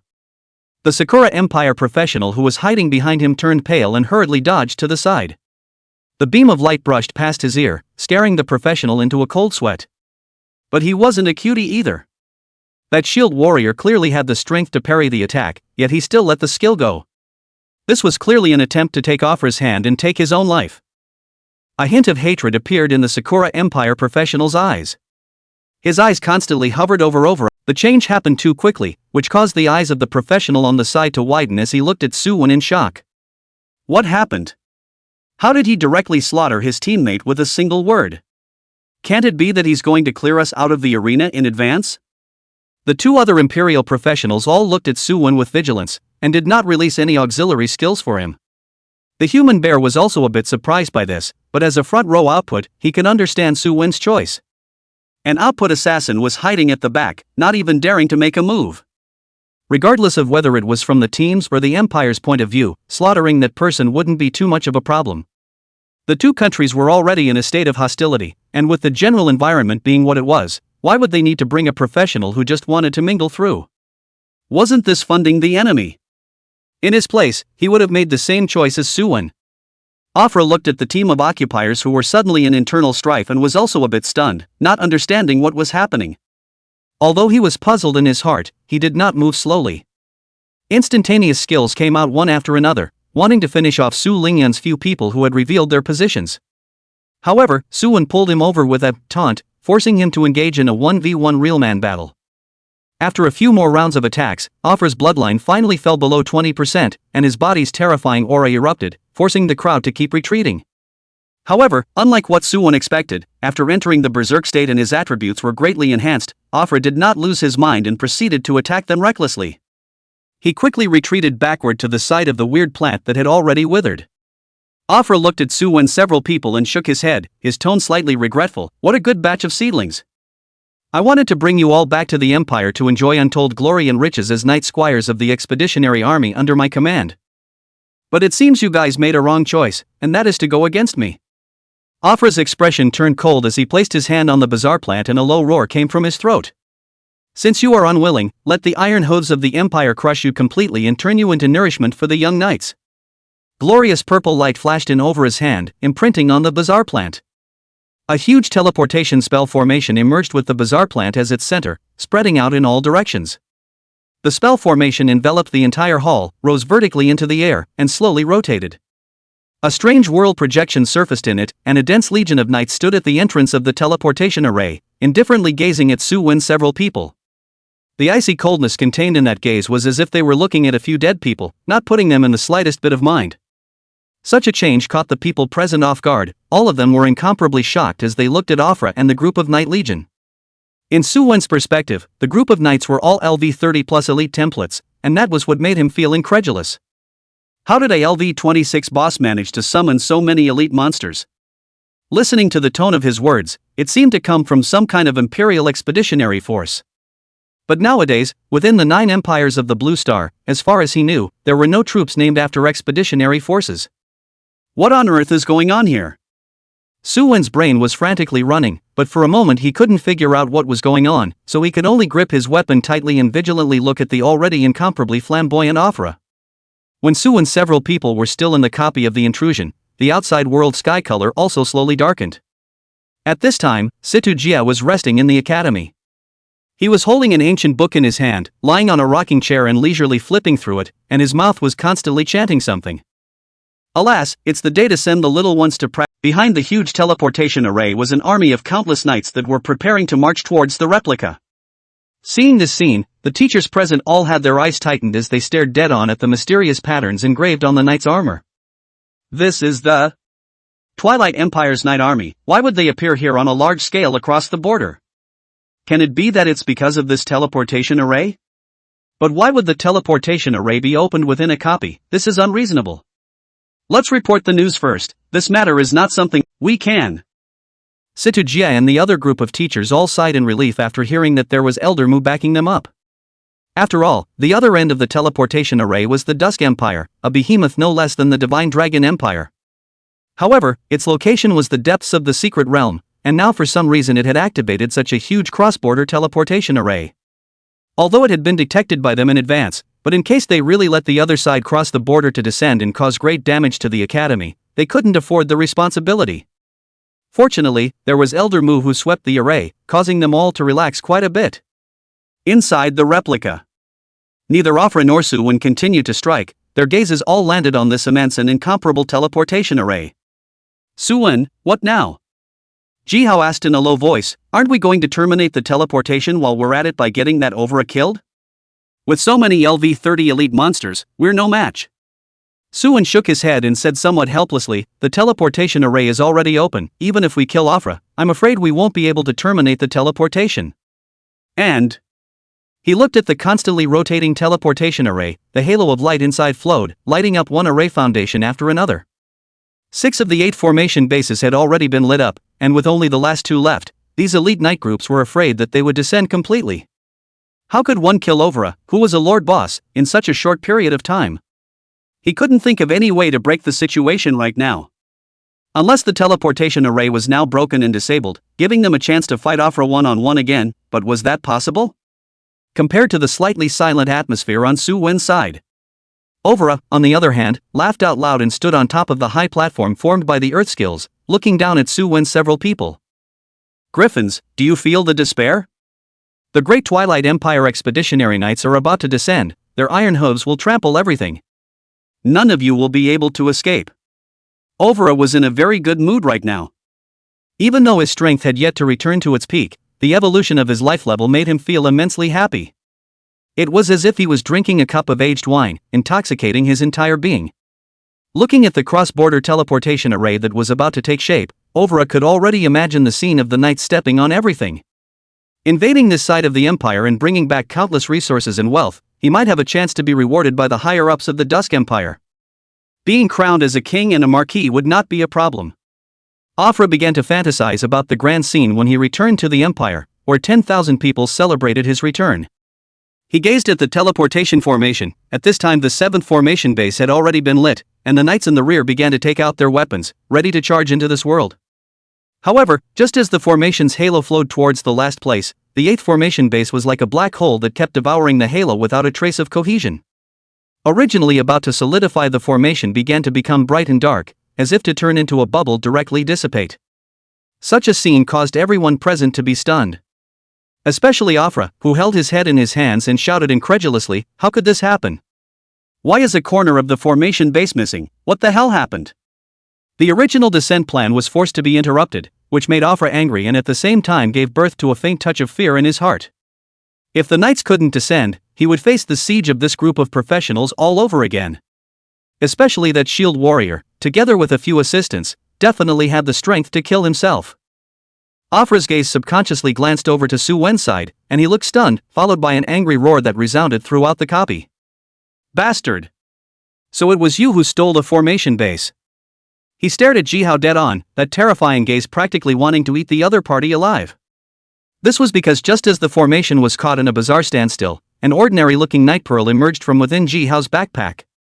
It landed on Jihao's hand, its surface flowing with a halo of light that was homologous to the formation. As long as it wasn't a little cutie. It was known that the night pearl in Jihao's hand was the final piece of the cross-border formations puzzle. Seeing this, Su Wen and the others instantly tensed up and looked at the angry Afra with incomparable caution. At this moment, Afra was burning with rage, and rushed towards Su Wen several people with a big stride. His mouth was still chanting, constantly releasing skill spells towards the front. Su Wen rushed to the front, his shield erected, absorbing all the incoming skills.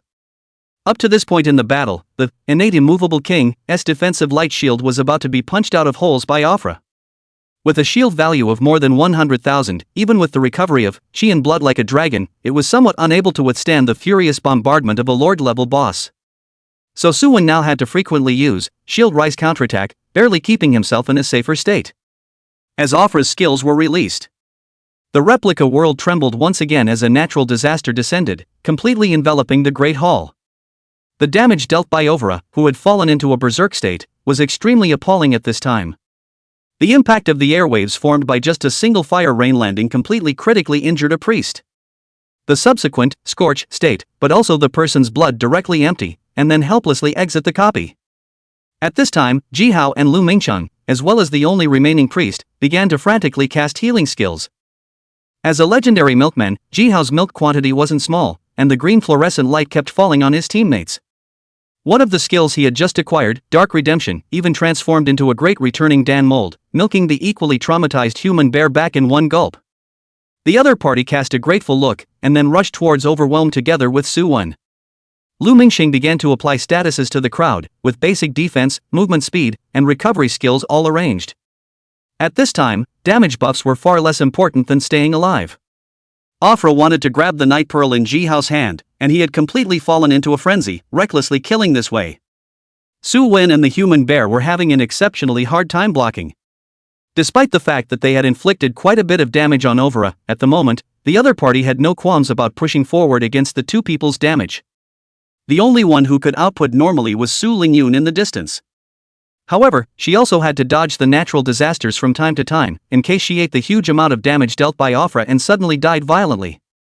The battle between the two sides had entered a white-hot stage, with neither side refusing to take a step back. Facing the berserk state of Overa, Su Wen could only barely stop his opponent's footsteps even with his desperate output.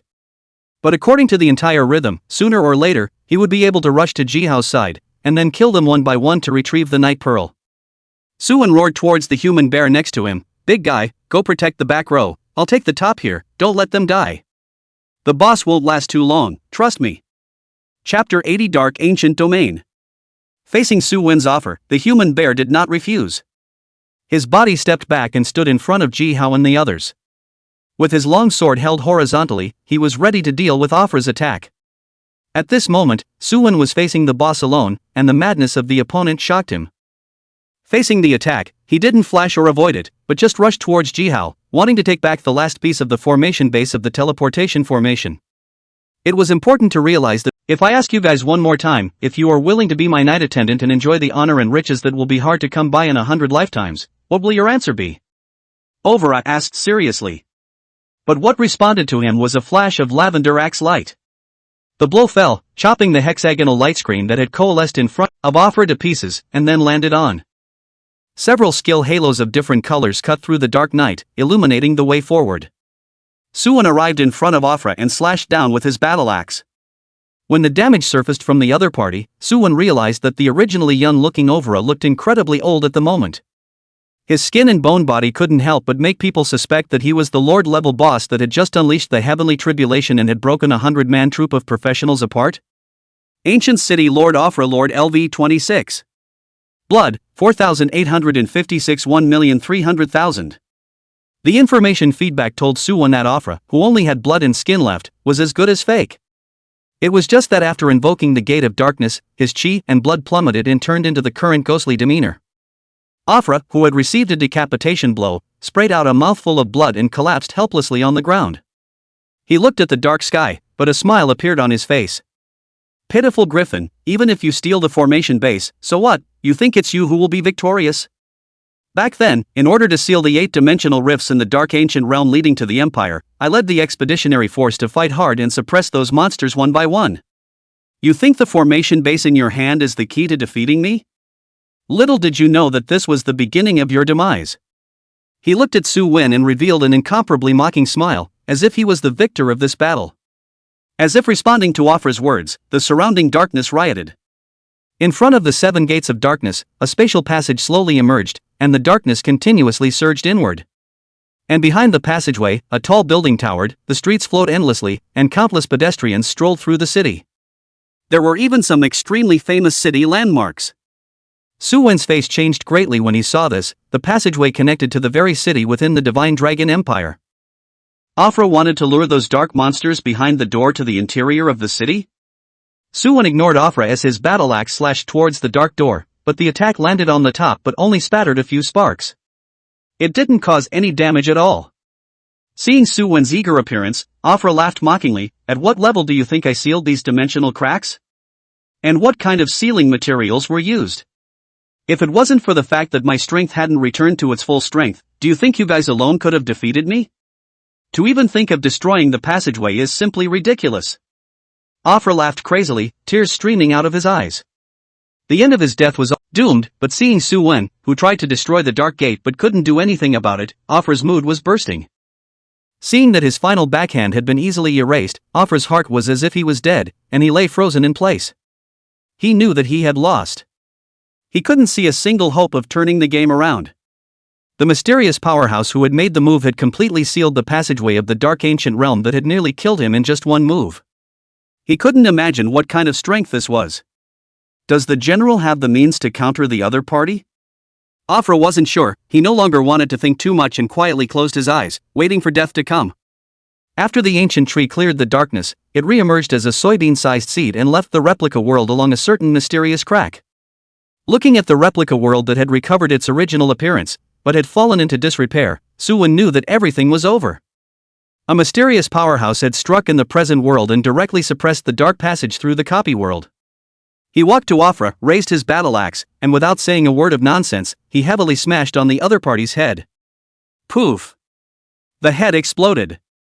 Afra's entire body exploded into a ball of light. Successfully killed Ancient City Lord Overlord, experience plus 135,000, extra bonus experience for leveling up plus 33,750, extra bonus experience for teaming up plus 189,000, extra bonus experience for copy rules plus 261,901 94%. You have earned the achievement I equals Lord level, get it? Reputation plus 2,400. A wonderful prompting sound also came from everyone's ears, and Su Wen's body even lit up with a white light. The huge amount of experience directly pushed him to LV22. The large-scale copy earnings were horrifying like this. Although Su Wen knew that this time was expected to be an exception, it was undeniable that the returns of this kind of copy with super large numbers of participants was truly outrageous. The basic experience alone was enough to keep people happy for a while. And the big part of the reward had to depend on the boss drop. The light mass transformed by Afra looked incomparably hot to the eyes of the people present, and they all wanted to take it for themselves. The three of them, Jihao, came to Su Wen's side and patted his shoulder with a smile. Su Wen, it's still you even managed to dislike a lord-level boss, how perverted. Lu Mingcheng nodded in agreement. His own captain was indeed fierce beyond words. Even Su Lingyun, who was in control of the purple martial arts within the team, was still a step behind Su Wen in terms of output alone, not to mention his best defense. Fronting up and fighting a lord-level boss from start to finish, hardening the other party to death, he couldn't think of anyone else among the freshmen who had this kind of strength. It was estimated that 1/5 of them didn't even have it. The human bear and the priest also walked over, with big smiles on their faces.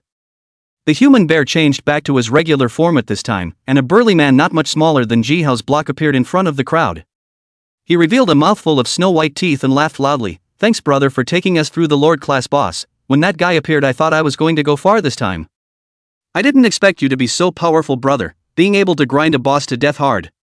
The human bear gave a thumbs up towards Su Wen, then introduced himself. "I'm a first-year student of Ling Xiao Academy, Xiong Yuan Zhang, LV23 legendary profession rhapsodic druid. How do you all call me?" "My name is Su Wen, this is Su Lingyun, Jihao, Lu Ming Chang, all of them are my squad mates." Su Wen introduced Xiong Yuanzhem one by one. "We are all first-year students of the Divine Martial Academy. Our levels, as you can see, we are just at the beginning of LV20, we can't compare to you." "Divine Martial Academy? No wonder your strength is so impressive." Xiong Yuanjing nodded his head indistinctly, then laughed. "Su Wen, don't tease me. I've heard some things about your Divine Martial Academy. It's all about some kind of Heaven's Pride path. Not only do you have to lock experience, but you also have to take some kind of cultural class. It's normal that your rank is not as high as mine. If I were in the Divine Martial Academy, it would be good to have an estimated LV19 right now." Su Wen laughed, not denying what Xiong Yuanjing said. "Locking experience is not the purpose. Equipping the Qian Kuan lock will allow us to have an experience pool in advance, so we can upgrade our skills. Truth be told, this time I will go back to use up the stored experience. It's really a dish to play a Lord-level boss with so much effort." Listening to Su Wen's Versailles, Xiong Yuanjing scratched his head, and for a moment, he was somewhat speechless. "What do you mean by fighting a Lord-level boss is so difficult? You are afraid that you don't know that ordinary professionals can't even single-handedly fight a leader-level boss, right?" Su Wen also knows that he is a bit loaded, hastily changed the topic. "Brother, you a legend profession, why did not come to the Divine Martial Academy to study?" "I remember the Ling Xiao Academy is only a first-class academy." This question has been asked by many people Xiong Zhanyuan, and he explained it in a skillful way, because it gives a lot. "Ling Xiao Academy is in my hometown," saying that in order to subsidize the local new generation of outstanding professionals to study at the academy, they gave me a medal and promised me a lot of benefits. With my strength, I obviously can't rank in the Divine Martial Academy, and I don't have that many resources if I go there, so why not go to school at the Ling Xiao Academy?" Su Wen nodded, understanding Xiong Yuanjing's choice. It was better to be the head of the chicken than the tail of the phoenix. However, Su Wen still sighed and said with some regret, "Your strength is good, but as a legendary profession actually not taking the Heaven's Pride road, it's a bit of a waste of talent. The Ling Xiao Academy strength is okay, but it's only okay. I guess not many people over there have even heard of the Heaven's Pride road. With your strength, I'm afraid that no one in the Ling Xiao Academy can catch up with your upgrades. The efficiency of upgrading on your own is going to be quite a bit worse after all. How about coming to our squad?" Hearing this, Jihao on the side revealed a Subway Moncler outlet store look at his cell phone expression. "Not brother, why are you starting to poach Ling Xiao Academy while talking? They are at least a first-class academy. I don't know how many benefits Xiong Yuanzhang has promised. Is this something you can pull off with a casual remark?" Unsurprisingly, when Xiong Yuanzhang heard Su Wen's proposal, he also froze for a moment before slowly shaking his head. "Brother, I understand your good intentions, but the Ling Xiao Academy has really helped me a lot. I can't just say I'm leaving. And even if I agree, the Academy's side won't release me because I'm the only legendary profession in the first year. There's no way they'll agree." Su Wen knew that what the other party said was true, and he didn't really have the intention of digging into the Ling Xiao Academy's corner. He pointed at Jihao and the others. "What I mean is to join the squad and come to the Divine Martial Academy to practice leveling and lay down books with us. Nominally, you're just on loan, but in actuality, you're still a member of the Ling Xiao Academy. How about that? With your strength, I reckon that no matter if it's the Divine Martial Academy or the Ling Xiao Academy, they won't reject this offer." Chapter 82 Returning. Hearing Su Wen's proposal, Xiong Yuanjing stroked his chin in contemplation. He had seen the overall strength of this squad. Regardless of whether it was Su Wen, who had gone head-to-head with the boss the entire time, or Su Lingyun, the mages and auxiliaries, all of them were very strong. Even though it didn't look that impressive from the level. But the truth was the opposite. Several people were the top group of professionals in the same profession. Moreover, listening to Su Wen's meaning, they were prepared to go. The gems were mostly level 2 and 3, but there were also 6 level 4 gems. 2 of them were Goat Jade, that increased physical damage, and 1, Purple Robe Jade, that increased spell damage. The remaining 2 are the Emerald, that increases speed, and A, Red Agate, that increases defense. They were both grade 4 gems, but the value was undoubtedly higher for the Jade of Lamb's Fat and Jade of Purple Robe. Su Wen distributed the 2 emeralds to Xiong Yuanzhang and the priest profession, while the rest was divided amongst the squad. After getting these, Su Wen landed his eyes on the skill books. There were a total of 4 books, one of which had a flickering purple light, so there was no need to think that it was a super rare skill book. Those so-called rare skill books on the market were only a grade at the highest. Because the really good stuff, all of them were bound to themselves, and could not be sold at all. The skill book that was wrapped in purple light had a sword pattern printed on its surface, which was undoubtedly prepared for melee professions. Suwon nonchalantly took it in his hands, and the crowd had no objections. Suwon had contributed the most and was the key person to get through the copy. It was up to him to decide what loot to pick first. Of course, if he encountered those who were not negotiable, Suwon would definitely clear the other party out of the copy first, and then go on a binge of eating alone. As for what reasoning with him, let us talk about whether your life is hard enough to take an axe from me. You have obtained the vocational skill book Melee Weapon Mastery S. Seeing the prompt coming from the panel, Suwon's eyes lit up, not expecting it to be it. As one of the best minor skills for melee professions, weapon mastery was definitely worthy of its S-rank skill rating. The effect was simple and overbearing. Weapon Mastery S passive, familiarize yourself with all types of weapons, each of your attacks will increase your damage by 15%, cooldown, zeros. Increasing damage by 15% for nothing, this was definitely no less useful to an output professional than updating a purple suit. The reason why Weapon Mastery was favored by all melee professions, besides this basic effect, was that there were few passive skills that could be upgraded. This caused Suwon, who was originally prepared to spend some experience to upgrade his skills, to be overjoyed. Jihao saw Suwon's expression of broken joy, and also knew that the skill book was definitely a superb product. However, with outsiders present, he could only suppress his curiosity in his heart. The remaining 3 skill books had no trading restrictions. Suwon picked them up to check them out one by one: a ranger's bow and arrow skill book, an aura skill book that increased attack speed, and then there was the mage-specific Meteor Fire Rain. Unlike the heavenly collapse caused by Afra after using it, Meteor Fire Rain is just a simplified version, but it's still considered an A-rank skill. There wasn't much to say. The generous Suwon gave Xiong Yuanjing the bow and arrow skill book that he couldn't use, and the rest was naturally divided between Lu Mingcheng and Su Lingyun. As for the priest who looked at Suwon with bated breath, he only wanted to say, "Jihao as a legendary milkman mounted not share, you were thinking about fart eating?" Of course, this was just a thought in his heart. After all, this buddy, even if the contribution is not big, at least it is also with them all the way hard to fight to the end. Suwon divided the other materials and equipment that he couldn't use, but the value was still okay. Among them, there was a green outfit with extremely high attributes, the kind of absolute product that could not be bought on the market. After the priest got the equipment, his face stayed smiling. Without even looking at the remaining purple equipment, he simply exited the copy. Suwon gave him the best quality green outfit. He was very clear about what it represented, and since he couldn't get the purple outfit, there was no need to continue to eyeball it here. Afra, as a spirit speech warlock, the burst of purple clothing is more inclined to the category of mage. But there are 2 things that make Suwon very greedy. That was the knight's armor that Afra had been wearing, divided into 2 sets of upper and lower armor. As for why a warlock wears armor, that would have to be asked how Overa became the head of the expeditionary army. You have acquired the knight's armor of the expeditionary army purple. You have acquired expeditionary knight's gaiters purple. Harvesting 2 defensive purple suits, Suwon felt like he was getting hard again. There were still 4 pieces of purple armor left, and it was very rare for Afra, even as a lord-level boss, to burst out so many extreme items at once. Suwon estimated that this was a big explosion by the extra rewards of. But if it was what old man who had mastered the legendary divine skill, this would make sense. "Su kid, after not seeing you for half a month, you actually managed to defeat the weakest lord-level boss. Not bad, not bad." Looking at Suwon, several people who were showing surprise, Mu Jing nodded with satisfaction. Fortunately, in the end, Elderwood stepped in. Otherwise, if we let that boss have its way, we still don't know how much trouble it would cause.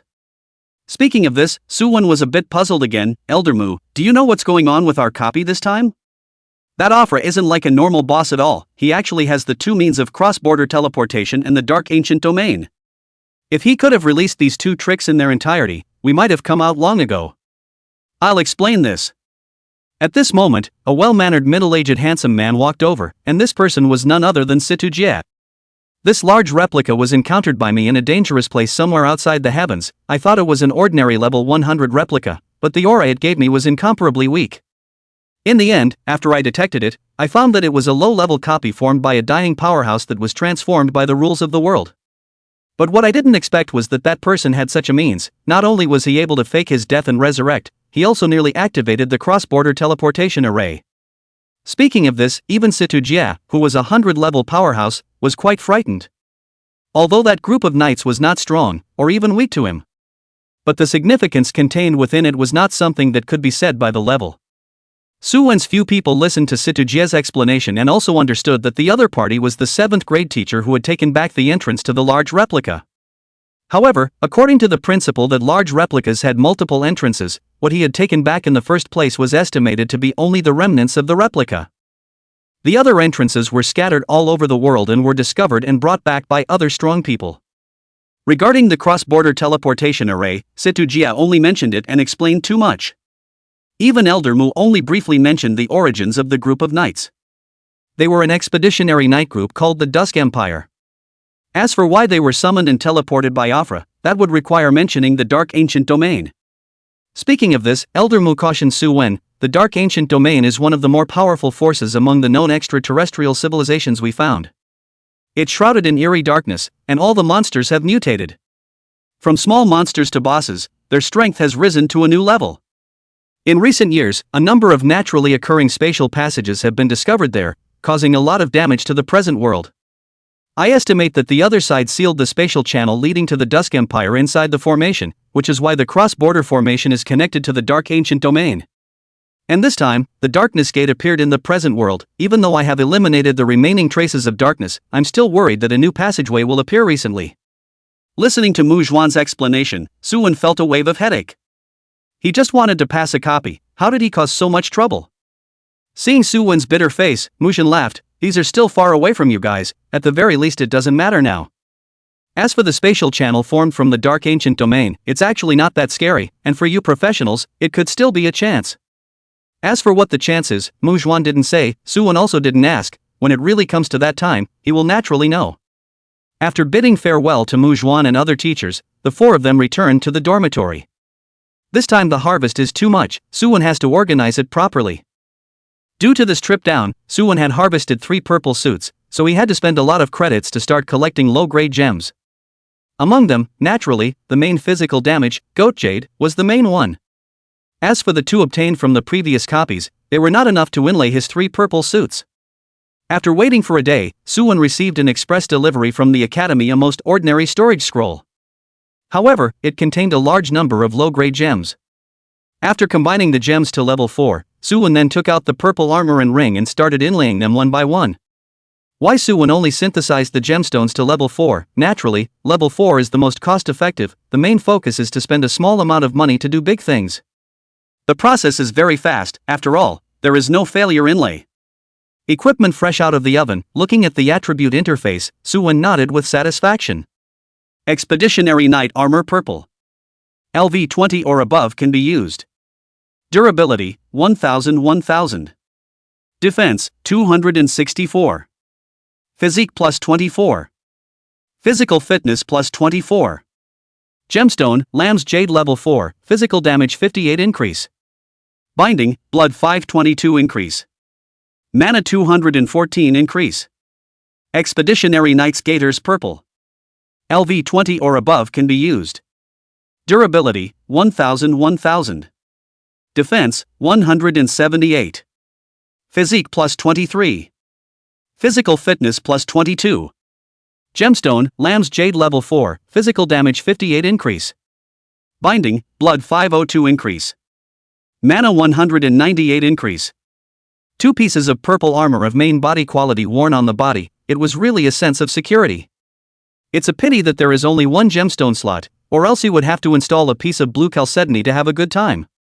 However, Su Wen was also clear that having a blue chalcedony on his shield was already enough at this stage, and any more chi and blood would be a bit of attribute overflow.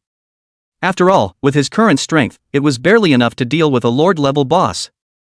The premise was that there were many professionals who could inflict a large amount of chi blood on the boss, otherwise he should not be a match for a purely solo battle. But the reality is that there are so many Lord bosses for him to encounter, and it would be good to encounter a leader boss at the top of the day. After finishing his equipment, Su Wen began to go to bed to rest. Yesterday, during the culture class, he was always sleepy. I don't know if it was the aftermath of the battle with Afra. He didn't have so many problems in high school. Time passed day by day. Another week passed in the blink of an eye. During this period of time, Suwon seemed to clock in as if he was going to work, and every time he had a day off, he would take a few of his teammates to the field to rush levels. The duplicates and whatnot were the flavor of the four's leisure time.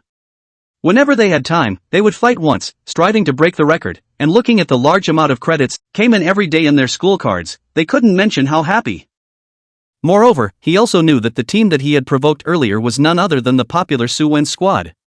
That Suwon, who was known as the #1 person in the first year by many freshmen. Previously, he had killed Fei Hu, who was a legendary profession, in a single strike in public. This kind of terrifying strength, he really didn't want to mess with. Even if that big tall guy was just the team's priest, he didn't have the certainty of victory. Because a deathmatch was not like an ordinary sparring match in the ring, where props could be used without restriction. As long as the current level range can be used in the deathmatch, 100% restore the field scene. That's why the long-haired youth was worried in his heart, whether that legendary priest would come up and pull out a bunch of props to smash him to death. Thinking of the incomparably horrible experience penalty after death, the long-haired youth felt a burst of flesh pain. After binding the Qiankuan lock, who knew just how much effort it took for him to upgrade? No way! The long-haired youth pounded the desktop once again and violently stood up. He wasn't willing to fall into the first-grade hangover directly after losing. Even if he was facing a member of Suwon's squad, he couldn't just sit back and wait for death. There was still more than a week to go before the grade examination, and he still had the opportunity to prepare for the deathmatch. The long-haired youth had already decided that even if he offended the other party completely, he would still have to that priest over. Isn't it just a competition for props? Thought who didn't have any. The long-haired youth gritted his teeth, took out his cell phone, and dialed a string of numbers. The phone rang for a while, then was answered, and a low male voice came from inside. What, looking for me for something? And with Suwon's squad becoming famous. There were quite a few people within the academy who contacted him recently, all of them were students who requested to join the squad. Faced with their applications, Suwon was also helpless because Xiong Yuanzhang had previously told him that the Lingxiao Academy's side was almost done talking. He was only waiting to finish the matter at hand and would come to the Divine Martial Academy to find Suwon and the others. While the regular configuration of the squad was a group of 6, now that there was only one pit spot left, he was really unwilling to leave it to those ordinary rare professionists. Even if it was a legendary profession, as long as the skills weren't too special or a super rare profession, he wasn't willing to add them. Suwon's career preference for the last person was Formation Master, which was also a support type. It was just right to achieve a balanced career configuration of 3 outputs and 3 aids. However, there were very few freshman Formation Masters in the academy, and all of them had teams, which made Suwon feel an abnormal headache, not knowing what to do. Suwon adhered to the principle of if you can't figure it out, don't think about it and put the problem behind him. He didn't believe that the academy was so big that he wouldn't be able to find a suitable teammate. He took Jihao and the 3 of them out of the city to level up again, and due to the updated equipment, several people this time directly picked a LV-30 normal wild monster refreshment site. Now that Su Lingyun and Lu Mingchang were equipped with purple martial arts, their damage had risen greatly, and together with Su Wen, they were able to kill these wild monsters with ease, even if there was some level suppression. Under the bombardment of wide-range skills, the 4 of them advanced by leaps and bounds in terms of experience. At this time, 2 weeks had passed since the challenge of Ofra, and in a few days, the academy would organize a test trial among the new students. To test the achievements made in the month since entering the academy. They utilized their few rest days to frantically slaughter wild monsters outside of the city by crossing levels, and their levels were rising. In this half a month, Suwon had come from LV-22 to LV-25. Su Lingyan's trio, with the massive experience accumulated, she really liked the meteor fire rain that Ofra had given her as a rare skill that had been popped out. This kind of wide-range fire rain was really a great tool for brushing monsters and upgrading. However, she also had her own Star Mango Formation and Starlight Impact, 2 skills that were not bad in terms of power. One could deal damage in multiple consecutive segments, while the other was a single burst, and she didn't want to give up either one. Ling Yun, I advise you to better choose less. Suwon naturally knew what the other party was struggling with. The experience stored inside the Qiankuan lock is actually only enough for us to upgrade a certain skill to the divine skill level. In the early stages when we have less experience to upgrade, we can still achieve a balanced development, but in the later stages, if we still can't determine the divine skill prototype, you'll be tired by then. Su Lingyan covered her face with both hands in pain, she naturally knew what Suwon meant. I feel that the few skills I've mastered so far are pretty good, but if you want me to invest all my future experience into it, I don't feel it's quite worth it again. At the very least, obtaining a super rare skill will qualify you to be a divine skill prototype. I'm still too greedy, no matter how good or bad it is, I want everything, Su Lingyan felt like she was going crazy. Why was she having trouble choosing at this time? What should I do? I'm waiting online, I'm really in a hurry. Seeing Su Lingyan, who had already put on a mask of pain, Suwon just wanted to laugh, but then he saw a message pop up on the panel. It wasn't just him, but the three of them, Jihao, did the same. Opening it up, it was actually a message from the Academic Affairs Office of the Academy. All first-year students, how are you? The school will be held on October 1st, the first trial examination. Please be located in that day at 8 a.m., punctually in front of the Wanben Pavilion collection. Late counted by the results of the nullification, will be automatically deducted from the school card within the credit of 20%. I hope that all students to bear in. Chapter 85 Skill Upgrade. Wow, the legendary monthly examination A. Ah, goddamn monthly exams. Previous exams with excellent results at most give you a certificate of merit. This trial I heard to give will be a lot of good things. How do you know? How do you not know? Jihao and Lu Mingcheng were bickering on one side, while Suwon was carefully reading up the content of the notice above. There was an attachment in it. Clicking on it, it turned out to be the same as what Jihao had said. Those who excelled in the trial had a considerable reward. The top 10 are all level 4 gems to start with. The top 3 academies were even more generous in rewarding grade 5 gems, but unfortunately, they were only auxiliary gems. There were no Goat Jade and Purple Cloak Jade, 2 major wound-enhancing gems. After all, level 5 is already worth more than level 4, not to mention 2 of the best. Suwon could understand this. This kind of small trial that was held every month was simply a good day for the academy to open its vaults and give out benefits to the students. As long as the results ranked in the top 70%, there would be corresponding rewards, more or less. Looking at the two people who were still bickering, Suwon rubbed his eyebrows and said in a helpless tone, "Stop bickering, hurry up and upgrade your skills first. With this bickering effort, we might have killed dozens of wild monsters." Jihao spread his hands and looked at Lu Mingcheng and laughed. "It can't be helped, our squad accidentally mixed in a stubborn guy who always talks back to me." Lu Mingcheng was immediately unhappy when he heard this, and was just about to retort when he saw Jihao's big hand reach over. He held him in the palm of his hand with his mouth and brain, and he looked like a ball that had been grabbed. And it was still the leaky kind. I'd better add the Meteor Fire Rain and Star Mansion formation first.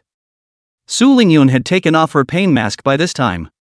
As for the single point burst, with you at the front, I'd better not worry about that. Suwon nodded his head. This line of thinking of Su Lingyun actually coincided with his. As a legendary mage with group damage skills, it was most suitable to develop in that direction of the Heavenly Tribulation taboo.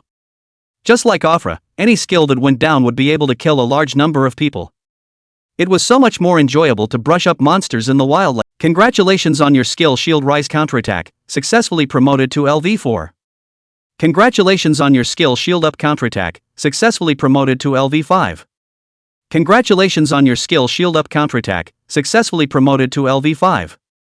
Congratulations, your skill Shield Rise Counterattack has been successfully promoted to LV6. Congratulations, your skill Shield Rise Counterattack has been successfully promoted to LV6. As his skill level increased, Suwon could clearly feel that the shield in his hand seemed to have undergone some kind of special change. As long as he lifted it up, Suwon could hide behind the shield with peace of mind and save his dog's life. He knew that this was the effect of the Shield Rise Counterattack, feedback to the shield. Even if he was holding a piece of scrap iron, as long as the material could carry it, he could still utilize the immense power of the SSS rank skill. Just as Suwon was unable to stop himself from enjoying the pleasure brought about by the skill's metamorphosis. He subconsciously continued to click on upgrade, only to have his illusion shattered by a cold prompt. Your reserve experience is insufficient to support skill leveling.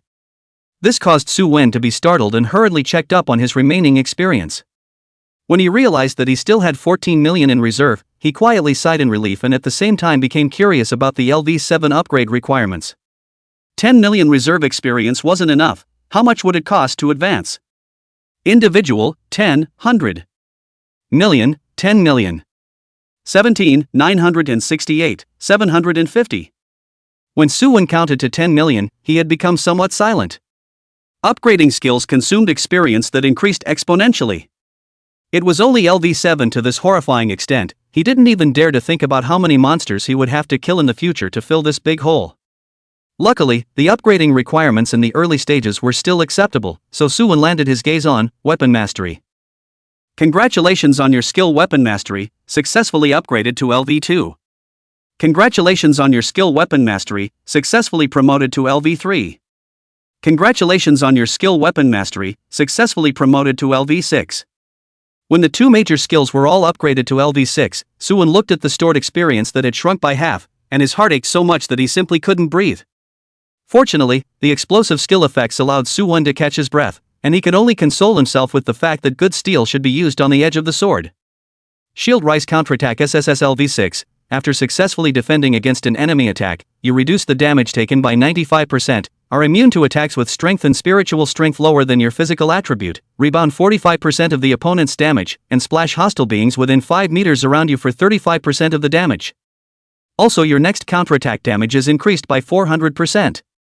Cooldown, zeros. Weapon Mastery as passive LV6, familiarize yourself with all types of weapon manipulation, and each of your attacks will increase your damage by an additional 65%, cooldown, zeros.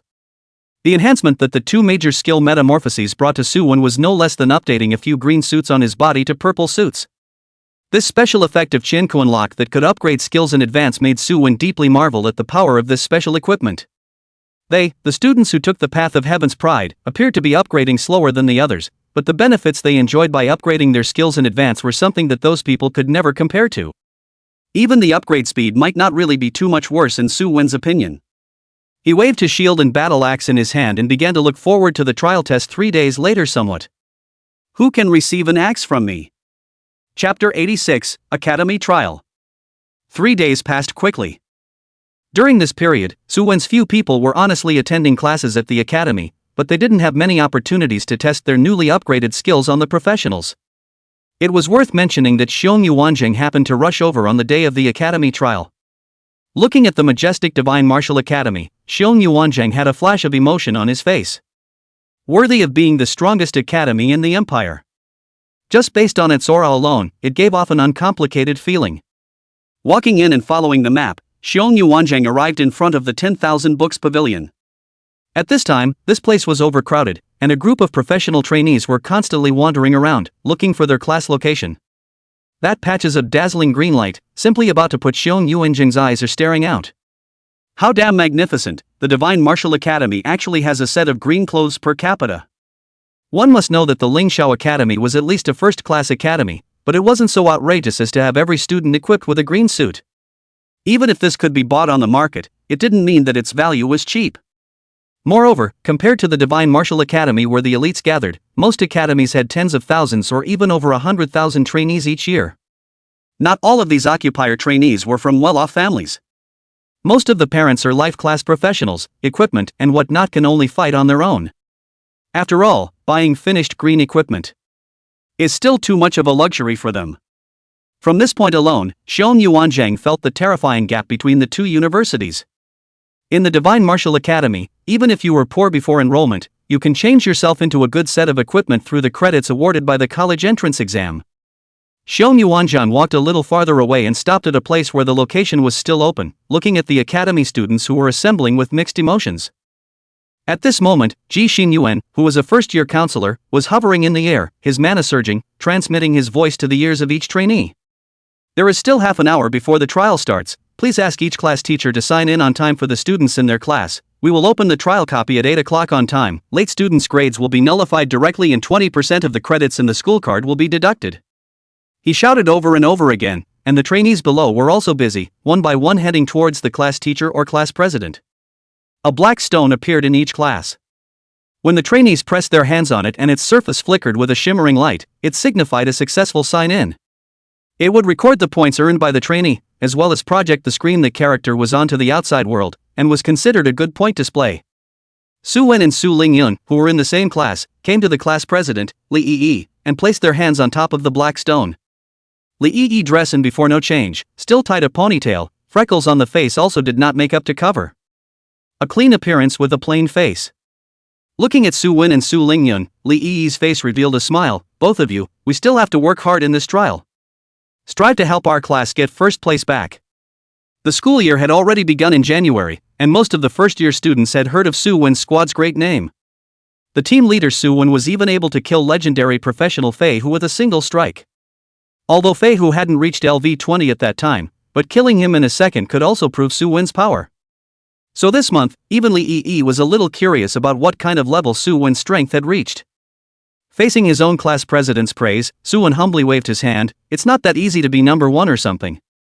The 100 or so legendary professionals in the freshman class are not vegetarians, so don't be careless. At Soo-won's words, Su Ling-yun on the side only covered her mouth and laughed lightly. She didn't believe this for a second. As Soo-won's teammate, she simply knew this guy's strength. Not to mention the equipment and newly upgraded skills, just by virtue of his level, he was able to stand out from the crowd. How could the newbies fight Soo-won with their heads? Su Ling-yun had the feeling that Soo-won's participation in this trial wasn't a bit of a bully. Lee Yi also couldn't help but laugh after hearing this. This guy, he didn't have a word of truth in his mouth. Although he couldn't detect Soo-won's current level, the purple outfit that was extremely conspicuous among the freshmen couldn't fool anyone. With this kind of strength, you're still telling me that it's not easy to get first place? While several people were talking, all the students had finished signing in. Ji Xinyuan hovered in the air and began to explain the rules of the trial. For this trial, we won't be dividing the professionals into two groups, main combat and auxiliary, as usual. After a bunch of discussions among the teachers, we decided to simulate a wilderness disaster zone as the main field of the trial. For this reason, we've specially created an artificial replica for all students to participate in the challenge only. The rules are very simple, that is to live as long as possible, hold out until the end of the natural disaster or force the rest of the students out of the replica. This is all counted as part of the test results. On a side note, it's the same as a normal copy in there, killing doesn't produce any actual effects, so you can all let your hands go without worrying about hurting your classmates. Killing other people will earn trial points, and the one with the highest score will be the first in this trial. Who has any doubts? No one had any doubts. Instead, they were all in high spirits, wanting to do a big job in it. As outstanding candidates from various provinces, they were actually quite displeased with the others in their hearts. You say you're the provincial scholar? I also said that you have no gold content in this first prize. What with the difficulty of this province being easy, and that province taking advantage of it everywhere, in short, there are a bunch of reasons. No one is convinced. Only a real fight is the best way to resolve conflicts. Buzz. A teleportation array surfaced in front of the crowd. 3 minutes after crossing the teleportation array, the trial will officially begin. Ji Xinyuan's words echoed in the ears of every trainee. A slight disturbance occurred at the scene, and soon, the trainees began to head towards the teleportation array. Soo-won's few people also moved immediately and disappeared in the middle of the teleportation vortex. The screen turned. Soo-won arrived within the trial copy, but Su Ling-yun did not appear by his side. After looking around, he was sure that everyone had been randomly teleported all over the copy. To a certain extent, this eliminated the possibility of team cheating. However, Soo-won thought that this was not realistic. The copy was so big, in the future, there would always be encounters. There is no way to prevent it. Just when Soo-won was thinking about how to find his teammates, only to hear a bell ringing out from nowhere, followed by the entire copy world starting to shake violently. The earth continuously trembled, shaking Soo-won to the point where he could barely stand. Ka! Ka!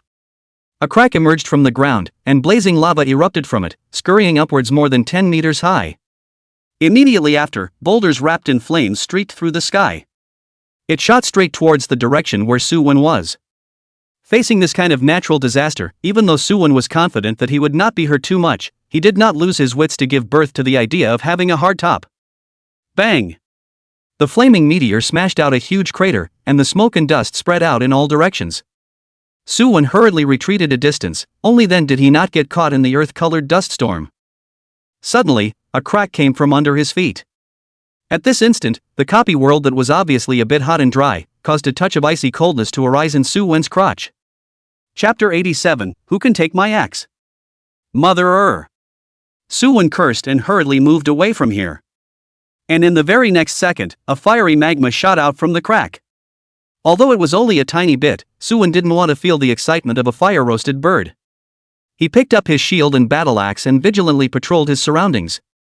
This trial copy, the other trainees hadn't even seen anyone, but the initial environment had already disgusted him enough. Suwon selected a range and began to advance forward. The copy was huge, and Suwon circled around for half a day before he found a trainee with an obese figure and wearing green mage robes.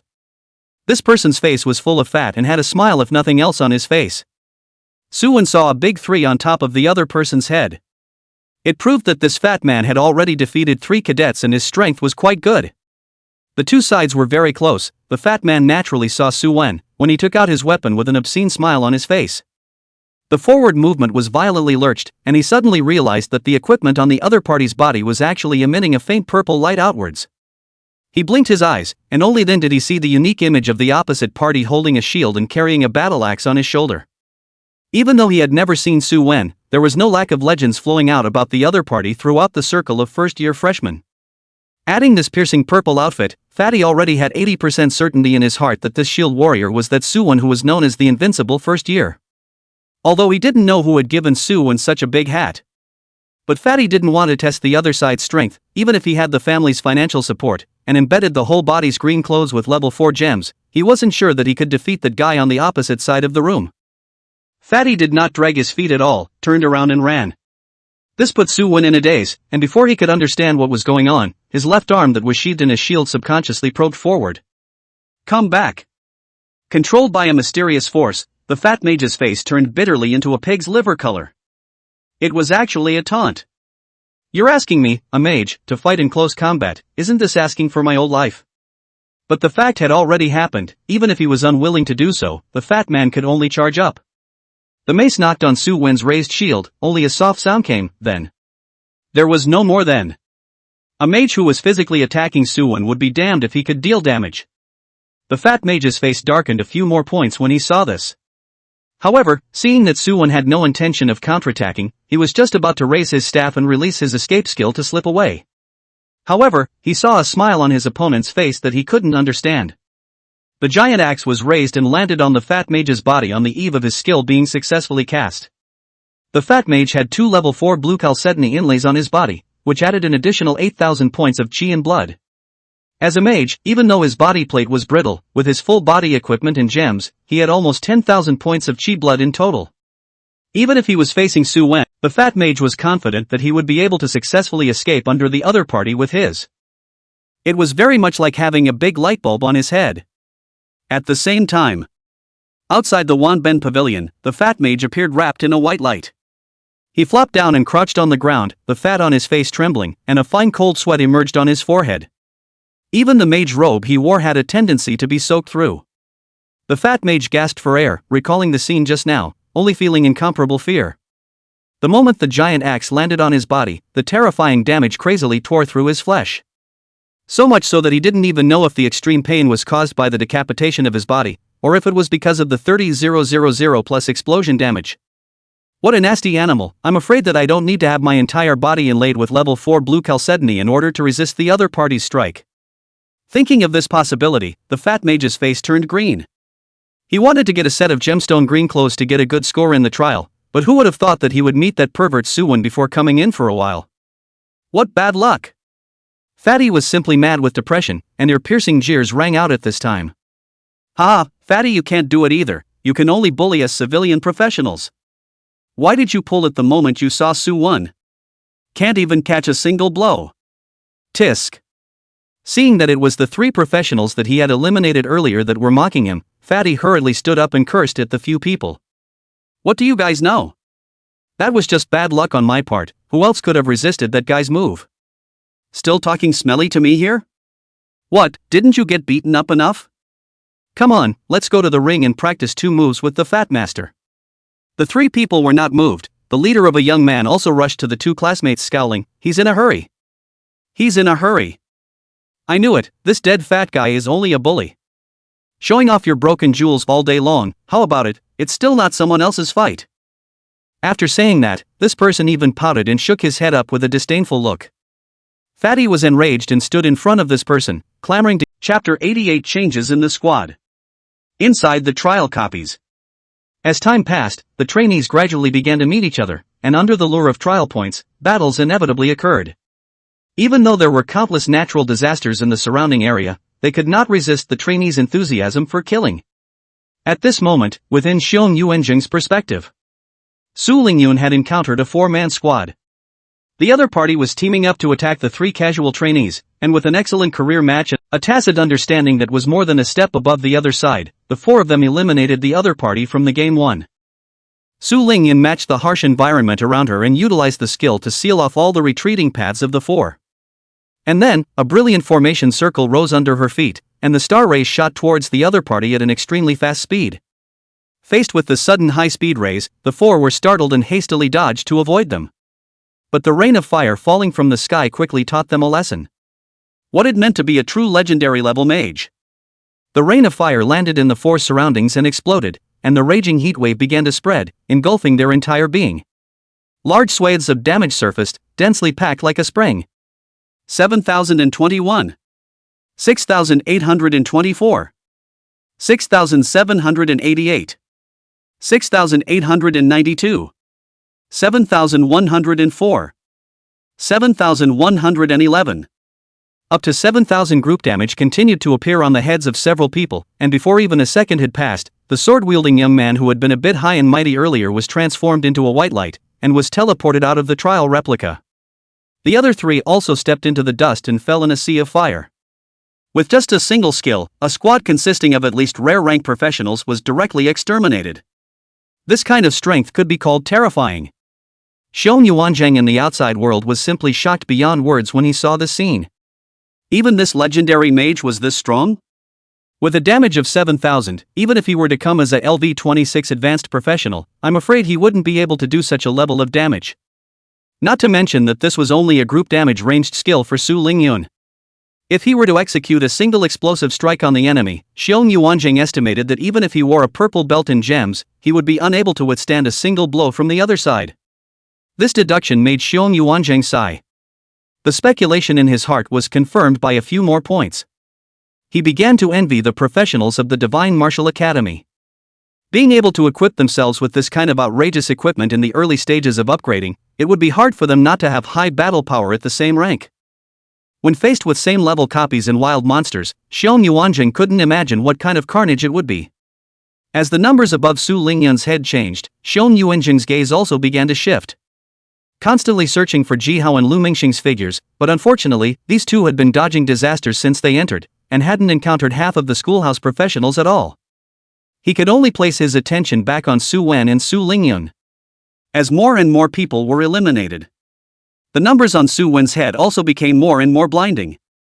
The points that were as high as 498 had witnessed the many occupier trainees who had died under him. Even though some of them were killed by others, it was only the cumulative number that was transferred to Su Wen's head. This was also very terrifying. When Su Wen's battle axe cleaved a journeyman to death, the number on his head suddenly trembled violently. Countless rays of light surged within, bulging the numbers. Finally, with a bang, the light broke through the digital limitations and shot up into the sky, illuminating all areas in a 3-kilometer radius. The terrifying aura spread out with Su Wen as the center, causing all the nearby professions to change their faces drastically and move away from this place. At the same time, the trial space underwent a brand new change.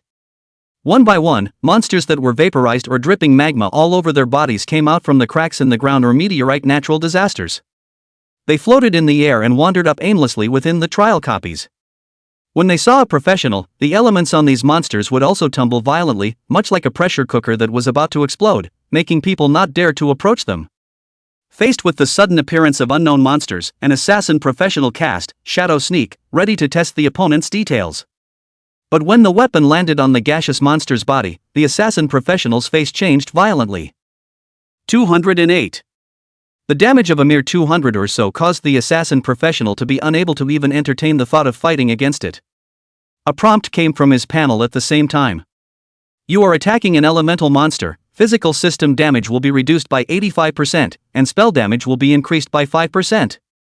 He was a close-quartered, high-explosive professional, where on earth would he get a spell attack? Isn't this a joke? The assassin was ready to wipe his feet and hurry to leave this hellish place. But the monster's reaction was much better than he thought. A hand grabbed at the assassin, but unfortunately it was empty. As one of the few professions that had put some of their attributes on, agility, in the early stages, his speed was quite a bit higher than the average person. he easily dodged the monster's attack. However, this action undoubtedly angered the gaseous monster. It let out a roar, attracting all the surrounding elemental life, wanting to tear the human professional in front of him to pieces. The assassin professional's face changed wildly, and he didn't even have the idea of fighting with it. He wiped his feet and just wanted to run away, but the lava palms sticking out from the cracks in the ground grabbed his ankles. Deadly controlled him in place. A large number of monsters flooded the assassin, and they let out strange cries as if announcing their arrival. The assassin was not the only one in such a situation. Professionals from all over the world were surrounded by elemental monsters. In the face of these monsters with ultra-high physical immunity, the physical professionals could only weep silently and hide behind their own mages, so that they could still hug each other's thighs in times of crisis. Fafa masters were happy about this. Their attacks landed on the elemental monsters, and the burst damage was one step higher than the original. This makes the French hair master's eyes light up. The sky will not be their mage gospel. Chapter 89 Deadly Battle. As the elemental monsters appeared, the mentality of the trainees could be said to be polarized. The physical professionals directly put on their pain masks, especially those lone warriors who encountered elemental monsters just to be beaten up. The mages, on the other hand, were all smiles. The reward for killing these elemental monsters was not low. Every 5 monsters would earn 1 point. This caused the points held by the crowd to change rapidly. A leaderboard big enough for all the trainees to see fell at the end of the sky. The top displayed everyone's real-time points, and the assessment was equally dominated by this list. First place, Suwon 542 points. Second place, Guman 192 points. Number 3, Su Lingyun 178 points. Number 17 Fei Hu won 44 points. No point 17 Fei Hu 144 points. 35th place, Lu Mingcheng 109 points, 35109. 2785th place, Ji Hao 74 points. The appearance of elemental monsters made the points of mage class professionals generally high. Even Ji Hao, a milkman, had easily broken into the top 3000 with just one hand of Dark Redemption. At this moment, he was also in a firefight with a lone lava monster. Against this ordinary life template monster, even if Ji Hao's output means were lacking, he could easily take it down with his professional characteristics. The steadily rising points put Ji Hao in an incredibly happy mood. Humming a little song, he began to head towards his next target, and the end point of this trip was the rushing pillar of light emitting a powerful aura in the distance. Feeling this familiar and dangerous aura, with his relationship with Su Wen, he was naturally able to determine the identity of the owner of the aura. That was Su Wen of ranking 1. Looking at the guy with a whopping 542 points on the leaderboard, Ji Hao could only rush over to hug that guy's thighs as soon as possible, apart from lamenting about a livestock. If he was a priest wandering around in such a dangerous place, there might just be some passing trainee who looked at Ji Hao and gave him a yang. As he advanced all the way, Ji Hao stood on a shattered hillside, and could already see Su Wen holding his weapon in the distance, chopping out axe light and crushing that group of elemental monsters one by one like killing chickens. Ji Hao's mouth revealed his big white teeth, gave himself a movement buff, and quickly descended the hill towards Su Wen's side. He was happy while running, and could already think of the scene where the two of them were crunching and killing within the trial copy. What lava monsters and gasified monsters, all of them were points in their hands. At this level of trial, Ji Hao's aim was to find Su Wen, and then kill them wherever they went. Just as Ji Hao was immersed in this wonderful fantasy, a silhouette at the bottom of the mountain, causing him to stop dead in. Generally speaking, the deathmatch would be arranged after the trial, but the deathmatch seal activating on its own accord had forced him to deal with the challenge ahead of time. However, it was good. Looking at his opponent's level, which was even lower than his own, Ji Hao's face was filled with confidence. He looked down at the long-haired youth, a faint sense of arrogance radiating from his body. It seems like the heavens are all on my side, and you're afraid that you won't be able to go far on the road to the trial this time. Facing Ji Hao's mockery, the long-haired youth similarly smiled coldly. Ji Hao, you don't really think I'm afraid of you? Without Su Wen, how can you, a priest, even a legendary profession, be my opponent? Before, you actually dared to take the initiative to issue a deathmatch to me. I'll let you taste the taste of defeat today. The long-haired youth withdrew his weapon and took out a handful of colorful colored fruits, aiming at Ji Hao and tossing them directly over. This guy had actually taken out the consumable props first just in case, ready to get Ji Hao killed in the first place. Seeing the colorful fruits fly, Ji Hao was also startled. He pulled out a simple array disc from his backpack and hurriedly smashed it toward the colored fruit. The array plate transformed into a large net of light curtains in the air, wrapping the colored fruits together. At this moment, the surface of the colored fruits revealed cracks, and a terrifying aura filled the air as golden light continuously erupted from within. Bang! Only a loud boom was heard, and the colored fruits exploded violently, directly blowing the large net that the array plate had transformed into smithereens. Smoke and dust rose in all directions, completely wrapping up Jihao's figure. The appearance of the death battle cage. Naturally, it couldn't be hidden from the teachers watching the battle outside or the students who had already been eliminated. Looking at the two professionals who had already begun to fight fiercely, the crowd was all confused. A trial? How could a deathmatch suddenly appear out of the blue? It's only been a month since the start of the school year, so what kind of conflict needs to be resolved with a fight to the death? Looking at the protagonists, one of whom was Jihao, Xiong Yuanzheng frowned slightly, staring at the trial screen with some concern. Chapter 90: The Power of Money. Zhuang Qing's words made Ji Xinyuan become silent. If I knew, why would I need to ask you? He secretly ice arrows, sandstorms, fireballs, rocks. All kinds of skills dazzled the long-haired youth. He was shocked and angry. This damn Jihao really did not hold back any good farts. Actually prepared. Every time he teleported to a brand new place, he hit his skills and blasted at Jihao. But Jihao was prepared this time, so how could he give his opponent a chance? First, he dodged the skills easily, and Jihao put a Dark Salvation, Healing Great Restoration on himself. Plus 2,740. His blood instantly returned to full strength. The long-haired youth's blood pressure spiked at this scene, and he frantically flung his skills in an attempt to cut Jihao down. But how could Jihao, as a legendary milkman, not have some means of protection? He used the terrain to his advantage to constantly position himself, dodging those single skills one by one, and only those ranged skills would he utilize scrolls to knock them out one for one. The long-haired youth saw that the effect was not good, and could only tear open the teleportation scroll again, expecting himself to be as close to Jihao as possible. Once, twice, 3 times. The long-haired youth always hovered around 10 meters away from Jihao. This distance is very awkward. To say far, he released the skills Jihao resisted very difficult, there is a high chance of hitting. But to say close, Jihao vigilance pulled full, these skills on the mastery of the recovery ability of the priest, simply not painful. If he didn't use a high power skill to dunk him to death, with the passage of time, the only one who would fail would be himself. The long-haired youth gritted his teeth and tore off the last rolled queen in his hand, and this time he had the luck of the gods and actually teleported to Jihao's back.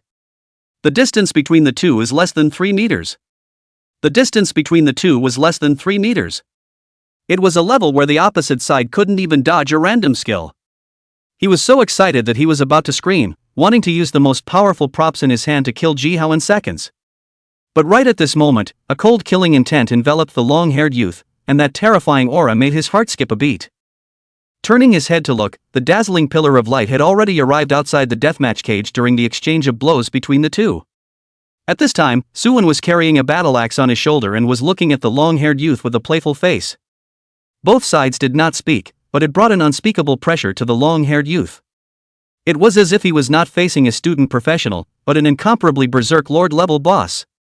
The moment Jihao disappeared from the long-haired youth, he also realized that the other party had probably teleported behind him.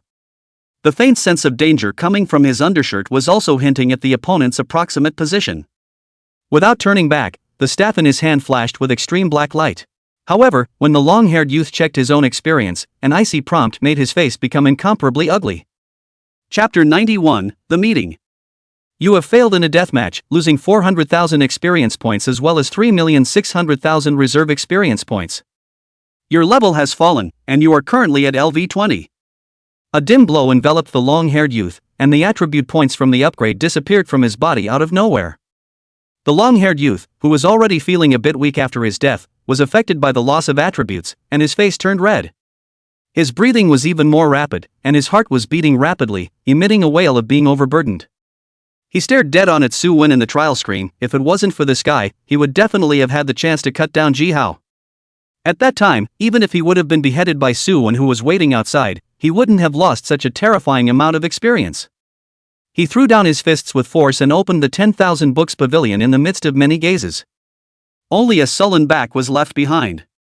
A coldly handsome young man clad in armor and sitting down straddling a warhorse stared at the other party's departing figure, then placed his eyes on Jihao and Suwon, a cold smile appearing at the corner of his mouth. Pulling the reins of his warhorse, he left this place without looking back. This farce, he was half tempted to watch it any longer. This Ji-hao, winning is somewhat advantageous. A teacher noticed the details of the battle and lamented with a smile. Winning is winning. If this was in the wild, that little guy would probably have hung up long ago. Being able to win is the key, whatever he used.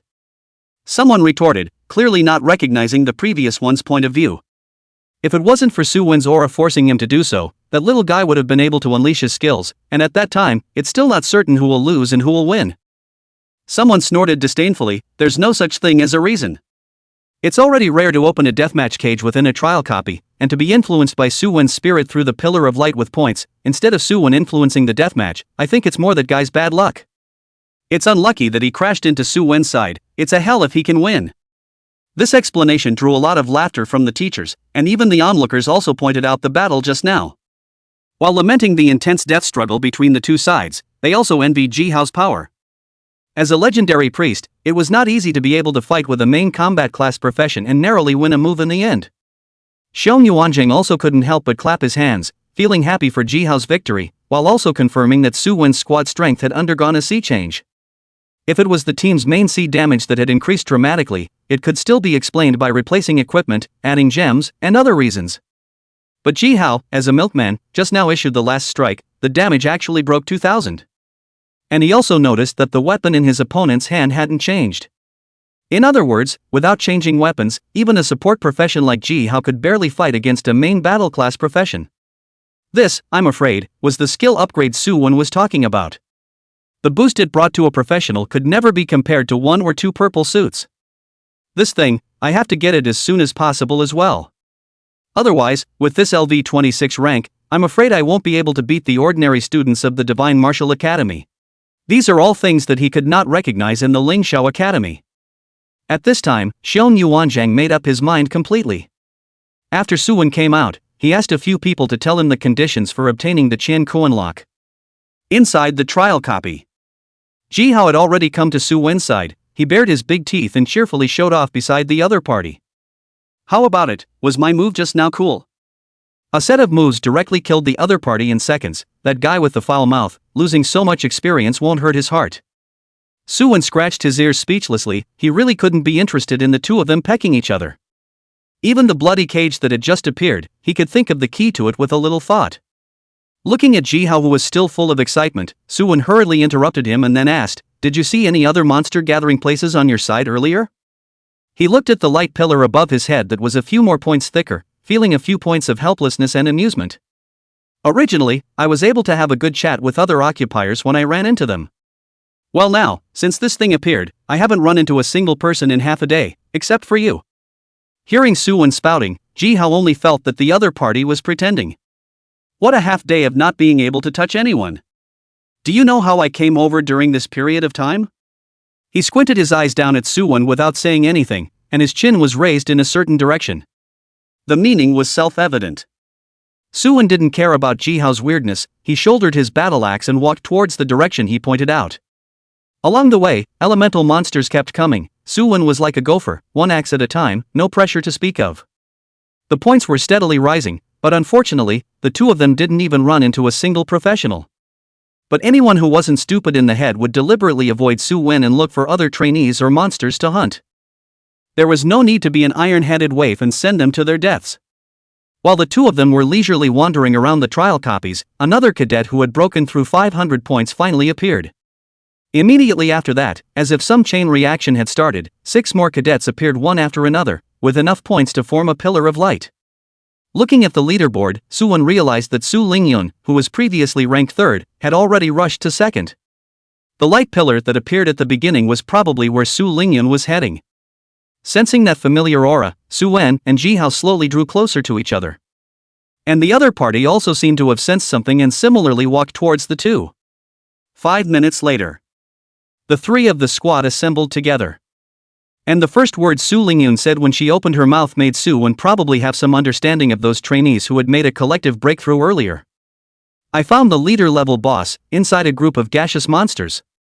Su Lingyun spoke of what she had seen. Next to a huge earth crack, I jointly discovered a group of gathering elemental monsters with other nearby professionals. They have 10 chieftain-class boss leaders, and I estimate that after waiting for some time, these monsters will launch an attack towards us. By that time, I'm afraid that a lot of the trial replica trainees will die, especially the melee professionals. By the way, boss points reward a lot, one head almost rewards 20 points. If we can, we might be able to find some bosses to hunt, and the points will grow a bit faster. Who knew that? After hearing Su Lingyun's suggestion, Jihao suddenly cut out and rolled a blank stare just in time for Su Lingyun to catch her in the act. She glared at Jihao and raised her staff, with the momentum of making a move at the drop of a hat. This young lady has been talking here for half a day without even taking a sip of water, and you actually dare to roll my eyes. It's really against you. Facing Su Lingyun's threat, Jihao raised his index finger and slowly shook. Looking at the several 100-meter-long crack in front of them, as well as the monsters constantly emerging from it, one of them said in a deep voice. Aren't you going to make a move yet? If we wait any longer, with just our strength, eating these points will probably be a bit difficult.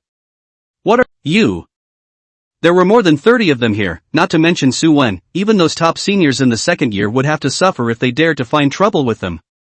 If I may say so, Old Four, you're just too worried that Su Wen is only one person no matter how powerful he is, counting Su Lingyun at most. Everyone's level is about the same. It feels like that tone of yours is the same as we're going to suffer. Looking at the light pillar that was getting closer and closer, Old Four didn't speak again, but took out his weapon and gazed ahead with a vigilant gaze. The other professionals similarly tensed up and stood behind the 6 experts. A figure carrying a huge axe slowly appeared in front of. Old Four let out a dark sigh in his heart. The thing he was most worried about had finally happened. The leader Yu Jing's face darkened. This Su Wen clearly didn't put them in his eyes. And what about getting more points before the trial? This was clearly treating them like pigs. Those elemental monsters were the fodder, and when the pig got fat and strong, its fate would naturally follow. It wasn't just him. The rest of the professionals standing at the back heard this and all of them turned red, clamoring to give Su Wen some color. There was a grumpy old man who directly shot a fireball spell towards Su Wen several people. Unfortunately, the distance between the two sides was too far, and the fireball spell dissipated in the air halfway through its journey. The rain of fire and meteors from the trial copies fell from the sky, and the molten lava continuously erupted, scorching every professional. The heatwave pummeled their faces, causing the occupiers, whose emotions had already been stirred up by Su Wen, to become even more frenzied. With the first person striking, they began to attack with a very tacit understanding. The melee fighters charged forward, and the assistants hurriedly applied status to their teammates. Due to the long distance between the two sides, even those long-range professions were running forward, coming to a suitable distance to start launching their skills. But how could Su Lingyun, who was also a long-range mage, sit back and watch this happen? She gripped her staff and released Meteor Fire Rain, one step ahead of her opponent. Since the effect of her skill was similar to that of the trial copy Heavenly Tribulation, almost no one noticed the strange change in the sky. By 8,210. 7,504. 8,541. 8,223. 7,890. 7 or 8 unlucky people were smashed by the rain of fire. Their fragile bodies were simply unable to withstand such horrific damage, and they all turned into white light and disappeared in the midst of the trial copies. Chapter 93 8,000 Object Wounds? After these people died, all the points accumulated on their bodies piled up on Su Lingyun's head. The leaderboards changed. Su Lingyun ranked first with a whopping 867 points. With just one move of Meteor Firestorm, the opponent was reduced by nearly 1/5. Such a turn of events caused Yu Jing and the others to turn pale, and their eyes towards Su Lingyun grew a little more wary and guarded. This person had such a deep city. When they had killed the monsters here earlier, they hadn't realized that Su Lingyun had cast such a terrifying skill. That skill damage of up to slice 8,000 seemed to cast a haze over their heads. Even if the melee defense was a bit stronger, I'm afraid that they would have to lose quite a bit of blood if they took this move. Quick, everyone charge forward and directly dunk them to death with their skills. Yu Jing yelled out. The same goes for the mage profession. Wait until you get close to the opponent before releasing your skills. After saying that, Yu Jing entered a stealthy state and lurked over towards Su Lingyun's side. According to his thoughts, if they were to blast each other from afar, their remaining mages might not be able to match Su Lingyun alone.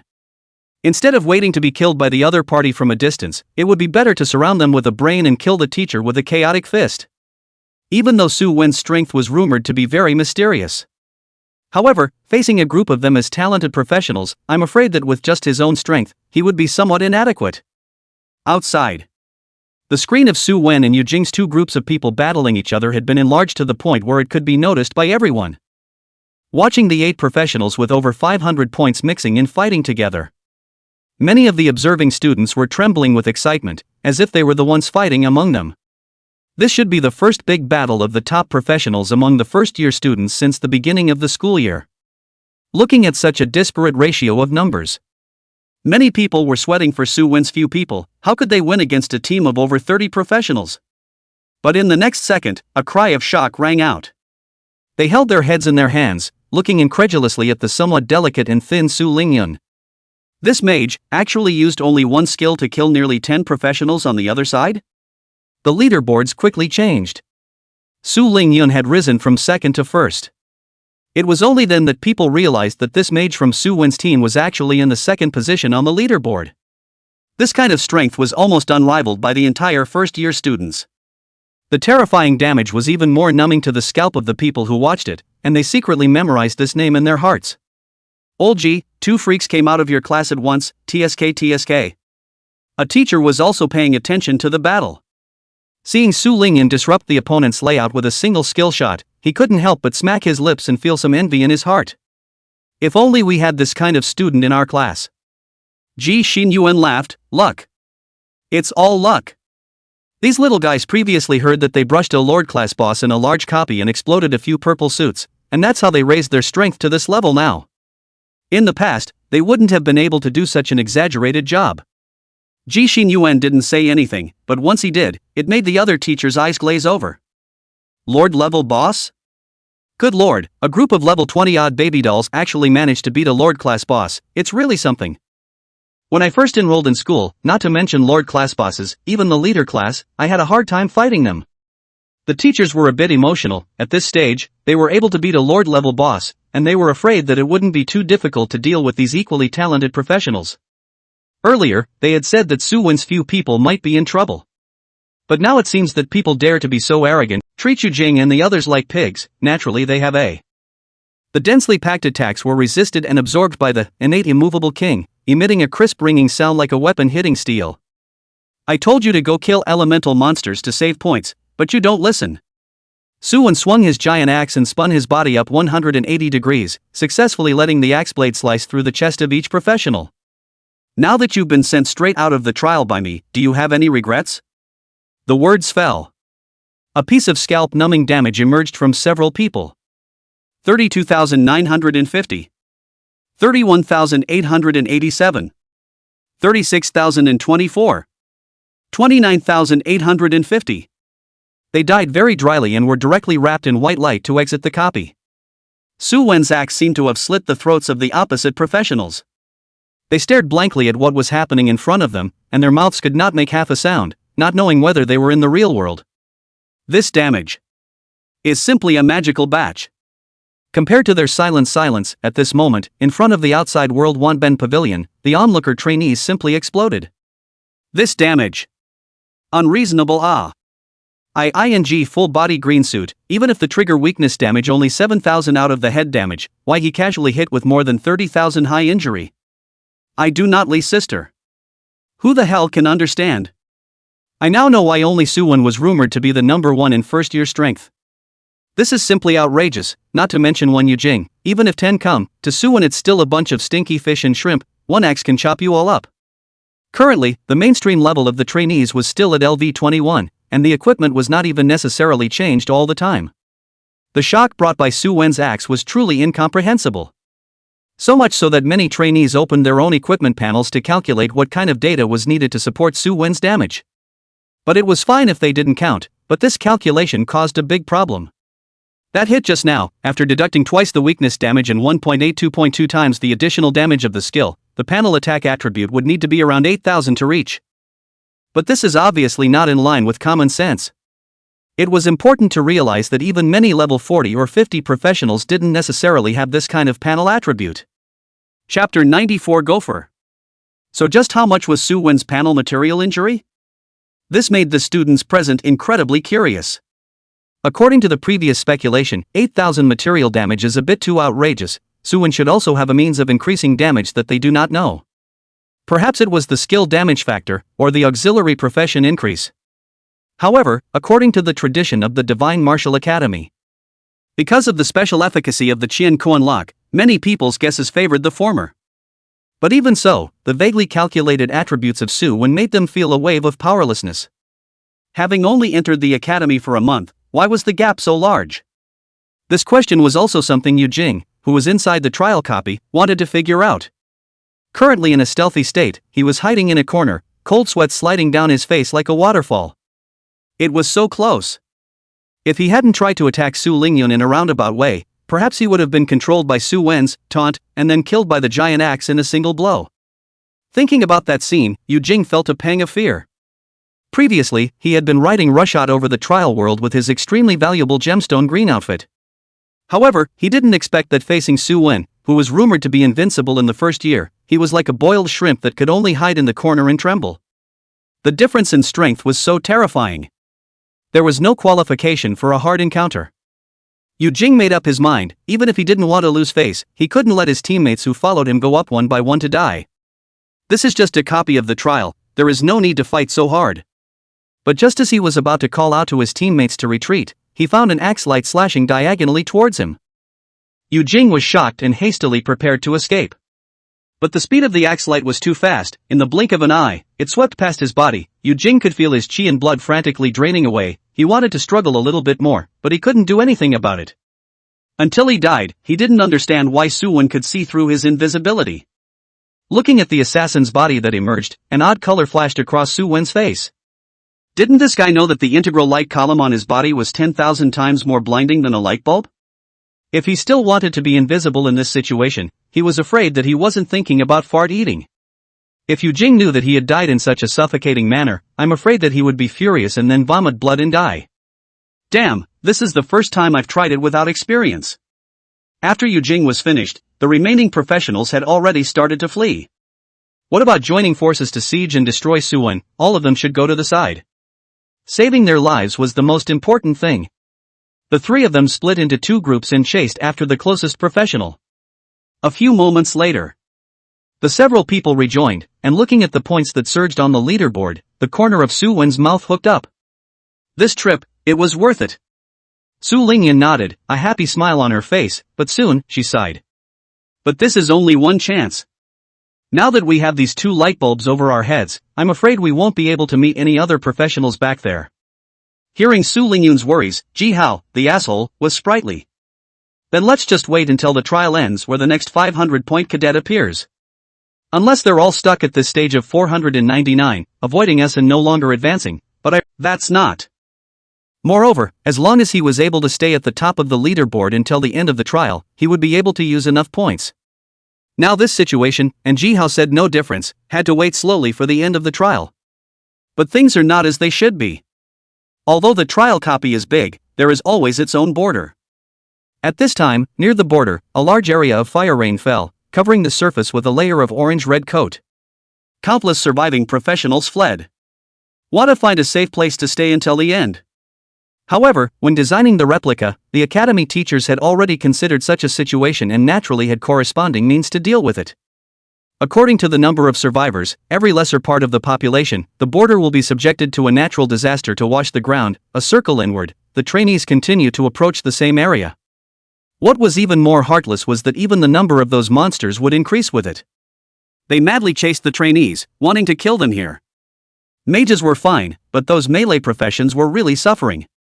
They were surrounded by countless monsters, and without assistance, the end naturally went without saying. They were very simply teleported outside the copy. In this way, the number of trainees decreased, the natural disasters washed the ground, and the monsters increased. During the period when the trainees met, they might even stab each other. The trial copies gradually entered a vicious cycle. The number of deaths rose crazily. But corresponding to this, the number of trainees with more than 500 points also increased. But if they were given a second chance to choose, they would rather struggle to survive here than face the crazy pursuit from Suwon. Wherever the light pillars lit up, Suwon would chase them. With Ji Hao's acceleration skill, the distance between the two sides was quickly closed. What was waiting for the other side was a brutal beating. Whenever the opposite party revealed an expression of wanting to curse, Suwon would feel a strong sense of satisfaction from the bottom of his heart. This kind of trial was simply a small game that delighted the mind and body for him. Right now it was the very classic gopher. Suwon walked east and west, continuously clearing out those strong people with over 500 points. As the range of the light pillar grew larger and larger, every time he moved in a certain direction, it brought about a strong chain reaction. The neighboring professionals frantically fled to the side. Through the leaderboards they could see that the one who was rampaging through the trial copies at this moment was Suwon himself. So much so that every time they moved away from Suwon's trajectory, they would inevitably meet other occupiers. A dragon fight officially began. The chaos within the trial copy grew more and more chaotic. When the number of people left was less than 1,000, Lu Mingqing finally returned to Suwon's side.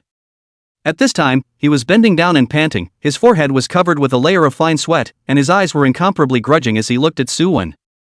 Suwon had a jolt, goosebumps rose all over his body, and he retreated backward without any trace. "I say, old Lu, why are you only here now? This trial is almost over." Hearing Suwon say this, Lu Mingqing breathed more and more sharply, his eyes filled with blood.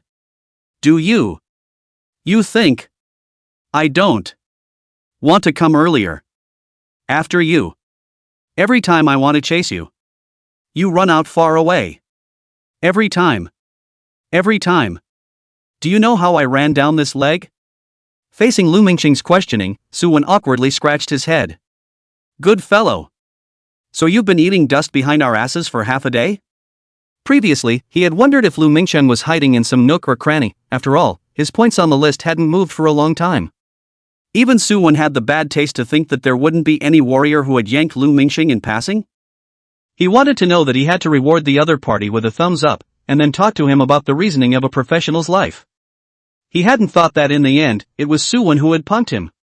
Suwon coughed dryly and shifted the topic in a raw manner. "Now that everyone is here, later on we will follow the direction of the light pillar and start clearing out those professionals." Chapter 95, Pushing Invincible Across. The crowd nodded in agreement. They began to walk towards the location of the nearest light pillar. As Suwon and his group moved, all the surviving professionals began to frantically flee. Due to the shrinking space of the trial copies, the remaining area was now able to see the movement of all the occupiers with more than 500 points. The most conspicuous ones were still the two sky-charging beams of light in the center of the copy. Just by looking at them from afar, one could feel a terrifying aura coming over them. Undoubtedly, the owners of those two light pillars were the top two rankings, Su Wen and Su Lingyun. At this moment, they began to work on clearing the trial copies. The first ones who were unlucky were the trainees who had developed up to now and had more than 500 points actively or forcibly. Facing Su Wen, they were no different from other professionals. It was all a bunch of stinky fish and shrimp. With the expert assistance of Lu Mingsheng, a warlock, the several people moved a lot faster than before. A few moments later, they caught up to the team of professionals who were still escaping. At this time, when they saw few people arrive, the face of the trainee with more than 500 points. "But don't worry, we won't and these remaining professionals." As Su Wen's map-wide sweep unfolded, they began to let out heart-rending howls of misery. 1x1, who the hell can top this? The four of them fought from east to west, pushing from south to north. The trial copy was almost plowed shallow by them, and all the surviving professionals were trembling with fear and trembling. Hiding in a hidden corner, not daring to move. Because the safe range at this time was enough for Su Wen to observe them with his naked eyes. As long as they can stay alive, they can also gain a considerable amount of revenue based on the survival point reward alone. Su Wen was unable to find them, but it didn't mean that the local natives, the elemental monsters, couldn't find them.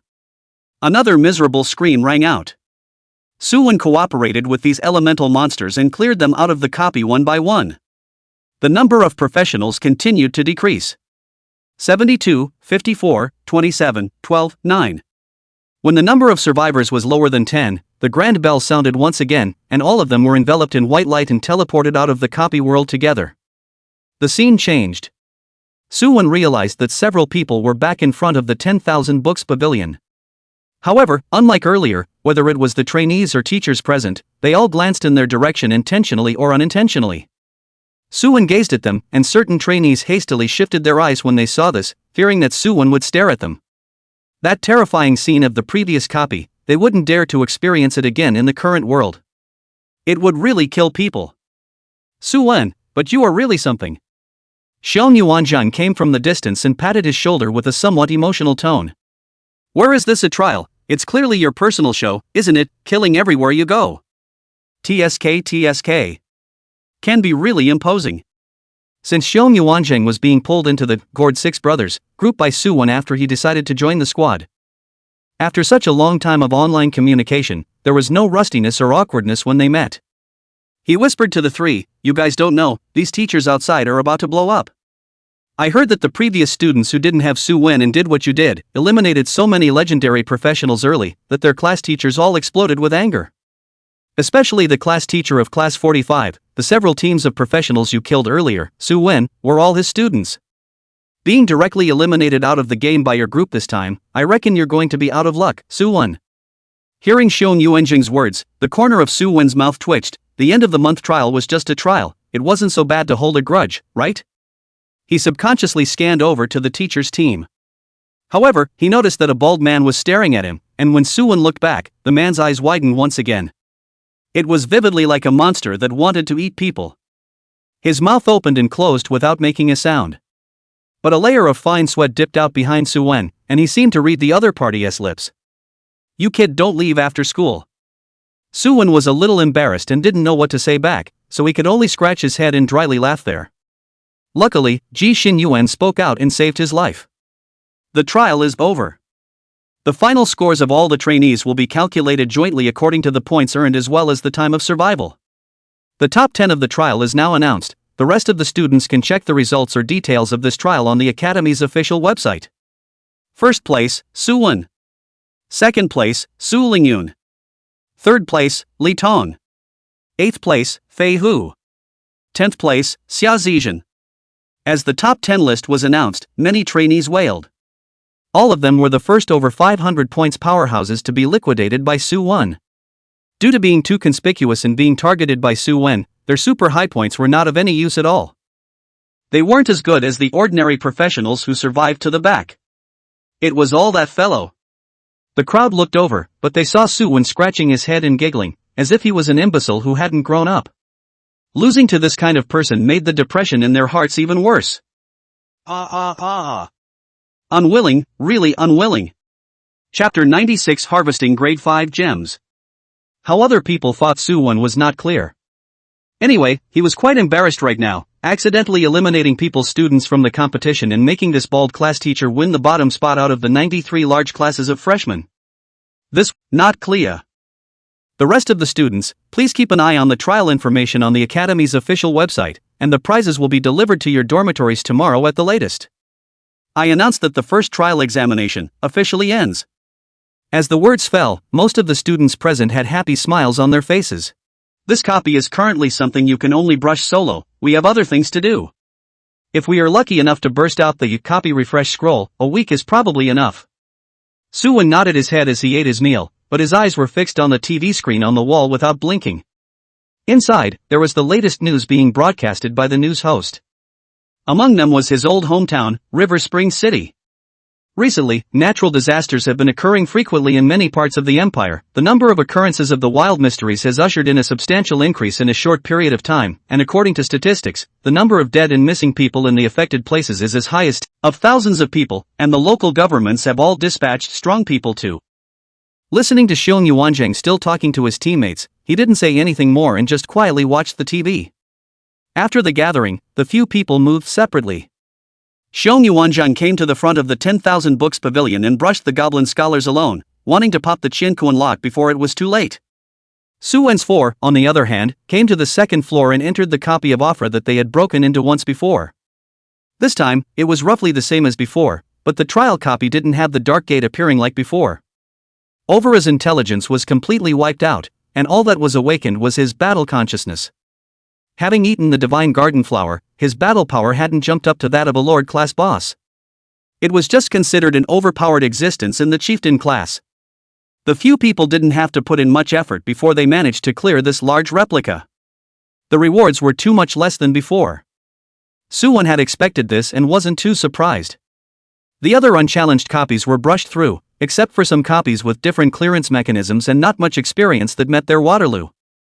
The rest all topped the leaderboard first. I don't know how many people's eyes have been blinded. The discussion about Soo-won's squad was once again triggered, but this time, it was mixed with a few gossips that few people paid attention to. That was the deadly fight between Ji-hao and the long-haired youth, in which the cause of the matter was brought to light. If not wrong, it should be the work of the two people following the long-haired youth. As for why Soo-won is not good to comment. It can only be said that each has their own considerations, and maybe just giving the long-haired youth a knife in the back for the sake of benefits.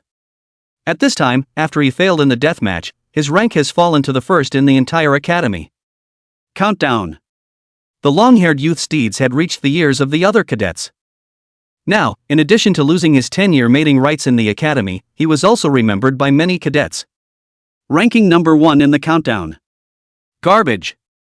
As a main combat profession, it was a disgrace that he hadn't even beaten a priest. Outsiders didn't know the details of the original sparring match, and could only look down on each other like crazy. Even in the forum of the official website of the academy, some people passed on the matter of the long-haired youth's death match. Compared to the reality where the cadets were gentle and elegant, the appearance of a lady of the house, they were quite a bit more cranky when surfing the internet. They were all disguised as and young people and cranky old men, and they directly flushed the long-haired youth. When he learned that he was hung up on the internet and flushed at the same time, the long-haired youth's entire body was bad. Not buddy, you are sick I and Ji-hao deathmatch off what you guys. Nima, this is not to manage a little too wide point. Chapter 97 Inspection Mission. What happened to the long-haired youth was not clear to Soo-won. After Xiao Muanjing joined the team, the daily activities of the several people did not change, and whenever there was a rest day, they would go outside the city to upgrade. After another week had passed, Soo-won was just a hair's breadth away from experience to upgrade to LV-27, and the three of them, Ji-hao, had instead risen to LV-24. This outrageous upgrading speed had gradually opened the gap with the others. It had become a unique block in the first-year squad. Xiao Muanjing was lucky, and on the 7th day, he finally exploded the Shenkuan lock. Logically mixed into Soo-won's upgrade squad. After 3 days of cultural lessons, Soo-won, as usual, was ready to take his teammates to let off steam outside the city, impacting that LV-30 that was close at hand. However, a piece of news suddenly spread within the academy. A large number of quests with generous rewards had been separated from the Tendu hunting hall, and were simultaneously hanging in the quest center system of quite a few academies. Soo-won had already had an understanding of the hunting hall back when he first left the city. As an official subordinate organization of the empire, the role played by the hunting hall was extremely important, and it was the lubricant for the professionals to cooperate with each other. Every day, a large number of tasks were released for professionals to choose from, and many of them were team combat tasks. For example, going to a dangerous copy to collect rare props, or a processing plant to issue hunting orders for wild monsters. However, usually these tasks were geared towards social professionals, that is, professionals who hadn't gone to school, or had already graduated. They had a large base and a lot of time, and were the perfect candidates to fulfill these odd jobs. Today, the hunting hall had a dramatic increase in tasks and had no choice but to send them out to other cooperating forces. Among them was the Divine Martial Academy. Soo-won had heard from the passing students that the newly released task rewards were extremely generous, with a precious and incomparable cultivation fruit exchange qualification. This matter of rewarding purchase qualifications was not unfamiliar to Soo-won. The Divine Martial Academy, as the #1 academy in the empire, had seen countless strong people come out of it, so it naturally had a rich heritage. The cultivation fruit was a very precious upgrade prop. Its function was very simple and overbearing. It could cause a professional to gain an additional 10% of experience after a battle. The effect lasts for 5 hours. Cultivation fruit is a bestseller among senior students, and can be treated as a general equivalent. It was 1,000 credits apiece and had a price. Because of this, Soo-won was about to walk out of the gate of the academy, and his feet twisted hard into the task center. Inside, there was a spatial array, and a large number of tasks flowed past their eyes like a waterfall of information. Miraculously, Soo-won didn't even read what was written on it, but he memorized the information in it and understood what the mission requirements and rewards were. The academy is really generous. 10 cultivation fruit redemption qualifications are given when they say so. I heard that so many seniors are rushing to collect this thing, giving one more than the other. Sifting through the newly released tasks, Ji-hao couldn't help but lament out loud.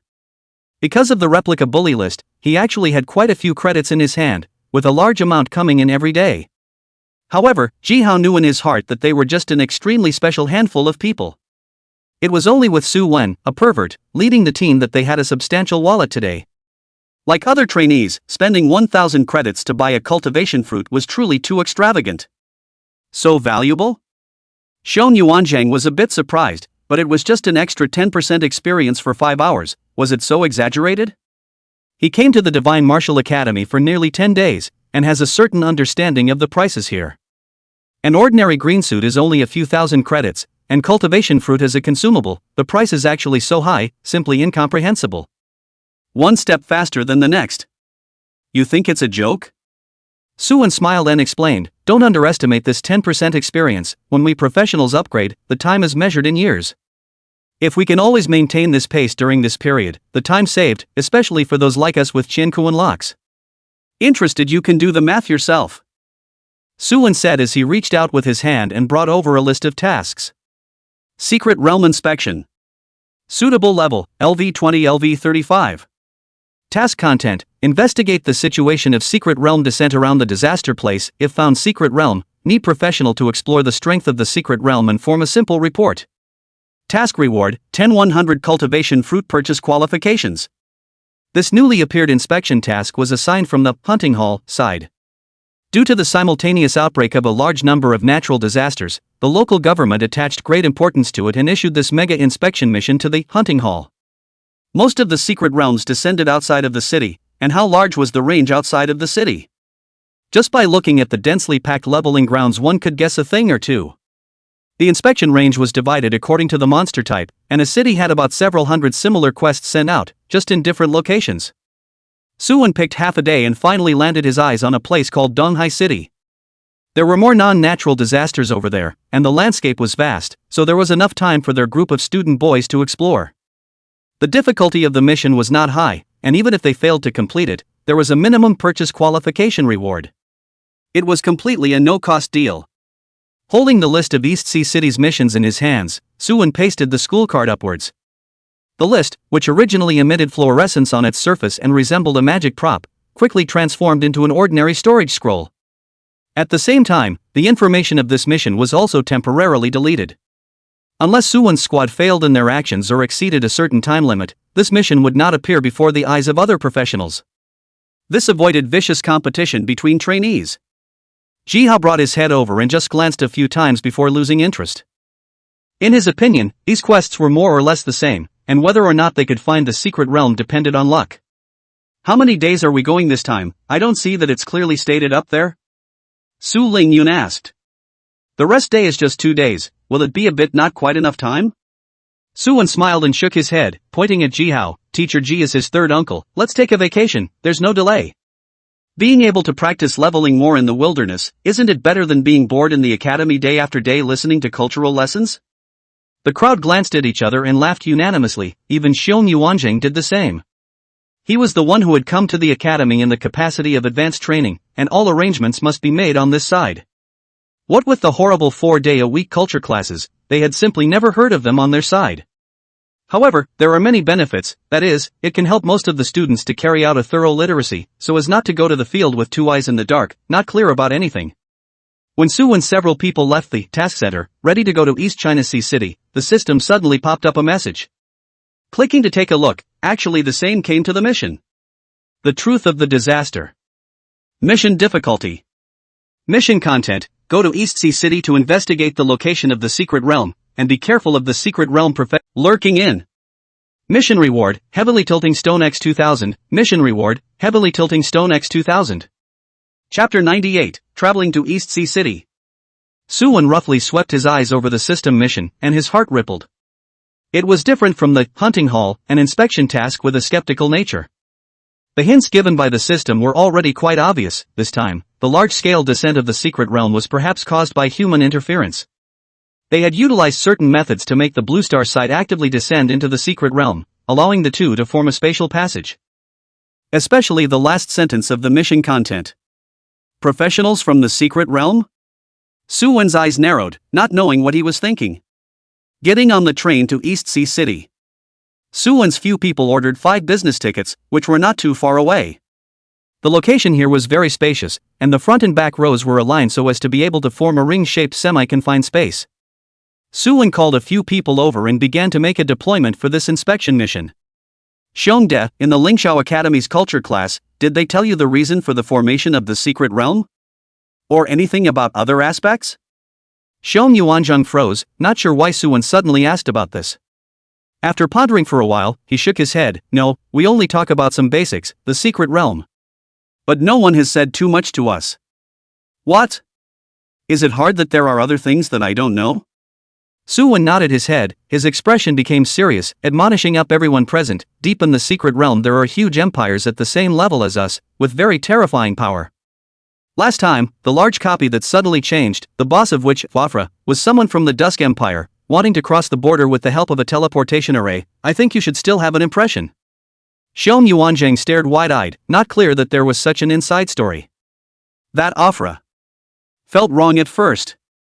How could a large replica give birth to a lord-level boss? Obviously unreasonable. If, according to Su Wen, there is that Twilight Empire behind the push, it makes sense. But what does this have to do with the mission? Xiong Yuanjing said doubtfully, can it be that you mean this mission is related to the secret empire? When these words came out, the remaining few people's faces slightly appeared to change, without the previous mindset as if they were traveling. One can only say that. It's possible. From what the academy professor told me, the secret realm copy is actually a 2-mirror spatial channel. When an entrance to the secret realm is formed on this side of the blue star, a corresponding passage will likewise appear on that side, connecting to a certain location on the blue star. Every time we enter the secret realm, the opposite side is also invading us silently. I suspect that there might already be an enemy lurking in, just waiting for us to take the bait. Suwon implicitly told his teammates the key to this according to the system prompts. He couldn't say it too bluntly. Fortunately, Suwon was the squad leader. As long as he controlled the overall direction and rhythm of the mission, then the probability was that they wouldn't suffer any special danger. The specific scope of the inspection mission I took on this time is all the leveling grounds from LV-20 LV-29, totaling down to about 30 areas. When the time comes, we will disguise ourselves as ordinary professionals in the leveling grounds to upgrade, and secretly search the secret realm for specific directions. Seeing Suwon being so solemn about this mission, the several people also nodded their heads heavily and silently memorized what Suwon said in their hearts. They were not cuties. Vaguely guessing that Suwon might know some other information. As for why he didn't say it, this naturally involved certain hidden secrets that couldn't be told on the table. The mission time is tentatively set for a week. If you find the secret realm, report it up in time. If you don't have it, you don't have to force it. Just think of it as coming out for a vacation to take a break. The speed of the train was very fast. Suwon's 5 people managed to arrive in Donghai City just in the afternoon. Here the right side of the sea, the breeze mixed with a little salty seawater flavor. Suwon several people were prepared to first find a hotel close to the outside of the city to settle down. However, what he did not expect was that there were 2 in a row, and there was not a single private room left inside. All in Suwon hold the same purpose inspection team, one step in. When the top of the fireworks strip emerged brilliant fireworks, the little girl giggled, also revealed the cute little tiger teeth in her mouth. Seeing this scene, Suwon felt a little curious. It was only the middle of October, why were fireworks being set off? His eyes fell behind the middle-aged man, the small building that he had just returned to. In front of the small building, there were 2 rows of flower baskets, and a large red carpet on the ground, which was sprinkled with shiny pieces of. Suwon lay on the bed, tossing and turning, unable to sleep. Whenever he closed his eyes, the mission tips given by the system would always flash in his mind. Secret realm professional? He muttered in his mind. With regards to the world within the secret realm, Suwon was curious and at the same time very resistant. He was not sure if the other party could be counted as normal humans. From the time he encountered Defector Angus in the Golden Territory to Ancient City Lord Overa, both of these humanoid bosses had left a deep impression on Suwon. The latter, in particular, could be called the trickiest boss he had encountered since he had switched over for such a long time. The key was here. If it was a normal human, how could it combine the life template of a boss while transferring? The blood was unreasonably high, any professional of the same level couldn't catch up, including Suwon himself. This was obviously a special ability that only those wild monsters had. However, they had managed to form a very stable social relationship, which had developed to the point where it was almost no less than the Divine Dragon Empire. If everyone had a monster template like offers and at the same time mastered advanced technology, just thinking about it would make people feel a huge amount of pressure. Last night, Suwon didn't know what time he fell asleep. Anyway, when he opened his eyes in the morning, he actually felt a long-lost sleepiness since his transformation. After simply washing up, Suwon started to do a full-body transformation on himself. The giant axe and shield were all put away, and he took out a short-handled dagger that exploded out of nowhere. His body was also a mix of garbage blue and green clothes. But anything that could show a little bit of bravado from the outside, Suwon put it all into his backpack. The other teammates did the same, dressed as civilians. A few people gathered together, looking no different from the other living professionals in the group. The only difference was that they were a bit younger. In order to conform to the current persona, Suwon brought several teammates to the LV-20 inspection place first. This was the place with the lowest quest level requirement. Their group of LV-20 living professionals were just right to deal with this kind of wild monster. Since there weren't any famous schools in East Sea City, the frequency of professionals appearing here was low, and it was rare to come across a small group of people like them. At this moment, Suwon's 5 people were surrounding a few LV-20 ordinary wild monsters, brushing them with joy. After putting down the extreme equipment on his body, Suwon's damage dropped drastically, and even when he leveled up to crush and kill this kind of ordinary small monsters, he had to let the other 4 people assist him to do so. Although he could also single brush by himself, he could only put on such a show in order to disguise himself more realistically. Now I'm finally realizing how difficult it is for those living professions. Ji-hao let out such an exclamation after pretending to give Suwon a sip of milk. As a legendary milkman, his growth path was undoubtedly the envy of many trainees.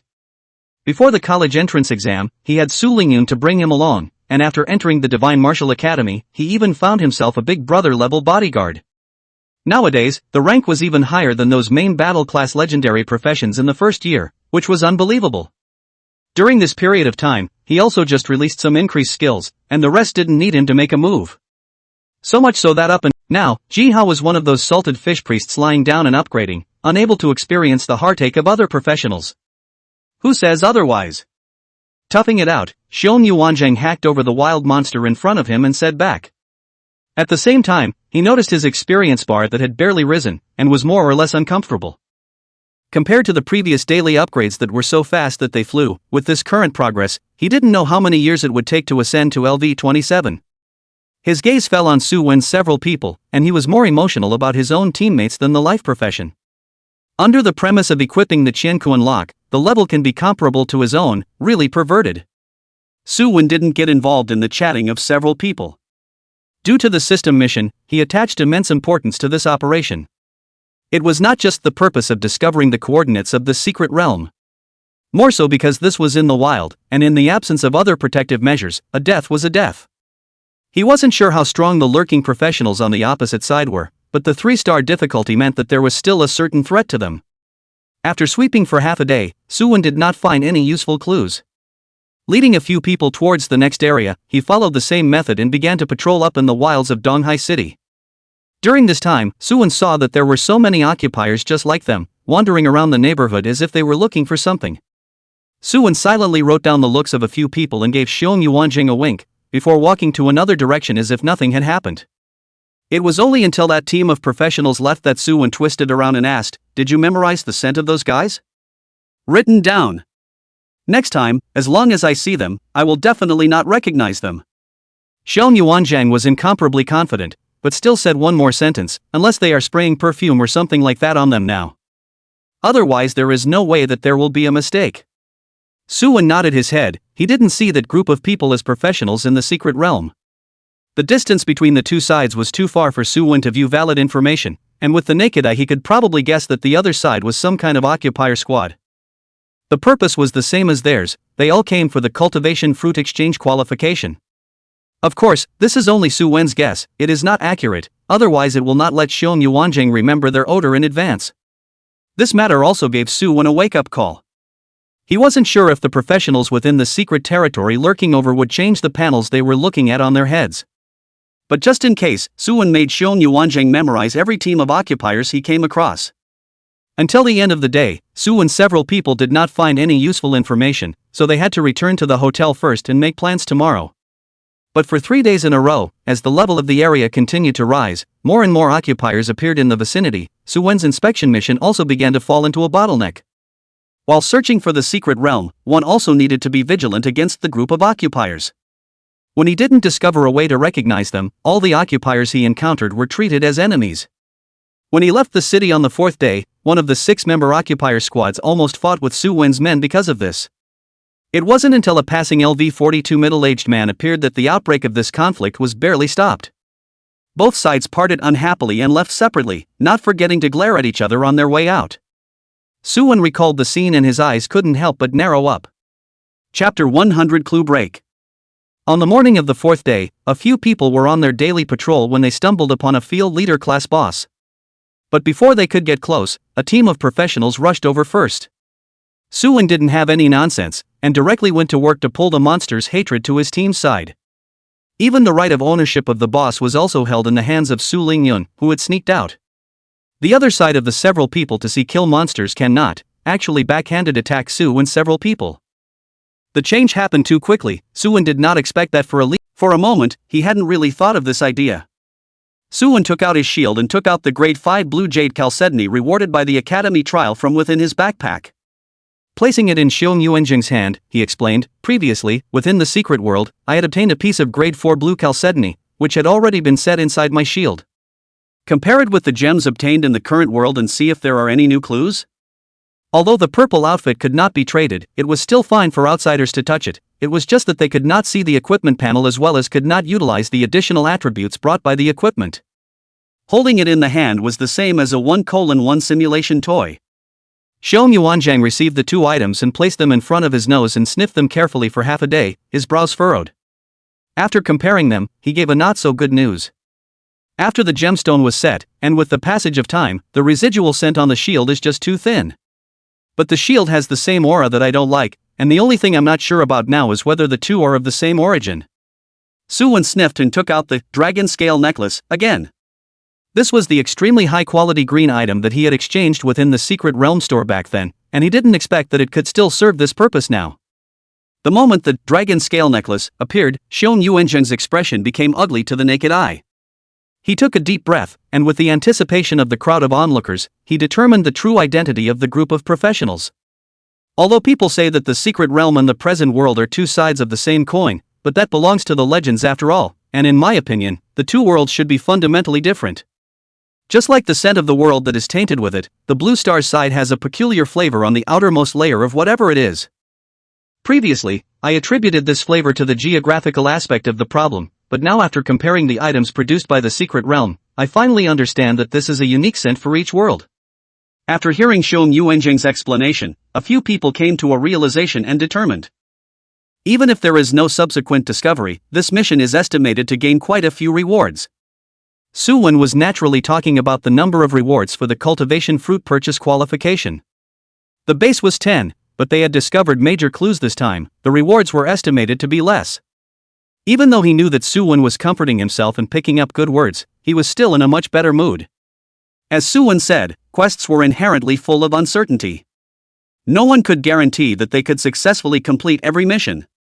Let's stop here for today. If we don't have any other clues after exploring these practicing areas, maybe we can change our thoughts slightly. Su-wen's words caught everyone's attention, and he laughed. We're not the only squad doing the inspection quests. We can probably go to the local hunting hall and try our luck.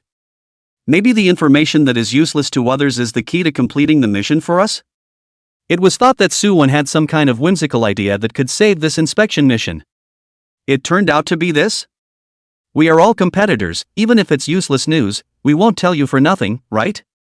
What's more, this time the hunting hall released too many missions related to the secret realm, but anyone with a bit of common sense knows that even a trivial piece of information, when it meets the right person, it could be sold at a sky-high price.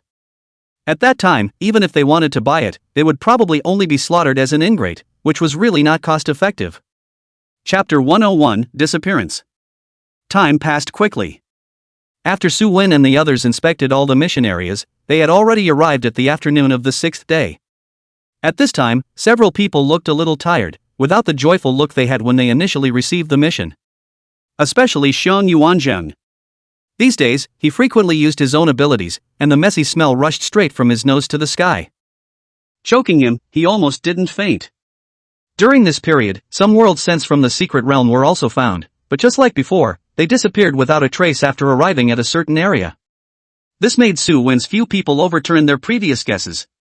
That group of secret realm professionals had perhaps done special camouflage, and were able to eliminate their own residual aura as cleanly as possible to avoid exposing the horse's foot. This caused the difficulty of the task that was originally quite simple for them to suddenly skyrocket. So much so that after mapping out the 30 or so areas, not to mention the professionals inside the secret realm, they didn't see the shadow of the huge flow of people was comparable to a station. Countless quests appeared in everyone's minds in an extremely subtle form through the effects of special formations. Here, there were many professionals who were traveling out of the sky, staring straight ahead somewhere, which seemed to outsiders to be similar to eating fungus poisoning and seeing a small person. Hands in mid-air drawing, without headphones, mouth, and do not know what is chanting.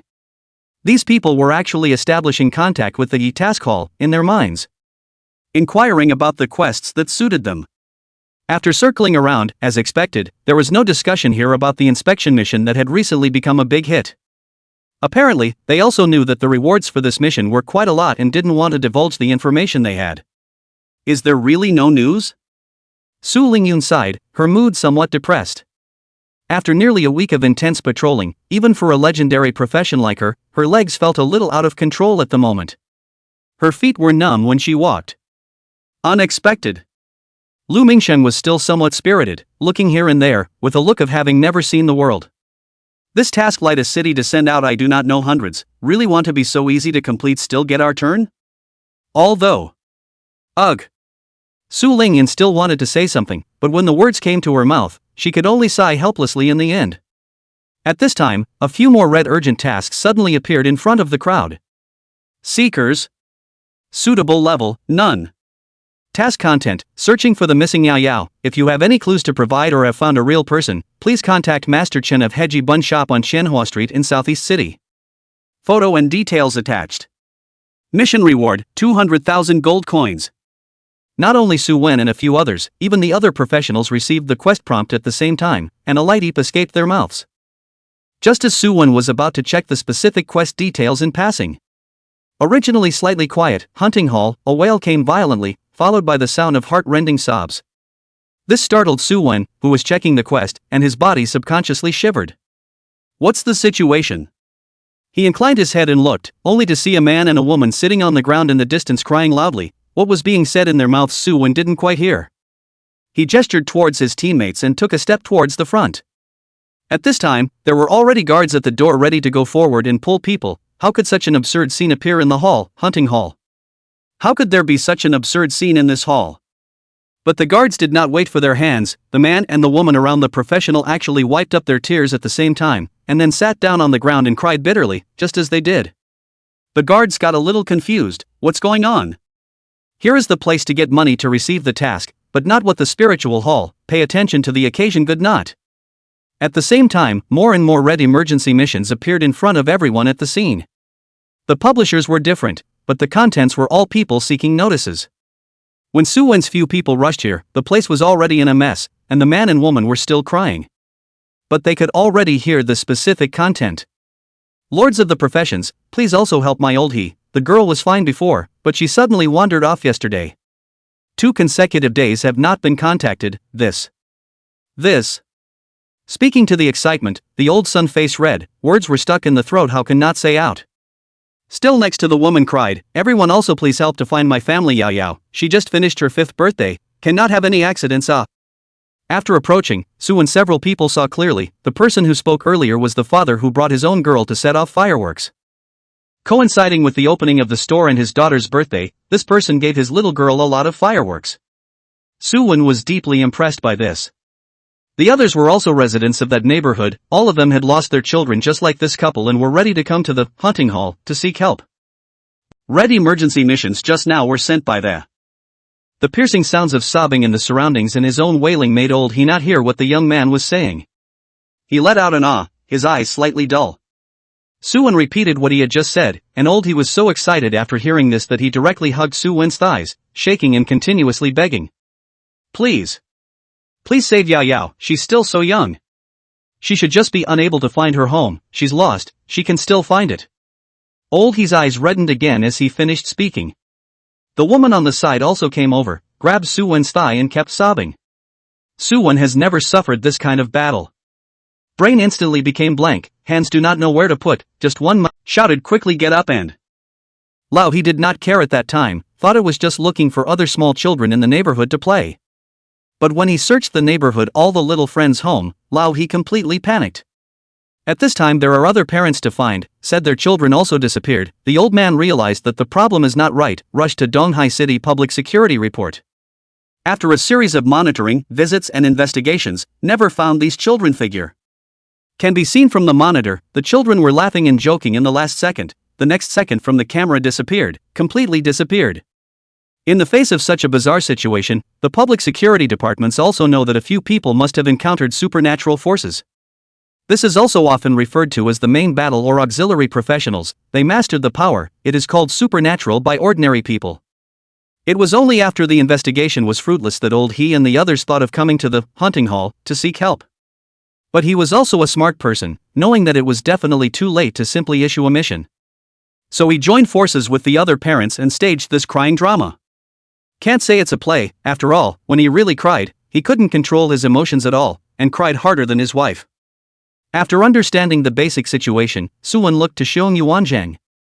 Xiong Yuanzhang nodded his head, knowing that it is time for him to go on. He cleared his throat and opened his mouth towards old He and asked, we already have a general understanding about Yao Yao's matter, do you remember the last place where the little girl disappeared? Old He nodded his head, it was simply impossible for him to forget such a thing. He drove a small car and drove the crowd to an abandoned park full of weeds and spoke, before the video disappeared, this is where Yao Yao came with her friends. A police comrade had already helped us check it out earlier, but didn't find any useful clues.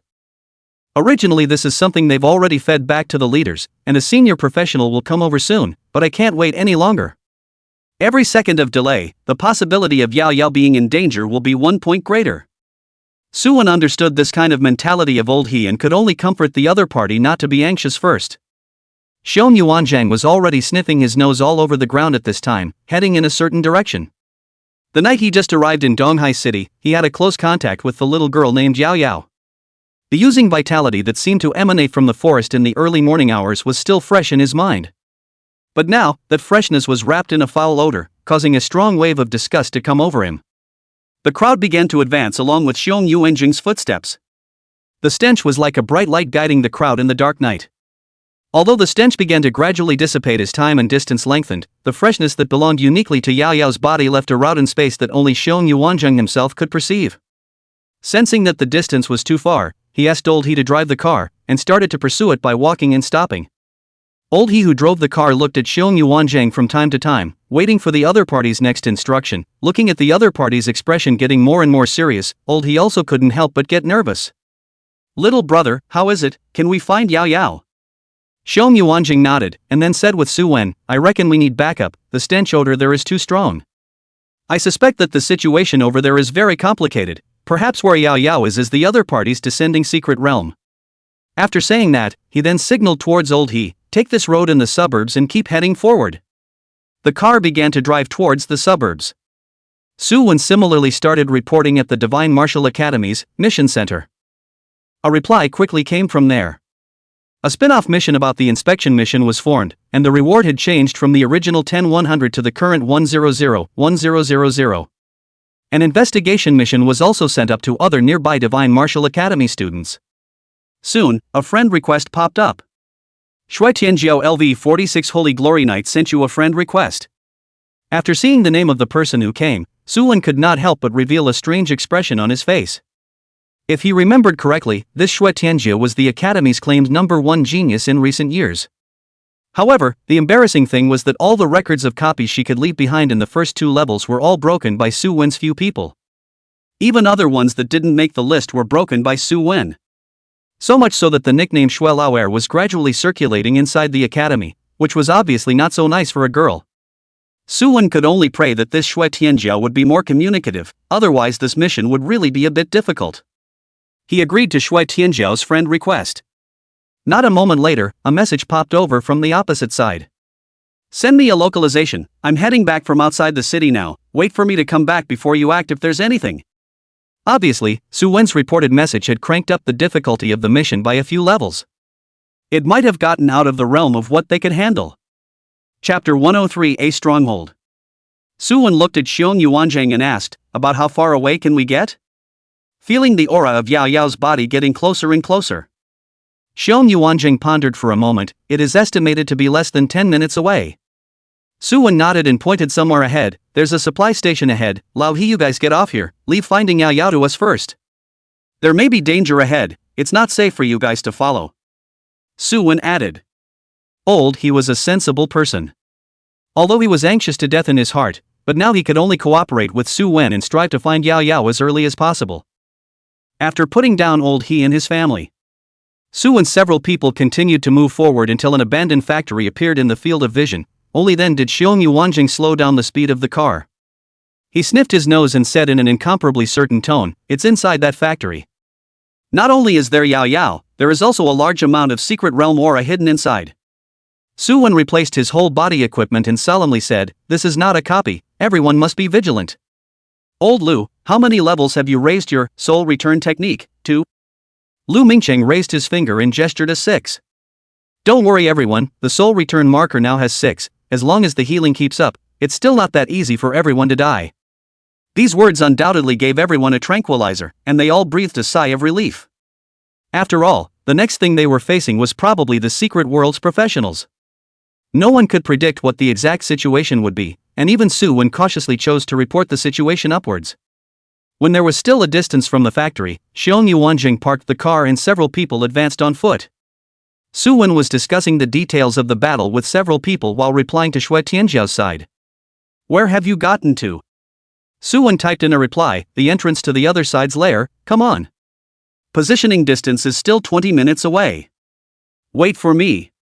Su Wen wanted to urge the other party to increase his speed a bit, but after thinking about it, he deleted the edited words one by one. In the end, he only said, "As soon as possible." Inside the abandoned factory, a dozen or so strange people dressed like savages with grease paint on their faces were surrounding a small altar in the center, constantly kowtowing and kneeling. There were dozens of children hanging from the altar. Their mouths were sealed with adhesive tape, and no matter how much they cried, all that came out was a low whimpering sound. Transparent virtual fire burned on the altar, constantly scorching the children's bodies. But strangely enough, their bodies did not suffer any injuries, but their skin, which should have been full of collagen, gradually loosened up. It looked incomparably old. The body trembling brought about by fear made the ropes hanging the children behind them sway back and forth, and there were even a few whose amplitude was too great that they actually tangled together. At this moment, below the altar, a tall, thin man wearing a tiara made from beautiful tail feathers, after the worship was finished, called out to the strange man who was still crouching with his head bowed to the side. "Claude." His voice was raspy and harsh, not at all like a normal male. "Still at your service, Lord Priest." Claude returned respectfully. "I sensed the scent of rats, you seem to have brought back something unclean." Claude's body trembled, his head lowered almost to the ground. "It was my fault." He apologized to this priest, "Please give me some time, I'll go and clean them up. It will be done before the sacrifice is completed, please don't worry." The priest nodded and didn't say anything more, while Claude's body gradually became transparent and disappeared. After Claude left, the priest once again knelt down towards the altar. The rest of the people followed suit, following the priest's movements and constantly kowtowing. With each kowtow, the transparent flames burning above the altar became more vigorous, and the yuan qi on the children's bodies was rapidly dissipating. "What say, do we really have to wait for that Shui Tianjiao?" Jihao raised his eyebrows, his gaze looking towards Su Wen. In his thoughts, even if they met a high-level professional, with the strength of their squad, it was still uncertain who would lose and who. "Waiting for a while longer is not a loss to us." Su Wen returned a sentence in a bad mood. "This guy, what's the hurry at such a critical juncture? And I always have a bad premonition, like I'm being watched, goosebumps." Although the sense of crisis wasn't strong, Su Wen still felt a pang of uneasiness. He kept observing his surroundings, alert to any wind and grass. What Su Wen did not notice was that behind him, Xiong Yuanjing's eyes were tightly closed at this moment, and an inch of hair actually began to grow on his surface. His nose sniffed and moved, his brows tightened, obviously the surroundings were quiet, but he had a creepy feeling. Even the human bear form was stimulated to actively activate, but Xiong Yuanjing still did not realize where the crisis came from. Suddenly, a strong and pungent stench hit his face. This time, not only Xiong Yuanzhang, even Su Wen also sensed the crisis coming. A dark-skinned man dressed like a savage held a dagger and his figure emerged from behind Xiong Yuanzhang. The cold aura flashed, stabbing towards Xiong Yuanzhang's undershirt at an extremely fast speed. A strong sense of crisis should be in crazy warning. Xiong Yuanzhang's entire person completely turned into a human bear form, his body swelled, and even his attributes were also enhanced by more than one chip. But the tip of the dagger surrounded the rich green light, still ruthlessly inserted in Xiong Yuanzhang's body. Due to the sudden change in body size, the dagger that was originally stabbed towards the undershirt only ended up piercing into Xiong Yuanzhang's thigh, which was considered to be an unfortunate stroke of luck. 4750. Even though the human bear form had thick skin and flesh, this sudden strike startled the people present. Su Wen even turned around violently, only to see that the strange man actually wanted to swing his weapon to finish off Xiong Yuanzhang, who had lost half of his chi and blood, with a single blow. He hastily used taunt and let out a low roar from his mouth. The battle axe was raised high, and in the face of the opponent's astonished expression, it landed hard in the center of his chest. 25,871. 25,000 damage landed on this person, which caused Su Wen's pupils to shrink, and he hurriedly checked up on the opponent's attributes. Savage Tribe Clawed Head Boss LV32. Blood, 148,353 164,000. Fortunately, it was just an ordinary chieftain class boss. Su Wen quietly breathed a sigh of relief in his heart, but at the same time, he was also a little afraid of this savage-dressed Claude. It wasn't that he was afraid of the other party, even though this guy's level wasn't low, in terms of strength, it was obviously not as outrageous as the few bosses he had encountered before. But this hand let everyone did not find sneak attack, directly let Xiong Yuanjing suffered heavy. If it is not the human bear form defense is quite good, change a common profession, I am afraid that already to kneel. Feeling the severe pain coming from the leg, Xiong Yuanjing shouted angrily, took out a long sword from his waist, burning a fierce flame on it, and fiercely slashed forward. 2,904. 210. 201. 321. Xiong Yuanzhang's output wasn't really high due to his lack of a purple martial and the level suppression from both sides. However, with the special effect of the flame longsword, it still hung a layer of scorch status on Claude. With you being a LV32 normal boss, how did you dare to take a shot at us? Chapter 104 Engagement. The remaining few people were equally not slow to react. The two auxiliaries, Jihao and Lu Mingcheng, took the lead in applying their healing skills to Xiong Yuanzhang, and his originally greatly crippled chi and blood was restored to a healthy state in no time. Su Lingyan released Star Mango Formation, and a constant stream of starlight leapt out from the aperture underneath his feet, blasting at all parts of Claude's body. 4505, 4210, 3870, 4150. A large amount of damage hit at the same time, causing Claude's brain, who was originally interested in resolving a few rats, to fall into a blank. He, a warrior of the savage tribe, could actually be so suppressed against these rats whose strength was clearly not as strong as his own? A trace of anger flashed in Claude's eyes, wanting to crush these rats one by one and make them into sacrificial nourishment. Perhaps the Lord God Master can even grant us more power. Thinking like this, Claude hurriedly got out of the range of the star-mangled formation, attack and prepared to enter the sneaking state once again to slaughter that stupid bear just now with a single strike. But how could the squad members who had already reacted let Claude have his way? A frantic beating came, causing the blood of Claude, who hadn't yet entered the sneaking state, to drop wildly. It directly fell below 20% and entered a berserk state. Su Wen even dared to confront Afra head-on, let alone this kind of ordinary boss with a higher level? Cooperating with his teammates' skill bombardment, Su Wen only used a single, shield-rise counterattack, to knock the Claude who had fallen into a frenzy to the brink of death. His bones were broken by Su Wen's heavy blow just now, and he was unable to move on the ground. Only those scarlet eyes were still staring at Su Wen in death. Priest. Lord. Will not release. The words were not finished, Su Wen stepped on the other party's head, the horrible force directly let the blood left in the body of Claude died on the spot, the whole person turned into a piece of light scattered on the ground. After briefly scanning and realizing that they were all green clothes, Su Wen did not care. He just set his eyes on the abandoned factory in front of him. That disgusting aura didn't need to be deliberately felt, it had already begun to rapidly spread out to the surroundings. He vaguely heard that there were the sounds of children screaming and crying in terror inside. Even though the sound was very dull, as if someone was muffling their mouths, it still made Su Wen's heart instantly rise to his throat. At this moment, Suwon no longer cared if Shui Tianjiao could arrive in time. He quickly ran towards the front while greeting his teammates. "Quickly follow, we don't have time." The crowd was not cuties. Seeing Suwon with a nervous look, they hurriedly chased after him. But heaven forbid, just as Suwon arrived in front of the factory gate, a group of strange people dressed in the same way as Claude rushed out. They had different weapons, but without exception, they were all leader-level bosses, but their level was only around LV28, only slightly weaker than Claude. However, this level was no longer able to effectively form a level suppression for Suwon. His strength was completely maximized. The teammate assist aura appeared above his head at the same time, and Suwon only felt his own battle power rise a notch out of nowhere. "You have been subjected to elementary fervor increase, attack increased by 100 points, attack speed increased by 10 points. Lasts for 200s. You have received super speed aura increase, attack speed increased by 40 points. Lasts 100s. You are subjected to weird spirit speech increase, attack increased by 150 points. Lasts 200s. He slashed his axe at the barbaric tribe boss that had rushed close to him, the battle axe carrying a domineering aura as thick as a mountain, landing hard on top of the opponent's right shoulder. The boss raised his weapon and prepared to block, but the terrifying force pressed him to the point where he had no power to fight back. Terror appeared in the eyes of the boss. Plop!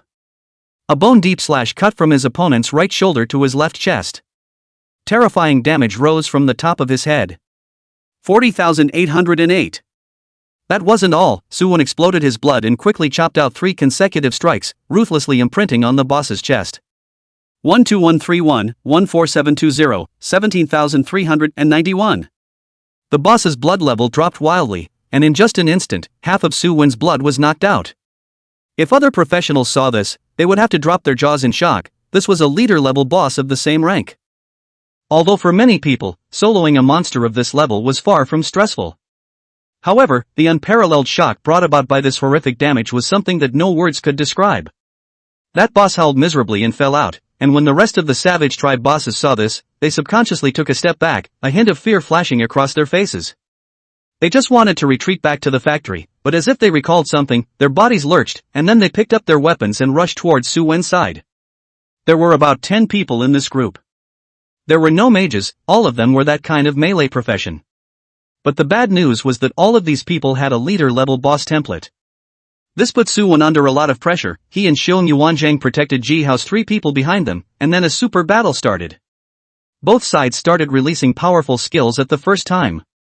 However, compared to the melee boss of the barbaric tribe, Su Lingyun, who held the purple Wu and could release large range skills, was the centerpiece of the scene.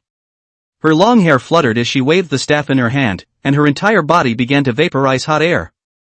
A rain of fire the size of a water tank descended from the sky, passing through the clouds, smashing through the roof of the factory, and continuously bombarding the bosses in front. 7,048. 7,874. 8,022. 8,142. 7,589. 7. Dense damage rose from the tops of each other's heads, and the bosses suffering from the horrifying rain of fire suffered a huge drop in blood.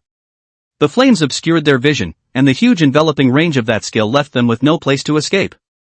Suwon took advantage of the chaos to chase after them, and with a violent slash, he directly killed a boss holding a spear on the spot. After killing the boss, Suwon hurriedly switched the battlefield and began to weave in and out of the group of bosses, continuously bombarding the opponent's thin blood. The original tense and intense battle was stirred up by Su Lingyun's rain of fire. The situation instantly tipped over, and the balance of victory began to draw closer to Su. The bald supervisor had a serious expression as he stared intently at the sand tray. A moment later, he began to give orders. Go contact the senior professionals of the City Defense Force and tentatively classify this incident as Calamity C. Go! The bald supervisor urged the Inspector Chijia, and then said to the others, quickly deliver the news to the ears of the residents near the factory, tell them to take precautions and retreat in time if necessary. After saying that, he began to manipulate the sand table, and a curtain of light descended from the sky in the present world, quickly enveloping the entire factory. As for Suwon's side, when he killed the group of bosses, he similarly felt that evil aura erupt. It was different from the feeling of being infested like the dark protozoa. The aura coming from inside the factory made Suwon feel a wave of unexplained disgust. He heard a low whimpering sound coming from inside and hurriedly ran forward. And at that moment, a curtain of light descended from the sky, enveloping the entirety of the factory. Su-won crashed into the light curtain and was viciously bounced back. At this time, the sacrifice had reached the final step. The priest burned the transparent flame to the maximum, and the life breath of the hanging children had dropped to the freezing point, but it was still one step away from completion. Sure enough, there is still a difference between this place and the Empire after all. The priest sighed and stopped his kneeling motion. However, with those guys as sustenance, I guess it's almost done. His gaze seemed to be able to gaze at Su-won's group of people through the factory walls. When the priest took a step and prepared to move his muscles, his face suddenly became incomparably ugly. A curtain of light quickly descended and wrapped the entire factory. The overbearing suppressive force emanating from it made him understand that he had been discovered by the people of this realm. It killed the priest's plan to kill and sacrifice, and he was a little angry, yet he had no worries about being trapped by his enemies. Behind the altar, a layer of spatial passageway was suspended in the air, floating there silently. This was the base for his escape, and the reason why he placed the altar here. The priest took out a transparent crystal ball and gently stroked the other with his palm, and in the next instant, the face of a woman with a slightly surprised expression appeared inside. She gazed at the other party and asked with disbelief, "Priest of the barbarian tribe, what is your business?" The priest revealed a small smile, the thick oil paint on his face adding a hint of mysterious flavor to this smile. His voice was hoarse as he said, "Our cooperation may have to be terminated." As soon as the words fell, the woman on the opposite side of the room screamed shrilly, "What did you say?" She glared at the priest and said word for word through clenched teeth, "We're still in the outside world attracting the attention of that group of people, and now you're suddenly saying that the cooperation is terminated. Do you know how much damage it's causing us? Could it be that you want to bring disaster to the barbaric tribe?"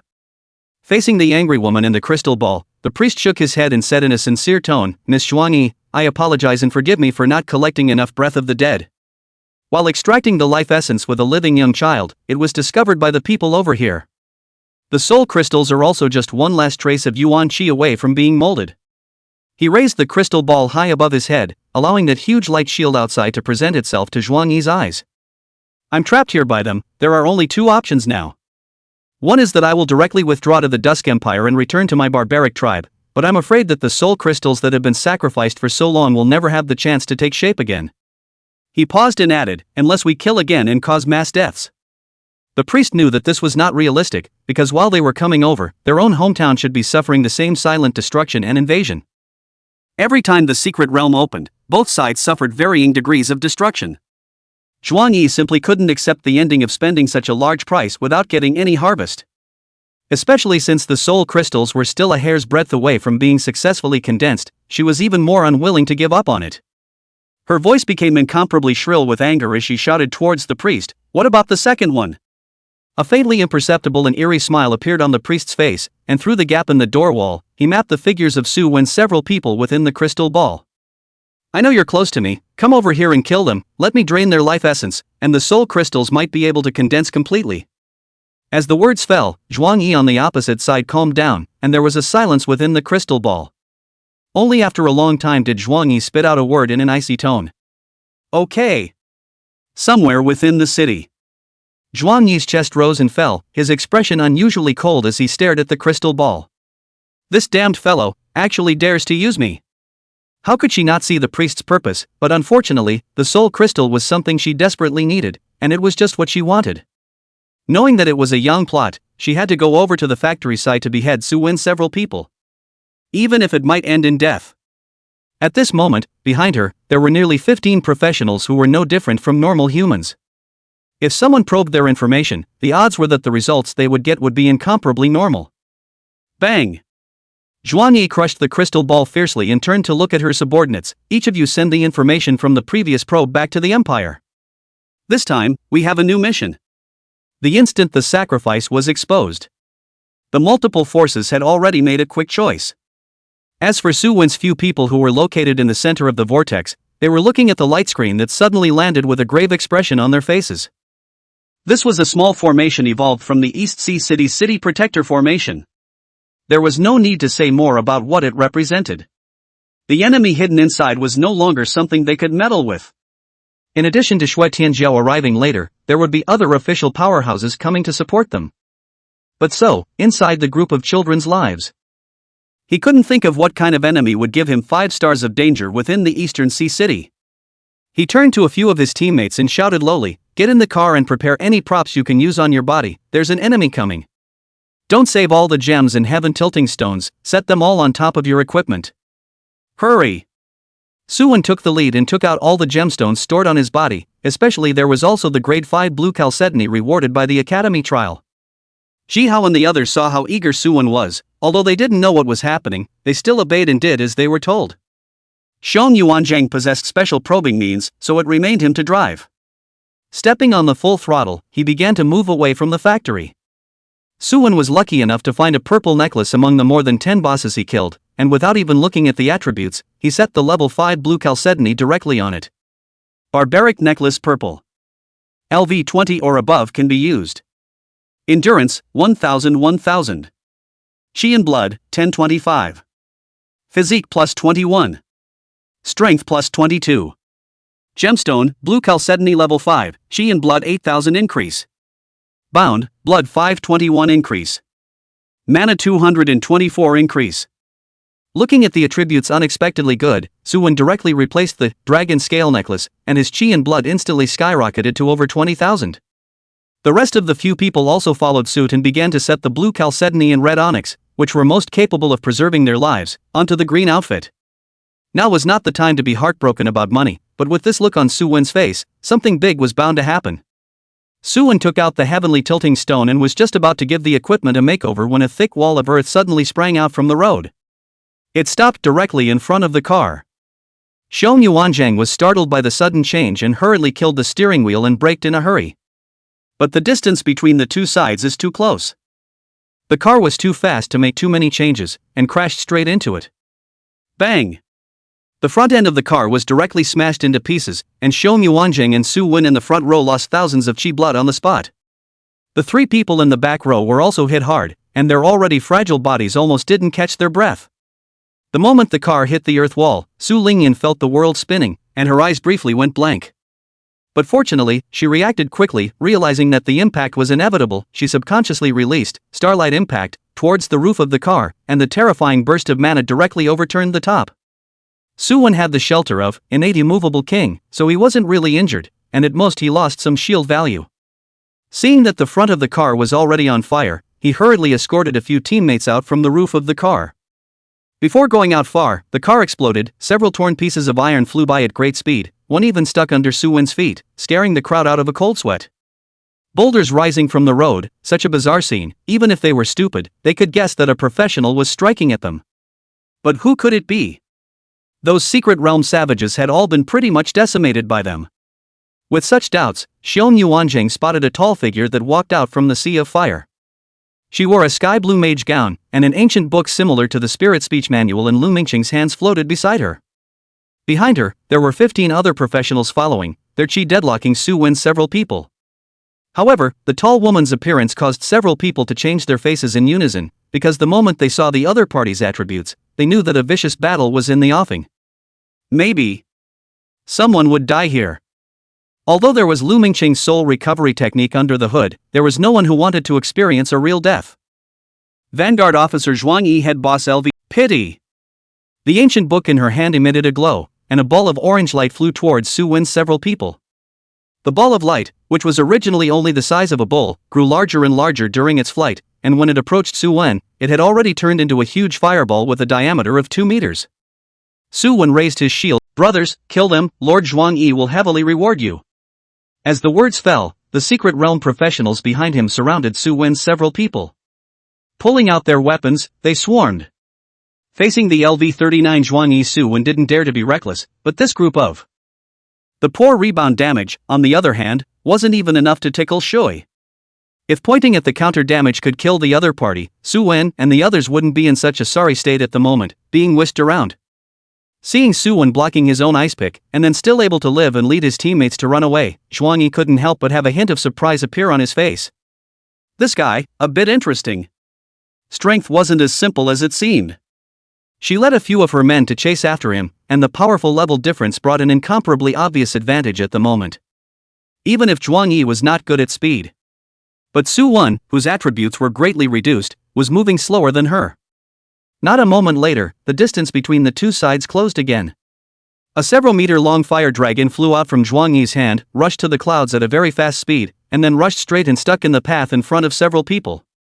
The fire dragon was so fast that it exploded in the air before it even landed. The violent shockwave pushed Jihao's 3 brittle skins backwards. Their bodies felt as if they had been hit with a heavy hammer, and the pain was excruciating. Even Xiong Yuanzhang had a pained look on his face. 7805, 8055, 6547, 7502, 375. Just the impact of the explosion's airwave alone caused several people's qi and blood to fall to the bottom. It was a good thing that Suwon had previously said to update the gemstones, and the first choice at this time was naturally the blue chalcedony that increased qi and blood. So much so that several people now had over 10,000 qi blood. It was the defense that was slightly pulled down, unlike Suwon who was so solid. After Jihao was flipped over, he hurriedly stood up and flung out a Dahui Dan onto Lu Mingqing's head. Plus 2,340. Various healing techniques were then used in turn, frantically pulling the bloodline of the crowd. Plus 425. Plus 434. Plus 423. Plus 427. In a short while, everyone's blood had recovered to more than half. This was not a copy, so many of the means were completely unrestricted. Like Jihao and Lu Mingqiang, recovery skills with CDs were not as useful as the small pills of qi and blood that they brought with them in this kind of emergency. At least it could add a means of recovery. Suwon had his own, qi and blood like a dragon, boost, and his shield value recovered in no time. He was not afraid of Zhuang Yi alone. Even if he couldn't beat him, he at least had a chance to save his life. However, no one had expected that he would actually come across such a high-level secret realm professional in the outskirts of the city. This caught Suwon off guard. Even now, he could only barely resist the other party's attacks and play a handful of turtle flow tactics. A boss of this level was simply not something that their team could handle, and if they weren't careful, they would be annihilated. Suwon could only pray in his heart that Xue Tianjiao would hurry up and come. On the other side, Wang Wei was leading the city guards and rushing towards the suburban factory. They rode on flying mounts that were tamed by the professionals. These eagle-headed and lion-bodied monsters looked like the legendary griffins. With their wings spread out, they could fly a long way away with a flick of the wrist. Feeling the special fluctuations coming from below, Wang Wei swept his gaze across and found the two teams of Su Wen and Zhuang Yi who were fighting. Instead of fighting, it would be more appropriate to say that it was a one-sided crushing. He scanned Zhuang Yi's basic information and was slightly relieved after realizing that it was only a LV-39 leader level boss. Even though he himself was only a LV-37 ordinary professional, he had a few teammates behind him, and with mutual cooperation, it wasn't difficult to kill a boss. He stroked the hair on the top of the griffin's head and let out a strange cry from his mouth, that emitted syllables as if he was conversing with the griffin. The group of griffins were extremely spiritual. Adding to the fact that Wang Wei was a beast tamer by profession himself, it wasn't difficult for the two sides to communicate. The griffins soon swooped down with their passengers, heading straight for the center of the field. The black dots in the sky attracted the attention of all the people present. Not knowing whether they were friend or foe, they all watched each. There was also no need to run away anymore. With so many level 30+ professionals at the front, they only needed to do a good job of supporting the output in the periphery, and they could take them down without any injuries. Just in case, Suwon had Xiong Yuanjing stay in the periphery to protect the three brittle skins. He himself charged straight into the encirclement. Watching Suwen, who was only LV-27, rush in front of Zhuang Yi, Wang Wei, and the others were all taken aback. When the hell did this come in? Kid! Come back quickly! Wang Wei shouted and rushed in front of the boss ready to replace Su Wen. At the same time, a griffin swooped in, its beak emitting a shrill whistle, causing Zhuang Yi, who wanted to release a spell to crush Su Wen to death, to have a dizzy spell. Stigmata appeared in front of her eyes. 7 or 8 Su Wen struck out at him together, and Zhuang Yi wanted to block them, but she found herself pouncing as the very oppressive war axe slashed into her chest. Puff! Blood sprayed wildly. It was like it had cut into a major artery, and it simply wouldn't stop. 16,515. Zhuang Yi even had a bleeding status on her head, bleeding 500 points of blood every second. Don't look at Zhuang Yi, this boss looks a little bit messy, but the actual damage is only superficial. Wang Wei, who had rushed over, couldn't help but widen his eyes when he saw how fierce Su Wen was, and he looked like he had seen a ghost. Boy! This damn LV-27 shield warrior was this fierce? Against the suppression of more than half of his attributes, he was actually able to blast out such terrifying damage. I'm afraid that this person wasn't wearing a purple suit. He quickly scanned Su Wen's equipment, most of which was purple, but there was still a lot of equipment with green light. It was just a bit denser than the usual goods. Just this all let Wang Wei float a lot of hate to Su when all purple suits stripped down their own wear. But now that the timing was not right, he had no choice but to give up. Taking a few steps back, whistling in his mouth, the griffins hovering in the air quickly swooped down. Some of their mouths flashed with elemental light, and with a whoosh, the attack hit Zhuang Yi directly. 2457. 1889. 2022. 2214. The damage wasn't high, but it still forced Zhuang Yi to scramble for a while. Being surrounded by so many professionals, let alone the fact that she was only a LV39 leader level boss, even if she was a lord level boss. Disturbed. If a lord level boss was present, it wouldn't be able to hug in Su Wen and all of them. It's not a level at all. And don't look at the city guards as just a group of ordinary professionals, but the griffins under their seats are able to increase their master's combat power to a certain extent. It's a special reward given by the local officials to the professionals. Once a professional is bound to a mount, the mount will provide a certain degree of attribute increase to its owner.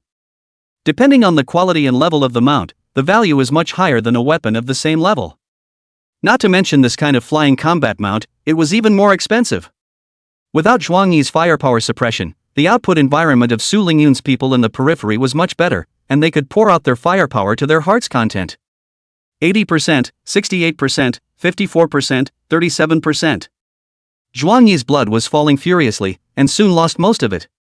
She used all her strength, but she still couldn't get out of the hands of this group of professionals, and 2 pages of the ancient book in her hands were knocked away. Zhuang Yi's face was ugly. She knew that if she didn't leave as soon as possible at the hands of this group of guys, in this strange world, she was afraid that there would be even more horrifyingly strong people waiting for her. Solely, she took out a spatial scroll and directly tore it in half before everyone could react. The spatial passageway surfaced, and Zhuang Yi leapt forward and jumped inside. However, on the way out, he hurriedly checked its attributes, but the result he got made his heart sink. The level was even higher than Zhuang Yi. Savage Tribe High Priest Head Boss LV41. Blood, 486, 200 486, 200. Facing 2 super high-level chieftain class bosses in a not-so-spacious confined factory, Su Wen expressed that he was under a lot of pressure. But as things stood, there was no choice but to turn his back and fight the 2 bosses for once. He shouted angrily, and his axe light slashed out at an extremely fast speed, killing that wildman priest. But what Su Wen didn't expect was that the other party had already laid down a kill when they saw him for the first time. The priest triggered the transparent flame on the altar, and the moment Su Wen slashed the axe light, it suddenly erupted from the ground, enveloping Su Wen's entire body. 12,647. Chapter 109 Shui Tianjiao's Arrival. Over 10,000 terrifying damage appeared on Su Wen for the first time. Although the damage was absorbed down by innate immovable king, such a frightening scene still made Su Wen's heart flutter. Because transparent flame was a ranged skill, it was enough to bypass the defense mechanism of shield rising counterattack, thus hitting all the damage on him. The priest's palm lifted upwards, and the transparent flame struck again. Even though Su Wen had dodged to the side as much as he could, with his pitiful speed attribute, he was still burned all over.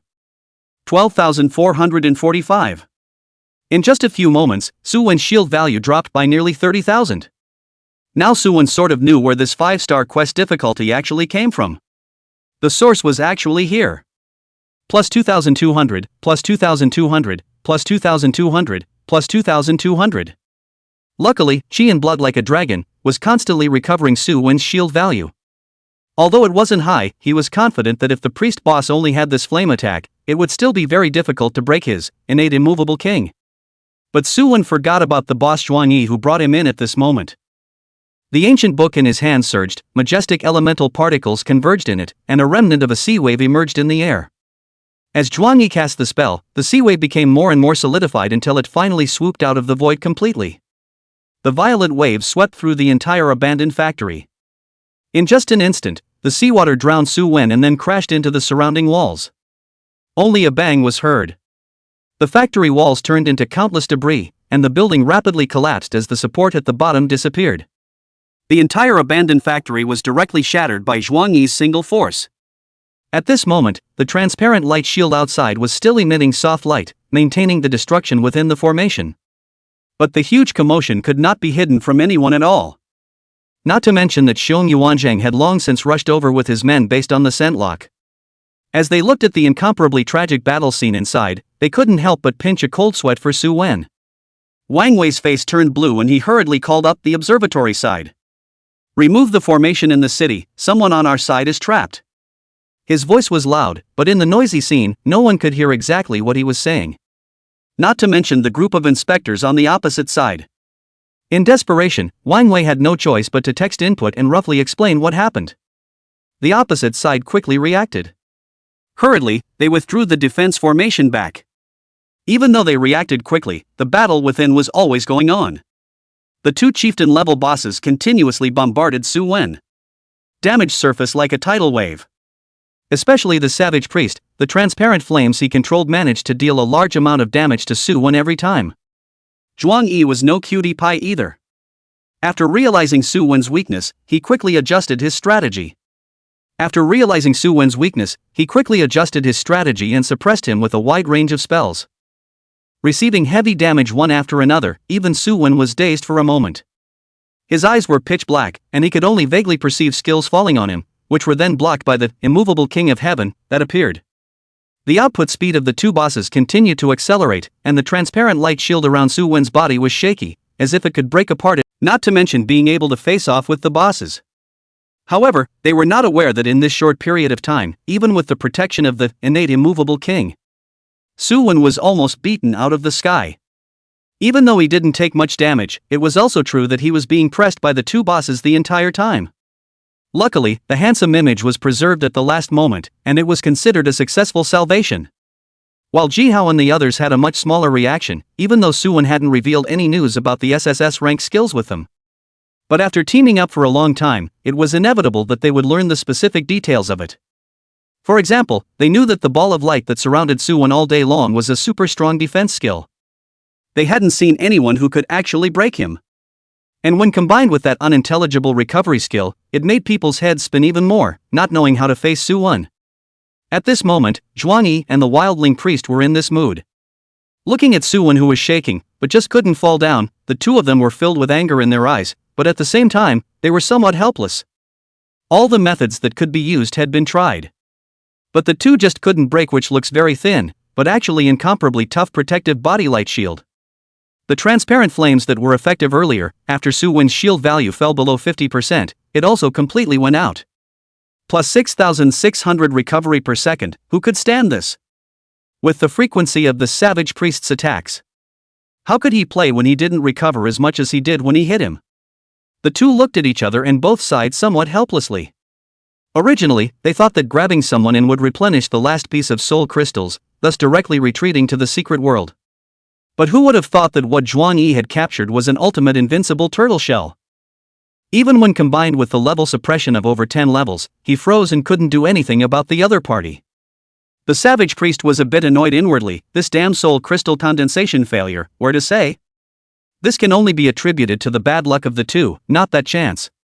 Knowing that there is no point in continuing this battle, he turned toward the secret passageway.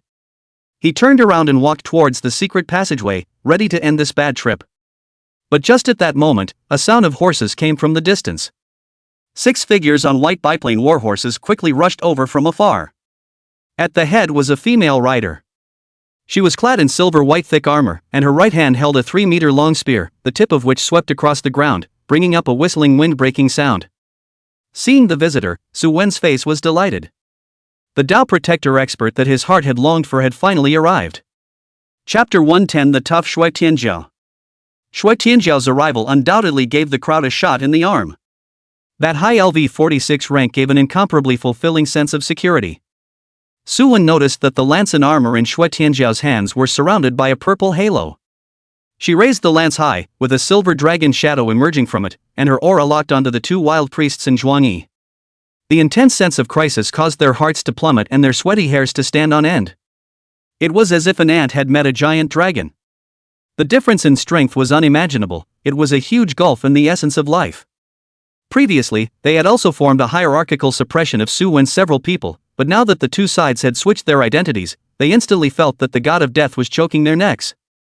That feeling that they would all die violently at random urged the two to flee from this dangerous woman's field of vision. "Run!" the priest yelled. After saying that, he ran towards the passageway with great strides, paying no attention to the soul crystal that was about to take shape on the altar. It was a transparent crystal that was close to being real, with a lavender halo emanating from its surroundings.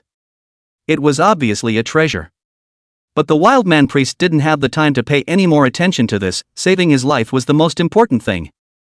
Zhuang Yi's reaction was half a beat slower, but just in this short time, the spear entwined with the silvery dragon's shadow was thrown out by Xue Tianjiao. The violent force brought up a sharp cracking sound. The spear transformed into a silver dragon. The speed was so fast that even Su Wen could only see a lavender shadow passing by. Boom! The spear penetrated Zhuang Yi's chest, blood soared wildly, and the spiral air force tore her sky blue robe to shreds. The whole person was nailed to the void by the spear. 75,440. The raging damage caused Zhuang Yi to spray out blood in a wow gulp. It was also mixed with shattered internal organs. A single blow blasted away nearly 1/6 of her chi and blood, which caused a thick fear to grow in Zhuang Yi's heart. She wanted to escape, to flee from this world. But how could the confinement effect attached to the skill be something Zhuang Yi could easily get rid of? What's more, Xue Tianjiao also had 5 powerful teammates, whose strength was equally not bad. Among them were 2 mages and a knight similar to Xue Tianjiao. The knight followed Xue Tianjiao's lead and blasted the lance in his hand towards Zhuang Yi. This time, there was no silver dragon shadow, but there was also thunder wrapped around the body of the spear, penetrating Zhuang Yi's abdomen. The huge impact caused the sharp tip of the spear to resemble a heavy cannon, and the penetration directly exploded into a cavity, sending blood and flesh flying, making people's hearts hairy. 62,410.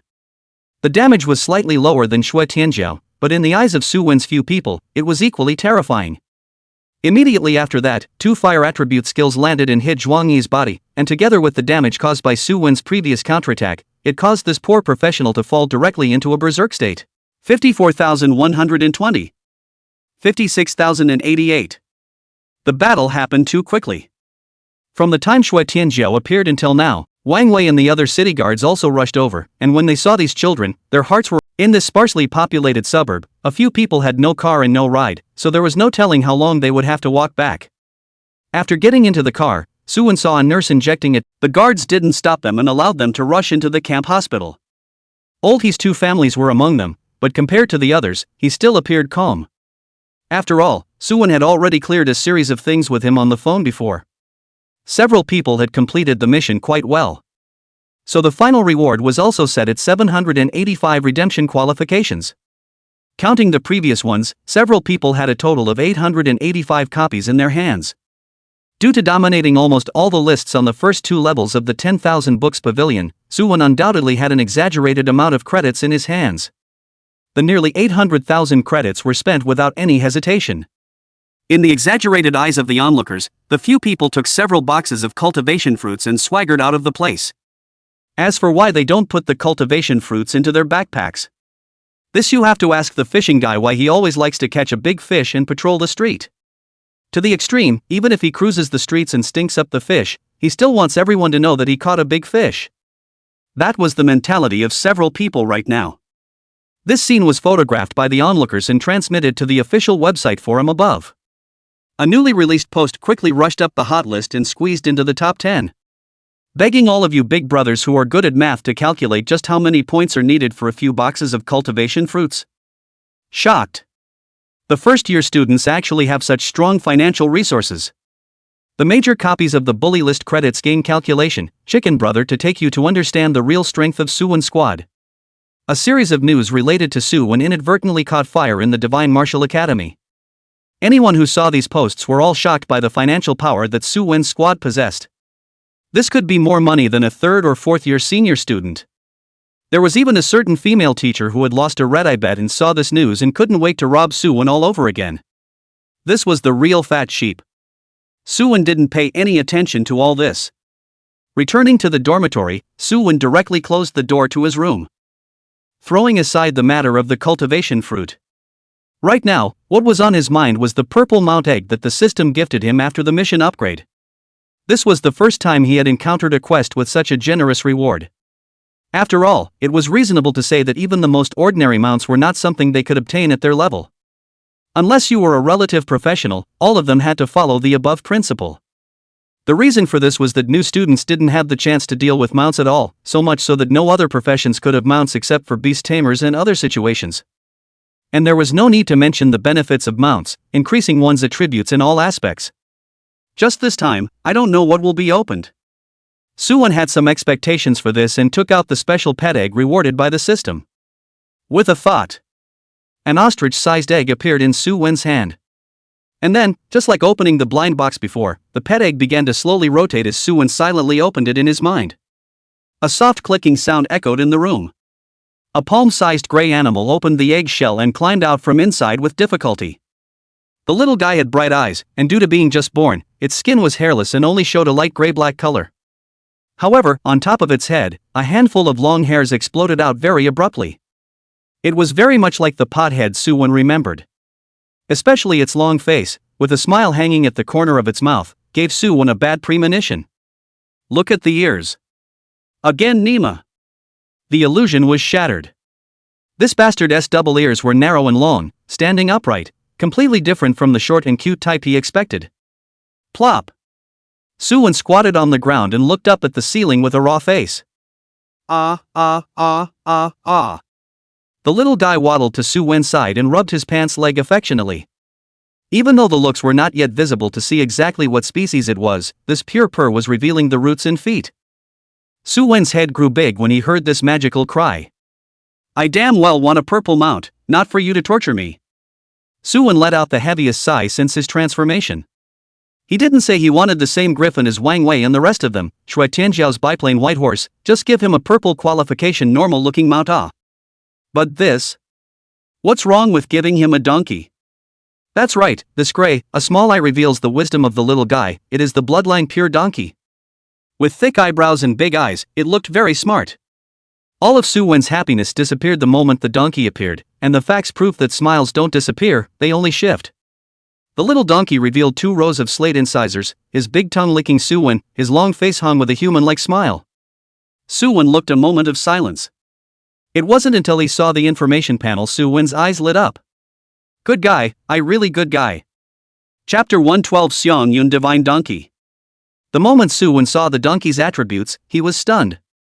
In his cognition, the purpose of the mount was only to bind the connection with the owner and subsequently provide a corresponding increase in attributes. As for skills and whatnot, most of them were useless trash goods. Like the horse types, sprint, and the beast types, bite, they were all relatively ordinary. Perhaps the griffin's, elemental bomb, is a good attack skill. But that was only available at high levels and after entering adulthood. But what was the situation with this little donkey? Right now? Auspicious fortune divine donkey. Qualification, purple to be evolved. Level, 10500. Blood, 500. Mana, 96. Power, 12. Spiritual power, 9. Physique, 25. Agility, 20. Physical damage, 60. Spell damage, 45. Speed, 40. Defense, 125. Ability level, for purple 120% attribute boost. Increase master's physical damage, 15. Increase master's spell damage, 5. Increase master's blood, 140. Increase master's mana, 12. Increase master's speed, 10. Increase master's speed, 10. Skill, Lucky Aura S. Skills, Lucky Aura S Lifelink S Divine Travel S. Lucky Aura S, increase all monster explosion rate by 20%, increase probability of triggering probabilistic skills by 15%, skill radius, 20 meters cooldown. Without the restriction of the Qian Koan lock, the donkey's level would soon catch up with Suwon's people. At that time, the attribute increase brought by the mount would greatly increase the overall strength of Suwon and the squad. It just so happened that today was the last rest day of the midweek. Since there wasn't much reward time left, Suwon didn't bother Ji Hao and the others. One person took a car and ran to the wilderness. Suwon didn't go to a place too far away, and came to the LV1-LV3 level area in a regular manner. The main reason was also to protect little donkey's life. If he accidentally entered a special place such as poisonous gas or miasma, this guy was afraid that he wouldn't even last a second. Putting little donkey into his pocket, Suwon took out his battle axe and started to madly slaughter those wild monsters around him. These wild monsters simply couldn't block Suwon's casual strike. The level difference between the two sides was too large, and Suwon couldn't gain half a point of experience or equipment. On the contrary, for little donkey, it was as if the experience bar had been attached to a propeller, rising crazily. In just a few minutes of work, the level came to LV3, which was much faster than Suwon's initial upgrade. As his level increased, Suwon realized that the size of the little donkey seemed to have grown somewhat. The entire donkey had grown a circle larger. However, it still looked very small, not at all the size that a normal donkey should have. Suwon moved to a higher level area and started killing again. These brainless monsters, seeing Suwon appearing in his own territory with a big grin, all of them rushed forward. Naturally, the result was needless to say. All of them were chopped in half by an axe, and their blood spilled all over the earth. These guys who were just small minions in Suwon's eyes, to the donkey, they were all big experience pills. Under the huge experience compensation of killing monsters at a higher level. The little donkey's body constantly flashed with bright light, its level soared, and its size also grew larger with the naked eye. It was now no different from a newborn little donkey. It grew to the position of Suwon's calf. Just a handful of dangling hairs on its head and the extremely bored incisors made it look a little more comical. Moreover, during this time of killing monsters, Suwon also felt the donkey's S-rank skill's toughness. The increase in attack speed and movement speed provided by God traveling 1,000 miles made Suwon almost think that he had changed his purple shoes. And it was still the kind with the best attributes. Suwon also tried the Lucky Aura and Lifelink before. The former didn't feel much due to the monster level being too low. But the Lifelink is to let his eyes light up. The skill guarantor ability is very strong. Especially with the donkey's high physical growth, the Lifelink was even more valuable. Half a day down, the little donkey had grown to LV15 and was extremely fast. Tilting his head slightly, the little donkey's tongue was able to lick Suwon's palm. The wet and slippery feeling made Suwon feel a wave of nausea, and he hastily rubbed it on the donkey's fur. Only until it was slightly cleaner did he pat the donkey's butt. This little guy was really dishonest.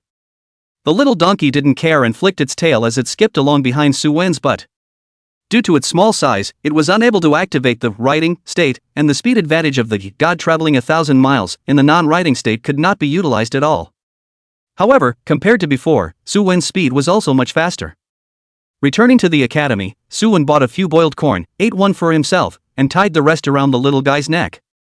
The little guy's face was too long. Even if he opened his mouth wide, he couldn't reach the corn, so he was so anxious that he was screaming ah ah ah. The magical sound attracted the surrounding students to look sideways, looking at the combination of one person and one donkey in amazement. Is this a donkey? Some people waited with wide eyes, incredulously looking at what was in front of them. Judging from the homologous glow emanating from the soles of both Suwon and the donkey's feet, this should be this person's exclusive mount. But this?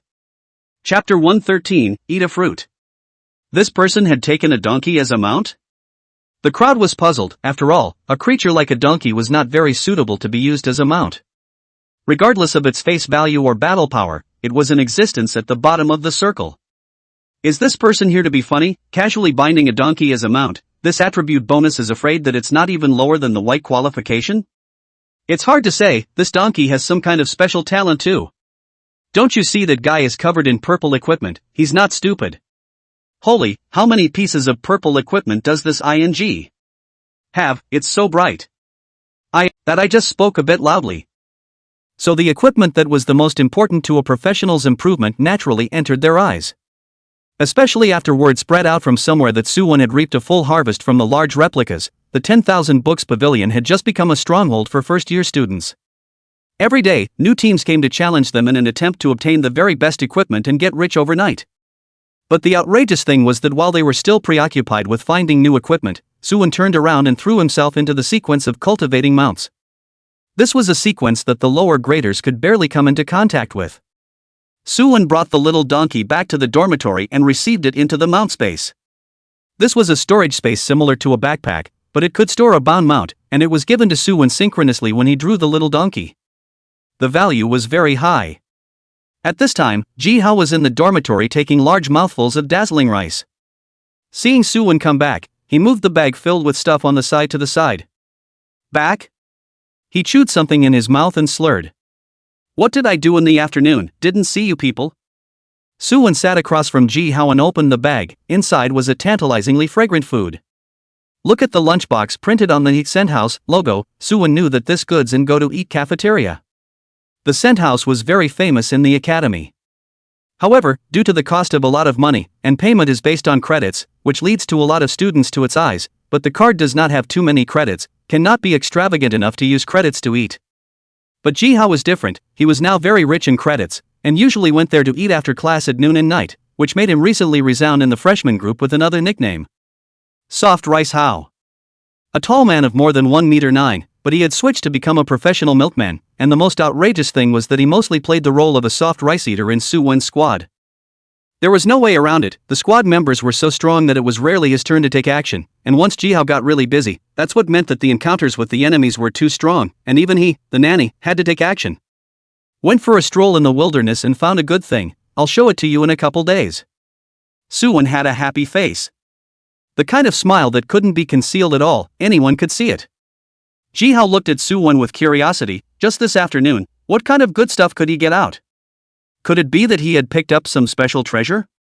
Just like the last time they encountered the Secret Realm Professionist Squad in Donghai City, that group of elite monsters that followed Zhuang Yi, they popped out so many equipments that they didn't have before. This equipment was similar to the Shenkuan lock, both were special props that didn't occupy the equipment compartment. Just like Suwon at this time in his eyes, the basic information that could originally be seen in his head at a glance, at this time has been replaced with an ordinary LV-27 professional. Even he did the same, slightly changing his own attributes. Phantom face green. Special props. Can be used by LV-20 or above. Effect, masks true information from occupiers who do not exceed their LV-3. It was this equipment that made Suwon's few people waste a long time in the first place. However, it had to be said that this small equipment was very practical, and it was simply a descending blow to low-level professions. The accuracy of the information could completely affect the final direction of a battle. It was then that Suwon also realized that just looking at the information panel to judge the opponent's strength was actually not very accurate. Bursting purple armor? Ji Hao was a little curious. But looking at Suwon's body, there was no new purple halo forming, and he was also a little confused. With their current configuration, what else could make Suwon so happy? You'll know when the weekend comes. Suwon mysteriously said. The little donkey was still at a low level now, so when the group practiced and released it over the weekend, the growth rate would reach a peak under the level crossing. Click. A crunch. The little donkey was not repulsed by the sour flavor of the cultivation fruit, but instead ate it with gusto. Su Lingyan's few people also wrinkled their faces and took a bite, then followed suit and put it into the donkey's mouth with incomparable dislike. However, compared to the powerful effects of the cultivation fruit, this flaw was still acceptable to a few people. At this time, Ji Hao's big hand was placed on the donkey's head and coiled back and forth, his hand feeling unexpectedly good. After the small donkey appeared, he felt an invisible fluctuation enveloping the surroundings. The most obvious was the increase in his own speed. He checked the status bar. Found that there are actually two strange buffs stacked on the body, one of them, God traveling thousands of miles, effect he can clearly feel. It was very practical. However, the other one was something that slightly startled him. Holy, a mount with such a perverse skill? Ji Hao let out a strange cry, attracting Su Lingyan's few people over. Xiong Yuanzhang, as a druid with very sensitive perception, similarly found himself to be different. Especially the lucky aura, it was simply unheard of. Was there a skill in the world that could boost the explosive rate of wild monsters? My goodness, Su Wen, you're not a simple donkey. Xiong Yuanzhang scared twice. Su Lingyun and Lu Mingcheng also let out a gasp. Although it wasn't clear where Su Wen got the mount from, the skill attributes really smelled too good. I'm going to let the donkey upgrade with us today. Looking at the expressions of the crowd, Suwon revealed a smirk at the corner of his mouth. Is this a surprise? When Lifelink came out, they would know how powerful the donkey was. However, for this skill to work, it needed the mount's level to reach the current cap. That is, Suwon's LV-27 today. When the crowd really started to rush, that was when they realized how strong the donkey's skill effect. This place was a hard sandstone land with strange and jagged rocks, without any traces of life. However, just by sweeping their sight, they could realize that these were all monsters coalesced into earth elementals. Sandy Earth Elemental Normal LV-31. Blood, 16520, 16520. Unlike the ones in the trial, although the earth elementals could be attacked normally, their double resistance was very high, so for other professionals, this was not a good place to practice. Suwon carried his giant axe, scanned a group of monsters disguised as rocks, and nodded in satisfaction.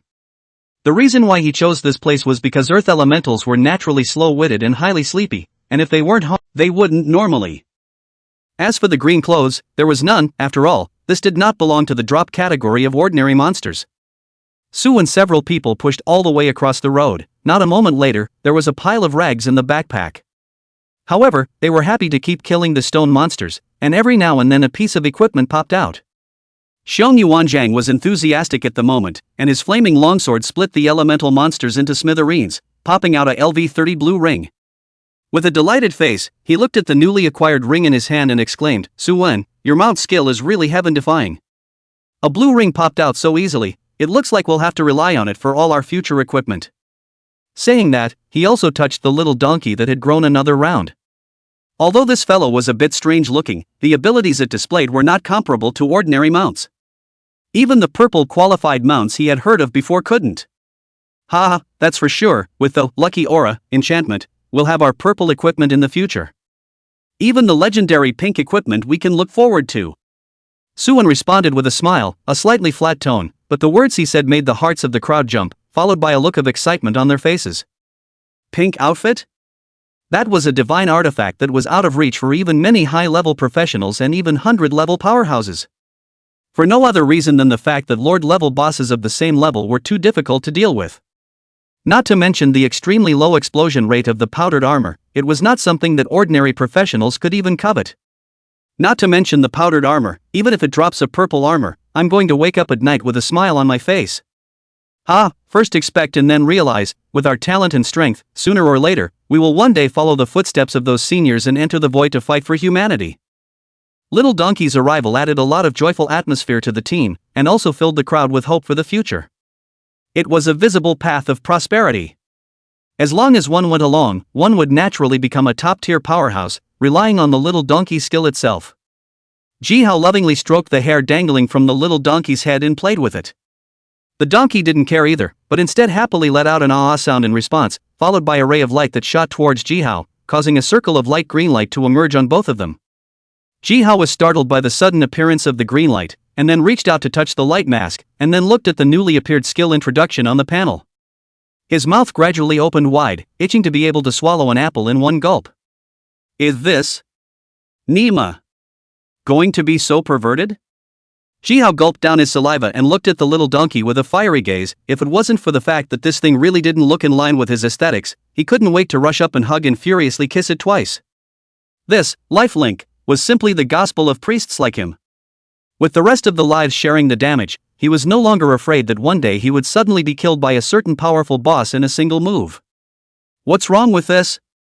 Is this light shield a newly mastered skill? Su Lingyan asked as she turned her head towards Jihao after killing the stone monster in front of her. She thought that this was a newly mastered skill after Little Donkey upgraded. After all, normally, pets would comprehend new skills every once in a while. This was because they weren't able to learn new abilities through skill books like humans. Moreover, she also noticed that as time passed, the little donkey's size became more and more robust. The one that could only reach her thighs earlier was now almost enough to reach her waist. I don't know, but this skill I feel is even more powerful than divine traveling 1,000 miles. It can actually provide me with a shield? Where is this amount? It's simply my living father.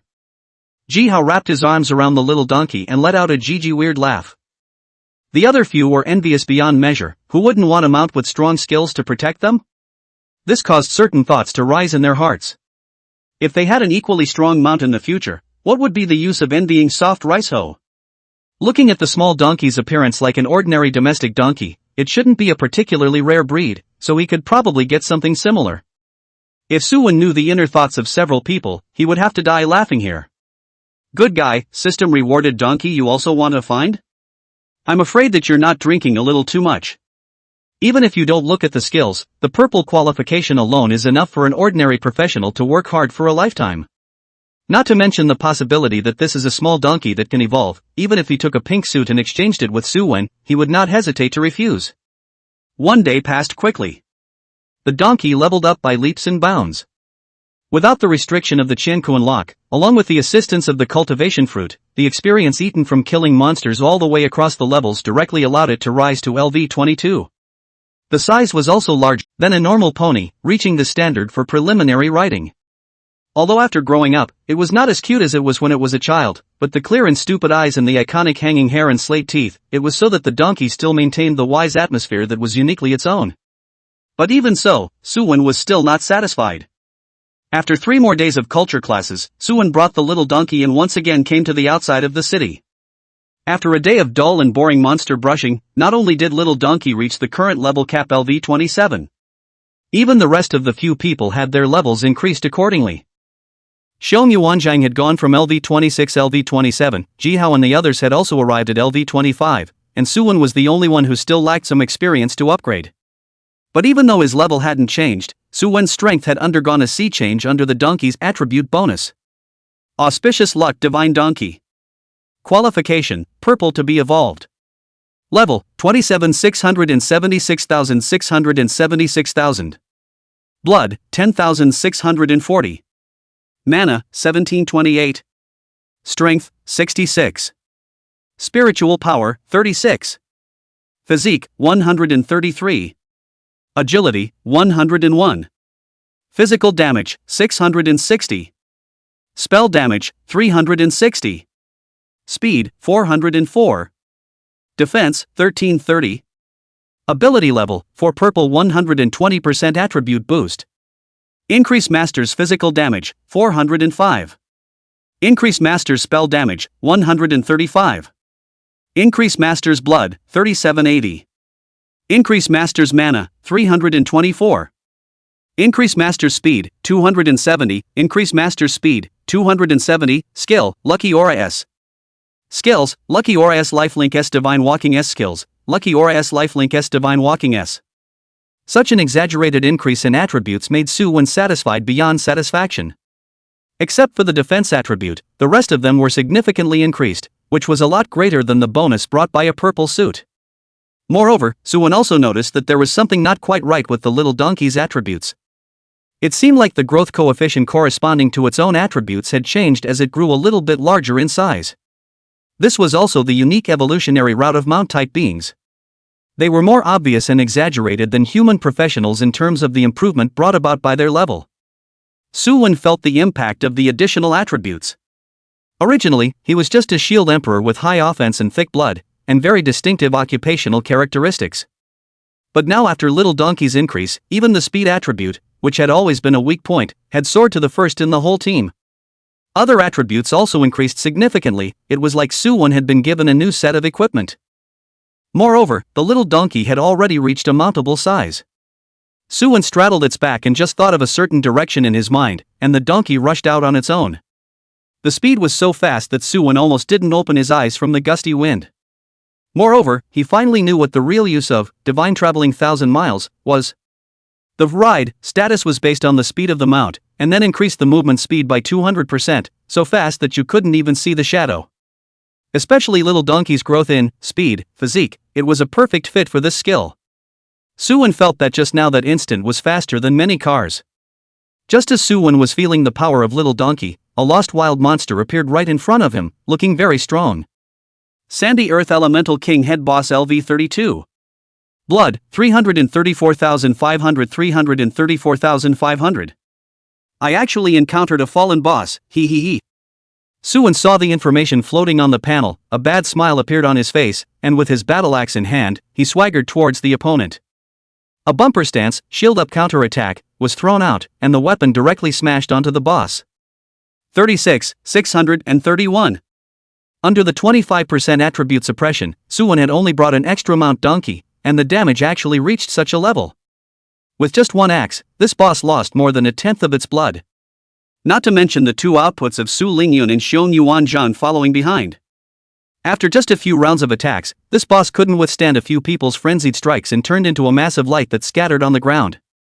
But what surprised them was that there was actually a splash of purple color within the boss drop. What's going on here? Usually fight these leader level boss can be out of attribute good green suit even good. But what's going on now? The crowd subconsciously shifted their gaze to the little donkey behind them. The heart are all have an answer. Chapter 115, An Unexpected Advent. It seems like we are going to get rich? Su Lingyun spoke out to break the silent atmosphere of the scene. It's not as if it's really rich. So rich these days that a random alpha-level boss can explode a purple suit? She came near the massive light and noticed that it was a purple chest armor, and the attribute should be a meat outfit that favored physique. The only one who was suitable for this equipment was Xiong Yuanzhang, as Su Wen's purple armor for this component had long been collected. Xiong Yuanzhang, who got the purple chest armor for nothing, was dumbfounded and elated. Happiness came too suddenly and he wasn't ready for it. He had thought that it would be good enough for him to reach LV27 today, but who would have thought that there would actually be an unexpected blessing? Xiong Yuanzhang was not polite and accepted it painfully, then changed it on. His blood and defense increased by a fraction of a degree out of thin air, which made his combat power rise, and his gaze towards the donkey became more and more affectionate. Xiong Yuanzhang pulled out a cultivation fruit, rubbed it on the donkey's fur and fed it into the donkey's mouth. The little donkey enjoyed it very much, it just loved eating this sour food. I thought that even if this kind of skill would have an effect on a purple suit, the probability wouldn't be too high. But this? Lu Mingchang was screaming with envy. But as a support profession, he could only bully a milkman like Ji Hao, and even his win rate wasn't guaranteed to be too high. If only he had a few more purple suits. Lu Mingchang thought in his heart, but his eyes suddenly lit up. I got it. His voice startled the crowd. You'd better give us an explanation or I can't guarantee that you'll be able to return to the city in one piece. Ji Hao clashed his fists against each other, his hands making clicking and rattling bone sounds as he slowly forced his way towards Lu Mingchang. See Ji Hao this posture, Lu Mingchang also do not care, this goods also long high fierce some just really move hands, water a batch. Otherwise, how would the reputation of soft rice how spread in the academy? He dodged Ji Hao's big hand, excitedly shouted, since the lucky aura can also have a significant impact on the drop of purple armor. Why don't we go to the academy's 10,000 books pavilion to brush those bosses? They're so diverse and numerous, wouldn't they be better than us wandering around in the wild? Although the experience rewarded by the copies isn't as much as in the wild, when you really do the math, it's still better for us to have a few more purple suits. Brothers, what do you say?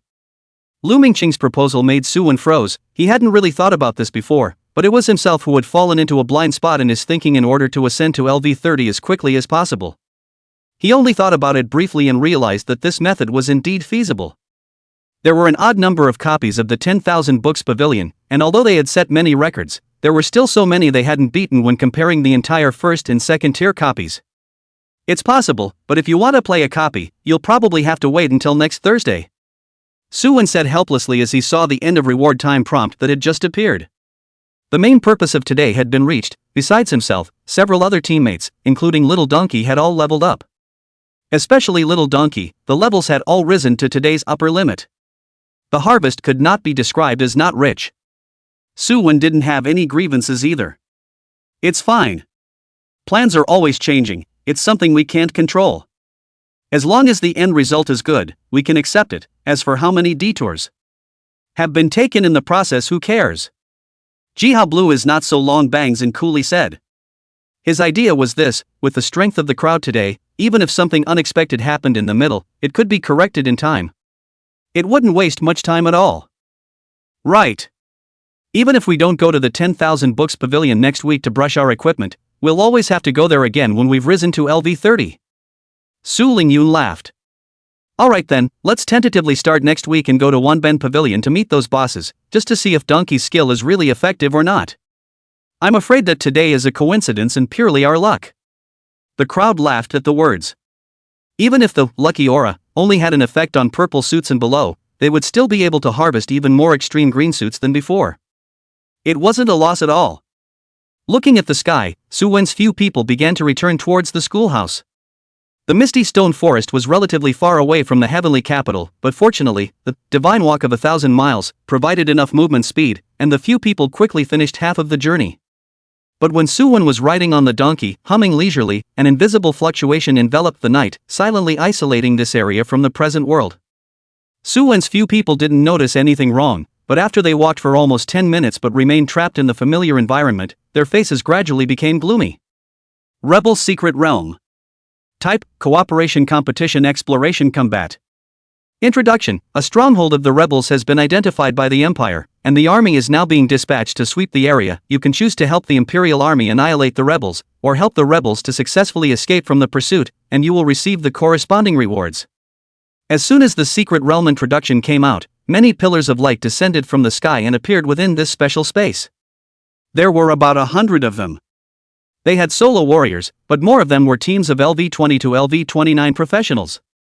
Seeing the Secret Realm hint in the descent of the team of professionals, Suwon instantly knew that he might have mistakenly entered a secret realm. However, he never realized how his party had gotten in. Suwon recalled the previous Golden Secret Realm, when it appeared in the wild low-level area, and the light of an entrance to enter almost led to a big fight between the two teams. This time, on the other hand, more than 100 professionals were quietly and directly pulled over. Following that, the significance of delegating the Secret Realm quest was self-evident. But what surprised him was that his own system had also sent a mission at this time, and looking at the introduction on it, it should be even more difficult than the Secret Realm mission. Late clue. Mission difficulty. Mission content: The rat has revealed its tail. The superior of Defector Angus was accidentally discovered by Imperial scouts, and secretly tailed to discover the rebel stronghold. Please, within 10 days, successfully eliminate the rebel forces while completely removing the Imperial reinforcements. Mission reward: LV-30 purple title. Destroy the rebel army and the Imperial reinforcements at the same time. In Suwon's opinion, this was almost impossible to accomplish, not to mention how strong both sides were. Even if they were strong, how could they deal with an army-based enemy? A round of fire from the other side, maybe you will completely kneel. As powerful as Afro was beaten beyond recognition, let alone their group of professionals? Holy, what kind of luck is this? Looking at the secret mission introduction, Ji-hao exclaimed in shock. How was it that he was fine just now, and now he was suddenly pulled into breaking into what ghost secret realm? I'm going back to the academy. Brush boss. Not here to accompany you to waste time. Hello? Chapter 116. A bad year. Cursing for a while, Ji-hao then subsided. It wasn't that he liked those bosses of the 10,000 Books Pavilion so much, but the encounter in Donghai City some time ago had left him with a very bad impression. In particular, he hated the Secret Realm professionals to death. One group was there playing ghost sacrifices, and another group was out in the wild not knowing what to do. At that time, the two major bosses were both very scary to them. The huge level suppression made it impossible for them to fight back. He didn't like the feeling of being completely crushed. If he had known that the group of elite squads he met in the wild, he should have just shot out and yanked them, and if it wasn't for that person blocking them from it, they... Thinking of this, Ji-hao's face changed violently, and he hurriedly rushed a few people and whispered. Holy! There should still be that group of guys lurking in Donghai City. These words caused a few people to freeze. What is this and what is this? The topic has gone a bit far, right, big brother? Ji-hao saw that they had a dazed look on their faces, so he had to patiently say, do you still remember the Secret Realm profession team that initially encountered us? There was a LV-42 professional at the time, remember? Holy, if it wasn't for the bursting out of the phantom face, I almost thought he was really a good guy. Ji-hao's brain circuits were a bit clear, and he actually recalled what happened back then at this moment. Although the Mirage Mask was a good piece of equipment, the range of abilities could only cover no more than one's LV-3 level. Facing an LV-42 professional, it simply can't do anything to conceal. Suwon also felt a little headache when he heard that. He felt that his head was not working well lately, and there was always a feeling of rust. I can't remember anything, and I can't turn the corner at all when I encounter things. Just now is so, did not think that before the same did not react. But this matter. Suwon frowned and pondered, and really didn't think of any good way to solve it, and finally could only sigh helplessly and said. That person's level is too high, it's simply not something we can deal with.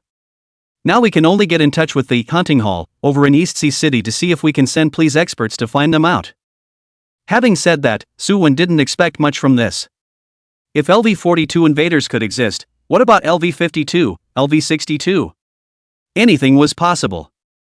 All he could do was to upload the news of the Phantom surface and see if he could salvage some losses. Su Lingyun didn't feel much about this. To put it bluntly, they were just rookies who had just entered the academy for a month or so they didn't have the experience to care about all those messy things. It would be nice to be able to detect it. So she was in a good frame of mind and didn't yell like Ji-hao, instead she silently observed everything around her. The number of people in the special space was gradually increasing, and it was also causing her pressure to slowly grow.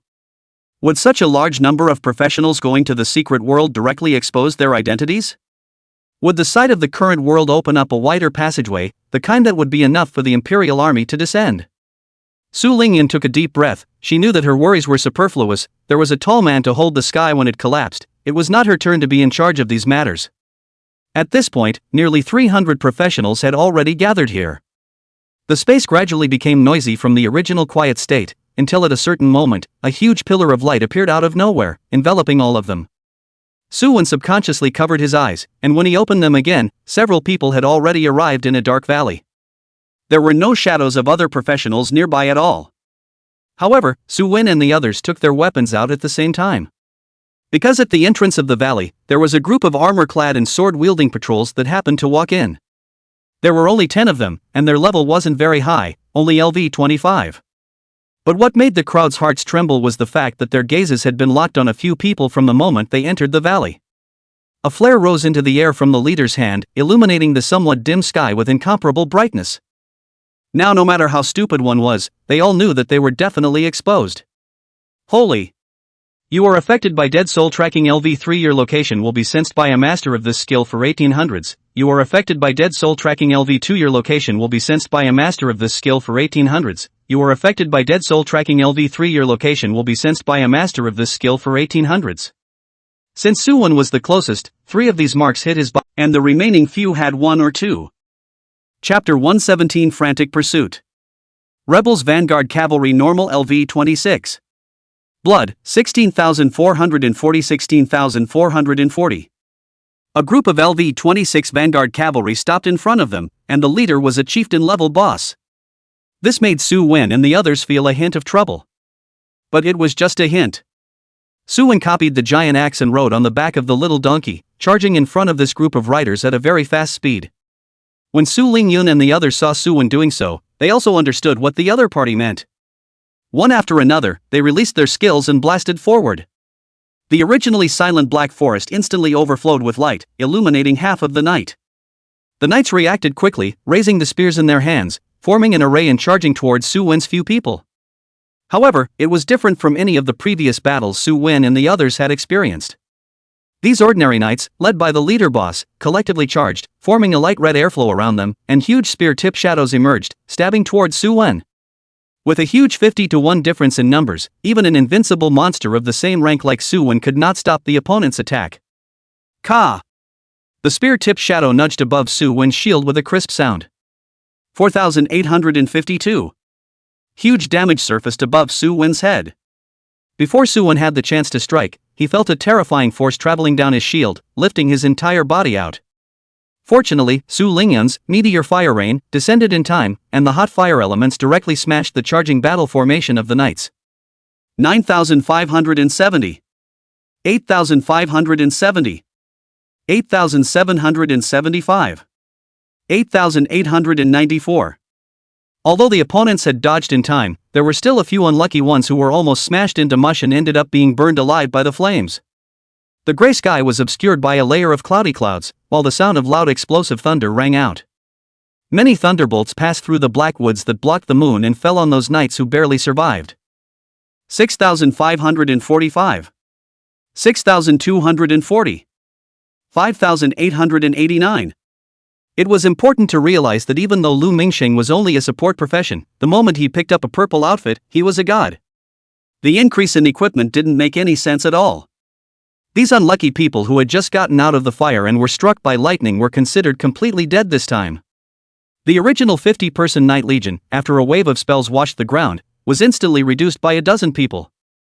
The size of the team had shrunk by nearly a third. This makes the leader of the Knights face ugly. Incomparable Vigilance looked at this group of body has, tracking mark, guys. At first, he had thought that this 5-member squad was just an ordinary enemy, just killing a few patrolling guards and accidentally marking them. Even the fireworks just now were just a routine release. They had encountered quite a few similar problems, only to have them all solved.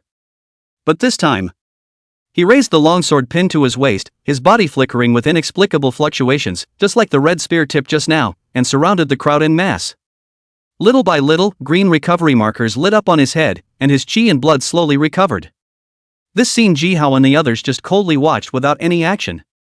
Although the opponent's recovery skills were wide-ranging, the amount of milk wasn't sufficient, so there was no need to be in too much of a hurry.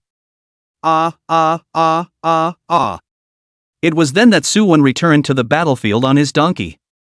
The terrifying impact just now had directly knocked his entire body out of his mind. What skill? So fierce?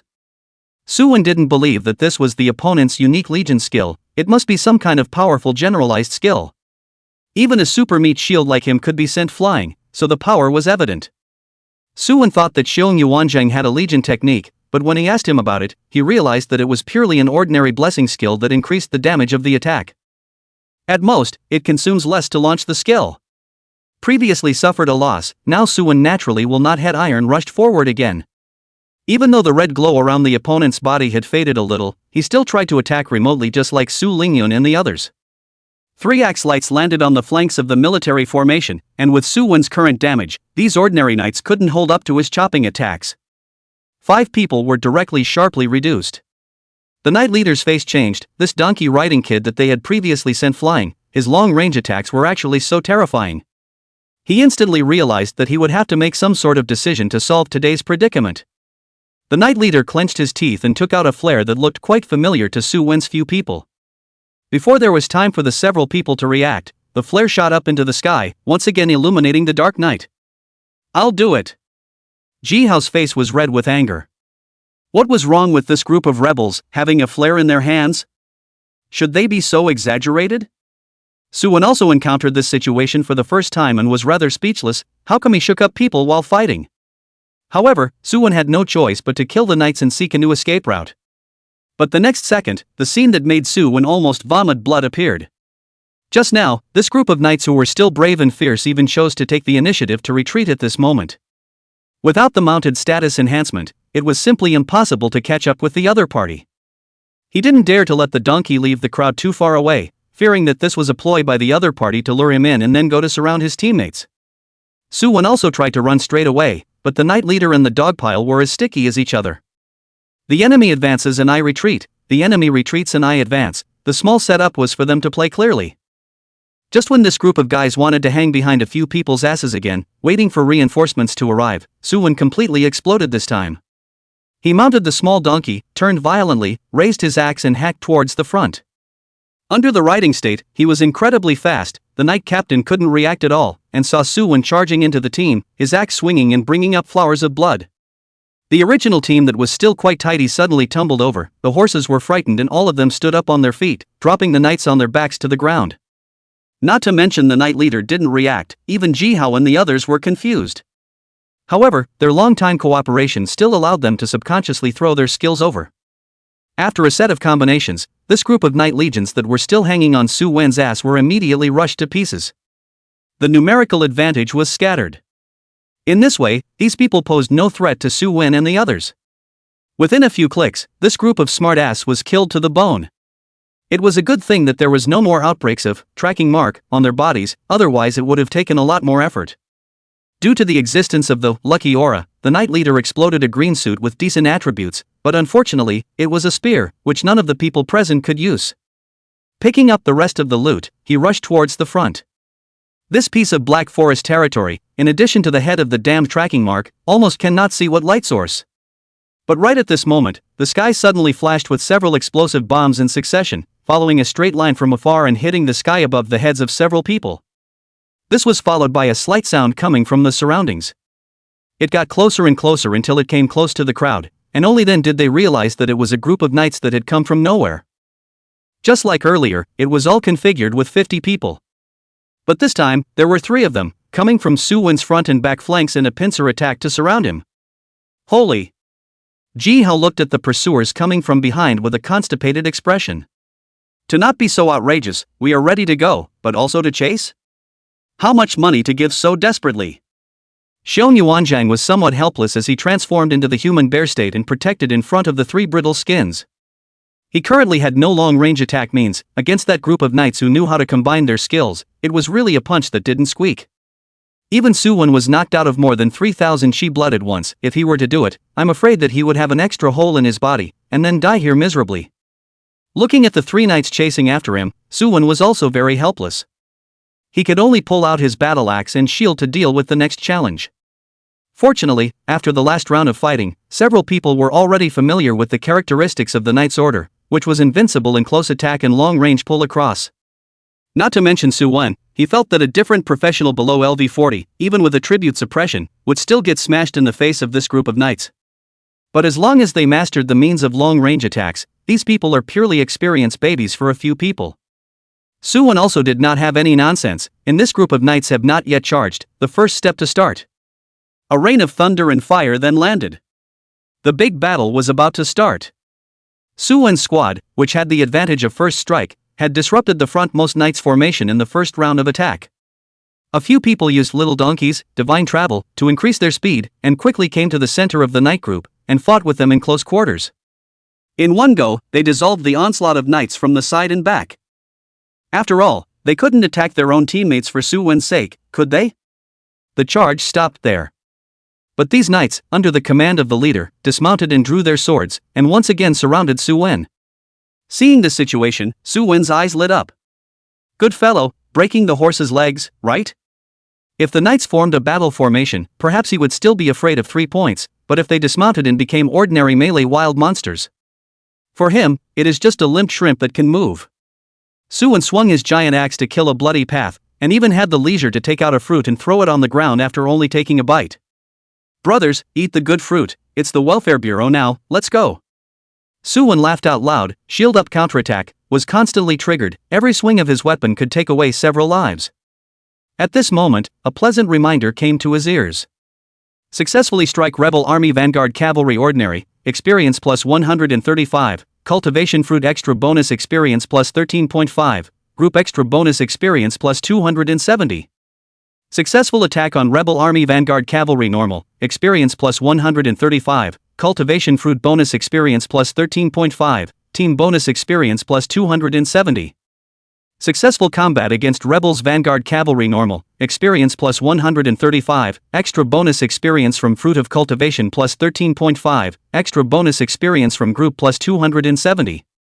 The prompt before the Fruit of Cultivation has also been changed. These normal panel monsters were a moving salted fish to Suwon. It didn't take much effort at all to pocket this group of experienced babies. Originally, it was still a crushing advantage of 150 packs of 5. With just a change in fighting style, this group of knights instantly collapsed. They were killed by Suwon's few people and retreated in a hurry, some even mounted their warhorses and prepared to escape. This was the complexity of humanoid monsters. The upper limit was very high, just like the army formation they formed. It was just 50 people, all of them were able to cause some damage to Suwon. Suwon didn't know if it was right to call this group of guys humanoid wild monsters. But the information displayed by the panel didn't really differ from other wild monsters. At most, they carried a bit of brains. The knight leader also realized that something was wrong and quickly shouted, "Run, retreat to your warhorses and..." Don't look at the little donkey's appearance and the ordinary family donkey, but this one is a genuine purple qualification superb mount. And especially good at speed. Coupled with the increase of the divine walking, how can these ordinary warhorses compare to it? In a short while, the knights who had just started to run away were cut down by Suwon, including the 3 knight leaders. They were all leader-level bosses, but the treasures they dropped did not match each other's status. There were only some ordinary green clothes and gold coins, but there were a few more gems such as heavenly tilting stones. But because of them, the battle took a little bit of effort, so that a few people escaped. These fishes didn't have flares in their hands, so they couldn't send the message out in time.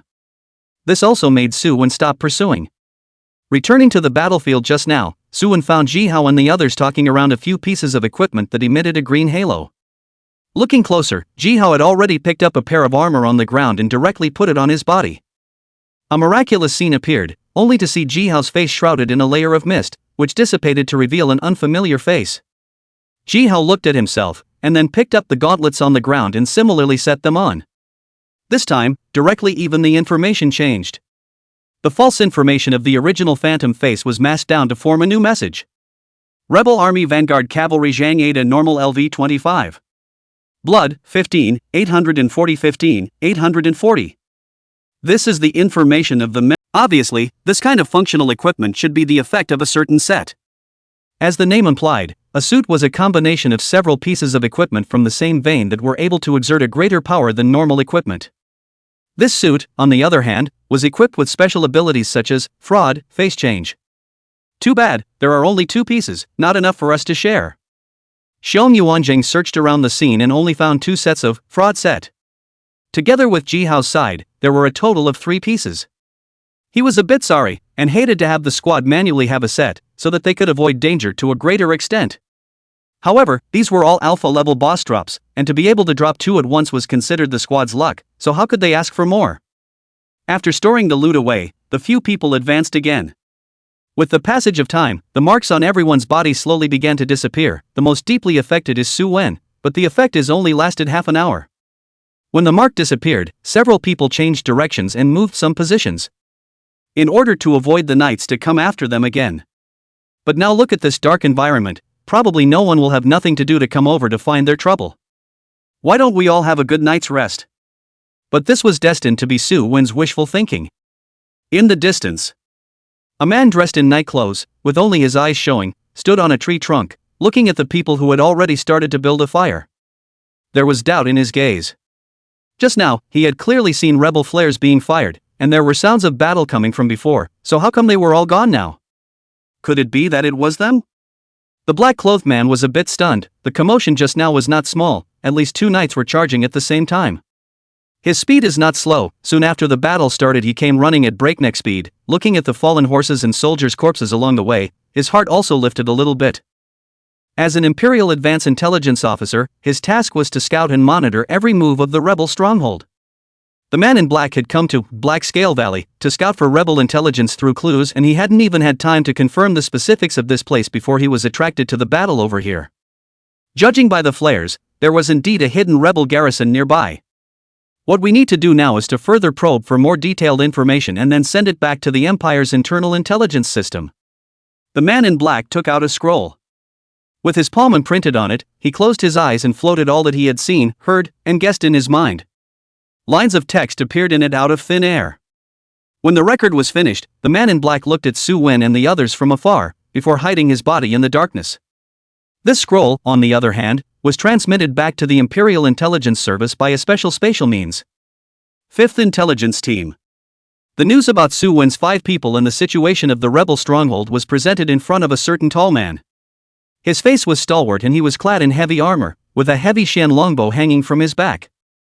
The terrifying aura unintentionally emanating from the entire person pressured the surrounding professions to turn red in the face, and even breathing seemed to be deprived of them.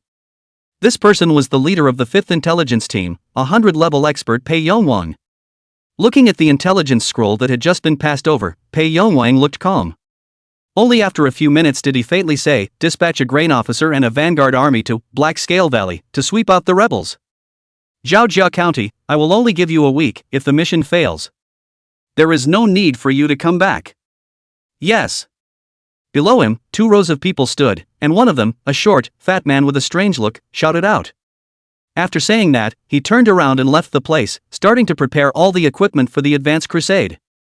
The one ration officer, on the other hand, had been dispatched out long before the order was announced, and was alone on his mission. Zhao Jiaxian held a blank scroll in his hand, and as he swept his eyes over it, the information about the mission inside emerged with him. He arrived at an incomparably bustling military camp and stopped in front of the vanguard army that belonged solely to him. At this moment, the soldiers under his hand were still training seriously. With a glance, this group of soldiers with incomparably muscular upper bodies were still doing the boring and dull basic training. Although the days without battles made them unable to muster up any energy, none of them were sneaking around and trying to muddle through with what they were training. A trace of satisfaction flashed across Zhao Jiaxian's face. He stood in front of the crowd, his high voice gathering everyone over as he began to give his latest orders. Assemble. Starting now, get your weapons and props ready. Tomorrow morning we'll head towards the Black Scale Valley, in the southeast direction. There is a newly discovered rebel camp there. We need to cut off their heads one by one to honor all of you. At this time, Su Wen sighed. Originally, they had experienced a day's worth of battles, and when they were about to return to the city, they also encountered the secret descent. The successive battles made them physically and mentally exhausted, and their stomachs were already making gurgling protests. Suwon was holding a piece of bread in his hand, which was the stock of food that he had previously placed inside his backpack. It was meant to be a precautionary measure. He didn't expect to actually take it. Xiong Yuanjing nodded his head. He had experienced a small secret realm once before, and he still understood some of the rules inside. This secret realm didn't know if it was because of the vast range of activities or other reasons. They didn't see a single professional. Whether it was his 3 SSS level core skills, or the battle axe and shield, they were all gifts from the system. The completion of this quest would also reward a LV30, purple quality random title. This was the only equipment he lacked. Could he do it without paying attention? Moreover, for tomorrow's action, he had already thought about it during the previous battle. There was also more or less a guess about those disappearing Blue Star professionals. Their initial teleportation location was probably the endpoint that the other professionals were running hard towards. It was just a bit dangerous. If an ordinary person encountered those 2 waves of siege, they would definitely die a very painful death, and would not be able to survive at all. Suwon's strength was also good, otherwise he would not have been able to withstand the knight's charge. Just entering the secret realm, he encountered such danger. To the Black Scale Valley, which might be the stronghold of the rebels, the alert in his heart had been pulled to the highest. If he thought that he could charge through with just his SSS skills, then by then, Suwon might not even know how he died. After a night's rest, Suwon returned according to the original path. Walking along the way was not fast, and cautiously came near the periphery of the Black Scale Valley. There was plenty of light during the day. From the outside, the valley was pitted, with traces of destruction all around the inner walls. Inside, there was no hint of living things, only a huge lake in the center of the valley slightly rippled. Suwon carefully observed. He did not see any people walking around inside, which caused a trace of doubt to arise in his heart. Was yesterday's Black Scale Valley like this? He asked himself rhetorically in his mind. But as things stood, he could only go ahead and take a look. For insurance purposes, Suwon still decided to go to the top of the valley first to prevent himself from having a blind spot in his vision in the outer circle. But after ascending to the top, Suwon's mouth opened and looked at the Black Scale Valley in front of him with some dumbfounded eyes. Earlier, when he looked positively from the entrance of the valley, he thought that this was a one-way in and out valley. But now that his vision had widened, Suwon realized that at the end of the valley, there was actually another valley road. Due to the angle of view and position, Suwon didn't find the connection. He walked along the rock wall above the valley and circled around the peak for half a day before finally seeing some human activity in the Black Scale Valley. War horses, camps, soldiers, and so on were all in his eyes. Suwon even found that inside the innermost tent, an aura that was more powerful than that of an ordinary professional was emanating. It was the familiar level suppression. Even from a distance, Suwon could sense the other party's presence in the underworld. He scanned the number of camps in the valley again. The number was around 300, assuming that the camps were 4 people to a room, which translated to around 1,200 people. There might be deviations, but it didn't matter. These humanoid monsters could not be dealt with by Suwon's few people alone. This didn't even include the strength of the leader-level bosses or even the high-level bosses among them. No wonder we have to wait for the Imperial reinforcements to come and choose to join one of the sides in order to end the battle. Suwon understood the correct way to open the secret quest. But he also clearly knew how outrageous the mission given by the system was. To actually require both sides to be completely annihilated, how much did it favor him to give him this kind of difficulty? Suwon spat in his heart, and after clearing up the general situation, he had no intention of striking, and was ready to return the same way, first discussing the specific countermeasures with his teammates. However, when he turned around for a moment, he found a dark shadow in the distance that was sneaking around, lying on the edge of a valley cliff to explore the situation here. He was dressed in black, revealing only 2 eyes. The man in black was using something like a telescope to observe the bottom, not even hearing Suwon's footsteps as he approached. The man in black took out Loss T-Knight's blank scroll and placed it next to him, looking at the trajectory of the rebels' activities below and recording them little by little. Suwon found it interesting. Who is this person again?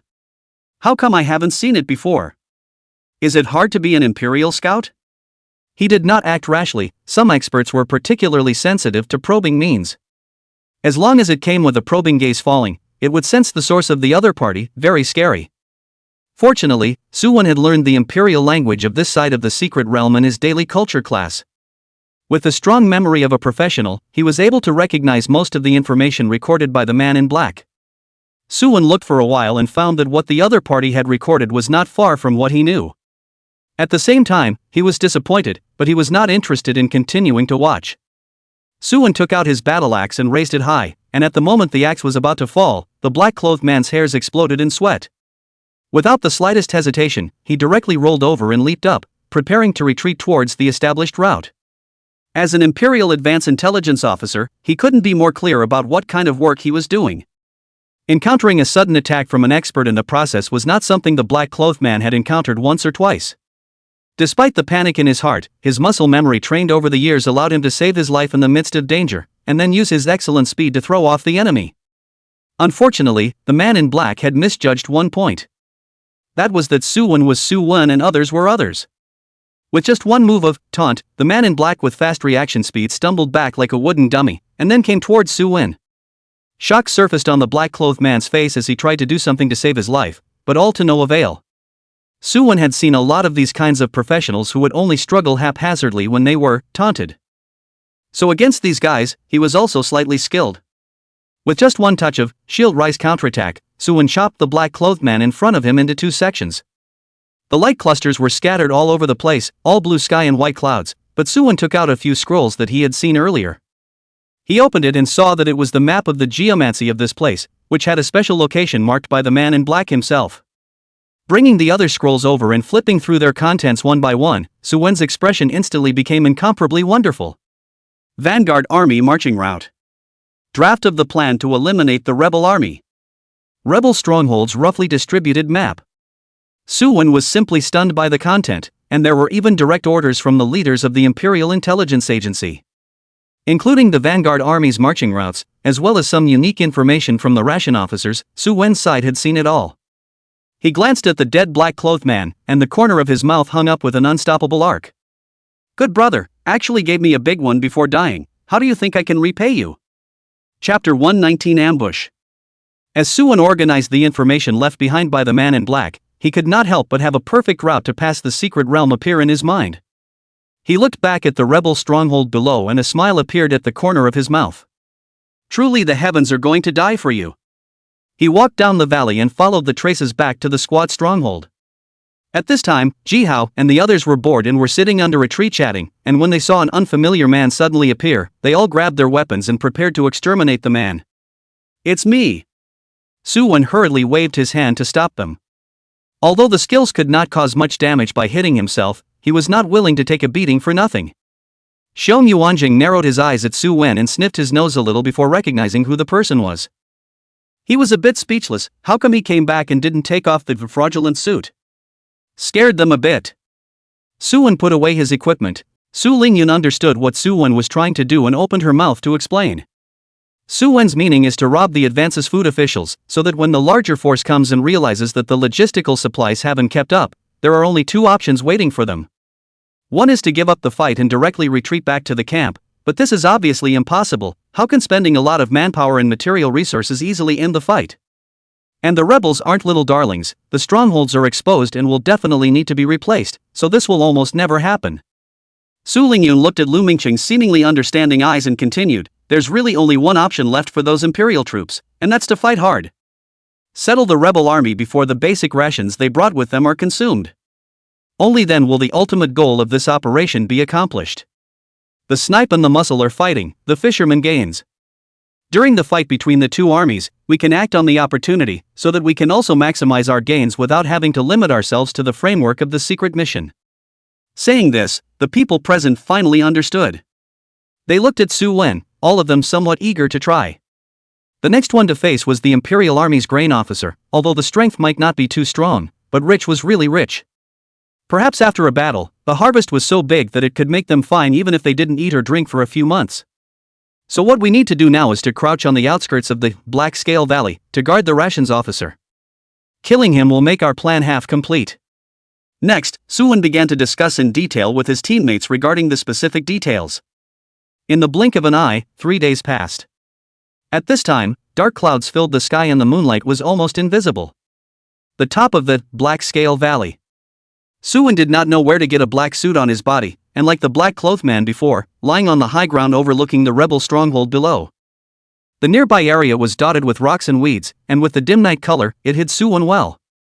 Ever since they had discussed the tactical details 3 days ago, several people had scattered around, carefully observing every move in the neighborhood. Suwon even had a contact tool in his hand between the black-clothed man and the rations officer. It was a pebble-sized antique disc with a shimmering breath flickering above it. Suwon held it in the palm of his hand, and then the content of the conversation between the man in black and the rations officer appeared in his mind. The place where the two had agreed to meet was precisely the top of the Black Scale Valley, the spot where the man in black was previously located. Today was the last day of the agreed meeting, and Suwon was not sure if the other party had sensed something and never showed up. Suwon comforted himself in his heart. There is still half an hour from the agreed time, the other party should still be on the way. But as time passed by, Suwon's heart sank a little bit. Just when he was ready to give up tonight's action and make plans tomorrow, a few ordinary dressed farmers carrying straw cages climbed up the mountain in the dark. This made Suwon's eyes light up, and Jihao's several people who were hiding in other places similarly discovered the abnormality. In this Black Scale Valley, where there was no village in front and no store at the back, where did the farmers come from? Suwon was wearing a fraud suit at this time, hiding his original appearance, coupled with the full-body black clothes, revealing only one eye on the outside, but he was confident in playing the black-clothed man scout. He stood up from the top of the mountain. The black shadow that suddenly appeared at the top of the peak scared a few farmers, looked at each other and looked at the black shadow in front of them with suspicion. How does it feel? Strange? This is a big difference from the intelligence mentioned in the message. Is the person this tall? The old man in the lead decided to test it out. He stepped forward and said in a hoarse voice, "Who is the person ahead?" At the same time, he made a strange movement with his left hand. This was the contact code between the two sides, and if one was uninformed, they would definitely be exposed at this time. And Suwon at this time saw that hand momentum were big. It was rash. Intelligence did not mention docking gestures or code words. He felt that his thoughts were a bit simple. The Dusk Empire is after all a huge power comparable to the Divine Dragon Empire. These were presumably all agreed upon verbally. How could they be recorded on top of the intelligence scrolls? How could the handover of violent organs be as hasty as a simple meeting? Suwon felt that he should reflect on himself, somewhat treating the other party too much as a little cutie. But it doesn't matter. These guys came to the Black Scale Valley in the middle of the night, gesturing a secret language of unknown significance. The probability that they are good people is not high. Chapter 120 Exaggerated Harvest. Even if they were good people, these secret realm professionals killed them. He didn't have any psychological burden. Because he was not qualified to sympathize with the ordinary people over here on behalf of the humans on the Blue Star side. That would be disrespectful to the dead who passed away due to the random killings of secret realm powerhouses. Suwon no longer covered up, summoned the little donkey, and with a long stride, charged forward at an extremely exaggerated speed. Under the cover of the dark night, these peasants could only make out a residual shadow flying, and a huge crack appeared on their bodies. Blood floated, and the entire body of the old man in the lead was splintered and flew backwards. Before he could feel the pain, he only felt that he had hit a thick wall, and then rebounded on the ground. At this moment, his face was covered in blood, and when he looked up, the tall fluffy figure enveloped him and was looking at himself with an icy gaze. Xiong Yuanzhang, who had transformed into a human bear, smiled coldly. Sure enough, it's a grain officer in disguise. I don't even know of any farmer who can take a blow from Suwon and not die, and even has the strength to look at my monster. As soon as his words fell, the long sword in his hand surged with flames and viciously stabbed at the heart of the farmer in front of him. The farmer reacted very quickly and dodged the fatal damage with a single sidestep. However, he was still stabbed through his left arm by Xiong Yuanzhang, and blood sprayed wildly. And in the distance, Su Lingyun also waved her staff, and a magic formation appeared on the soles of her feet, from which countless starlight erupted, enveloping all four farmers. Jihao only symbolically shot a round of darkness over, and then hid behind it to paddle and fish. Due to the surrounding environment, Su Lingyun was unable to release the meteor fire rain that was too obvious in terms of movement, in order to prevent alerting the rebels below. So it could only fight in a different way.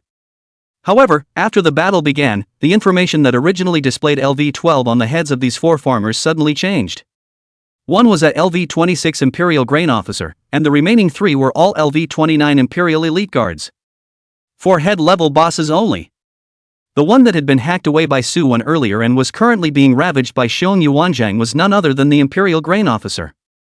He, the leader-level boss, could be said to be incomparably aggrieved, not to mention that he had been formed into a level suppression by Xiong Yuanzhang. There is still no power to fight back. The powerful attributes given to Xiong Yuanzhang by the human bears were manifested at this moment, completely suppressing the boss. On Su Wen's side, he was chasing after the 3 guards and hacking away. These guys did not set up defenses to the rear at all in order to protect the grain officials. This resulted in the 3 unlucky ones dropping a considerable amount of blood at the very beginning of the battle. Facing 5 top professionals of the same level, these 4 bosses were no match at all, and were suppressed from the beginning to the end. Trying to escape, they were also pulled back by Su Wen with taunt, without any hope of escape. In the end, the 4 revealed a look of despair and collapsed on the ground unwillingly. The other 3 guards didn't pop out much. A few people looked at them and put them away as trash. However, on the side of the granary officer, just as they had guessed earlier, 10 storage scrolls were popped out. One didn't need to think about it to know that what was loaded inside was bound to be the supplies needed by the rear army. After collecting all the loot, Su and several people returned to the stronghold and opened the storage scrolls one by one. Food and grass, equipment, long-range siege crossbows, recovery items, water resources. 9 of them were resource consumables for war. These were of no use to Su and several people, so they could only find a place to exchange them and sell them for money. The last storage scroll, on the other hand, caused the crowd to let out a gasp when it was opened. Even Su Wen was looking inside with a face full of shock. It was the heaven-tilting stone that was almost stacked into a small mountain. By the looks of it, there were at least tens of thousands of pieces. This is really hairy. Jihao's eyes widened as he looked at these heavenly pouring stones that looked like ordinary stones piled together, and tears were about to flow out of his mouth. The other few people were equally no better. If these heaven-tilting stones were to flow into the market without taking into account the depreciation of goods in the short term, it would take tens of millions or even hundreds of millions of gold coins to buy them. Now that they could be obtained by simply killing an alpha-level boss, it was simply beyond the crowd's expectations. This. Lu Mingqing's throat rolled as he looked at Su Wen with a blazing gaze. With so many heaven-tilting stones in hand, it was completely possible to increase one's immediate combat power, and one would be better able to participate in the great war between the Empire and the rebels next. Now it was up to Su Wen how to distribute it. Su Wen made a decision after only a moment's thought. How about 20% to 30% for me, Ling Yun, and Xiong Di each, and the remaining 30% to be divided equally between Old Lu and Ji Hao? The crowd had no objections. As long as the distribution wasn't too outrageous, no one would care about those gains and losses. If it was less this time, it would be redistributed back next time.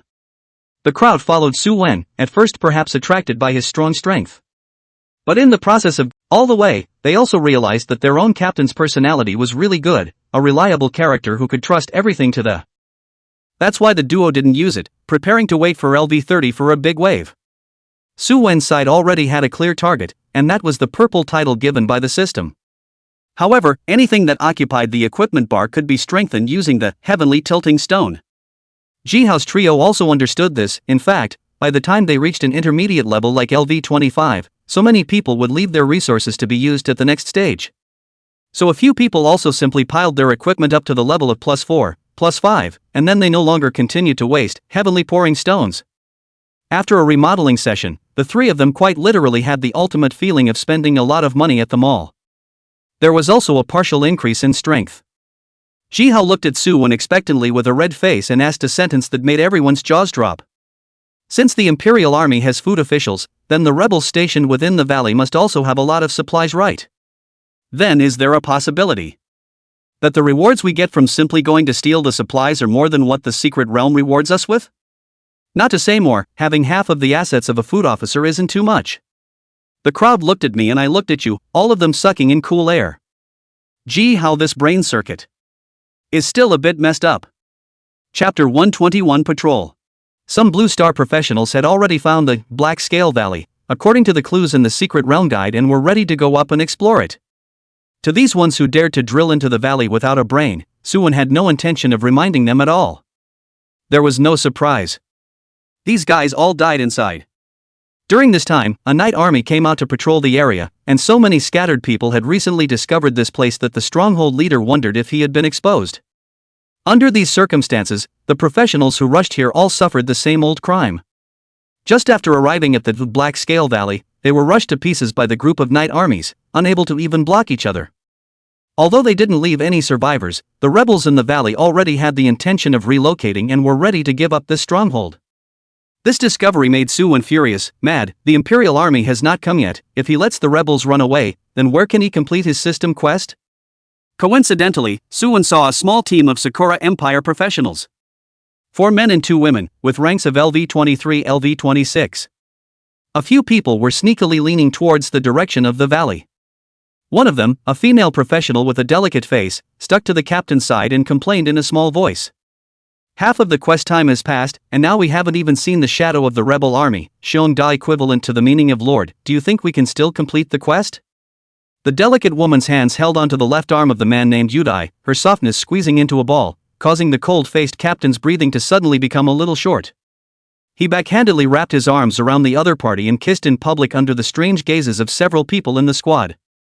It was only until both of their breathing became ragged that Yudai let go of the other party, and then smiled. You Kizakura don't need to worry. As far as I know, the Dao Keitai that came in with us is also about to arrive here. They have other professionals there with them, and without any surprises, all the Blue Star professionals will be able to arrive here by tomorrow night at the latest. As for the rebel army, he gazed down at the entrance of the valley, his eyes full of confidence. With more than 100 of our occupiers plus the Imperial Army, will we still not be able to deal with a small rebel army? Said Seongdi and laughed. Obviously, their squad was very lucky that they didn't encounter the night army all the way here. Otherwise, they wouldn't have said such ignorant words. Suwon was hiding in the tree behind the. A strong sense of crisis should envelop the hearts of the 6. They looked back, only to see the purple light cutting through mid-air and rapidly flying towards them. Even without actually making contact, their sixth sense was frantically signaling an alarm. Quickly flee. We'll die. We'll die. We'll die. Yudai, as the captain, was the strongest, and was the first to react to the sense of crisis. As soon as he pushed away Snow Sakura who was snuggling in his arms, he quickly rolled backward and hid beside a large tree. Snow Sakura's face showed horror, and she could only watch the attack fall while she could do nothing. 9240, 8988, 9114, 8987, 8845. Even though the sword chi slash dealt spell damage, it was not something that these ordinary professionals could resist. Just by looking at the chi and blood, one could tell that there weren't 2 LV4 blue chalcedony in their entire body. Facing a pervert like Suwon who could easily deal 5-digit damage, all they could do was wait for death in place. Poof. Poof. Poof. The purple axe light sliced through, as if a flaming sword was scalding tofu, directly melting the 5 people at the waist. The entire group turned into white light and disappeared in place. This scene made the captain Seongda, who was lucky enough to escape, have a huge change in color, and didn't even dare to say a harsh word, and hurriedly got up to escape. But he didn't have wings on his back, and to Suwon, who already had a mount at this stage, the slowness wasn't any different from a turtle. Suwon united as a human donkey, transforming into a shadow of light and directly swept past Seongda who was running for his life. Bang! Suwon treated the giant axe as a bat and with one swing, he sent Seongda flying out like a leather ball. The terrifying impact caused Seongda's eyes to bulge out, feeling like a missile had exploded in his back, and his entire body directly blasted onto an old tree. Ka-ching! The tree waste was smashed out of a deep pit. Seongda also fell to the ground like a dead dog, without a single breath coming out. It similarly turned into white light and disappeared inside the secret realm. Seeing the Sakura Empire's professional squad all die back home, Suwon finally exhaled turbid air in his heart, and his body relaxed a lot. Daring to spread dog food in front of me, really damned. Thinking back to the disgusting scene he just saw, Suwon grunted. He hid in the vicinity for a while longer, and only after realizing that no one had noticed the movement here did he straddle the donkey and start inspecting the 4 directions of the territory. He wanted to prevent these professionals from going to trouble the rebels when their heads were hot. Otherwise, even if the rebels were slow, they would still be able to notice that something was wrong. After all, it wasn't easy to come here, no one was willing to go back empty-handed. After Suwon spoke to them about the pros and cons of the matter, only then did the professionals calm down and began to gather together, waiting for the Imperial Army to arrive. Another day passed. The rebel patrols had obviously increased in intensity, but the frequency of encountering professionals had decreased by more than 1 notch. This put their hearts at ease a little. It might have just been an accident before perhaps? When these knights completed their patrols around the territory and were about to return to the valley, they heard a light sound of horse hooves in the distance. A look of doubt surfaced on their faces. Could it be that some knights had run to patrol the periphery? Without waiting for them to react, they heard even denser and thicker hoofbeats resounding through the woods. At a closer look, a flag was fluttering, and the unique imperial symbol above it was flashing with light, emitting a mysterious power that made people's will to fight rise. The patrolling rider's face turned pale, and without saying a word, he galloped his horse towards the valley. All the way back to the chief's tent, to report the situation to the tall and strong man sitting on the main seat. "Not good, Chief, the Emperor. Imperial military found us, right outside the valley." The knight's tone was panicked, and his speech was a bit stuttered. "My men estimate that the Empire has sent at least 1,500 troops to surround us. Chief, what can we do?" "What? The Empire has found us? Why would it be so fast? The little bugs that appeared in the past 2 days, even if there are scouts present inside, why would the army come so fast?" "Impossible, there must be something we don't know in here, go check again." As the knight's words fell, an uproar erupted within the tent. Many civil officials and military generals all boiled over, letting out panicked and angry roars. However, there were also some whose faces were calm, only their brows furrowed as they looked towards the chief of the stronghold above the main seat. The leader was similarly somewhat helpless, not expecting the military to find this place so quickly. He had thought that he could still delay for a few days, but it seemed unlikely. But he didn't panic too much. If they were unprepared and had no cards, they would have already left long before the occupiers came over to inspect on a large scale. It was just that what he didn't expect was that the Imperial Army would come so coincidentally. It was just a day away. The chief stroked a huge scale that was placed in front of the table. Its overall shape was diamond-shaped, and its slightly twisted outline made it look more aesthetically pleasing than ordinary scales. There were arcane and complex patterns printed on it, and when the palm of his hand brushed over it, a faint fluorescent light could be lit up, as if it was a living scale. While the higher-ups of the stronghold below were still arguing, the chief stood up, took the scale in his hands, and took the lead to walk out of the tent. Seeing this, the crowd stopped arguing and followed. The chief didn't stop until he came to a calm and deep lake. It was the same round lake as the mouth of the valley, the only difference was that red blood could be vaguely seen circulating in the water. There were also some corpse remains left behind by unknown monsters. These were the corpse remains of the monsters in the outer dark forest, monsters that he had fed into the lake only to help the great chief's black-scaled Jiao complete its evolution. At that time, not to mention the tiny Imperial Army, even if there were stronger people arriving, they would still have the backbone to fight back. It's a pity that the time is still a little short. The chief sighed and threw the huge scale in his hand into the lake, only to see a black shadow flashing at the bottom of the lake. The scale then sank at an extremely fast speed and was sucked to the bottom of the lake by the black shadow. Seeing this, the chief just calmly gazed at the lake, not knowing what he was thinking. It wasn't until there were obvious shouts coming from outside the valley that he turned back and gave orders to the top brass of the stronghold. "Order all the soldiers to come out to battle with me, and if you want to live, make sure that the battlefield is located at the edge of the lake at the mouth of the valley, is that clear? And on the side of the Imperial Army." It had originally arrived near the Black Scale Valley, at noon, but due to the delay in contacting the rations officer, that was why the speed was put on hold. The rations officer was presumed to have suffered some sort of misfortune. The options left to them were the same as what Su Lingyun had predicted earlier. The only way to complete this purging mission was to completely wipe out this group of rebels in one fell swoop.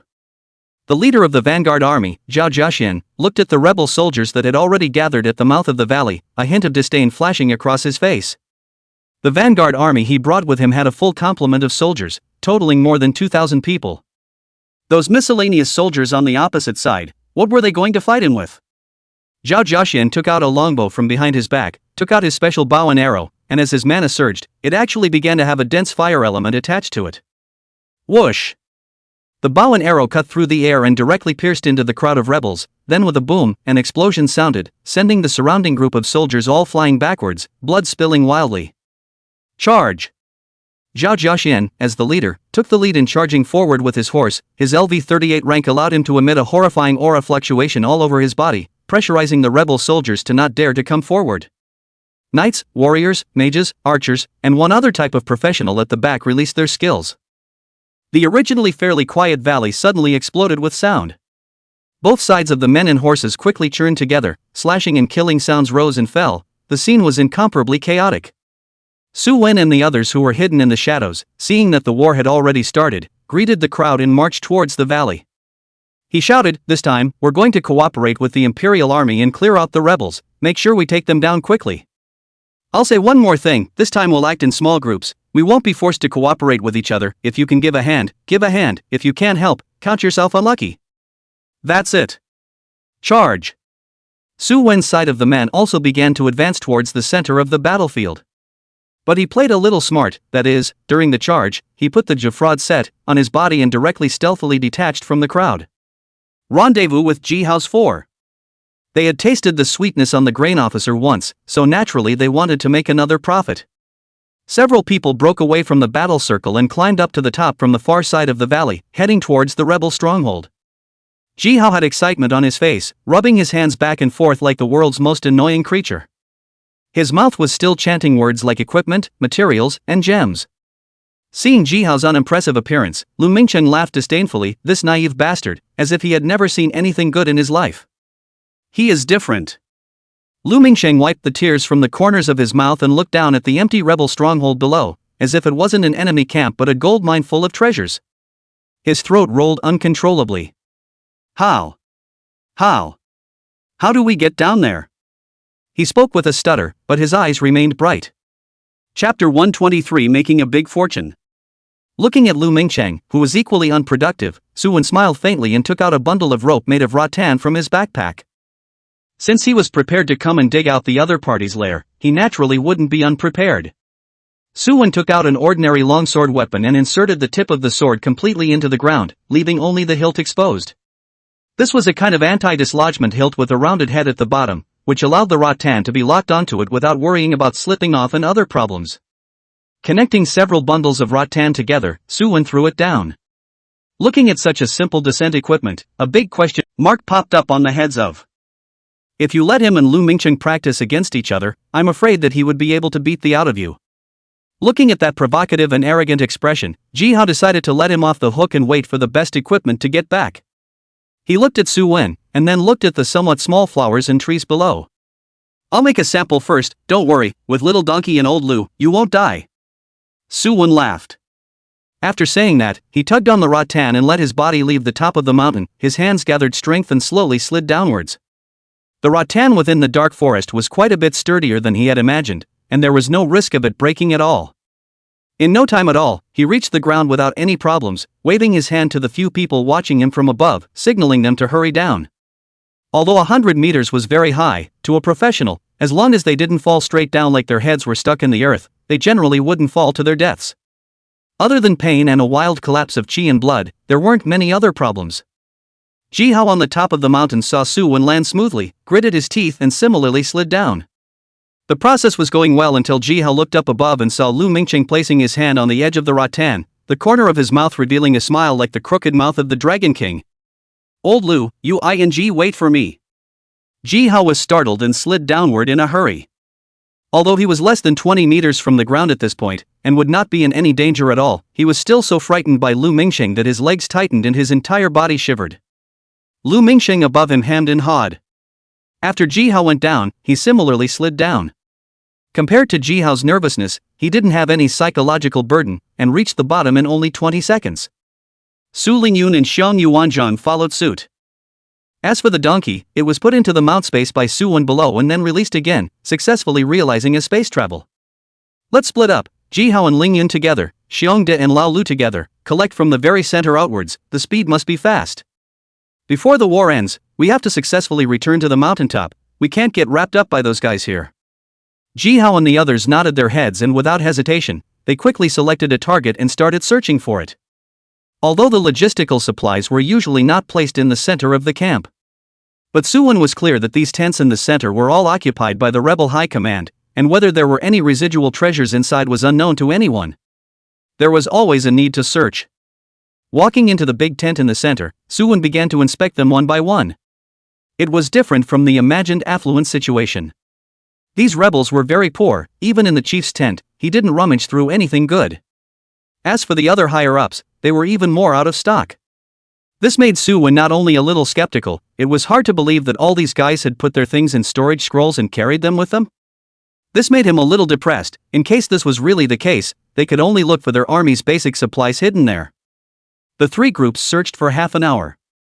Luckily, the Emperor's Heaven was not disappointed. In a group of tents near a lake, Su Wen's few people finally discovered where the other party's supplies were. Most of them were common supplies such as provisions, weapons, and so on. It was too shabby than the imperial grain and grass officers. But there are also good goods. Suwon found a few attributes are not bad green jewelry, just divided to Jihao several people. After all, jewelry the market is almost not sold. Not to mention the ones with slightly better attributes. However, Suwon realized that gem-like resources seemed to be a necessity for every march, and they found many low-grade gems in a corner. Packed in boxes, there were about 30 to 40 boxes. But several of them were empty boxes, and the gems inside should have been taken out. Jihao's eyes were red at the sight of this, and he could not wait to spread the gems on the ground and dive in head first to get wildly high. Suwon didn't give him this chance, collecting all the loot and preparing to end this trip. He had a smile on his face, another day of great harvest. This time, when he unexpectedly came to the secret realm, he originally thought that it would be a long and smelly chain of missions. I didn't expect the surprises to come in quick succession, but I actually prepared all the resources that would be LV30 in advance. Just as several people were full of red light, they were preparing to return to the top of the mountain along the original path. A black shadow emerged from the bottom of the lake. It was a snake monster covered in pitch-black scales. The snake's body, which was as thick as two people could encircle it, plus a body that was more than 10 meters long, would give people a sense of oppression just by standing still. The black snake protruded its snake letters and looked at the tent where the gems were originally stored, and after carefully sensing it, it glanced at Suwon and his group, who had already moved away. Its eyes flashed with a cold light, and its huge body climbed onto the shore without making a sound, swimming silently on the ground. Suwon's group was obviously not aware that they had already been targeted by a big guy, and were still talking and laughing as they walked towards the rattan. Especially Jihao, who had some wealth fanatic attributes, the whole person was a bit giddy. If it wasn't for the fact that the occasion didn't allow it, he would have wanted to let out a song and prepare to howl at the rebel stronghold. Looking at the cane falling from the sky, this time Jihao was not as scared as before. Just as he wanted to grip the rattan and climb upwards, the urgent screams of the crowd suddenly came from behind him. Watch out! Chapter 124 Half-Step Lord. Jihao turned around violently. Only to see a huge and unusually large python scurrying over from the back of the camp. It opened its mouth and quickly bit toward the crowd. The snake's mouth was so large that several people had no doubt that it could swallow them in one bite. Suwon was the first to react. He sidestepped and pulled away from the distances while snapping his taunt onto his opponent. He took his weapon and shield out, preparing for this next big battle. Unexpectedly, the plan went smoothly all the way, but there was a change in the last link. Where exactly did this big snake come from? Suwon didn't even have time to think about it. He glanced at the panel attributes of the big snake, and while his heart was slightly shocked, a longing also rose up. Black-scaled python Jiao Lord level boss remnant LV36. Blood, 2,405,000 2,405,000. If they could successfully kill this monster snake, the LV30 equipment of the squad would be available. The moment the black-scaled python Jiao shifted its hatred, it threw its head on top of Suwon's shield. Even though Suwon was prepared, the strength of this large monster was so perverse that it sent him flying without reason. There wasn't even a chance to fight back. 2,475. Under the huge level suppression, even Suwon's defense seemed like papier-mâché, with several thousand damage at every turn. He hurriedly rose from the ground, summoned his donkey, and quickly returned to the battlefield. Suwon slashed his axe at the black-scaled python Jiao's neck, but the crisp sound of metal clashing made his heart sink. 17,819. Can't even reach 20,000 damage. This guy's defense is really perverted. Suwon spat in his heart, but his hand movements didn't stop at all. Su Lingyun and the others also quickly organized counterattacks, skills bombardment, a time both sides actually fight indistinguishable. Looking at the panel that was somewhat similar to Afra's initial state, Suwon couldn't help but think of what the wooden old man had said to him before. Afra could not even be called a true lord-level boss.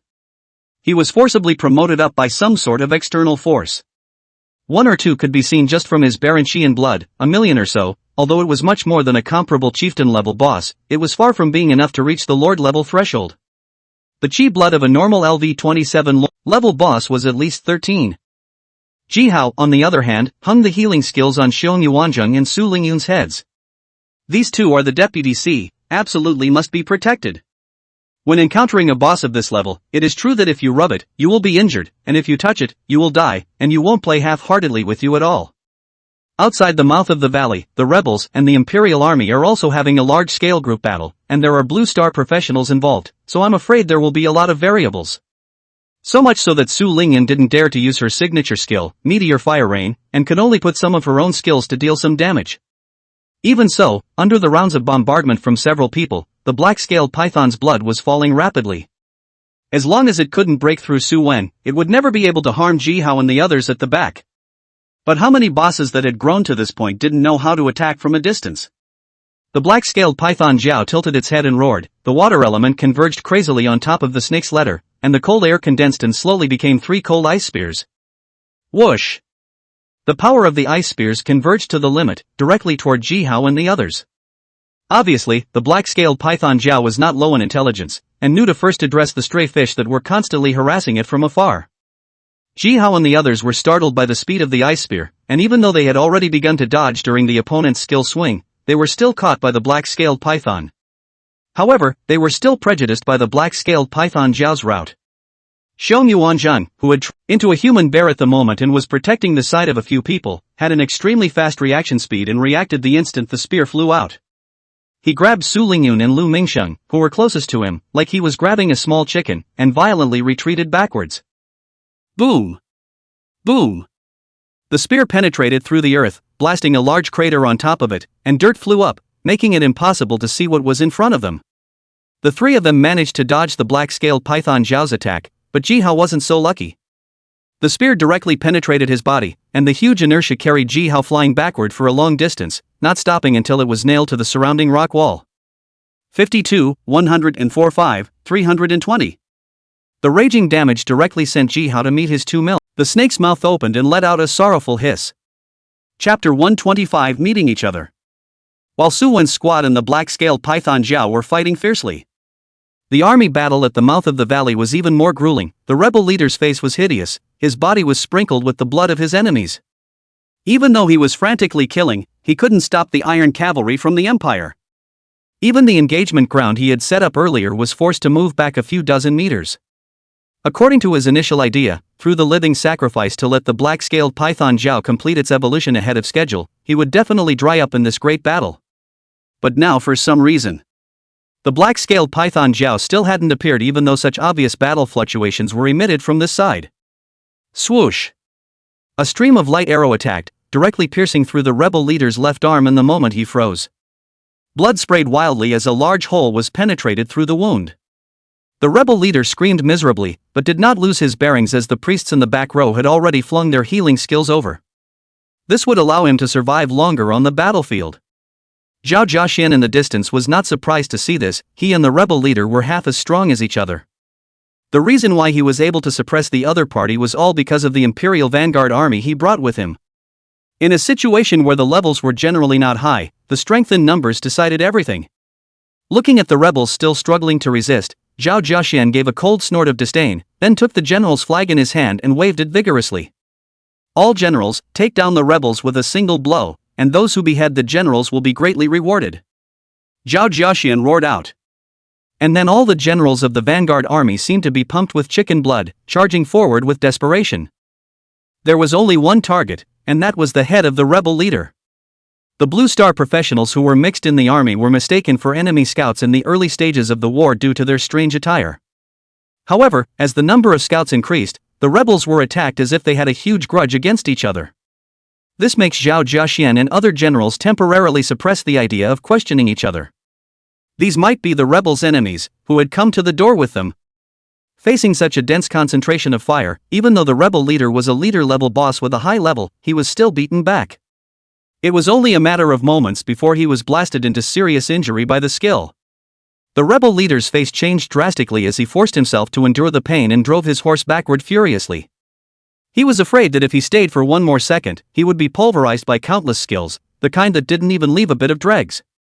Seeing their own leader fleeing, the remaining rebels had no thoughts of continuing to fight, and they all followed in retreat. How could Zhao Jiaxian give up such a good opportunity? He roared once again, all vanguard troops charge forward, eliminate the rebels and leave no one behind. Zhao Jiaxian was so spirited, he didn't expect this group of guys to be so unforgiving, and with the loss of grain and grass official supplies, a single hedge was able to beat the other side into submission. I should take the credit for destroying the rebels. The vanguard professionals were equally excited and roared wildly, and started to attack the unlucky ones who fell on the rebels' asses frantically. The rebels were already at a disadvantage in numbers, and with the negative effects of fleeing, the number of survivors plummeted. Before they could escape back to the camp, most of them were shot by the vanguard. When the rebel leader fled back to the camp and was about to call out the black-scaled python Zhao under the great chief to come out and fight, he suddenly saw a scene that made his eyeballs bulge. A squad of 5 people were fighting the black-scaled python Zhao. To be precise, it should be one person. The youth who was holding a shield and carrying a large axe on his shoulder. He was actually able to go head-to-head with the black-scaled python Zhao? What kind of monster is this? For a moment, he forgot that there were pursuers behind him, and just froze in place, looking at the figure that emitted a powerful aura.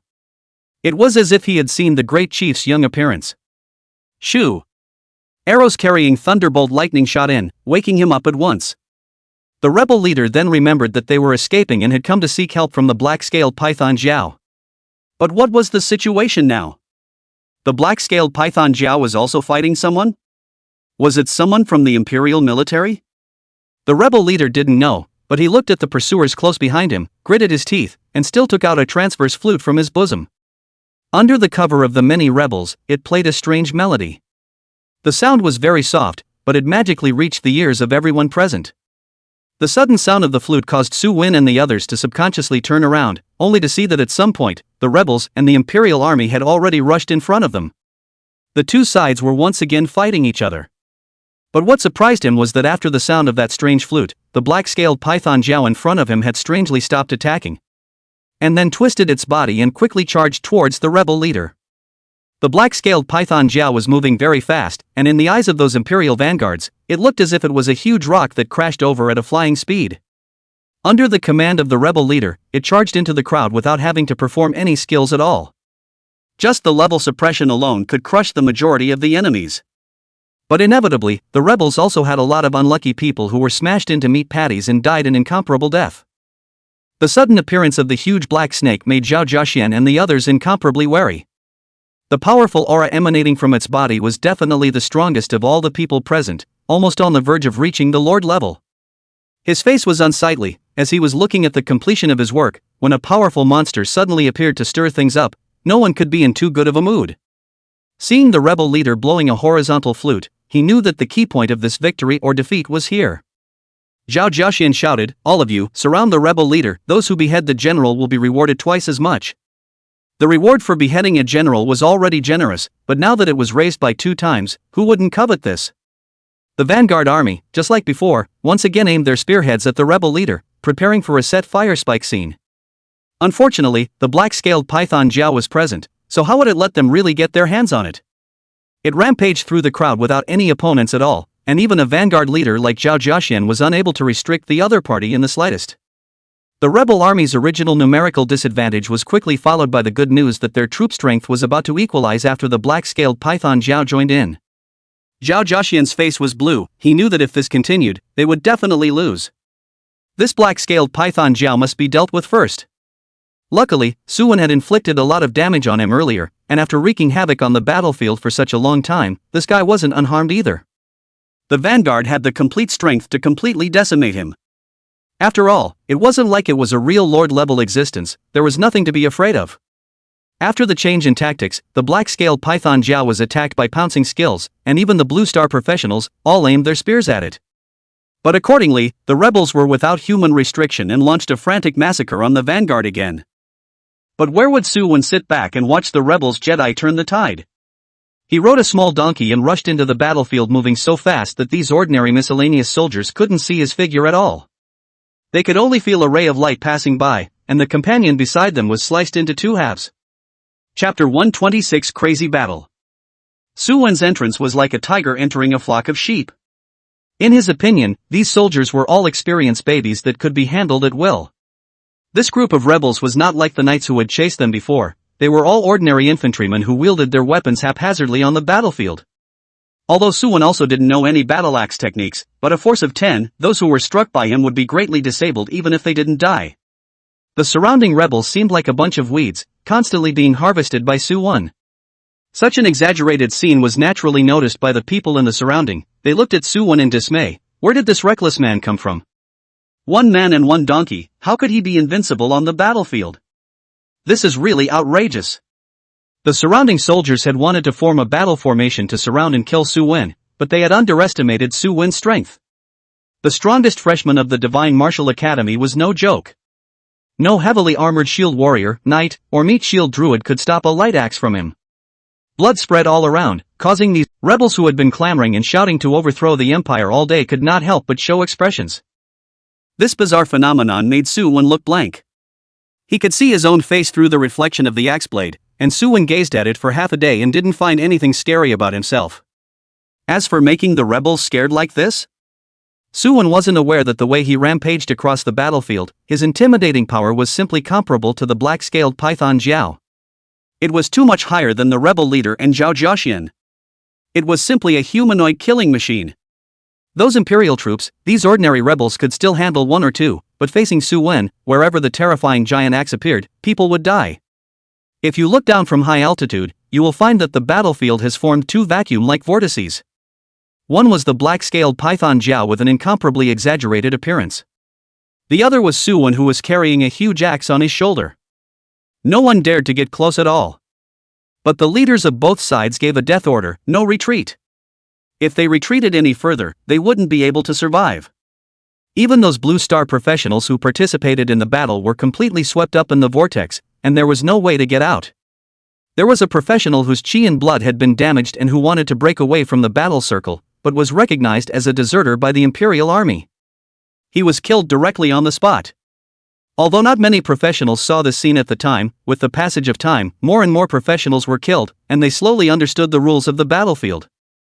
The three parties, the Blue Star professionals, the rebels, and the Imperial Army, continued to decrease in number, and they simply couldn't stop. Nor did they dare to stop. The two major battlefield tumors, Su Wen and the black-scaled python Jiao, also received focused attention from the leaders of both sides. Especially the black-scaled python Jiao. It had a huge body and naturally received more skills. From time to time, skill halos would splash across its body. The good thing was that it had high-level suppression over these guys, so it didn't have to worry about its blood for the time being. On the other hand, Su Wen, who had the shield-up counterattack enchantment, made these rebels feel what despair was. Compared to the black-scaled python's steadily declining blood, their side simply couldn't break Su Wen's defense. Shield-up counterattack's unique damage avoidance mechanism allowed Su Wen to face opponents that were not as strong as him, simply occupying a crushing advantage. Even if some of his skills weren't defended, Jihao's side would instantly bring his blood to full strength, so he didn't need to worry about safety issues. The war continued. The ground had been shattered by countless skill blasts, completely unable to see its original color. The soldiers on the field were incomparably tired, their chests heaving violently, and the weapons they wielded were not as powerful as before. The rebel leader's side had even had his left arm chopped off, yet he was still fighting frantically with the enemy. Zhaojiao County's side wasn't much better. Their thighs, waists, and arms had their armor smashed, and the skin inside was hammered into a mess. The men on both sides had also fought from the initial 3,000 or so, all the way down to less than 500 now. And all of them were soldiers whose chi and blood were crippled and unable to exert combat power. At this point, the mages who mastered wide-range attacks came into play as they blasted out spell after spell, giving the enemy the final kill. Su Ling enchanted, raising her staff in her hand and starting to release meteor fire rain indiscriminately. This skill that she had been holding back for a long time could be considered to be playing a divine role in this battle. The tightly packed crowd allowed her to build up and kill so many enemies with each fireball. The flames spreading from them were constantly burning them, adding to the already seriously injured and dying soldiers, and in no time they were burned to ashes by the flames, not even leaving their bodies behind. In the mage's final revelry, the number of people on the battlefield exploded. 425, 258, 147, 78, 54. Only when there were only a few dozen people left did both sides come back to their senses, looking around at the corpses all over the ground with a blank look on their faces. The war constantly stimulated their adrenaline, making these soldiers' nerves tense at all times, and they could only numbly keep killing the enemy in order to be lucky enough to survive. But now, looking at Su Wen and the black-scaled python Jiao, whose might was still unabated, a hint of confusion appeared in their eyes. With such an enemy, could they really fight through? Not only did the soldiers think this way, even Zhao Jiaxian, the leader of the Imperial Vanguard Army, was looking at Su Wen with a face full of horror. Although Su Wen was madly slaughtering the rebel side on the battlefield. But he had noticed that this mysterious strong man was actually quietly controlling the overall strength of the rebel army and the Vanguard Army. Earlier, when the black-scaled python Zhao appeared and the rebel army was powerful, he slaughtered the rebel army. When the vanguard army regained the upper hand, he began to unleash his axe light again, each time inadvertently taking away a few imperial soldiers. Once or twice he could still understand that it was an accident. But cold sweat broke out on Zhao Jiaxian's forehead. Fighting to this situation in front of him was something he had honestly not expected. The battle was so intense that there was no possibility of retreating.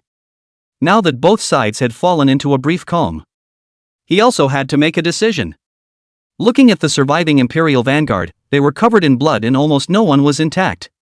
Zhao Jiaxian's teeth were about to be clenched, but he could only shout loudly and helplessly, "Withdraw." As the words fell, these severely injured soldiers looked like they had loosened the taut strings in their minds, and several of them fell to the ground on the spot and fainted to death. Zhao Jiaxian ignored these few soldiers. As the leader of the vanguard army, he had to ensure that the majority of the people survived in order to do so. Although the result of this purge of the rebels had already been called a disaster. But no matter what, the entire vanguard could not be. Even if the other party had up to 55% attribute suppression on him, this could not stop Su Wen's heart from wanting to kill the other party. At this time, he had Lu Mingqing's buff on him, and his attack speed was much faster than before. He took the initiative to affix his shield to the opponent's weapon, and his right hand hurriedly slashed out a strike, shield affixed again, and slashed again. 20,787. 20,871. 20,487. Su Wen's set of bumper flow strikes immediately caused Zhao Jiaxian to fall into a berserk state. The entire person's eyes were red and he became a little crazy. He no longer screamed to escape, his attributes skyrocketed as he chose Su Wen to fight in close combat, which was the subconscious choice that the vast majority of bosses would make at this point. Perhaps the general public will be very afraid of the sudden seizure of the boss.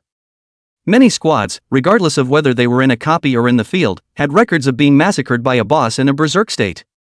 But to Su Wen, this kind of boss was a piece of cloth wrapping his equipment, just waiting for him to gently tear it apart. He would be able to harvest countless treasures.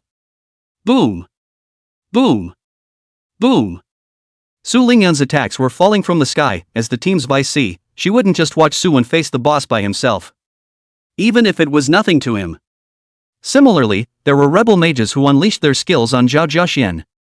A furious bombardment was unleashed. Zhao Jiaxian, who was originally still looking good, was hit by the overwhelming number of skills at the same time, and instantly became a bit gray. His hair was messily spread out, his mouth was slightly open, and he began to unconsciously salivate outwards. He had been struck dumb. Crazy plus stupid, Zhao Jiaxian no longer had any hope of escape. In the desperate eyes of the only remaining soldiers of the vanguard army, a flash of extreme purple light flashed, and Zhao Jiaxian's head shot up into the sky, accompanied by a fountain of blood. Plop! The leader of the Imperial Vanguard army fell heavily to the ground, and then turned into a group of light clusters. At this moment, the battlefield was incomparably quiet, all of them staring blankly at the tall figure carrying a huge axe on its shoulder. Especially the Blue Star professionals felt that the scene in front of them was unbelievable. The LV.38 Zhao Jiaxian was actually able to be defeated head-on by a professional who was not even close to their level. Although it was a bit tricky, the strength displayed in the battle couldn't be mixed with any water. That blow to Zhao Jiaxian's body was able to explode with a terrifying damage of over 5 digits, and it simply made them doubt their lives. No, buddy. Everyone is a LV20 LV30 professional, why are you so good?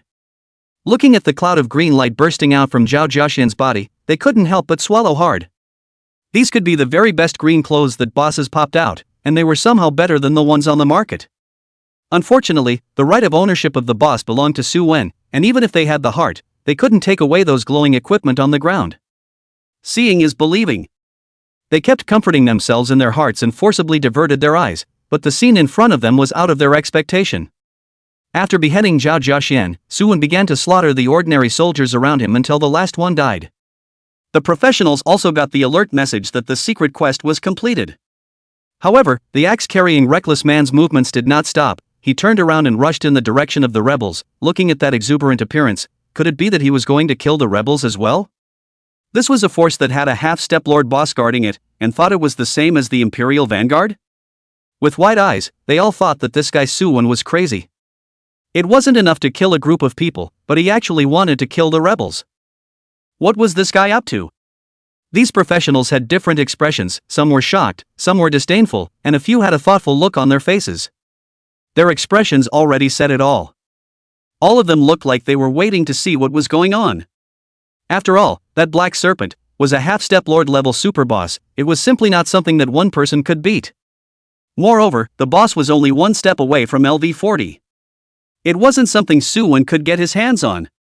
But what they didn't expect was that among their own group of people, a 5-member occupier squad actually rushed out and charged towards Su-won's side.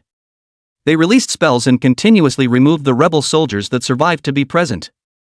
The only thing they swept past was the black-scaled python Jiao. This fellow was a bad character to mess with. With the strength of their squad, if they encountered this kind of boss in the wild, the only thing they could do was to run away as soon as possible or send a simple suicide note to their families. Unlike Zhao Jiaxin, the rebel leader had been paying attention to Su-won for a long time, commanding his soldiers to form a battle formation the moment the other party made a move and blast Su-won together. But how many percent of the strength could this group of soldiers with broken chi and blood utilize nowadays? Not to mention others, with Su Lingyun and Lu Mingxing's Heavenly Thunder and Heavenly Flame, they would be able to blast this group of rebels to the dregs. Not to mention the fact that a squad of 5 people had rushed out from the back to help. Even though these soldiers fought hard to resist, they still couldn't stand up to Su-won's rampage.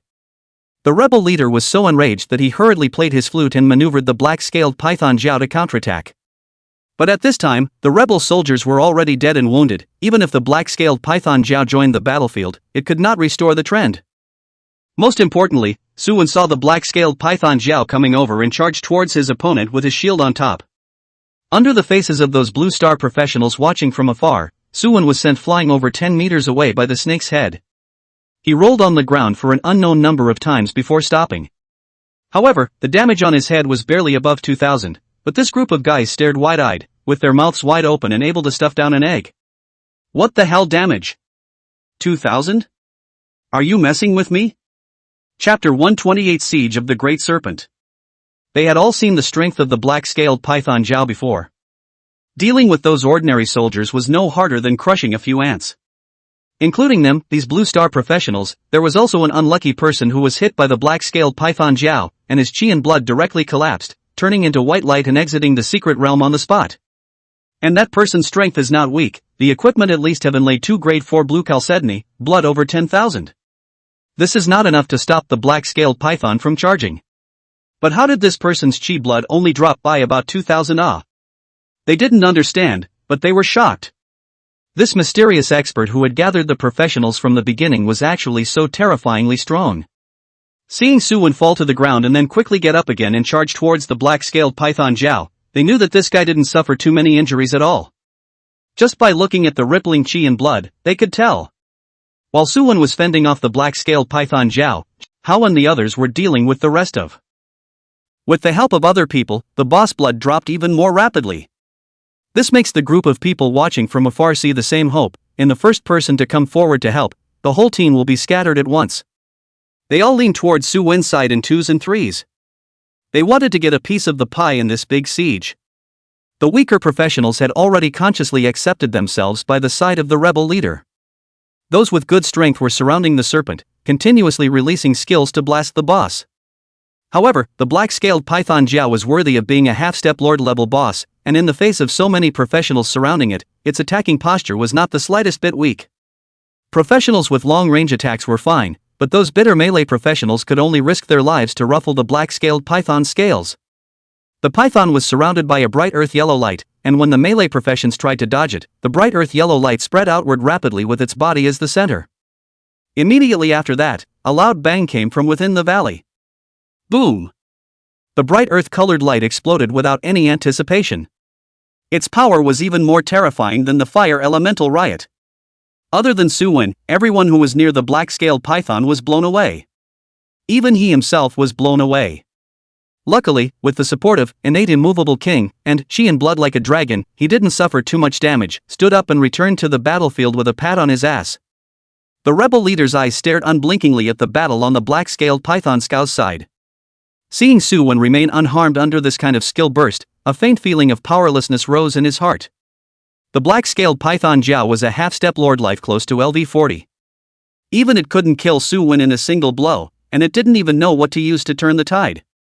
Especially with the help of this group of professionals that appeared out of nowhere, Suwon didn't even have to bear all the pressure alone. From time to time, green light emerged from his body, restoring his blood. All sorts of auxiliary skills were being applied to him for no money at all. There was even a circle of red arcane spell formations that slowly rotated under Suwon's feet. Among these professionals, there were even incredibly rare formation masters. This made Suwon come into the spirit. He carefully felt the attribute increase coming from under his feet, and only then did he realize that the red spell formation was a magical auxiliary that could change the weapon's attribute attack. The black-scaled python Jiao belonged to water, so that formation master put a layer of fire attribute attack buff on Suwon. This made the damage he dealt to the boss at least 10% more than before. Don't feel that 10% was less. With Suwon's current damage, he could deal at least 2,000 points of additional damage to the black-scaled python. As time passed, the black-scaled python Jiao's blood was decreasing. This intelligent being also realized that it was unlikely to break through Suwon's side. So it changed its direction and sprinted. This caused the professionals in the path to be startled, and they hurriedly stopped casting spells and fled quickly to the left and right. Boom! The black-scaled python Jiao crushed through, and these poor occupiers did not have the slightest ability to resist, and they all turned into white light and disappeared into the secret realm. Suwon felt slightly helpless about this. Earlier the boss had broken out several times and was stopped by him with taunt. This time, the skill was on CD, and the black-scaled python Jiao seized the opportunity and charged out in one fell swoop. But these problems are not big. As long as the boss does not run, everything is fine. As for the death of these people, what does it have to do with him? We are all playing the idea of killing the boss to burst the equipment. No one is nobler than anyone else. Really want to stage some tearful mutual aid scenes, unless a squad member, otherwise Suwon will definitely feel that the other party's brain is completely broken. Watching Jihao's several people in the distance dodge the attack, Suwon was slightly relieved. The black-scaled python Jiao's breakout allowed the rebel leader to find hope for survival. He hurriedly climbed up to the top of the boss's head, and with a change of flute in his hand, he actually tried to maneuver the black-scaled python Jiao to escape amidst Suwon's stunned and furious expression. This. Grandson, stop right there. Chapter 129 Suffocating Death. Suwon's loud shout scared the rebel leader to the core. Where did he dare to turn back? He hurriedly blew a flute with an even more urgent rhythm. The black-scaled python Jiao moved sharply towards the outside of the valley. The huge size gave the Blue Star professionals too much oppression. They had the intention to stop it, but their own conditions simply didn't allow them to commit the act of sending them to their deaths. Suwon rode on the donkey. Divine journey of 1,000 miles, was unleashed, and the whole person almost turned into a stump and ran straight towards the black-scaled python Jiao. It didn't take long to catch up with the other party. Looking at the black-scaled python Jiao that was getting closer and closer, Suwon felt relieved in his heart. As long as the boss didn't run towards the bottom of the lake, then he still had a chance to kill the opponent.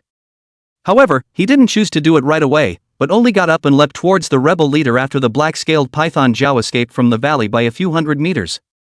This leader-level boss that could only escape by controlling the black-scaled python Jiao nowadays was not Suwon's opponent at all. Not to mention his low-chi blood that was about to enter a berserk state, he was now playing the horizontal flute to control the black-scaled python Jiao, and once he interrupted the flute, the black-scaled python Jiao would not listen to his commands anymore. When Suwon's huge axe chopped down, the strong desire to survive still made him instinctively take out his weapon to block. Bang! The battle axe struck the rebel leader's longsword, sending out an ear-piercing buzz. 18,870. It was useless. Even though he blocked Suwon's attack, the rebel leader still felt that there was a strange force coming down the longsword, constantly destroying his body. There was a kind of pain that was scorched by flames. Without the rebel leader's control, the black-scaled python Jiao let out a hiss before twisting its body, wanting to drop them from the snake's back and proceed to directly crush the other party. Suwon and the two of them were not paying attention for a moment, and really let the black-scaled python Jiao get its hands on them. As they fell to the ground, they only saw a black shadow that reached the sky rapidly falling down. Upon closer inspection, it turned out to be the long tail of the black-scaled python Jiao. It had a dense cold chi attached to it, forming a layer of hard ice on its surface, and it came blasting down with unrivaled power. The speed of the black-scaled python Jiao was too fast for Suwon to dodge, so he could only put his shield on his head and pray that he would not be smashed into the ground.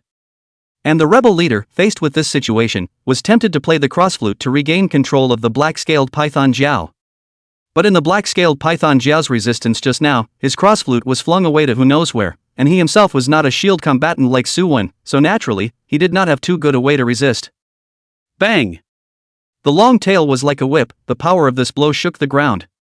Su-won's entire person was directly smashed into the earth, his body was not even halfway through. The red light around the body actually entered the berserk state at once. But the person seems to have no consciousness, actually still lying motionless in the ground. This scene made Su-won look a little alarmed. At this time, the long tail of the black-scaled python Zhao flung at him for the second time, frightening Su-won to move to the side in a hurry. Boom! The unlucky rebel leader was smashed once again. The body turned into a pile of blood and water, the whole person was dead beyond death, the light mass was scattered all over the place, but the right of attribution didn't belong to Su-won, and he could only watch with a greedy eye. It was a good thing that there was no purple armor in it, or else he would have said anything to survive the attribution before he would give up. Now, the rebels and the Imperial Army were all dead. The only boss left for him to face was the black-scaled python Zhao. Black-scaled python Zhao Lord Boss Remnant LV36. Blood, 1,757,588 2,405,000. The black-scaled python Zhao had already been worn down quite a bit of its blood in the previous battle. Now that there was no place around where the opponent could hide completely, Su-won was quite relieved. And he turned back to look in the direction of the valley. Several people from Jihao, including those professionals, had also rushed over from the battlefield. They had surrounded the black-scaled python Zhao. Without anyone speaking, they unanimously attacked the black-scaled python Zhao. The colorful skill smashed hard on the black-scaled python Zhao, causing this powerful monster to let out a miserable scream. However, compared to the previous siege by the Imperial Vanguard, its current situation was undoubtedly much better. The blood drop wasn't as fast as expected. But the black-scaled python Zhao was only a monster after all, and although it had some intelligence, it wasn't really high. The environment it was facing now was far worse than earlier. Being on the battlefield at that time, the Imperial Vanguard had to pay attention to the movements of the rebels at all times, in addition to preventing the threat of the black-scaled python Zhao itself. So the damage it had suffered was far less than expected. Back then, Su-won was able to beat his opponent to the final stage even when hundreds of them surrounded the Lord-level boss. At that time, although the Elvira was a remnant, it was one that possessed a certain amount of might of a lord. Especially since these professionals didn't have warlocks like Lu Mingqing-yi, who couldn't do anything to prolong the time of near death. This allowed them to make even a small mistake, which could be seized by the black-scaled python Zhao, which would then take them away with a single move. As time passed, while the black-scaled python Zhao's blood was dropping, the number of professionals was also decreasing. Under Su-won's intentional control, the number of professional deaths rose crazily. When the black-scaled python Zhao only had around 800,000 blood left, there were less than 20 professionals left in the team who were still struggling to hold on. Chapter 130. Looking at the remaining occupiers, Su-won secretly sighed. There were 5 occupiers here who were the first to come to support them. Su-won didn't want them to die in such a suffocating manner. As for the remaining few people, not to mention their strength, their speed alone was not bad, allowing them to dodge some attacks that were not too dangerous. However, the eyes of a few people were filled with dissatisfaction and grief at this time, and the eyes looking at Su-won also became more and more angry. They had worked hard for half a day to fight the boss, but they didn't expect that they would end up becoming someone else's graft. Although it wasn't rational to say so, after all, the black-scaled python Zhao was Su-won's few people's prey in the very beginning. It was only because the rebels had collapsed too quickly that the black-scaled python Zhao was able to appear beside the crowd. Let Su-won share the boss proceeds to them. Oh, he is not so kind. At most, some of the equipment that is still quite good to the eye to the first rushed out of the 5-person squad, right as a hard fee. If they still cannot see the situation, then Su-won also had to kill them all and send them all out of the secret realm, and then they will only be able to complete the basic secret realm tasks. Su-won looked at the boss that was still resisting. Now that the opponent's blood was low, there was less than 300,000 left before it entered the berserk state. If things went well, the crowd would be able to eliminate it with more than 10 rounds of fire. Then it would enter the berserk state and be completely controlled by Su-won's team. But things did not go as smoothly as Su-won had imagined. Among the few remaining casual professionals, there was a mage who didn't know what kind of wind had gone through his head, and even ghostly cast spells to bombard Su-won. Once or twice, it was fine, he could understand that both sides of the battle were constantly shifting their direction, and the skill accidentally hit Su-won here. But several times in a row, the skills were bursting behind him. The most outrageous, there was a large range skill that actually hit Jihao's side, which was somewhat unreasonable. Su Wen's gaze landed on a certain obese man whose eyes were wide open, scanning his hands in disbelief. The skeptical expression seemed to tell Su Wen, "I accidentally slipped, believe me, brother." The obese man was just about to open his mouth to explain, when he suddenly felt the sky darken. He looked up and opened his eyes, only to see purple thunder rolling in the clouds. Under his horrified expression, the thunder landed and struck directly on top of his head. The obese man tried to let out a miserable scream. Unfortunately, Lu Mingcheng backhandedly manipulated the heavenly thunder, and the stormy sound echoed in all directions, falling 4 in a row, splitting the obese man into flying dust. Lu Mingcheng had been following Su Wen for some time, and ever since that copy of Afra, he could tell that Su Wen was quite mindful of the matter of outsiders sharing the loot. He could be generous and fair within the team, but that didn't mean he was the same for outsiders. Lu Mingcheng glanced at the remaining casual professionals. "You guys better be honest. Steal away if you can mix experience." In his heart, he secretly slandered that this group of guys hadn't seen their status until now. Where do they need to surround the black-scaled python? With the 5 people in the squad, they could take it down, and at most it would take a bit more time. Lu Mingcheng's hand of heavenly thunder had startled everyone present. Although they had detected the obese man's small movements before, Lu Mingcheng had directly killed the other party in seconds. Wasn't this too overbearing? The feeling of a rabbit's death welled up in the hearts of those casuals. They felt like they were a leak laborer, and on the eve of the black-scaled python Zhao's death, Su Wen's squad might just find a reason to kill them all. Although this idea was ridiculous, it was what made them cower in the next battle, not injuring Su Wen once more by mistake. They were afraid of giving the other party a chance to eradicate themselves. If Su Wen knew what they were thinking, he would definitely laugh disdainfully. He just didn't want the output resources to be distributed to too many people. But letting them smell the flavor of experience was still not a problem. Under Su Wen's torment of shield-up counterattack over and over again, the black-scaled python Zhao finally couldn't support itself and entered a berserk state. At this time, Su Wen had already waited for a long time. Seeing that the black-scaled python Zhao had finally lost its mind, he quietly sighed in relief. As long as this guy didn't run, everything was fine. Even if the attributes were strengthened and it became harder to deal with, it didn't matter. In its berserk state, the black-scaled python Zhao became even more dangerous. Skills were released more and more frequently, and its battle sense of smell became more and more sensitive. It was no longer obsessed with sparring with Su Wen. It was not worth it, and dragging it out would only boil itself to death. So the black-scaled python Zhao set its sights on Jihao and the others in the outer circle. Even if Su Wen sensed the difference in cast, taunt, to control them, at most, he controlled them for a few seconds. The black-scaled python Zhao's body glowed with an earth-colored light and quickly went out towards Jihao and the others. Su Wen's eyes popped out when he saw this scene. Isn't this a monster version of a self-destructing truck? If you really let the black-scaled python Zhao blow up so a bit, in addition to him, there is a counting one present, all have to GA. Su Wen hurriedly let the little donkey rush towards Jihao several people. The donkey dragged Jihao and Lu Mingcheng, and ran towards the distance at high speed. As for Su Lingyun, she was pinched in the hands of Xiongyu Wanzhang, who had transformed into a human bear, and hurriedly fled to the other side. With the divine traveling 1,000 miles boost, their speed wasn't slow. At least it was quite a bit faster than the others. Only leaving behind a group of professionals who also wanted to run, but were too slow to struggle helplessly. The earth-yellow light around the black-scaled python Zhao became more and more prevalent, and in the gazes of the crowd's despair, it rushed straight towards the crowd. Only heard a loud boom. A huge circular pit was blown out around the black-scaled python Zhao.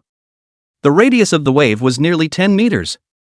This skill that could be called a self-destructing truck directly plowed the ground, dirt and debris splattered in all directions, and the surrounding woods were blown to pieces. Seeing this masterpiece of the black-scaled python Zhao, Jihao, who had already fled a long way away, all sucked in a breath of cool air, such outrageous destructive power, making them all glad that the team had Donkey's divine skill of escaping, divine journey of 1,000 miles. Otherwise, they really wouldn't have been able to run away from this wave. After entering the berserk state, the power of this self-destructing truck was obviously stronger than before by more than one level. Even Su Wen was blown up as if he had just come out of a coal cave. He spat out a mouthful of dirt and dust from his mouth and looked at the black-scaled python Zhao with a murderous gaze. Marred. Miscalculated. The power of the explosion was too much stronger than before, and in a moment of inattention, he was blown up so much that he couldn't see his human form.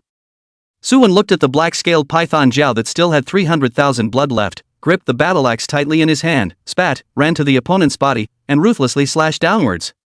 14,819. The damage became lower than before. Su-won had expected this.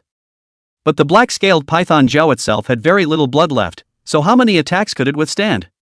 Su-won's left arm was attached to the shield, and his right hand was chopping the axe, once again using the bumper stream method, continuously bombarding the black-scaled python Jiao.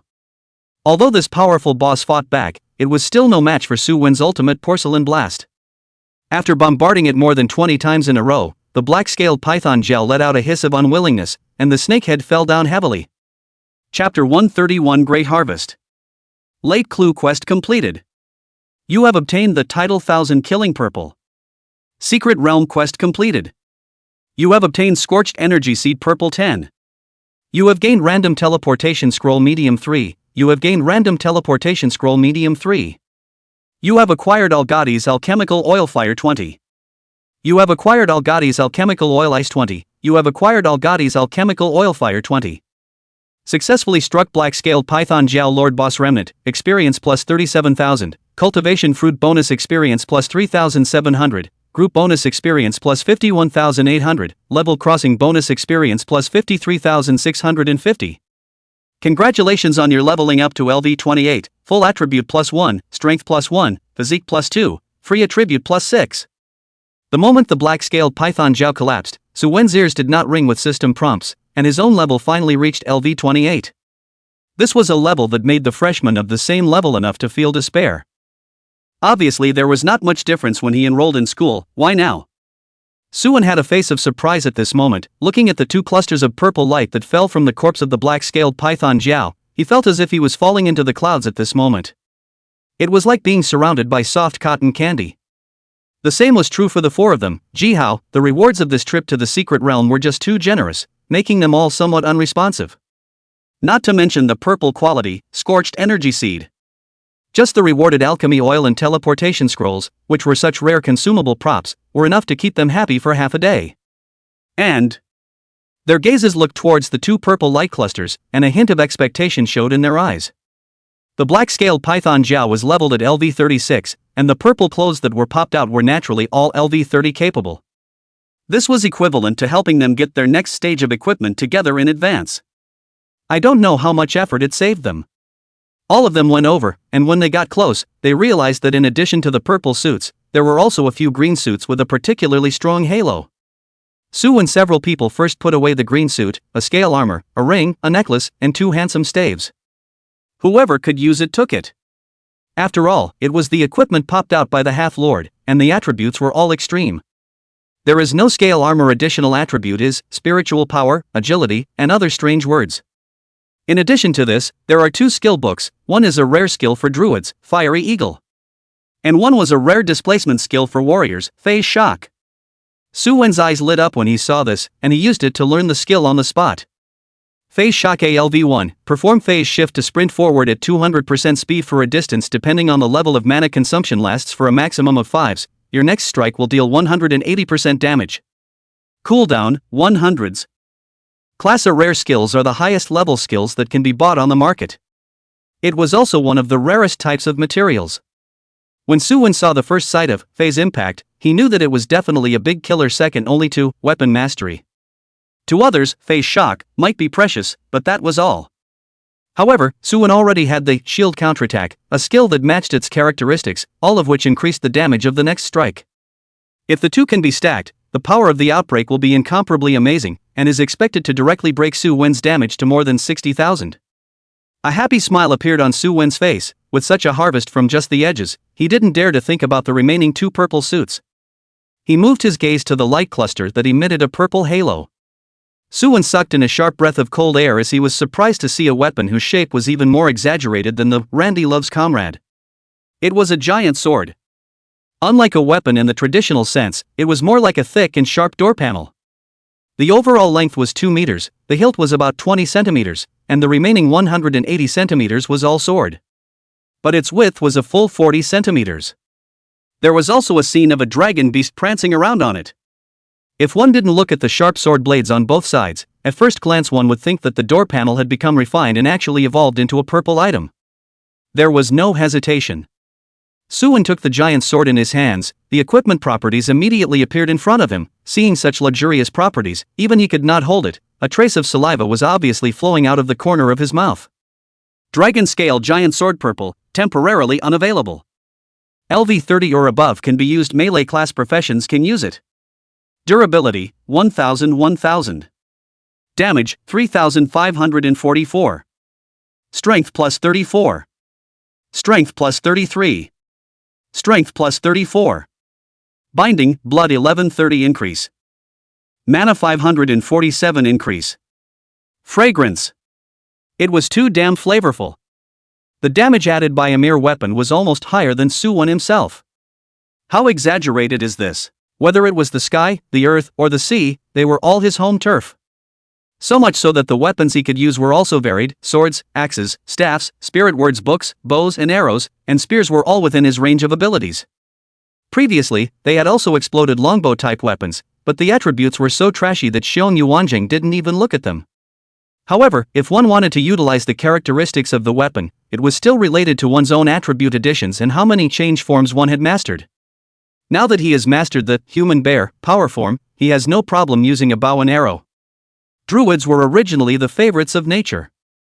In terms of mastery of the bow and arrow, it was even more powerful than those elves whose main weapon was the bow and arrow.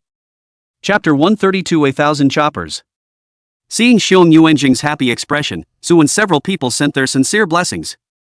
Especially Ji Hao, this conspicuous bag, couldn't wait to jump out and shout.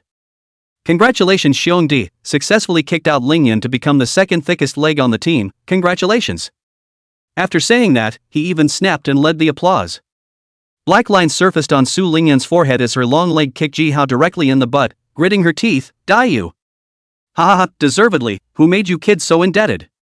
Lu Mingsheng went over and added a kick as well, laughing and cursing.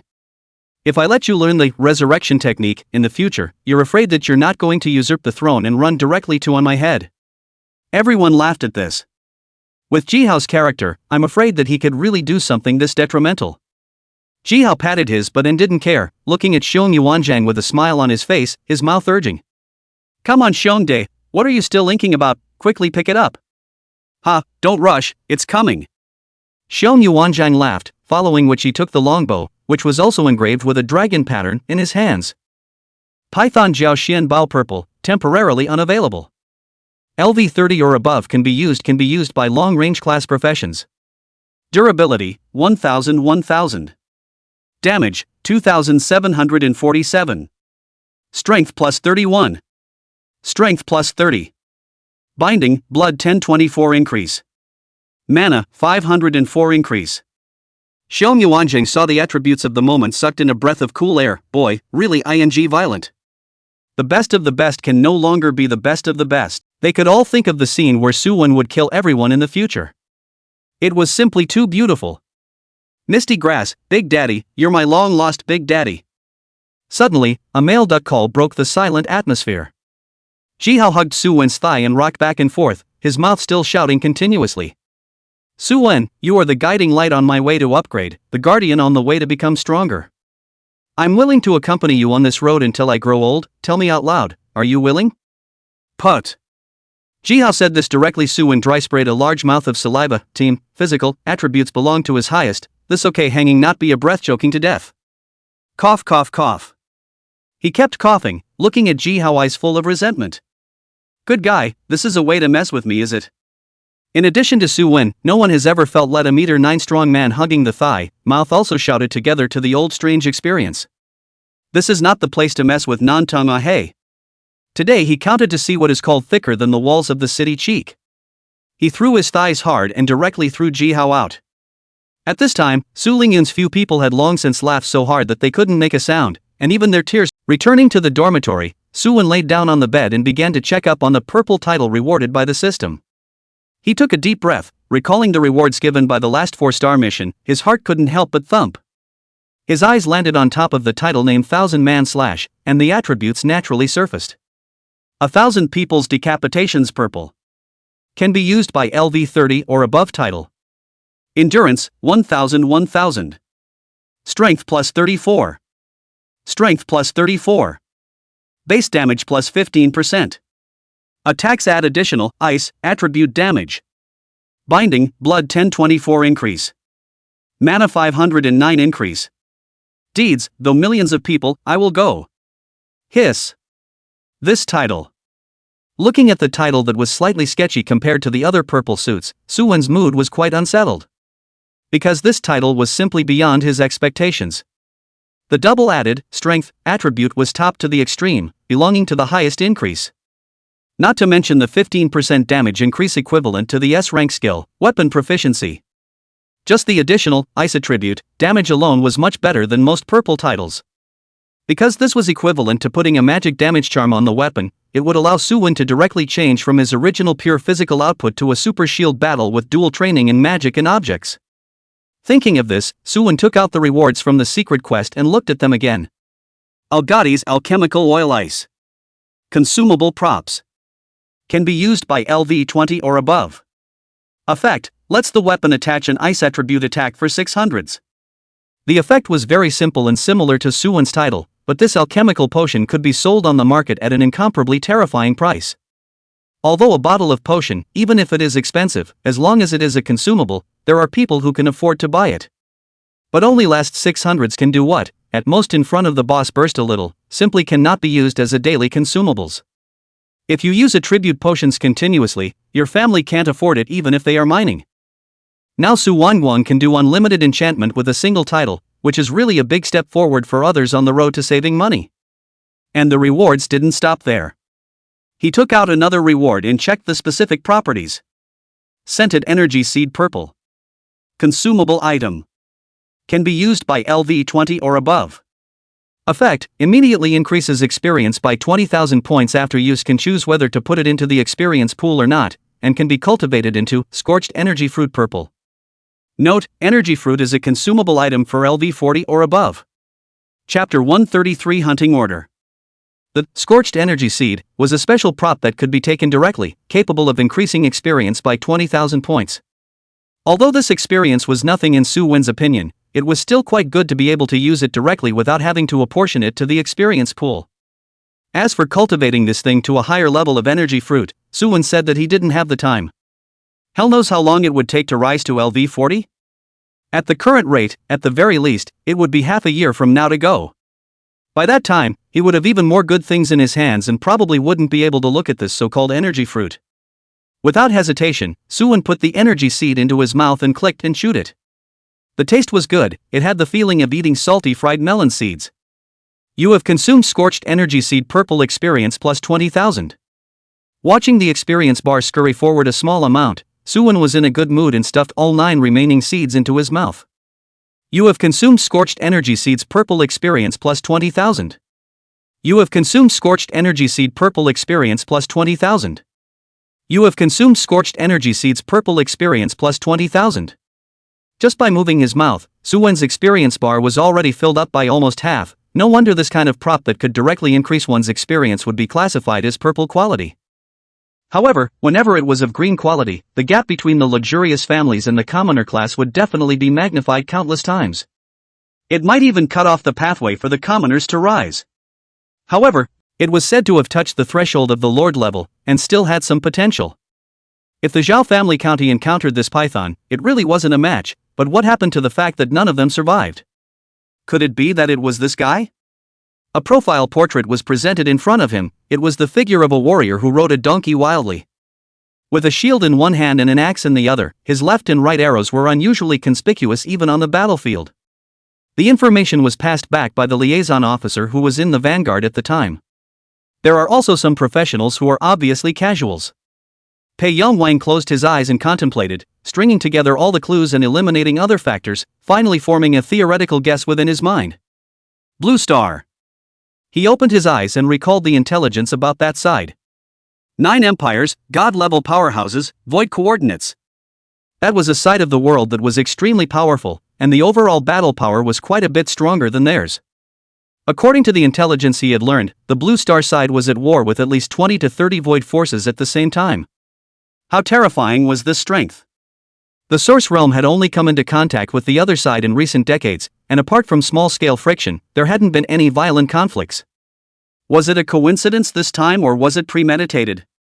He tapped his fingers on the desktop, making an even sound, only his tightly furrowed brow revealed his inner unrest.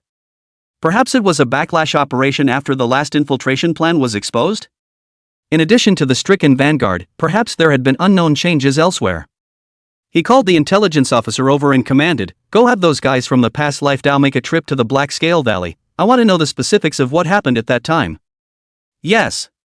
In only half a day's time, dozens of unfamiliar wanted notices suddenly appeared throughout the Twilight Empire. These people didn't have real names, and were only referred to by their code names. One of the most talked about was a strange warrior riding a donkey with the highest bounty. Officially known as Grey Donkey Rider. Suwon didn't know that he had already made a name for himself in the Dusk Empire. After returning from the secret realm, the squad rested for a few days in a row, and although there were classes or upgrades during that time, the intensity was nowhere near as high. Jihao also understood what Suwon meant by calling him. He took out his cell phone and dialed his, I'll remember. In the midst of Suwon's laughter, Jihao withdrew his cell phone in a depressed manner, then took a deep breath, then pretended to be unconcerned and laughed with them. It's just that his eyes are lifeless and his face is a bit stiff from laughing. The second trial came. After having the first experience, many trainees rubbed their fists and wanted to show off their skills this time and get the good. That's why it was recognized as expected to be in the top 5. But until Ji Xingyuan presided over the discipline to the same as last time, informing the crowd of the rules of the trial, they only then realized that there seemed to be something missing around them. Especially the crowd of Class 1, after searching for half a day, they didn't find Suwon's figure. At this time, Ji Xingyuan opened his mouth and laughed. Good news for everyone, this year's trial Suwon's squad did not participate. If you want to obtain grade 5 gems, then do your best to squeeze into the top 3. As the words fell, all the new students present, including some of the teachers, couldn't help but gasp in shock. Did not participate? Why was this? With Suwon's squad's strength, they could at least have a guaranteed income of 2 grade 5 gems. Moreover, some people had heard that a big man had also joined Suwon's squad. In terms of strength, it shouldn't be that bad, as long as it wasn't a support profession, they could completely take the top 3 places. Why don't they come if they can get level 5 gems so easily? Don't tell them that they don't see these rewards? That would be a bit messed up. Ji Xingyuan looked at the crowd's surprised expressions and didn't mind adding another fire, although these little guys are all working quite hard, but the jewels are in the front. He used his mana to amplify his voice and said with a smile, Suwon's squad is now impacting LV30, classmates, cheer up. After saying that, ignoring the stunned students, he directly opened the trial teleportation array. A huge suction force emerged, directly sucking all these new students in. The scene was quiet. Only the first-year teacher, who was equally shocked and was looking at Ji Xingyuan with a questioning expression on his face, was left behind. Freshman impacting LV30, you're not teasing me? Ji Xingyuan hemmed and hawed, not looking at who brought out the students. Impact LV30 is not casual? Suwon naturally wasn't clear about what was happening on the side of the academy. At the moment, the squad was frantically brushing monsters in the wild, and their opponents were still the elemental monsters within the misty stone forest. With an urgent desire for LV30, Suwon's enthusiasm for killing monsters was unrivaled after eating the cultivation fruit. Especially Xiong Yuanzhang, that level of passion was higher than even Suwon. Several people fought from dawn until nightfall, and even the end of the reward time refused to return to the city to recuperate. In order to save the time of traveling back and forth, they directly carried out 3 tents. Xiong Yuanzhang went to the neighborhood and killed some wild monsters with good meat.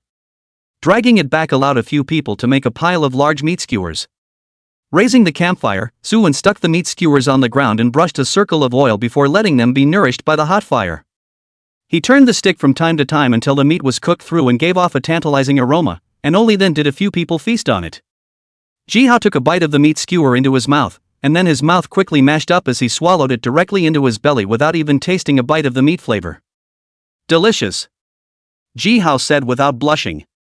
Suwon also didn't bother with this living treasure and ate by himself.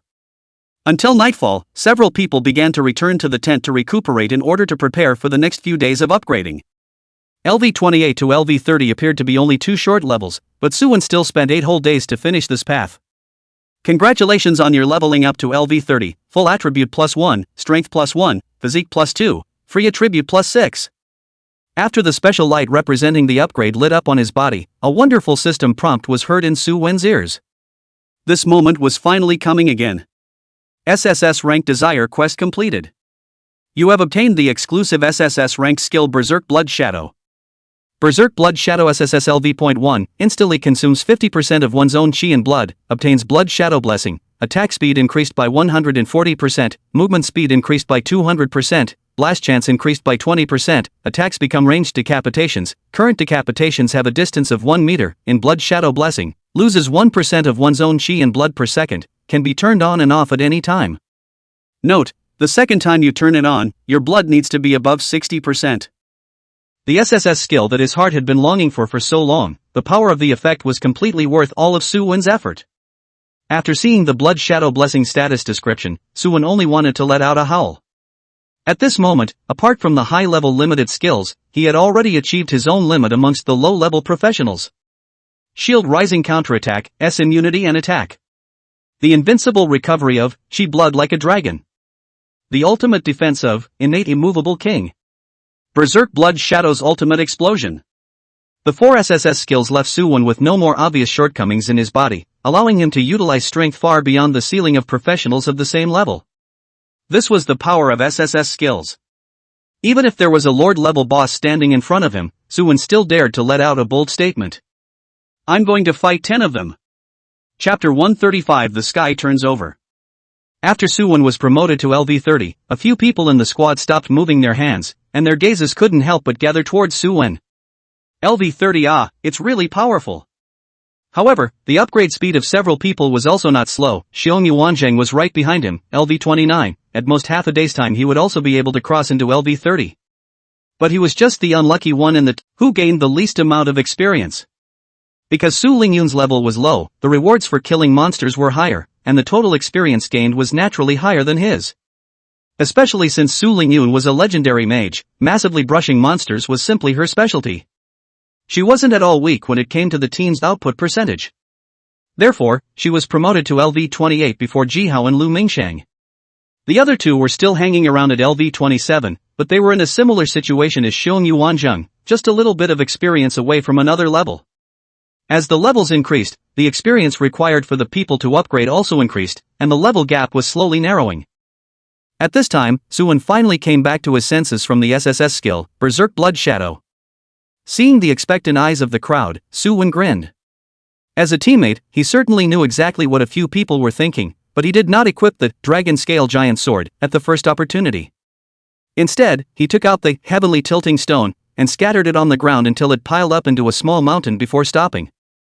Su-Wen inserted the Dragon Scale Giant Sword into it, and an aura of bravado immediately surrounded his body. Strengthen it for me. Gripping the hilt of the giant sword, Su-Wen lowly roared. Subsequently, the Heavenly Tilting Stone pile flashed with countless rays of light and began to slowly integrate into the Dragon Scale Giant Sword. Su-Wen's ears also resounded with a familiar beep. Congratulations, equipment transformation has succeeded, current transformation level +1. Equipment remodeling failed, please try again. Congratulations, equipment remodeling is successful, current remodeling level +3. Congratulations, equipment remodeling is successful, current remodeling level +3. Congratulations, your equipment has been remodeled successfully, the current remodeling level is +6. Equipment remodeling failed, please try again. Equipment remodeling has failed. Please try again. The small mountainous pile of Heavenly Tilting Stones quickly disappeared under Su-Wen's fire, becoming the nutrients for the Dragon Scale Giant Sword to become stronger. Even though the +6 purple martial was already completely enough for Su-Wen's current level. It's not enough. Su-Wen once again threw out a bunch of Heavenly Tilting Stones, the amount was even more terrifying than before. Continue. Equipment remodeling failed, please try again. Equipment remodeling failed, please try again. Congratulations, your equipment transformation has been successful, and your current transformation level is +7. Equipment remodeling failed. Please try again. Equipment remodeling failed. Please try again. Congratulations, your equipment has been successfully remodeled, and your remodeling level is now +8. Congratulations, equipment remodeling is successful, current remodeling level +9. During the process of strengthening the weapons, Su-Wen's ruthlessness in filling up the Heavenly Pouring Stones directly subdued Jihao and the others. They didn't even know how many Heavenly Pouring Stones he had actually released. Previously, when the weapon was stuck at +8 and was delayed from being successfully strengthened, Su Wen's eyes were red with anger. Su Lingyan hurriedly went forward and tugged at Su Wen, urging him not to continue. Today's Dragon Scale Giant Sword attributes were already sufficient. There was no need to continue wasting the heavenly tilting stone. However, Su Wen was already on top of his game, so how could he listen to other people's advice? His own inventory plus the more than 30,000 heavenly pouring stones that he had previously obtained had withered away on Su Wen's path to impacting weapon +9. There were only less than 4,000 pieces left. This was equivalent to from +1 +9, Su Wen had barely exploded once, all relying on the transformation completion to harden up. However, this was also the norm for equipment enhancement in most cases. Su Wen was just one of the many unlucky ones. The rest of these, heavenly pouring stone, Su Wen also did not want to continue to say, a brain all smashed into the 1,000 people chopping, above. Stabilized dry to +7 transformation level. Although the effects brought by each enhancement after +10 would be even more perverse, the heavily pouring stone on Su Wen's body was almost consumed, and there were no more resources for him to continue. But Su Wen didn't end there. He took out the 2 pre-synthesized grade 5 jade of lamb's fat and set them on 2 LV30 purple suits. At this point, the strongest equipment that Su Wen currently had in his hands was considered to have completely graduated. When he saw the purple light on the surface of the Dragon Scale Giant Sword, that was almost so dense that it was going to spurt out, the whole person wanted to scream out in excitement. Dragon Scale Giant Sword Purple +9 completion, 0.0000169%. Can be used by LV30 or above melee class professions can use it. Durability, 1000. Damage, 3544. Strength +34. Strength +33. Alteration damage 387 increase. Alter all attributes 16 increase. Gemstone, Lamb's Jade level 5, physical damage 104 increase. Binding, Blood 1130 increase. Mana 547 increase. 1000 Killers Purple +7 completion, 0.0045. LV30 or above can be used title. Endurance, 1000. Strength +34. Strength +34. Base damage +15%. Attacks add additional, ice, attribute damage. Alteration damage 287 increase. Modification of all attributes 12 increase. Gemstone, Lamb's Jade level 5, physical damage 104 increase. Binding, Blood 1024 increase. Mana 509 increase already changed. Deeds, though millions of people I will go. Looking at the strengthened 2 purple suits, Su Wen couldn't wait to change them on. A burst of powerful strength surged out from his body, giving Su Wen the illusion that I didn't change a weapon, but changed my entire body into a LV30 purple suit. Even if there was a LV100 monster in front of him, he still had the courage to go forward and swing his sword. Though the ending might not be pretty is all. He opened the attribute panel and began to appreciate its own peak stats. Name, Su Wen. Profession, Shield Emperor Unique. Level, 3508 841,000. Blood, 31,752. Mana, 485.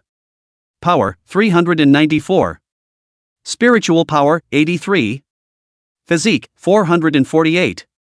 Agility, 113. Physical damage, 7,316. Spell damage, 5,553. Speed, 226. Defense, 3,760. Skills, Shield Rise Counterattack SSSLV 6 Tanta Max Aura of Blood as a Dragon SSS Maxinate Immovable King SSS Max Sword Aura/BLV1 Triple Strike BLV1 Weapon Proficiency SLV6 Phase Impact ALV1 Berserker Blood Shadow SSSLV1. Rage, 0-100. Reputation, 2,900. Chapter 136. Here comes the dirt truck.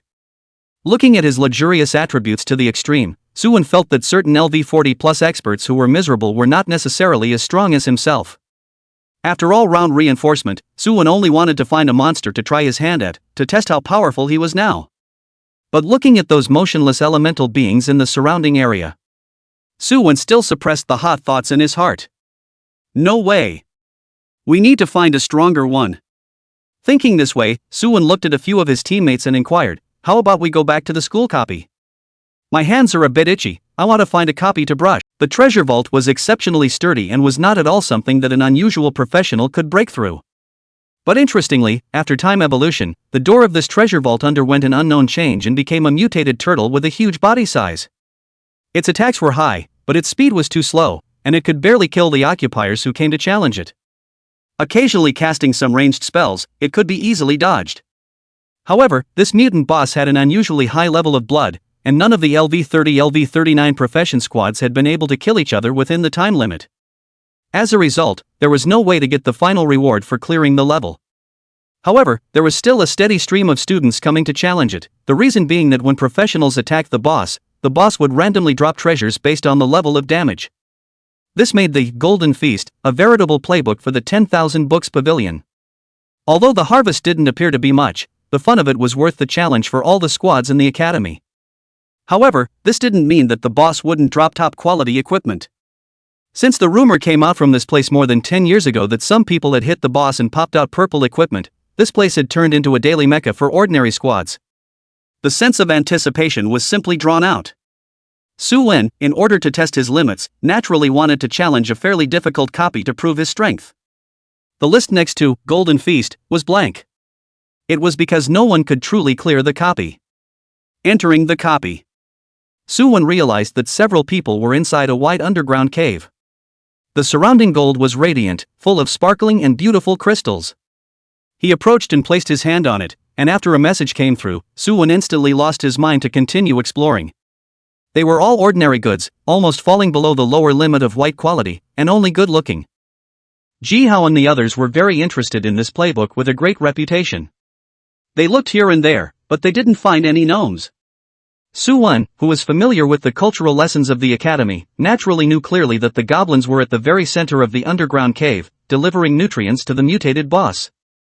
The so-called nutrients are also treasures. A few people all the way forward found a lot of short gnomes carrying burlap sacks, inside the colorful gemstones loaded full. Dropped a lot of them along the way, making Su and several people feel a little funny when they look at it. Ignoring the busy gnomes. At this time, Su Wen could already see the huge turtle located in the center, with a body size of at least 3 stories high. Its exposed head had no expression, and its eyelids were drooping, as if it hadn't woken up from sleep. The whole body was covered with thick horns, and the turtle's back was attached with mysterious and delicate lines. An illusory red door appeared as the lines on the turtle's back shone brightly. Su Wen looked at the boss, and information instantly appeared before his eyes. Xianmen Turtle Head Boss Mutated LV-32. Blood, 3,244,000 3,244,000. Sure enough, a mutated boss is different. Looking at the attributes of the Xianmen turtle, Su Wen could not help but reveal a look of surprise. This is too much more powerful than the other chieftain-level bosses, it has more chi and blood than the half-lord bosses we encountered before. Su Lingyan similarly let out an exclamation. The world was a big. Killing a mutated boss with a higher chi blood than a half-lord in 20 minutes, no wonder no one had completed it in such a long time. However, this is unreasonable. The Divine Martial Academy is filled with the pride of the heavens, and after LV-30, the number of purple martials will definitely slowly become more and more. Although it can't be done to such an exaggerated degree, but a 6-person squad, there are 2 or 3 pieces is still not difficult. Could it be that even this configuration could not kill this Xianmen turtle? Su Wen's heart was flooded with doubts, but his body was already running towards the boss. At the same time, a blessing glow lit up on his body. You have received primary strength aura increase, strength increased by 24 points. Duration, 150s. You have received a super speed aura increase, attack speed increased by 40 points. Lasts 100s. You have received a weird power aura increase, attack speed increased by 150 points. Lasts 200s. Open. Su Wen shouted and opened, Berserk Blood Shadow, his own blood instantly plummeted by half. And it was still falling at a rapid rate of 1% per second. However, what was exchanged with it was an unimaginably powerful force from the inside out. Su Wen's body was wrapped in blood, leaving only 2 pairs of scarlet glowing eyes exposed. Every time he moved, there was a blood mist residue following behind him, and his speed was so fast that people couldn't help but wonder if Su Wen had a rocket propeller planted on the bottom of his feet. When he was about to get close to the boss, Su Wen's speed jumped up a notch, and his huge sword brought out a residual shadow, and slashed directly on top of the giant turtle's neck. Even Ji Hao and the others were startled by this scene. What kind of skill was this? They had never seen it before. And in the next second, there was a scene that shocked them even more. Phase shock. Shield rising counterattack. As the giant sword fell, the Shenmen turtle, which was originally quiet as if it was resting, suddenly let out a terrifying howl. A terrifying and incomparable golden brilliant light damage also emerged from its head. Boom! 204,284. Chapter 137 The Ultimate Big C. 200,000? Several people in the squad looked at the exaggerated damage that flashed with golden brilliant light, all of them stared with wide eyes, full of disbelief. Although Suwon's previous damage was high, it was within their understanding. At most, the skill increase attached to his profession was just a bit more than theirs. But now, a move out 200,000 damage in a second, this is where LV30 can burst strength, LV40 cannot do, even. Several people didn't dare to think about it. Especially Xiong Yuanzhang, at this time the head is a piece of pulp. Looking at the Python Jiao Shenbao, in his hand that was in an unusable state, his eyes revealed a hint of confusion and dullness. Did he have that exaggerated damage after reaching LV30? Not even thinking about it with his brain.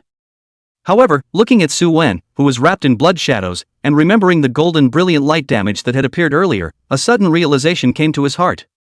The new skill that Su Wen had comprehended this time, not only could it cause his speed to skyrocket, but it actually had a certain probability of boosting the Blitz attribute. Unlike weakness damage, Blast Strike was not something that every professional could hit at will. It needed to be aided by a special skill to have a very low probability of hitting this extra 2 times damage. Weakness damage and blast damage seemed to have the same effect, but there was a huge difference. The former hit out is 2 times, the latter. Generally with the weakness damage at the same time, the two together damage will be raised 4 times. Comparable to Su Wen's current, shield up counterattack, increase. Not to mention that there is also, enhance the effect of Blitz, such a peculiar attribute, which brings a specific increase, can only say who uses who knows. The moment the Shenmen turtle let out a miserable howl, the red door behind it, which was hidden in another piece of emptiness, instantly let out a loud muffled sound. It was as if it had been struck hard by some sort of pillar hammer. The gate opened a gap, and a dense green light ball flew out from it, landing behind the squad.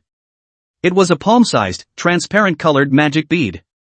It looked like it should be the equipment of a law profession. Giving us a big gift on the first hit, haha, continue, quickly continue. Ji Hao picked up the magic bead and laughed loudly. He even raised his staff and threw a round of darkness hard onto the Shenmen turtle. Although the damage was a bit pathetic, it was the best attack skill Ji Hao could muster today. The other few people didn't slow down either, their hearts on fire. As Ji Hao said, this was only the first piece of equipment that the Shenmen tortoise had exploded, and there would be more resources waiting for them later. Adding to the fact that the copy had a time limit, there was even less of a chance for them to waste time. Several people attacked together, and with Su Wen's high-frequency frantic attacks, this Shenmen tortoise's blood dropped wildly. It was screaming endlessly. The equipment also flew out of the red continuously like dumplings. However, Su Wen also found that this Shenmen turtle's body became more and more sensitive as its blood decreased. It was not at all as unpleasant as the outside world said. So, the root cause of not passing the gate is actually here? Watching the Shenmen tortoise continuously releasing skills in an attempt to blast several people to death, Su Wen could not help but mutter to himself. But if it's just this, it might not be enough. The corner of Su Wen's mouth grinned, revealing a bright smile. However, due to his body being wrapped in a blood shadow, the entire person could not be seen to have much of an expression, with only 2 exposed glowing blood eyes. He sent out a chopping blow forward, and a sword chi appeared out of thin air, ruthlessly landing at the Shenmen turtle neck. But almost in the next instant, a second sword chi followed, a third, and a fourth. When Su Wen entered the state of berserk blood shadow, his attack speed increased by almost half compared to before. Together with Lu Mingxing's assistance, his killing power nowadays was going to break through the sky. 24,322. 25,788. 51,067. 50,862. Just by releasing sword chi from a long-range attack, it was at least 20,000 damage. When triggering a blitz attack, it was even able to break the 50,000 barrier. Although it seemed to be lower than the 200,000 damage from the previous outburst, this was only Su Wen's own most ordinary strike, and the giant sword didn't even touch the Shenmen turtle in the slightest. Unfortunately, if I only use my sword energy, I won't be able to trigger the shield rise counterattack, and the bumper stream strike will naturally be useless. Su Wen discovered some flaws in this set of hitting thoughts during his attack. But it didn't matter. According to Su Wen's original idea, the usefulness of sword chi should be in the field acting on brushing monsters. When he leveled up his skills, he would be able to do true long-range attacks. The efficiency of brushing monsters would definitely be a lot stronger than before. Since he had finished testing the specific effects of the sword chi, Su Wen no longer hit it from the Shenmen turtle. The shield was affixed to the opponent's body, and he directly opened his grand move bumper stream play. Boom! Boom! Boom! The giant sword kept striking the Shenmen turtle's neck, and the thick horns were scattered and splattered by him. Now that Su Wen was in the blood shadow state, the blitz rate was a full 20%, with an average of 1 blitz every 5 blows. Moreover, after wearing the title of thousands of decapitations, every time the giant sword touched the Shenmen turtle, a burst of ice flowers could explode on its surface. The ice blossoms were extremely cold and could additionally inflict a considerable amount of damage on it. This caused the Shenmen tortoise to suffer, and the red door behind it trembled crazily, continuously dropping treasures. This gigantic boss had become more flexible than a normal monster as its blood dropped below 1,000,000. The frequency of releasing skills also accelerated, and all of them were poured on Su Wen alone.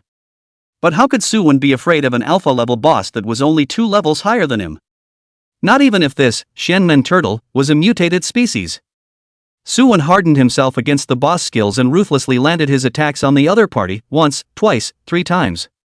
The Shenmen turtle simply could not withstand the pressure from Su Wen and could only desperately retreat backwards. Unfortunately, Su Wen's speed was even more exaggerated nowadays, and almost instantly arrived in front of Shenmen tortoise to continue outputting. 101,241. 98,488. Boom. 210,821. 101,241. Each sword could take away the Shenmen turtle's over 6 figures of blood.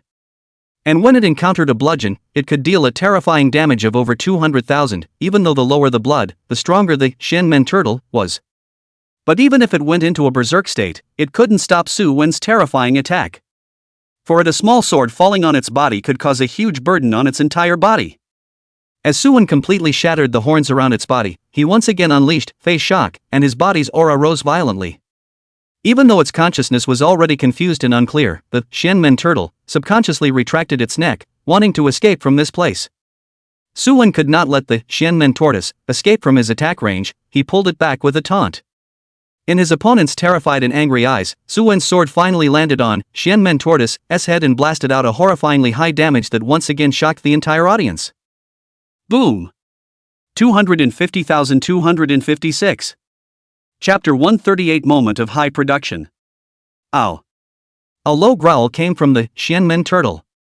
Its figure that was taller than a small 3-story building finally fell heavily to the ground. Bang! The ground trembled, raising thick dust in all directions with the Shenmen tortoise as the center. Those goblins who were still digging for treasures heard the commotion over here and rushed over from all directions. Looking at the corpse of the Shenmen tortoise that fell to the ground and left countless amounts of blood underneath it, these incomparably greedy goblins actually began to cry out in pain. They let out ear-piercing screams from their mouths. Throwing down the sacks in their hands, they rushed towards the body of the Shenmen tortoise. They surrounded the Shenmen tortoise in a circle, and lay on the ground and kept weeping and sobbing. Su Wen saw this and raised his eyebrows. What happened to these goblins? Actually, and Shenmen turtle produced feelings? Just as Su Wen, several people were puzzled, the red door hidden in the void finally stopped trembling. It was like a rope that was pulled to its limit was suddenly taut and rushed into the copy world with a bang. The gate seemed to have infinite weight, smashing into the back of the huge Shenmen turtle, and even pressed it directly into the ground. Originally surrounded in the Shenmen turtle side of the goblins, see the red door present, a moment will not cry. They stood up and hurriedly dispersed to the surrounding area, not even taking care of Su Wen's 5 human professionals. Until the red door touched the ground, the Shenmen turtle stopped sinking. Just when Su Wen's few people wanted to go up to check the situation, the red gate suddenly lit up with a glow. The glow flickered, getting brighter and brighter as time passed, almost turning the entire gate into a mysterious prop made of light. Ah. At this time, the little donkey let out a burst of evenly rhythmic cries. Suwon swept his gaze over, the guy rubbed against his hand, but the braying from his mouth still didn't stop. This made him feel a little strange. What was wrong with the donkey guy? Before Suwon could figure it out, those onlooker goblins suddenly screamed, and then quickly rushed towards the light door. Boom! The light door looked like it had gathered energy, and the two door panels were violently opened, revealing a dark and deep void. Then, like a volcano erupting, countless objects rumbled out from within. The sky suddenly rained golden crystals. Suwon's eyes widened as he watched the gnomes, who were crying just now, rejoice as if it was a holiday, constantly picking up the dazzling crystals that spewed out from the red door. These were their accumulated wealth. They couldn't just let them be thrown away like this. Another storage gate had to be constructed to place the treasures before they could do so. So these guys are fake crying. Looking at the incomparably busy gnomes, Jihao finally saw what was called crocodile tears. Although the gnomes and crocodiles were not related in any way, it didn't stop him from using this phrase to describe each other at this time, although it wasn't too apt as all. This was a group of monsters that loved money. How could they feel sad over the death of the gate that was originally just a storage for their treasures? Bang!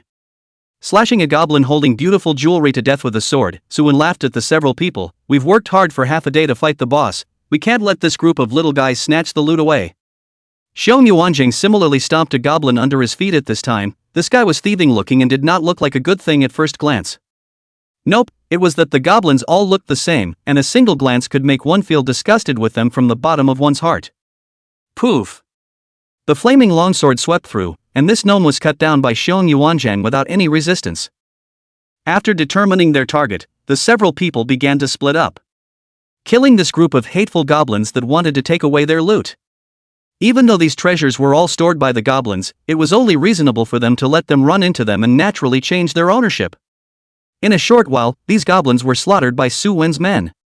They arrived in front of the big red door and looked with anticipation at the countless treasures that spewed out from it. Although they were all ragged decorative gems that the goblins had put in before, there were also blue and green suits spewing out from time to time. The green suit is just, as for the blue suit or something, Suwon several people simply can't see. The donkey was still Suwon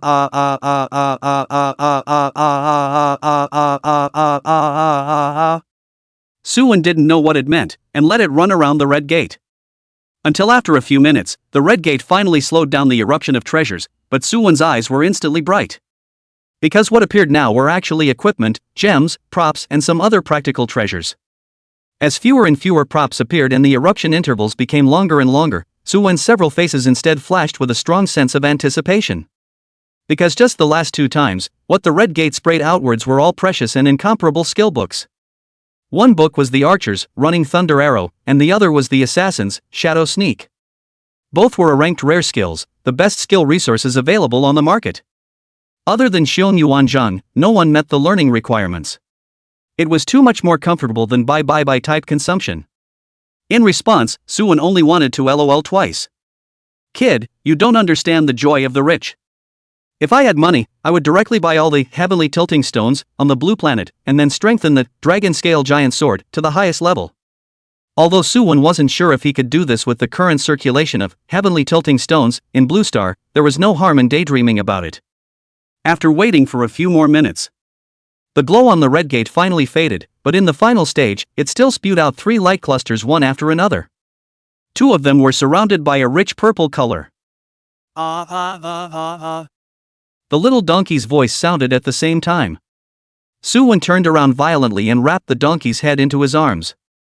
He smiled broadly as he looked at the last 3 items, his heart indescribably happy. Brother donkey, the braying is really good. If you can bray more, it's soothing to my ears. Ha ha ha. Yes. It's so comforting to hear. Jihao also laughed. It was only then that they reacted to the fact that the little donkey's incessant humming around the red gate earlier turned out to be sensing that the lucky aura had played a role, making the original harvest, which was most likely more ordinary, turn into the 2 purple suits of today, plus a copy refresh scroll. This allowed the playbook, which required a few days of cooldown time, to allow them to brush up in one go today. Maybe they could even explode a few more purple suits. Chapter 139, Setting the List. Boy, a copy can actually explode 2 purple suits, no way no how. Walking up to the 2 purple light clusters, Jihao shook his head inside with emotion. Thinking that he had also broken through quite a few copies in Wanben Pavilion, in addition to special props like the Chenkoan lock, that had a super high burst rate, there was only one purple suit left that Offra had given to him in charity. The rest simply hadn't seen any good things in Wanbang. One boot, one belt, not bad, at least it's not some messy equipment. Suwon first picked up the copy refresh scroll, before looking at the two purple suits. Under the enhancement of Little Donkey and Berserk Blood Shadow, Suwen's speed was even more exaggerated than those assassins of the same level who wore extreme equipment. So naturally, the requirement for shoes was not that high. On the contrary, the belt thing was as difficult to buy on the market as jewelry. The ones that occasionally circulate are all divine trash goods. So Suwon was completely attracted by the other party the first time he saw the belt. He picked up the equipment and the attributes naturally surfaced. Giant Rock Belt Purple. LV 30 or above can be used. Durability, 1000. Chi and Blood, 28-21. Strength plus 34. Strength plus 32. Binding, Blood 1042 increase. Mana 547 increase. The attributes were good. On top of the high Chi and Blood, there were two strength, double added attributes. It fits Suwen's current direction of development very well. He set up prepared level 5 Gold Jade onto the top of his equipment, and immediately after that, he threw the original belt into his backpack and replaced it with the brand new Giant Rock Belt Purple. You have equipped Giant Rock Belt Purple, Blood plus 3683, Mana plus 547, Damage plus 419. The attribute boosts were huge, especially in terms of Chi and Blood, obviously not a main, physique, belt, but the Chi and Blood increase was still amazing. In addition to the basic attributes of the Giant Rock Belt Purple itself, the most important thing was the binding attribute. Every LV30 purple suit could increase its Chi Blood value by 1,000 or so after binding, and under accumulation, it could one day cause a qualitative change. Suck it. A drooling sound came. Suwon swept his eyes over, only to see Jihao staring at the purple suit shoes and drooling, with that eager look. It was so hard to stick his face on top of the equipment. He wanted it. Wanted it very much. His current movement speed was very slow, and he could almost only stand on stakes to add blood, but whenever any skill hit, the probability was that he would not be able to avoid it. Just like the last time he was killed by the black-scaled python, it was because his movement speed was too slow and he didn't dodge the other side's skills. If he had a pair of running shoes to assist him, he might be able to survive more occasions. However, Xiong Yuanjing's pair of large hands pulled Jihao back. He heatedly laughed and uttered a sentence that caused Jihao immense pain. I want it too. Xiong Yuanjing's tone was a bit teasing, and he just looked at Jihao, who was even taller than him. I'll put it together. What are you kid up to? You've got a purple marshal, what's the point of coming over here to make a scene? Jihao wanted to push Xiong Yuanjing's big face away, but his own strength was too small, and there wasn't much he could do with Xiong Yuanjing. He had no choice but to take a step back and slightly look down at the other party, grunting under his breath, Xiongdae, I think you've just come to add to my troubles. How? Xiong Yuanjing retorted, I do need a purple running shoe. After equipping the Python Jiao Shenbao, I'll also be shifting from a semi-front row positioning to long-range output. With running shoes, whether it's kiting or keeping people at bay, I'll be able to utilize the greatest advantage of running shoes. And I fight all transformed into human bear state. At that time you just hide behind me to add blood. In the event of danger I will instantly turn into a fiery eagle, grab you directly fly away, which is not faster than you run blindly. After Xiong Yuanjing was so flippant, Jihao's not-so-smart little brain was suddenly aggravated. A look of confusion and contemplation appeared in his eyes. Is this really the case? Jihao always felt that something was wrong, but couldn't tell where. He scratched his hair, feeling that his scalp was always itchy lately. I'm afraid that it's not going to grow out of my brain? Then I'll just laugh it off? Xiong Yuanjing inquired about his teammates' opinions. It wasn't that he had just snubbed Jihao, the truth was just as he had said. Instead of giving it to Jihao, whose basic attributes were on the low side, it would be better for him, a fully functional druid, to wear it. Whether it was chasing or escaping, it would be able to play a good effect. Seeing that several of his teammates, including Jihao, did not object, Xiong Yuanjing breathed a sigh of relief. He was really afraid that his teammates would misunderstand him. After all, he had just finished taking the purple suit, and then turned around and aimed his eyes on another running shoe. If there was no reasonable explanation, anyone's heart would not be happy. Xiong Yuanjing voiced out, Thank you for your understanding. Going forward, the 10 LV30 purple suits that popped out, in addition to the exclusive druid's equipment, I will withdraw from the distribution of the others. Shom Yuanjing's face was full of determination and his tone was serious.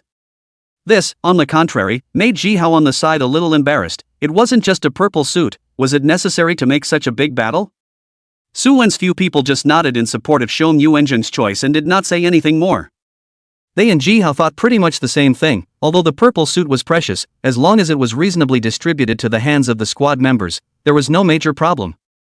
Moreover, with the increase in strength, plus the cooperation of little donkeys, Lucky Aura, they would never have fewer purple suits at this stage of LV30. All and no one would stare at a single purple running shoes. After distributing the equipment, the crowd began to clean up the battlefield. The red gate spewed outwards too many treasures, and although they were mostly good-looking waste crystals, there were quite a few goodies mixed in. There was no need to say anything about the blue sky and white clouds. The point was that some of the extreme green clothes that were bursting out were too much stronger than the goods on the market. This made them passionate, as if they were exploring a treasure, constantly searching this underground cavern for extreme green suits that they might have missed. Su and several people were having a great time inside the copy. But at this time, in the outside world, there were dozens of professionals surrounding the entrance of the copy. Because the Golden Feast list was actually quietly updated? Golden Feast passing record. First place, Su Wan, Jihao, Su Lingyun, Lu Mingchun, Shom Yuanjing 4 minutes 50 seconds. Seeing the clearance information that suddenly appeared on the list, they all had a look of having seen a ghost. One of them, a chubby second-year student, said to his teammate next to him, "This can't be a ING mistake. The Golden Feast pass also even if, as long as it is a copy always can pass the day." But what does this 4 minutes and 50 seconds pass mean? Don't tell me that this Suwon squad is the same Suwon from the first year, they can all play LV30 plus copies now? As Fatty's words fell, a chorus of voices of agreement rang out from the surroundings. This newly appeared clearance record likewise made them somewhat not return to their senses. Although a copy like Golden Feast, which had a difficulty of LV32 and was stuck on the edge of LV30, some LV27 and LV28 professionals were equally capable of teaming up to challenge it. But what was the concept of using only 1/4 of the time limit to pass? Chapter 140, Turmoil. One must know that in recent years, none of the Divine Martial Academy's professionals who met the challenge requirements would miss such a high heat copy. Even Shui Tianjiu and the girls had also frantically challenged here, constantly approaching the minimum time limit required to pass the level. But without exception, they all failed. Although this in Shui Tianjiu squad in LV30 during this period of bad luck, the team's purple suit is very few related. But it also reflected how perverse this Golden Feast, which appeared to be an entertainment book but was actually extremely. But the moment they saw the list of passes, they were once again dumbfounded. Even those students who were usually very calm couldn't help but rub their eyes. Blinking, they looked at the record list in front of them. Golden Feast pass record. First place, Su Wan, Jihao, Su Lingyun, Lu Mingchun, Shom Yuanjing 4 minutes and 21 seconds. What is going on here? Can't it be that the news is false? The clearance time wasn't 4 minutes and 50, but 4 minutes and 21? Before these new students could figure out what was going on, the front of the copy suddenly flashed with a burst of light, and a 5-member squad appeared in front of the crowd. However, it disappeared in just an instant, returning to the replica world. The record list next to them updated once again 4 minutes and 18 seconds. Inside the replica, Su Wen's few people changed their usual walking habits and all came together beside Shom Yuanjing. At this moment, he was carrying a longbow on his back and his face was full of spring. Without needing to be reminded by his teammates, Shom Yuan spread his hands wide and waved his arms as wings like a bird. A magical scene appeared. Shom Yuan was being attached by the flames at this moment, and his body size expanded crazily, transforming into a terrifying bird of prey with a body length of 4 meters. And the flames that should have scorched everything, when Su Wen's few people grabbed this blazing eagle, horned claw, they didn't feel half a bit of blazing heat. Whoosh! The blazing eagle flapped its wings and brought Su Wen's 4 people to rush towards the Shenmen turtle at an extremely fast speed. The blazing flames burning all over his body caused him to directly turn into a ball of fire as he flew. As if a meteor swished through the air. Near the boss, Shom Yuanjing landed on the ground and put down Su Wen's several people, but he himself did not change back into his human form, but instead transformed into a 3-meter tall, human bear form. After experiencing several copy kills, together with the extra experience reward from the cultivation fruit, Xiong Yuanzheng had finally risen to LV30. He equipped the longed-for Python Jiao Xin bow. When the copy prompt of the start of the timer sounded in his ears, the Xin bow in his hand was drawn into a full moon, and the bow appeared in his hand in the form of pure energy. Thunder flashed on it, illuminating the surroundings even more brightly. Whoosh!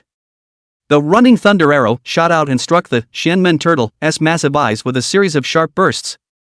18,480. Lightning exploded in the boss's eyes, blowing out nearly 20,000 points of damage. Whoosh! Whoosh! Whoosh! 18,050.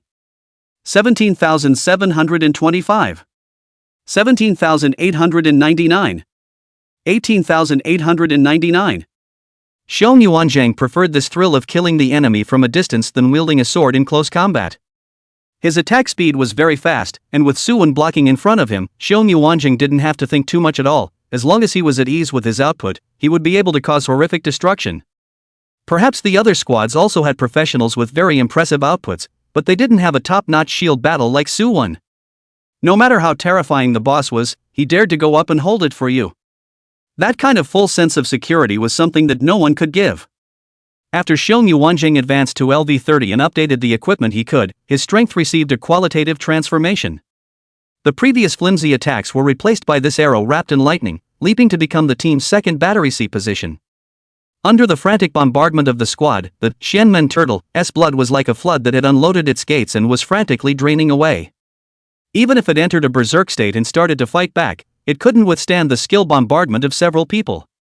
When the Xianmen turtle's blood was emptied and it collapsed on the ground, the copy refresh scroll in Su Wen's hand had completed its mission. At this time, those onlooker students in the outside world were in an uproar when they saw the record on the leaderboard moving forward again. Golden Feast passing record. First place, Su Wen, Jihao, Su Lingyun, Lu Mingcheng, Xiong Yuanzhang 3 minutes and 59 seconds. The record that was already ridiculously fast was actually topped forward by themselves by a large margin.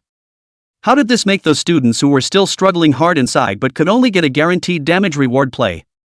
Not to mention crossing the 4-minute gate, even entering within 20 minutes, they would have difficulty doing so. It wasn't that they weren't strong enough, but the Xianmen turtle was inherently perverse. In addition to having a high level of qi and blood, it also had an outrageous buff that lowered their qi and increased their strength drastically.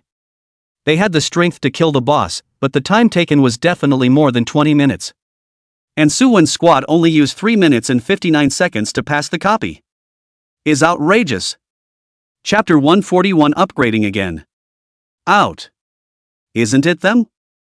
Holy, what's with this Su Wen? A newcomer actually has LV30 already. Really? Is the point this? Look at the purple light on people's bodies, at the very least there must be 3 or 4 purple suits, just outrageous. When Su Wen's squad appeared in the outside world, it immediately caused a clamor. These students gathered here scanned the squad's few people back and forth with some kind of eyes that looked at rare animals. Especially Su Wen. Facing these confused, curious, and shocked gazes around him, he was quite uncomfortable. Because it gave him the feeling that his bottoms were about to be seen through by these guys. Among them, there were even a few beautiful female sisters who boldly greeted him, and some even asked for Su Wen's contact information on the spot. This scared Su Wen enough, and he was busy pulling Jihao to walk outside. Hurry up! His footsteps were hurried, fearing that he would be stopped by this group of enthusiastic schoolmates. Although Su Wen knew that this might just be a simple getting to know each other, the moment all the boys' eyes uniformly carried a murderous aura and landed on him, he completely panicked. Big brother, make way, make way! At this moment, Su Wen, who had cleared Golden Feast in 3 minutes and 59 seconds, only felt like his scalp was about to explode. He rushed out of the 10,000 books pavilion a long way away, feeling the murderous aura attached to his body gradually subside. Su Wen then breathed a sigh of relief. Why does it feel even scarier than fighting a boss? Although a few people had already suffered this kind of treatment when they came out earlier, that was only before. The students who had just surrounded the door of the replica were blacked out. There were at least a few hundred of them. Most of them were second or third year seniors, and there were also a small number of first year freshmen who were only in their 20s. So when the record was refreshed again, not only these second year seniors, even many third and fourth year students also cast their eyes over. For a while, Su Wen's group was considered to be a small fire within the academy. Many people knew that they had successfully passed this outrageous copy of Golden Feast and even pushed the record forward to 4 minutes.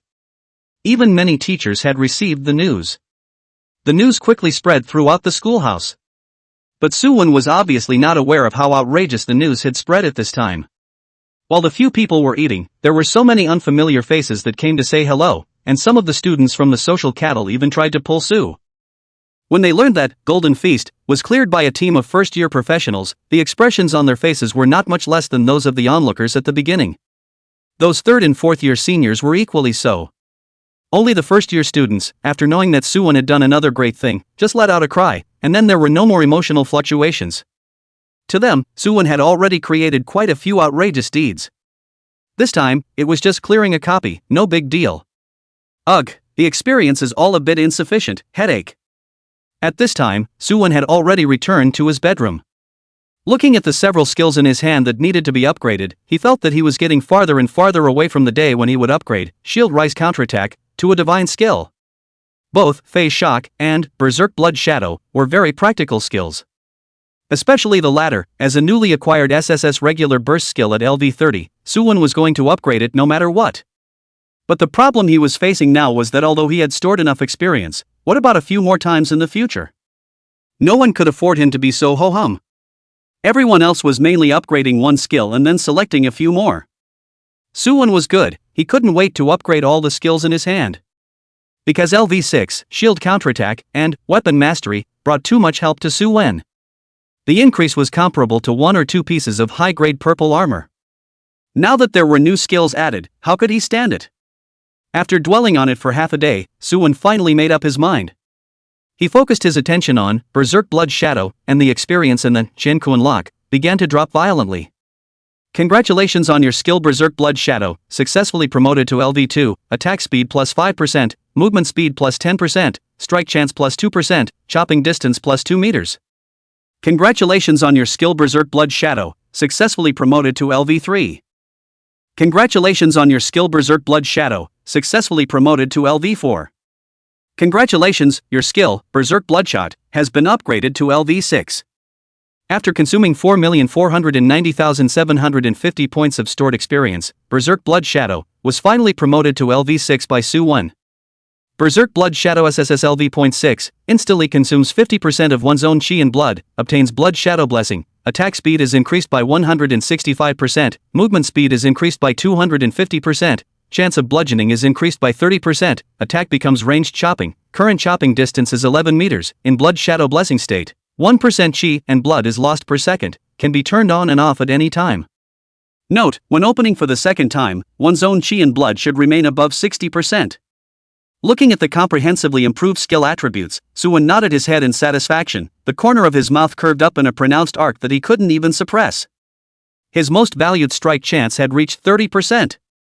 This meant that he would be able to have a blitz attack every 3 times on average. Although the actual effect was equivalent to dealing damage one more time, one could not just look at the surface of everything.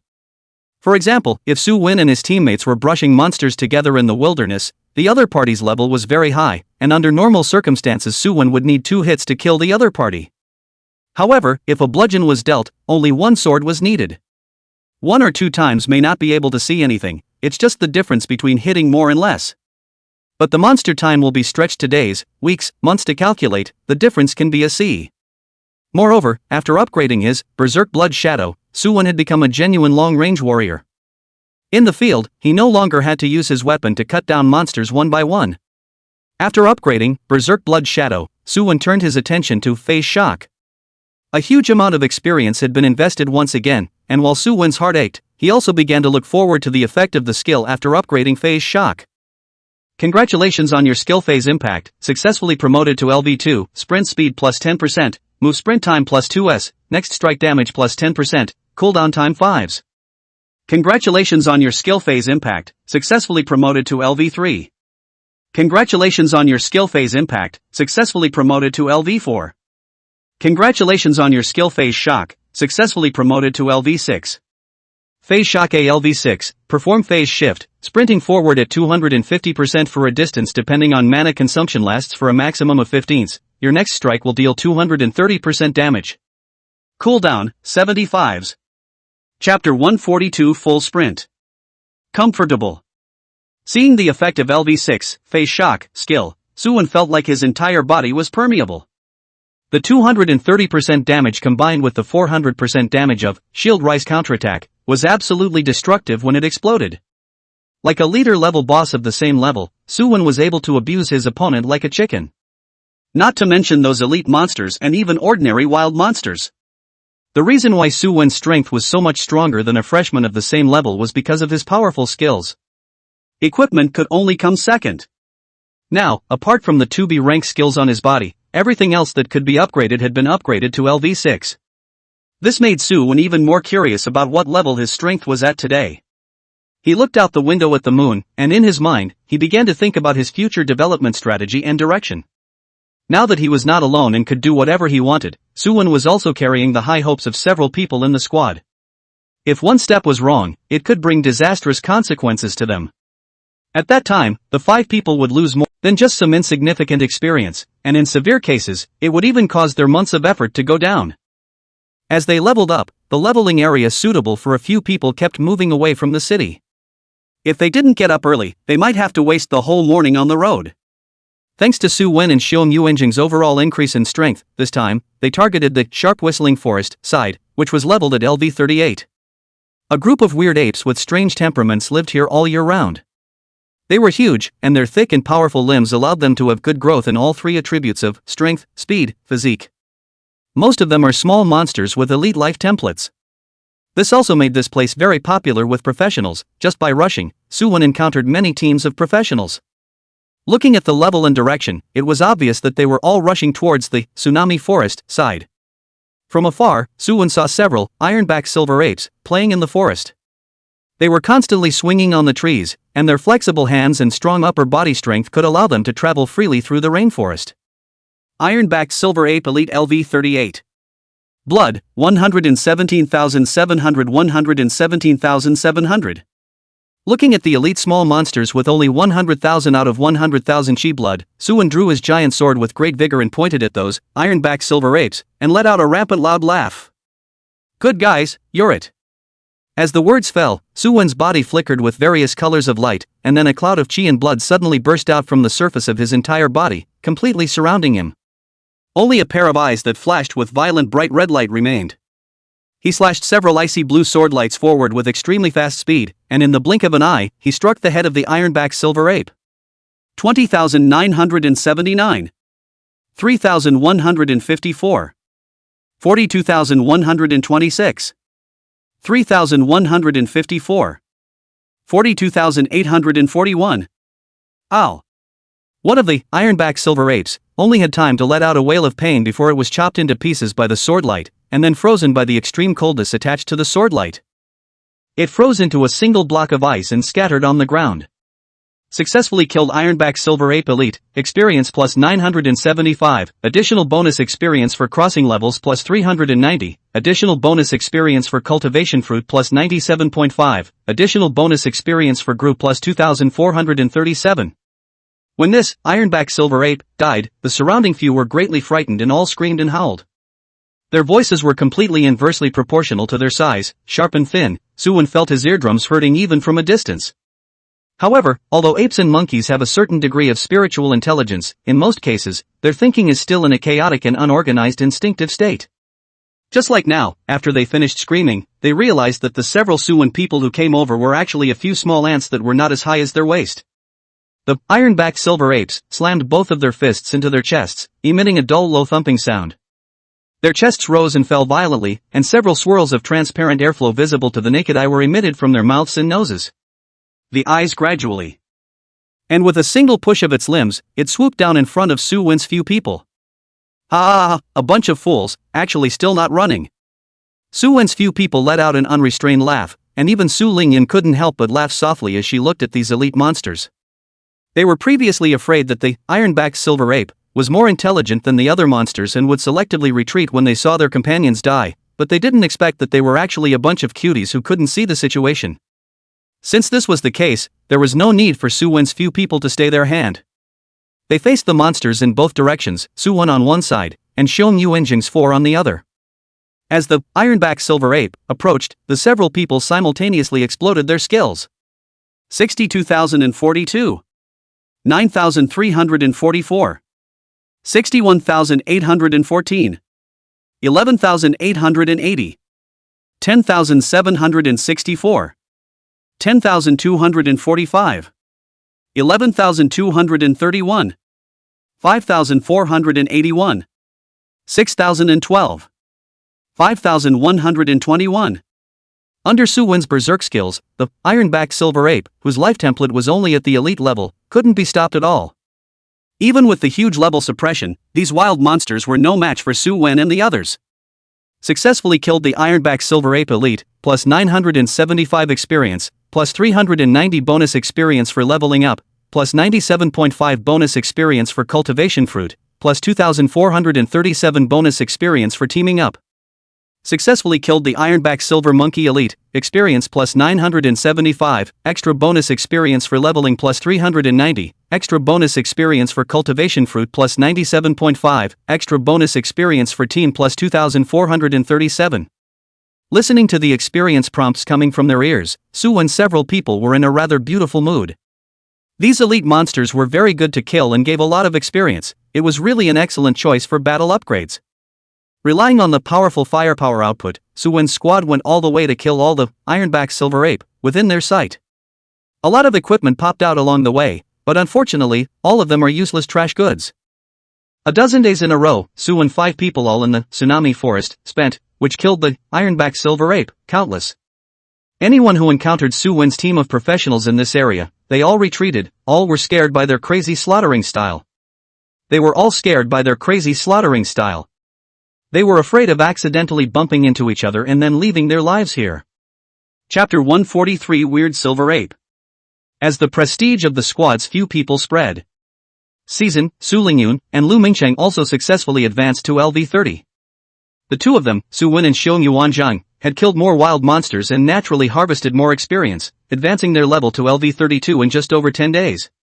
During this time, they had also killed some wild leader-level bosses, otherwise the two of them would have had to wait at least another day to upgrade.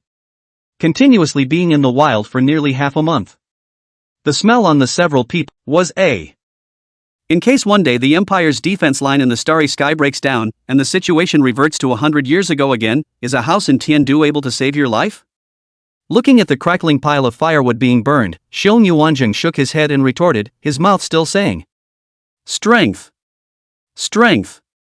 Only with strong strength can you truly do everything you want to do, and maybe even go to the depths of the starry sky and explore the secrets of the monster's origin and data mining."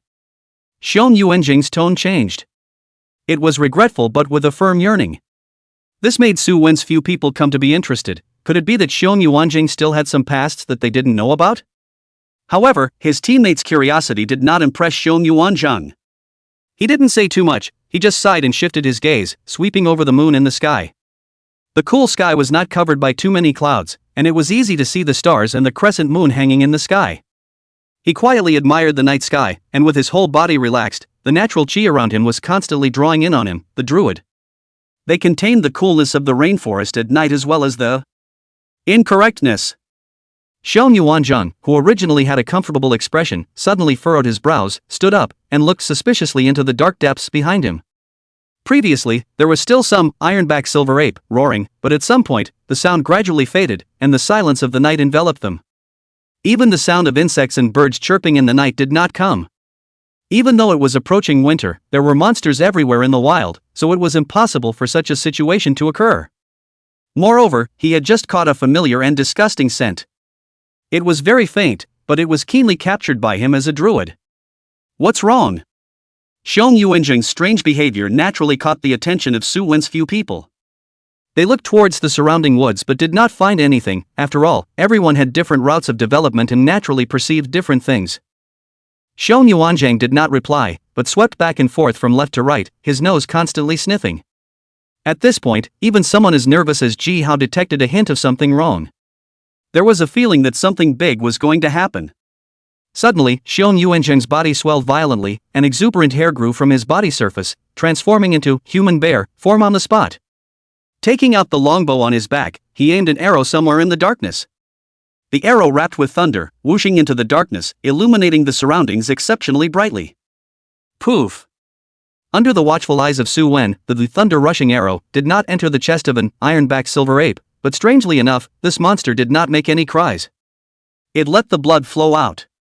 Different from the ordinary ironback silver ape, this monster's face was exceptionally terrifying, with two large bulb-like yellow eyes that stared at Su Wen and the others without blinking. There were no pupils or whites of the eyes, the two eyes were like yellow balls that had been stuffed in.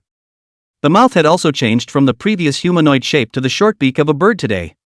A strangely shaped and bizarrely behaved ironback silver ape appeared in front of the crowd, causing a chill to rise from the bottom of their hearts. It wasn't how powerful this guy's was, but the other party's behavior and mannerisms, none of which were what a normal creature would display. As their eyes focused on the other party, while sighing in relief, their hearts couldn't help but ring with alarm bells as they pulled out their weapons and looked around at the surrounding darkness. Because they were horrified to discover that this ironback silver ape was actually a mutated monster. But the source of the mutation: Ironback Silver Ape Elite Darkness Erosion LV38. Blood, 169, 854 180, 440. Darkness Erosion? Isn't this the mutation belonging to those two roadblock monsters in our first large-scale copy? How did it appear here? The moment she saw the small monster's panel attributes, Su Lingyun couldn't help but cover her small mouth and look at the scene in front of her in surprise. It was also remembered that Elder Mu had already blocked all the passages connecting to the darkness. Why could she still come across this particular monster? It wasn't that she was afraid.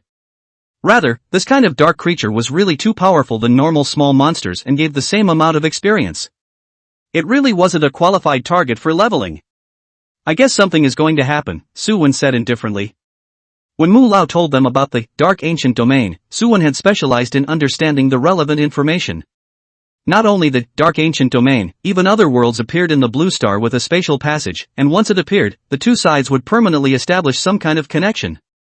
This is a kind of coordinates. Even if the destruction of the teleportation channel, it is still possible to lock the coordinates through some means, thus re-establishing the connection. Therefore, although Su Wen was surprised that he would meet the ironback silver ape that had been eroded by the darkness in this place, he was more concerned about where the source of the darkness was. At first, Elder Mu had said that the appearance of the ancient domain of darkness was not a bad thing, and it could even be called a chance for them. As for what the chance was, Mu Lao did not explicitly say. I guess I didn't expect Su Wen and the others to come across a passageway connecting to the dark ancient domain so soon. Su Wen entered the blood shadow state, performed phase impact, his shield was attached to the opponent's body, the giant sword chopped down, and golden brilliant light immediately appeared on the. Su Wen realized that ice attribute attacks could deal around 15% extra damage to most wild monsters. It was presented in the form of an ice elemental explosion. It could also explode with even more power when encountering monsters with similar attributes.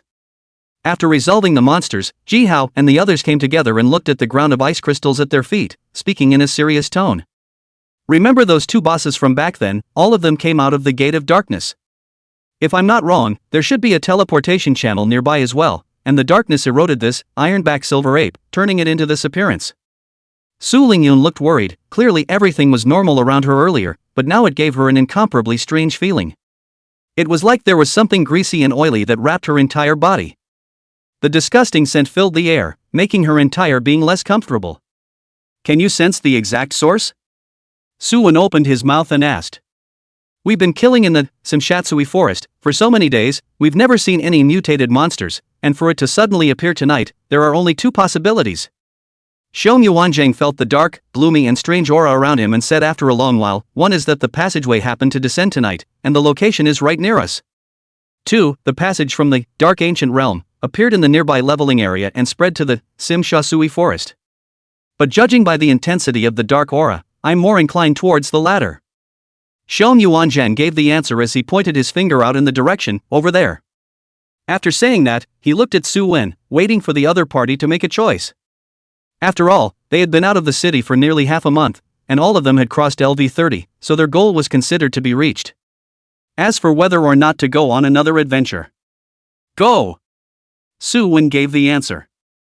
Elder Mu said to us at that time that although the dark ancient domain is dangerous, it is also an opportunity for us, and Before the words were finished, a line of occupier squad hurriedly passed in front of a few people, aiming at the very direction Xiong Yuanzhang was pointing at. Whoosh! Whoosh! Whoosh! Originally also some quiet jungle, actually from the distance came dense human footsteps. After waiting for a few moments, a group of professionals were quickly rushing forward just like the previous group. The expressions of urgent excitement on their faces made their feet speed up incomparably. These people's levels varied, the low ones were only students at the beginning of LV20, and the high ones even had strong people above LV40. But they had the same purpose, as if they had gotten some kind. A few days ago, the Hunting Hall side released a special mission to investigate the strange movements that occurred in the Strange Edge mountain range. It was because someone had found the same mutated monsters as this place over there. All of them were infested with darkness. However, the spatial channel formed between the Strange Edge mountain range and the Dark Ancient Realm was not stable. It only lasted for a short day before disappearing. However, the anchor point had already been established, and the time for the spatial passage to reappear wouldn't be too far away. It wasn't until this evening that a squad sent out a message that the spatial channel had appeared. And the Hunting Hall gave a mission at the same time, inviting nearby professionals to participate in the mission of attacking the Dark Ancient Domain and seizing the teleportation base. The youth only had time to say so much before he was pulled over by his own teammates and then began to continue rushing towards the front. Su Wen's few people were shocked after hearing this. In particular, the mission of attacking the Dark Ancient Domain had shocked Su Wen even more. Attacking other forces outside the domain, why did they have to drag in their community's low-level professionals? Don't look at him nowadays in the academy is quite honorable, but the level of LV30, to be honest, in the outside world is nothing. But now, not to mention LV30, even a lot of 20-something level students Su Wen saw a bunch. That wailing excited look, as if they were not going to war, but to the countryside to play in the mountains. There might be something in it that we don't know about, why don't we go and take a look? Ji Hao knew Su Wen the best, he could see the other party's doubts, so he spoke out and suggested. Okay, let's prepare too. Su Wen made a decision after only a moment's thought. He mounted the small donkey and led a few people to follow the crowd as they left. After walking for most of the day, Su Wen had already arrived at the LV42 leveling area and stopped at a place called the Desolate Mangy Plains. At this time here, the lights were bright, a group of professionals had already set up camp here. Behind one after another there are still people rushing to. Su Wen found a place and set up his tent with the crowd. This time, he could already see that there was a huge space crack in the center of the plain. Countless dark auras escaped. She had also reached LV30 now, although she had already replaced all of her equipment. However, without the support of a purple suit, Su Lingyan was far less intimidating to creatures of the same level at this stage of LV30 than she had been before. At most, with the advantages brought about by the legendary profession itself, it allowed her to be 1 point stronger than other professionals. This also made Su Lingyan, who was a genius, feel a slight gap, which was why she couldn't wait to kill more bosses so that she could harvest the Rui purple suit that suited her. It's not clear, maybe tomorrow, maybe. Wait for a week or maybe. Su Wen is also the first time he encountered the whole process of the formation of the otherworldly space channel from scratch, and it is still the kind of otherworldly that wants to infringe on the blue star, so he has never seen it even more. Saying all of this was also speculation, and he wasn't sure about the specific results. This was the result of not accumulating enough knowledge. The purpose of the Divine Martial Academy's establishment of cultural classes was also here, going out and not being able to read a single big word. He didn't even know about such a small issue as when the spatial passageway was molded. What a disgrace! Su Wen glanced at the team of professionals who were beside them, preparing to set up their tents. They came back and forth with Su Wen, and were all newcomers to this place. However, the other party was as high as LV49, a proper intermediate level professional. In terms of knowledge, it was too much stronger than Su Wen and his kind of students who only studied in. The appearance was very young, but the strong man felt a hint of danger from the other party if anything. This made his heart startled, and under careful sensing, that sense of danger quickly disappeared, which made the strong man couldn't help but breathe a sigh of relief. It might be that he was too tired lately that he could even sense the student boy's aura wrongly. The strong man received the roasted meat leg, the special fragrance spreading on it aroused his appetite. Kid, what's the matter? The burly man wasn't afraid of Su Wen poisoning him. The moment he received the roasted meat, he knew that it was just an ordinary white item. The other members of the squad looked over, but their gazes were somewhat meaningful. Only roasted meat for the boss, we don't have a share, right? Facing these gazes, Suwon coughed dryly and pretended that nothing happened. It wasn't that he didn't want to give it, but the roast meat was only this much left, there was no way out. Older brother, what's going on in this dark ancient domain? When will the spatial passage probably take shape? Is it convenient to disclose? Suwon asked in a low voice. Hi. What else did I expect? The burly man patted his chest and laughed aloud. You're asking the right person for this. To think that when we were at your level, we had encountered this kind of situation today. I didn't have much insight at that time, and thought it was an otherworldly invasion, although the situation was indeed like that, but for us professionals, it was a rare chance. The strong man's words evoked memories from the members of the team, and his face couldn't help but show a trace of reminiscence. If we had known at that time that the better we played in the battle of the two realms, the more blessings we would receive from the Blue Star's will, we wouldn't have needed to cower like that. For fear of being accidentally buried in this war. After finishing the last bite of meat, the strong man took a sip of wine and burped before instructing Suwon. If you want to quickly complete the metamorphosis of your strength, then this is definitely the best opportunity in your life. As long as you are not afraid to die. As for the opening time of the passageway, he looked into the distance and estimated about 3 days or so. But I advise you to wait over here, or... The burly man didn't continue, but Suwon already understood what the other party meant. He smiled and after saying 2 polite words, he returned to the squad and informed the crowd of the news. Captain, that kid is not right. At this moment, within the strong man's squad, a petite girl whispered. The gaze towards Suwon also carried a hint of doubt. Her occupation was rather special, favoring divination, measuring and such, a very pure auxiliary occupation. Just now, she, like the captain, felt a danger, if any, in this person. This had startled her. It was important to know that they were a squad close to LV-50, and were considered to be of mid-range caliber in the circle of professionals. And yet they sensed danger in a little kid who was 20 levels lower than them. One could only say it was outrageous. The burly man pondered for a moment and gave a fairly reasonable explanation. Maybe there are some life-preserving cards on his body given by his elders. Thinking of the large purple halo that flickered on Suwon's body, the strong man spoke again. When the time comes, we can take more care of it and help when we can. At the very least, we can get closer to this kind of strong second generation. Time flickered. 3 days passed in the blink of an eye. Suwon listened to the strong man's advice and didn't go brushing monsters during this period of time, just waiting honestly for the passage to open. Until the afternoon of the 3rd day, under the watchful eyes of the nearly 50,000 professionals gathered in the entire field, the passageway was completely formed. At that instant, darkness rushed into the sky. Along with it, there were countless monsters with completely distorted spirits and appearances. The moment they appeared, the dark aura eroded the earth, carving the dark ancient realm brand into all the areas covered by the monsters' feet. And the peculiar thing was that they had a layer of mysterious power surrounding them, which looked like they made people think that the other party was in another time and space. Suwon's few people weren't surprised, they just quietly waited for them to approach over. Until they were close to the front of the professionals. Only then did this terrifying battle start completely.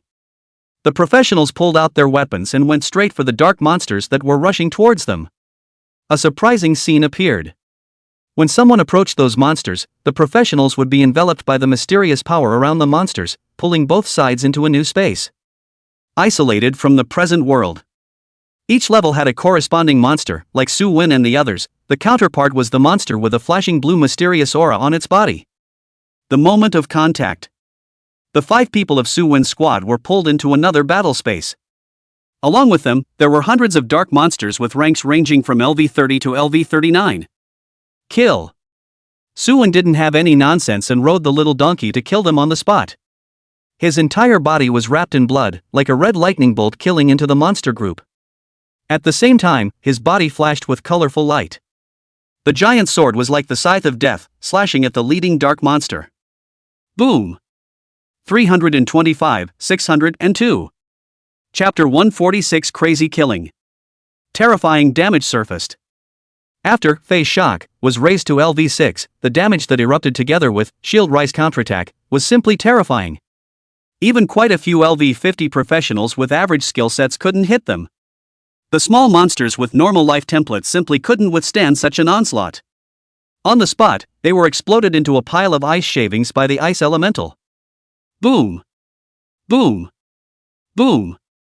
Thunder and fire rained down from the sky one after another, and Xiongyu engines, running thunder arrow, also flew like streams of light into the chests of these monsters, emitting a muffled thunderous sound. Successfully slayed Mushu Earth Dragon Normal Darkness Erosion, experience plus 170, extra bonus experience plus 8.5 for crossing levels, extra bonus experience plus 17 for cultivation fruit, extra bonus experience plus 425 for teaming up. Suwon glanced at the panel prompt and skimmed his lips. This dark creature was more laborious to kill than any normal monster, but the rewarded experience was the same. If it wasn't for the fact that the group's experience was given more and there were other benefits to follow, Suwon would not have said anything to touch this type of oddball monster. When Suwon started to slaughter these monsters, one after another, there were monsters that relied on the mysterious power that surrounded them to break in. The good thing was that their levels were all in the LV30 to LV39 range. However, when there were monsters joining the battlefield, there were naturally other professionals coming in as well. Without saying a word, they picked up their weapons and unleashed their skills towards each other. Skills were thrown out like money. The battle between the two sides was incomparably fierce, but Suwon was able to rely on his perfect weapon and skill combination to kill his way out. The entire center of the battlefield was killed by him. These guys couldn't catch even one of his swords. Even if he released his sword chi from a distance, he could still split these dark monsters into pieces. Suwon's body was a whirlwind gyroscope, continuously chopping out ice blue sword chi in all directions. Where he passed by, he only left behind ice shavings all over the place. This scene made those occupiers who had just come in look confused. Did we enter the wrong battlefield? A mage let out a question from his soul. And then he quickly checked the situation around him and realized that everyone was a LV30 level professional, even those monsters. But why was that profession wrapped in blood shadow so fierce? This might was even more outrageous than the LV40 plus professions he had seen. This place is so close to the heavenly capital, we shouldn't have encountered those geniuses from the top academies. One person asked in a low voice. However, no one from his teammates gave him a reply, as they themselves were second-year students from one of the top academies in Tiandu. Seeing a professional who was of a similar level as them, but whose strength far exceeded theirs, a few people could not help but feel a little shaken in their hearts. I don't know, but look at the many flashes of purple light on that guy's body. I'm sure it's not a simple character. It's probably a monster that came out of the Divine Martial Academy, and it's still the type that has the Jinkuan lock on it. Someone shook his head and lamented. At least I haven't seen anyone from our academy with this kind of configuration in damage. A sword going down for 6-digit damage is outrageous. While several people were discussing, the dark monsters in this space had already been killed by Suwon. When he killed the last monster, the space ruptured and everyone appeared in the outside world. At this moment, there were many transparent spaces appearing around them. It was only when he looked closely that Suwon could see that all of these turned out to be the same as the battle space they were in. It was just that the colors emitted were different. There were constantly battle spaces that shattered. Most of them were professionals coming out of them, but there were also a very small number of dark creatures that won out and drilled out from inside. And then they continued to push outwards, trying to expand the eroding range of the dark aura. At this moment, the spatial passage was still transporting a steady stream of monsters. With that endless stance, Suwon felt a little numb, not knowing how many dark creatures would appear in the end. Sure enough, wanting to counter-invade the dark ancient domain isn't that easy, Suwon secretly said. Scanning around, Suwon found the closest battlefield space and rushed over. He was like a blood-colored lightning, descending into each battlefield space in an extremely exaggerated and violent manner, killing those dark monsters with nothing but ice left on the ground. As time passed, the title, Scarlet Giant Sword, resounded in the circle of LV30-LV39 professionals. Although it was only a short day, Suwon's strong and domineering sea left a deep impression on countless professionals. The battle lasted from day to night and from night to dawn. Such a state lasted for 7 days in a row before the situation eased. The number of dark creatures appearing became less. As soon as the news came out, it immediately made the majority of occupiers excited beyond measure. It was finally their turn to counterattack. Suwon was also ruthlessly relieved after learning the news. If it wasn't for the constant stream of professionals coming to support them, relying on their 50,000 people alone, I'm afraid that it really wouldn't be enough for the other side to kill them. At this moment, the corpses of the dark creatures had already piled up all over the desolate mangled plains, and there was almost no place to land. The good thing was that these monsters did not exceed LV60 in level and were still within their range of response. Moreover, as far as Suwon knew, the large force behind them, there were still many high-level professions that hadn't revealed themselves. Among them, there were 100-level Big Brothers. The reason why they didn't make a move to directly exterminate this group of monsters was purely because they didn't want to snatch the chances of the middle and low-level professionals. A monster tide of this scale wasn't something that could be encountered just by thinking about it. If the efficiency of killing monsters was high enough, the speed of experience growth was a bit faster than in the wild. What Suwon didn't expect was that the war he thought was about to end ended up lasting for another 10 days. Although everyone had leveled up by one level, the great physical and mental exhaustion caused their efficiency in killing monsters to become lower and lower. Even at the back, it was necessary to completely put down the battle and rest for a few consecutive days before they could barely adjust. The intensity of the battle was too great, and people would die if they weren't careful. The monsters were as endless as the tides, they simply couldn't be killed. Even a perverted blood cow like Suwon was a bit overwhelmed. Luckily, the spatial passage of the dark ancient domain no longer sprouted monsters. The crowd also had time to take a good rest. At this time, a majestic voice spread throughout the battlefield. All professionals, restore your status in place. Tomorrow at noon, officially counterattack the dark ancient domain. After saying that, a soft milky white light enveloped the four directions. The chi and blood that the crowd had lost earlier in the battle was actually all replenished at this moment. Ji Hao, as a legendary milkman, couldn't help but suck in a breath of cool air when he saw this kind of mega-range recovery skill. I blanch. Without quality, he blurted out a national curse. When would he be able to master this kind of outrageous skill when the time came, not to mention adding blood to a few people in the squad? Even thousands and tens of thousands of people would be able to look over awe. Ji Hao was a little envious, but he also knew that it was feared to be a horrifying effect only when the skill that would be minimized was pointed to LV9. That kind of massive experience was much more than going from LV1 LV100. Wanting to quickly master it, he was afraid that he had little hope in recent years. But it's possible to go to the Dark Ancient Realm and try my luck. Maybe the Blue Star will give me a super rare skill book? Ji Hao silently thought. As for the powder suit, what? Don't say that the ancestral graves are smoking, on fire, or not sure that there is a powder suit round can get him. Chapter 147, Preparation for Counterattack. Although the attack will not be launched until noon tomorrow, it was still early. However, the crowd began to remain busy, contacting the apothecary stores over in Tiandu to come over and deliver medicines. After all, offense was much harder than defense. If they wanted the Blue Star's will to envelop the dark ancient domain, they would need to fight hard and keep pushing forward. When the time came to face the endless darkness monsters, these milkmaids alone wouldn't be able to take care of them. Even Ji Hao launched a plea for help to Ji Xinyuan. Previously, he had reported to his own third uncle about going out to practice, and this time, when he happened to encounter the Dark Ancient Realm descending, Ji Hao naturally wouldn't miss out on it. Potions and whatnot had to be arranged. After Ji Xinyuan was informed of the situation, he simply asked a few questions and then lost track of the situation, leaving behind a dumbfounded Ji Hao. No, third uncle, I haven't finished. Ji Hao was confused in the wind, looking at the communication panel silently fuming. Just what Suwon's few people didn't expect was that before night fell, a stream of light came from the distance. It landed directly beside the squad's several people. Suwon was startled and almost slashed his sword. Luckily, he felt a strand of familiar aura from above the stream of light, and only then did he forcefully resist the urge to press his sword down. Third uncle? The stream of light dissipated, revealing Ji Xinyuan's figure inside. Looking at Suwon's several people who had all risen above LV30, he couldn't help but reveal a smile on his face. Not bad, to the point where it wasn't wasted for you guys to take so many days off. Ji Xinyuan patted Ji Hao on the shoulder and laughed. However, I still have to remind you guys that if you don't meet the standard in the cultural test, you'll have good consequences when the time comes. Suwon put his weapon away, not caring about Ji Xinyuan's words. After all, the culture class was almost over now, and since then, there would be no more so-called culture classes to learn for the entire first-year career. However, there was still second year, but the classes were much less, and the school hours were only about a month long. It's not that we don't go back. As you can see, the Dark Ancient Domain appeared, and this is also a chance for us. Isn't this better than going back for some culture class? Ji Hao began to playfully smile while extending his hand out. Third uncle, bring it. Ji Xinyuan slanted him a glance, but still took out 5 storage scrolls and handed them to the crowd in turn.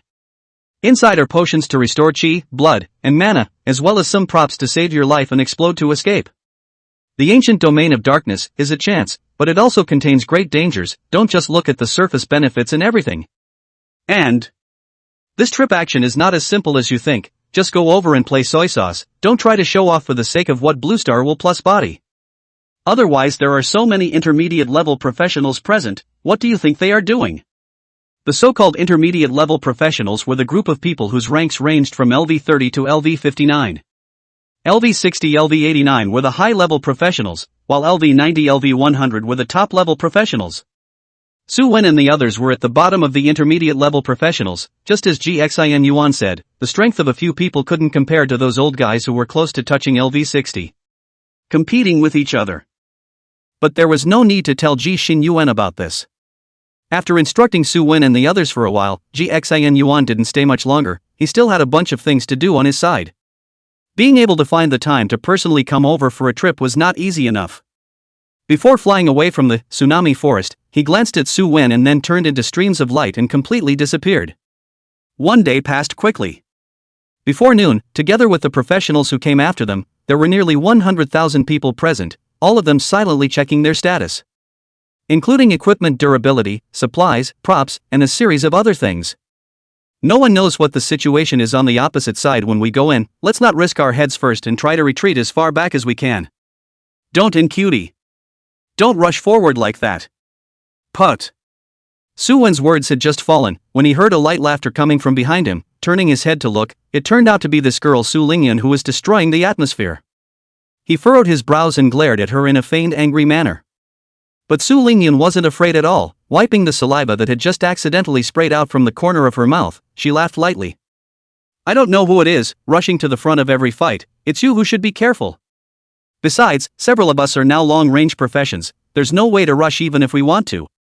Su Wen held his forehead. He had forgotten about this. Since Xiong Yuanjing changed to a far archer, he was the only melee profession left in the team. So the words he just said. Su Wen felt some egg pain, and before he could continue to speak, he heard a majestic voice resonating in all directions from the sky. All professionals, depart. There was no nonsense. The 100-level powerhouse directly ordered the army to start, without even discussing a basic tactic. What stood out was one word: reckless. Hearing the order, all the professionals began to move forward.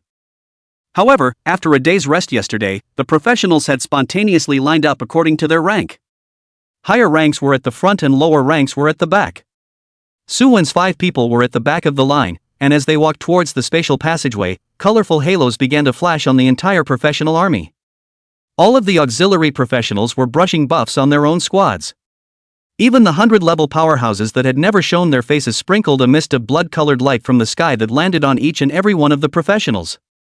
You have received War Roar LV7 increase, damage plus 780, attack speed 35%, Chi and blood recovery speed plus 480, mana recovery speed plus 240, lasts for 600s.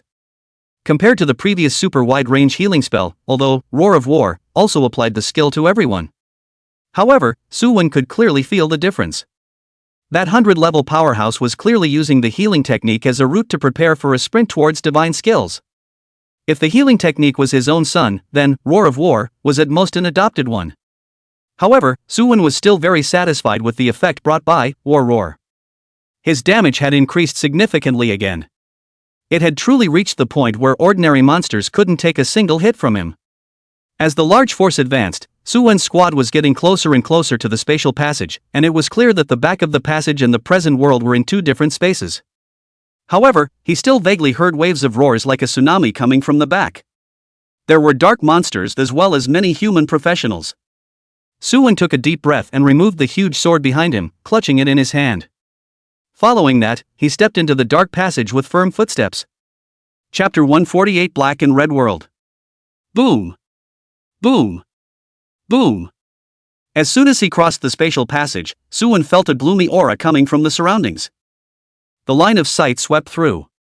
The sky was dyed the color of blood, and the earth under his feet was wrapped in purple and black bizarre patterns. The entire world looked incomparably weird and creepy. It was as if he had entered the legendary hell. Boom! Boom! Boom! The roaring sound resounded again, and Suwon was startled by the scene in front of him. Unlike when he had previously fought in Blue Star, here he was not able to choose monsters of the same level as his own to fight. He had also heard before that the circle of light enveloping those monsters was actually the result of the interference of the Blue Star's will. The purpose was to allow the professionals to have their own battlefield. However, this side of the dark ancient realm was filled with skill macrolights, constantly smashing into the dark monsters that surrounded them. There was no level restriction here, and monsters from LV1 to LV60 were all present. They were densely packed and couldn't be seen at a glance. They were all dark monsters that had become deformed. Like the horse head monster whose head exploded like a flower, but what bloomed on its head were countless milky white maggots. There were also huge mantis monsters, only their insides were filled with constantly twisting white strips of maggots, and even their eyes had become insect nests. The entire body was controlled to death by those bizarre insect monsters. There were also black air currents fluctuating in the surroundings, constantly filling the battlefield and attacking the occupiers who were fighting. However, Suwon found that the ground under the feet of all the professionals was the same earthy yellow color as the Blue Star, which contrasted sharply with the purple-black color over here. The occupiers were frantically expanding outwards, trying to expand the area they occupied. But it was just like what happened when the Dark Ancient Domain invaded the Blue Star. The monsters on this side were endless, and every step the professionals pushed forward caused huge losses. The battle between the two sides was exceptionally grueling. Every second, monsters and professionals were enveloped by countless skills and annihilated into flying dust under the brilliant skill beams. At this moment, the Blue Star Profession side occupied an area of about 3 kilometers in circumference. And they were advancing forward at a slight speed. But Suwon could see that the speed of advancement had slowed down to the extreme. This was because the ones coming out of the passageway right now were all at the beginning of LV30, and most of them were even student boys above LV20. The battle power was very weak. Therefore, it was now up to the followers to see if there were any reinforcements. Otherwise, the end result of the battle, it would be good to barely maintain the current situation. Quickly go! Get out of the way! An indistinct voice came from the rear. The battlefield was too noisy, and Suwon's ears were filled with the roar of explosions, but he was able to understand the other party's general meaning just by observing the faces of the professionals at the back. He led his teammates to a place where there were fewer people. This side was a newly formed battle line, and in the distance there were dark monsters constantly charging this way. Before Suwon could attack, more than 6 skills shot over. Fogweed. Suwon was startled and hurriedly put his shield up in front of him. 5 of them did not cause any damage, but the last one took away more than 3,000 chi blood of terrifying damage to him. Hiss. This hit made Suwon's scalp numb, and he didn't know which high-level dark monster had shot it over. It was good that the battlefield was very chaotic and such attacks did not come every time. In his area today, the skill bombardment frequency was about 4 or 5 times per second. If a normal LV30 shield warrior was here, without a few priests to take turns adding blood, he really couldn't stand it. The good thing was that the 4 members of the squad were 10 meters behind him, not in the front line of the battlefield, so it was quite safe. Lu Mingsheng gave the soul recovery status to all of them, and then he cast his skills and started to throw them at the wave of monsters in front of him. At this time, not to mention a few thunderclouds. Meteor fire rains, tsunamis and earthquakes, thunder and lightning, they were simply everywhere in this battlefield. It was completely different from the easy battle that Suwon's few people had expected earlier. At this moment, Suwon's ears were about to be shattered by the popping sounds, but there was nothing too good to do, so he could only swing out his ice blue sword chi and try to kill the dark monsters that rushed over one by one. 31, 680. 10, 504. 32, 214. 12, 117. 30, 241. Dense damage surfaced. Every time the sword chi swept out, it could take away tens of thousands of blood from a large swath of monsters in front of them. The ice elemental explosion was able to slightly restrain this group of monsters, and the additional damage dealt had come to 30%. When Suwon killed the first dark monster, a prompt sounded in his ears. Successfully killed giant goblin normal darkness erosion, invasion contribution plus 10. You have taken 5,000 points of damage, invasion contribution plus 1. Invasion contribution? Before he could figure out what it meant, his mind received a stream of information that allowed Suwon to quickly know what invasion contribution was. Simply put, it was the contribution made by an individual professional during the Blue Star's counter-invasion of the Dark Ancient Domain. The more contributions one made, the more rewards one would receive in the end. Suwon this down the spirit, if the invasion contribution can be quantified out, then he cannot be tired out. Especially taking a beating. Oh no, helping his teammates resist damage is also considered a contribution. Then he mustn't make a good deal of money? Enemies Japanese, My Hero series of quests. Mission difficulty. Mission content, successfully survive until the Blue Star stronghold is established. Mission reward? Depends on invasion contribution points. Good lord, the mission has come out again. Seeing the quest that suddenly popped out of the system, Suwon's mood started to get excited again. Counting every time he had become stronger, he couldn't get away from the help of the system's quests. Now that a 5-star difficulty series of quests appeared, Suwon had to finish him this time, no matter what he said. Maybe the reward given wouldn't be worse than the Blue Star will plus. At this moment, Suwon began to frantically chop out sword chi, chopping all the dark monsters that rushed over into ice. The invasion contribution was also rising crazily, completely unlike the strength that LV-33 professional should have.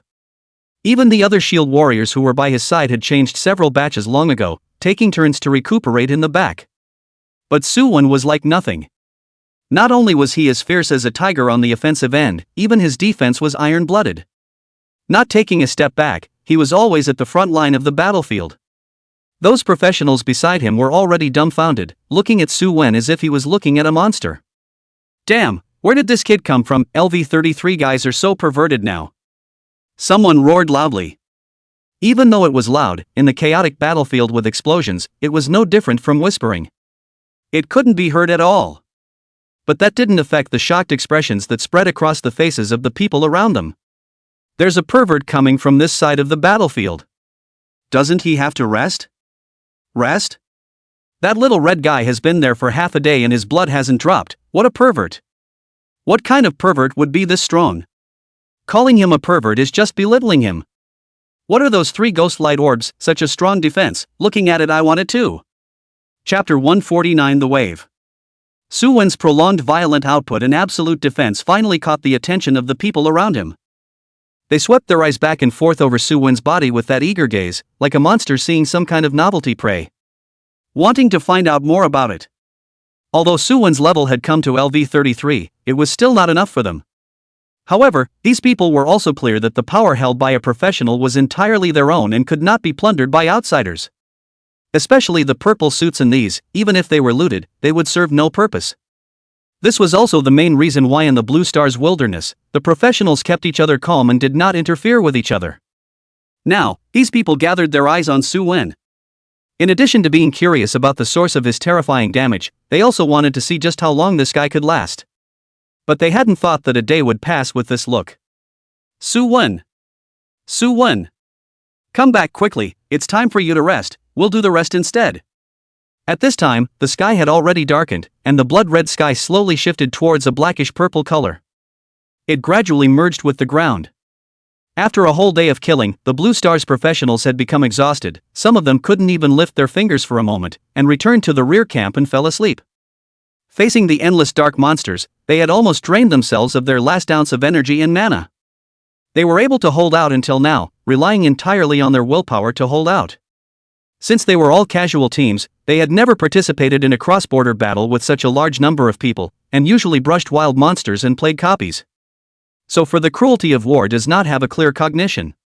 For example, reasonable distribution of physical strength. Or, how to distribute the living forces. This was something that a Legion commander should do, but right now, the professionals were fighting on their own, and there was no unified command at all. This also led to them devoting all of their energies to it from the very beginning, subsequently triggering the current situation. The low-level professionals retreated backward one after another, and then their bodies lightened, and they landed on the ground with a thud. This caused the professionals at the front to suffer. The pressure climbed straight up. Even Suwon's side was also feeling a little difficult, his attack was high and he was extremely fast in killing the dark monsters. But he couldn't stand the fact that the other side had a lot of people, and they were madly attacking this side with no intention of dying. Shou Yuan came close and roared loudly behind him, "Suwon, come back quickly, it's time to rest." "Hurry!" Suwon gritted his teeth and looked at the decreasing number of occupiers over here, thinking for a moment, he still decided to listen to his teammates' advice. However, he did not retreat immediately, but slowly moved backward, narrowing down his side's defense line step by step. It wasn't just him. Even many LV-40 plus occupiers did the same. This caused the original defense line of around 3 kilometers to gradually shrink to 2 kilometers. Until now, the occupiers gathered next to each other and released more focused skills. For a time, it actually allowed these dark creatures to not attack. However, the Blue Star professionals had no more power to advance, so they could only grit their teeth and hold on, resisting the monster's attack. It wasn't until those exhausted professionals who had fainted to death regained their clarity and rejoined the battlefield that they had a chance to breathe a sigh of relief. Then they similarly withdrew back into the camp and fainted. In this way, the Dark Monsters and the Blue Star professionals maintained a bizarre balance. Both sides continuously launched counterattacking horns, wanting to clear each other out and completely seize the territory. Unfortunately, this was not an easy task for both sides. On Su Wen's side, just as he wanted to kill the monster in front of him and return to the back of the camp to rest, changes suddenly appeared. A group of LV-40 LV-59 chieftain level bosses appeared on the east side of the battlefield, which was Su Wen's side. When they appeared in groups in front of the team of professionals whose average level was less than LV-40, the damage caused could be imagined. A large number of professionals were instantly shattered by the impact. The corpses turned into countless pieces and fell onto the cold purple-black ground. The bosses unleashed their powerful skills, clearing all obstacles in front of them at an extremely fast speed. The original delicate balance was quickly broken. The defense line was like a rotten cloth at this moment, broken through by countless dark monsters, attacking towards the innermost part. Quickly block them. Don't let them get close to the spatial passage, or all our efforts will be in vain. LV-50 plus experts quickly charge with me. Make sure to intercept them all.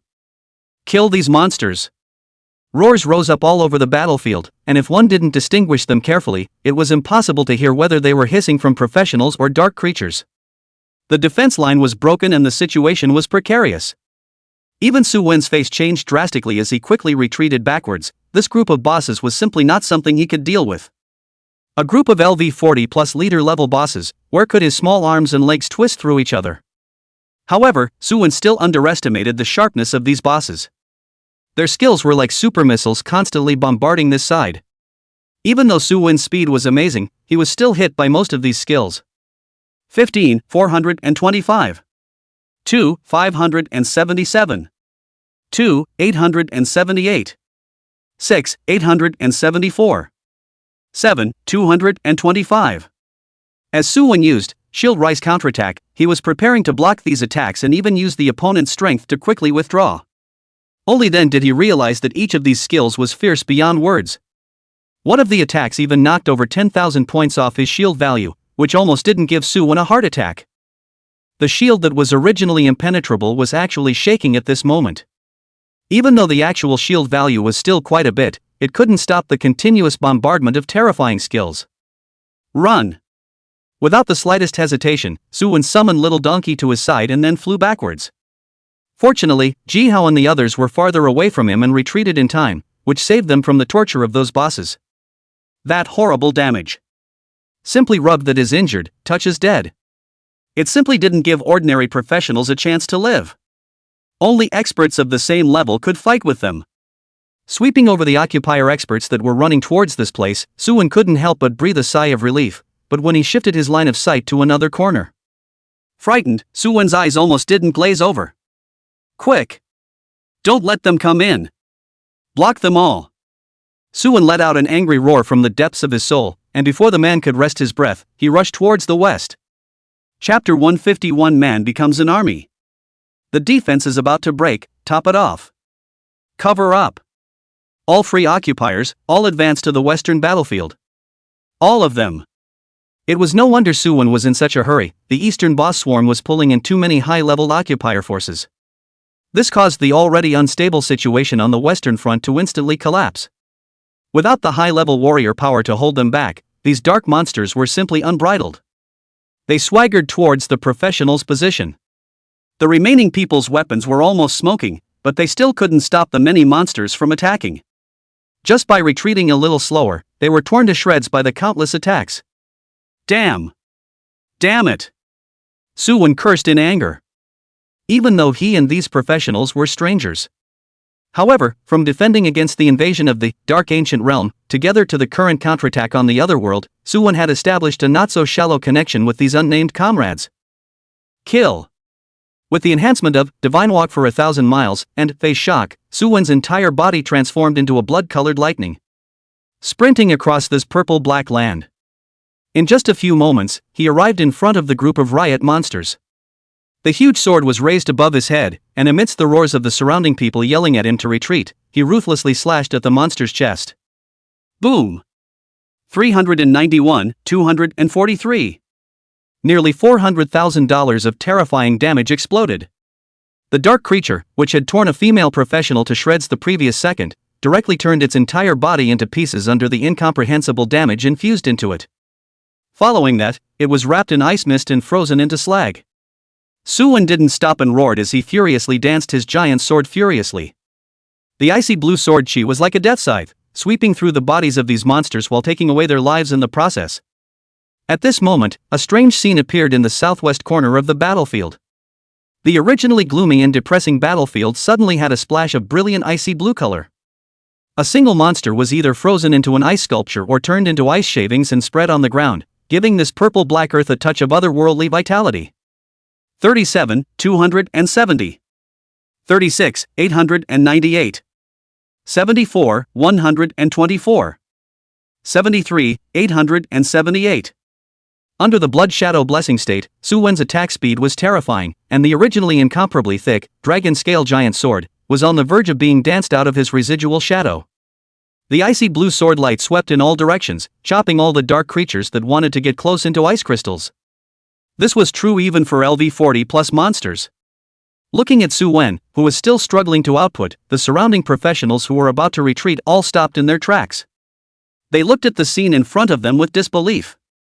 One person became an army. This idiom could not help but appear in their minds. Before also felt that this isn't exaggerated to the extreme adjective, but now. This is clearly a statement of fact, okay? Who is a good person? One person can kill a group of dark creatures. This is not like those ordinary small monsters outside that can be killed with a hand. But Suwon now this state really is to kill monsters like killing chickens. Almost none of the ordinary life template monsters can block him a sword chi. Occasionally encountering a blitz appeared, even those elite monsters could only die with hatred, falling at Suwon's feet unwillingly. The super high damage that could explode into 5 digits at the drop of a hat was simply blinding to them. Combined with the perverted attack speed, the originally precarious defense line in the southwest corner was actually saved. Who is this person? How come I've never seen him before? A professional yelled out in excitement. It's not clear. I know, this is the Scarlet Giant Sword. We fought side by side in Blue Star.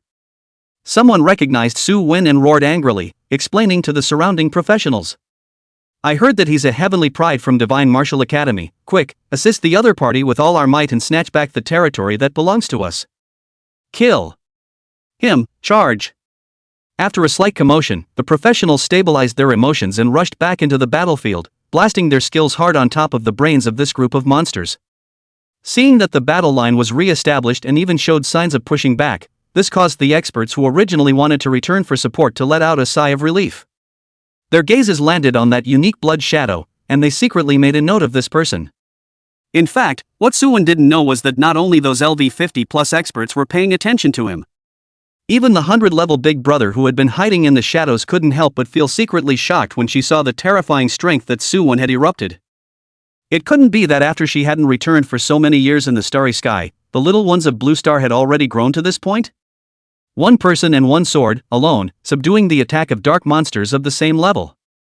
Even though it was only the most ordinary little monsters, saying it out loud was enough to make one proud. From the Divine Martial Academy? What an interesting little fellow. A ripple came from the void, and a slightly relaxed female voice vaguely came from within. Afterward, a soft light shot out from somewhere in the space, heading straight for Suwon. Then let me see just how far you can go. Whoosh! A milky white light did not enter Suwon's back. This sudden strike startled Suwon, and he thought that some ungrateful dark creature nearby wanted to sneak attack him. Without waiting for Suwon to think too much, a prompt from the system sounded in his ears. You have received an increase of 726 points from the Advanced Power Aura LV6. lasts for 3000s. This. Feeling the surging power coming from his body, Su-wen's eyes couldn't help but stare. Boy, what the hell is this? A one-time increase of 726 power points? This was equivalent to increasing physical damage by 3,630 out of thin air. Together with his original damage that had been increased by Roar of War, it actually made his panel material damage directly break through 5 digits. He's become a complete and utter monster. Did that mysterious powerhouse help me? Su-wen thought in his heart, because the advanced power aura skill was simply not something that these professionals in the battlefield could access. As far as he knew, skill books with a high-level prefix had to be popped out from LV60 plus bosses at the very least. Not to mention that the level had been directly added to LV6, which made him think of the previous outrageous auxiliary skills of large-range healing and War Roar. In that case, Su-wen gripped his giant sword tightly, his eyes narrowed slightly, and as he looked at the humongous dark monsters rushing in front of him, he let out a cold smile. If you want to find death, then I will fulfill you all. Swish! Sword chi stirred out, sweeping over an extremely fast panther-type dark monster. It had a hideous face, with large swaths of saliva and disgusting maggots flowing out from between its mouths as it headed straight for Su-wen. It opened its mouth wide, wanting to bite this human in the way in front of it to death. But in the next second, a golden brilliant light exploded from its head. Boom! 92,878. The icy blue sword light chopped through the leopard monster's body, and then through a piece of darkness monsters following closely behind it. Until the sword energy traveled as far as it could go and disappeared, which allowed the rest of the dark monsters to survive. Only a long vacuum covered in ice crystals was left behind. Their unintelligent brains felt the extreme threat from death, and their gazes towards Su-wen became somewhat fearful and evasive. Just when the dark creatures hesitated, Su-wen's sword light erupted again. This time, not one, but like a crazy sword saint constantly slashing. The sword chi enveloped the 4 directions. Die, you mongrel stinkers. Chapter 151 Another Passage. Su-wen's violence made this group of dark monsters experience what a humanoid war machine was.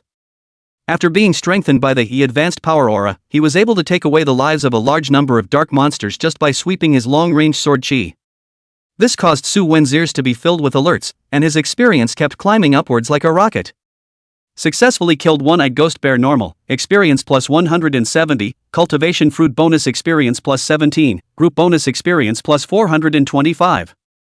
Successfully kill zombie evil ghost normal, experience plus 170, extra bonus experience from cultivation fruit plus 17, extra bonus experience from team plus 425. Successfully kill one-eyed bear normal, experience plus 170, extra bonus experience from fruit of cultivation plus 17, extra bonus experience from team plus 425. Even though they were just ordinary monsters that didn't give much experience. However, as a result of accumulating more experience, he managed to advance to LV34 in just a day's time. Although this had something to do with the accumulation from the previous battle, being able to move up another level so quickly still gave Su Lingyun and the others a big boost. This trip to the Dark Ancient Realm, I'm afraid I've come to the right place. After the boss group in the east had been eliminated by experts above LV50, the situation of the entire battlefield had finally stabilized.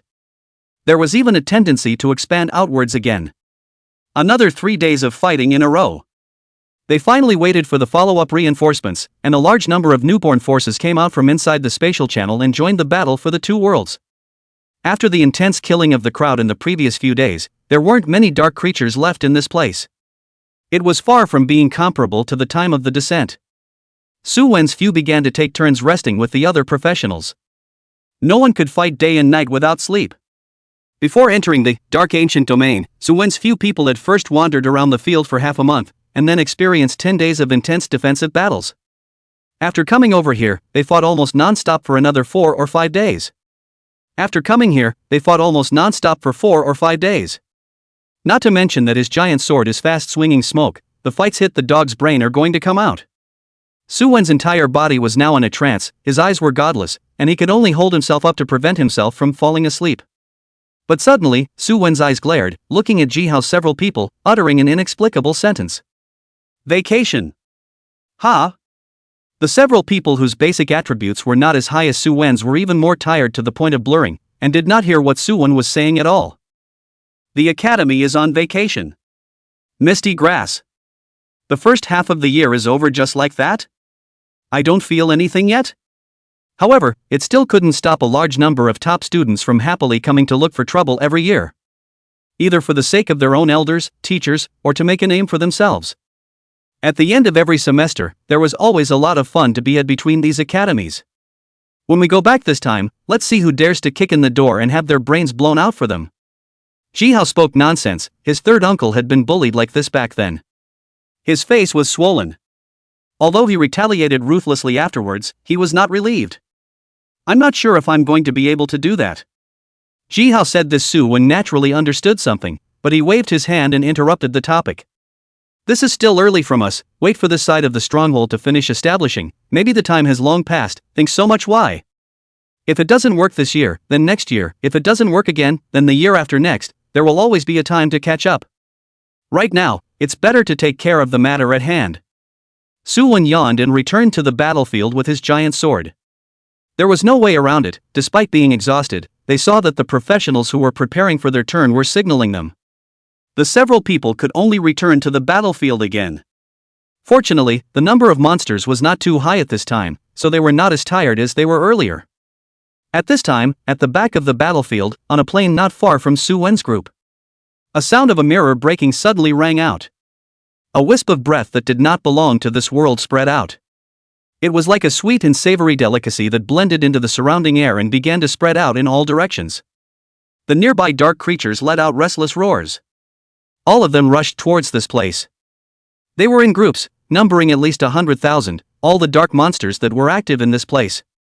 The scent of the new world attracted them like poison. Like some kind of instinct, they want to tear it apart, eat it alive, and even destroy it completely. Tyrannical emotions stimulated their nerves. It so happened that the approaching side of them was located in the same straight line as the battlefield Su-wen and the others were in. What is this? Haven't the dark monsters pretty much been wiped out? Where did so many of them come? The most peculiar thing is that they all have a pair of huge eyeballs that almost bulge out, and their mouths have long tongues that lick from time to time. As the master of the planet, the lizard men also have a low level of intelligence. They call themselves the Qiguang, meaning the noble sun that brings light to the new world. However, they are not as great as they claim to be. Instead, they are incredibly tyrannical, constantly eating away at the living space of the rest of the creatures. And they want to take the entire planet in their hands. Whether it's the sky, the ground, or the bottomless oceans. Due to the short period of time that the entire planet had been data mined, it was only a mere 40 years.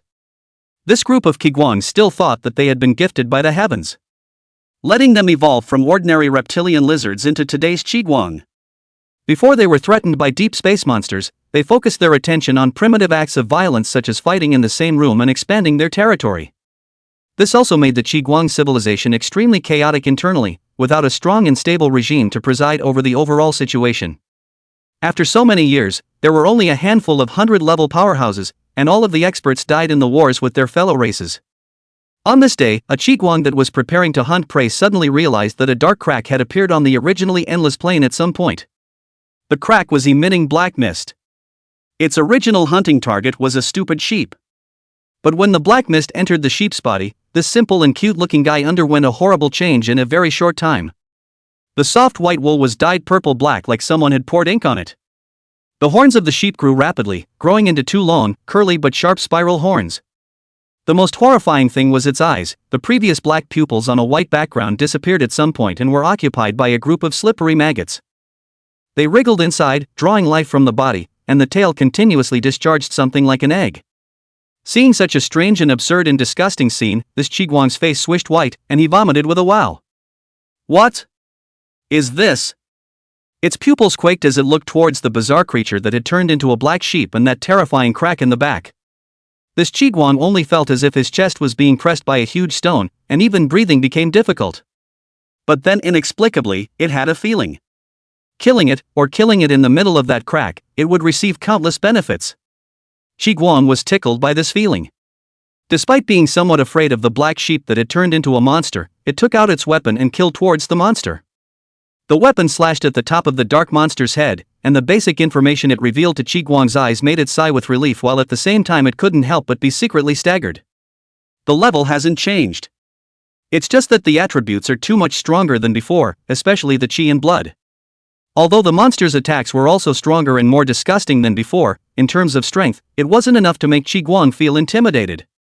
After killing the dark creature in front of him, this Qiguang padded over to the vicinity of the dark passage. Just as it wanted to observe it, a stream of information suddenly flooded into its mind. Dark Ancient Domain. World Will. Two Realms War. Qiguang's eyes were mesmerized until it received all the information, which restored its clarity. It looked at the spatial passageway with horror, not having thought that this place actually contained such a shocking secret. Thinking of the images that were about to appear in its mind, it hastily took a few steps back, looking at the ever-growing crack with some trepidation. Although the speed was very slow, but at most a few days of work, this spatial passage would be completely formed. At that time, it would be the beginning of the invasion of the Dark Ancient region. With just me alone, I definitely can't solve such a scourge. I must call more Qiguang over. After only a moment's thought, this Qiguang made the most correct choice. It returned to the city, reported what happened here, and the news was uploaded layer by layer, and soon reached the ears of the city. And according to his men, he had already sent many Qiguang to verify it.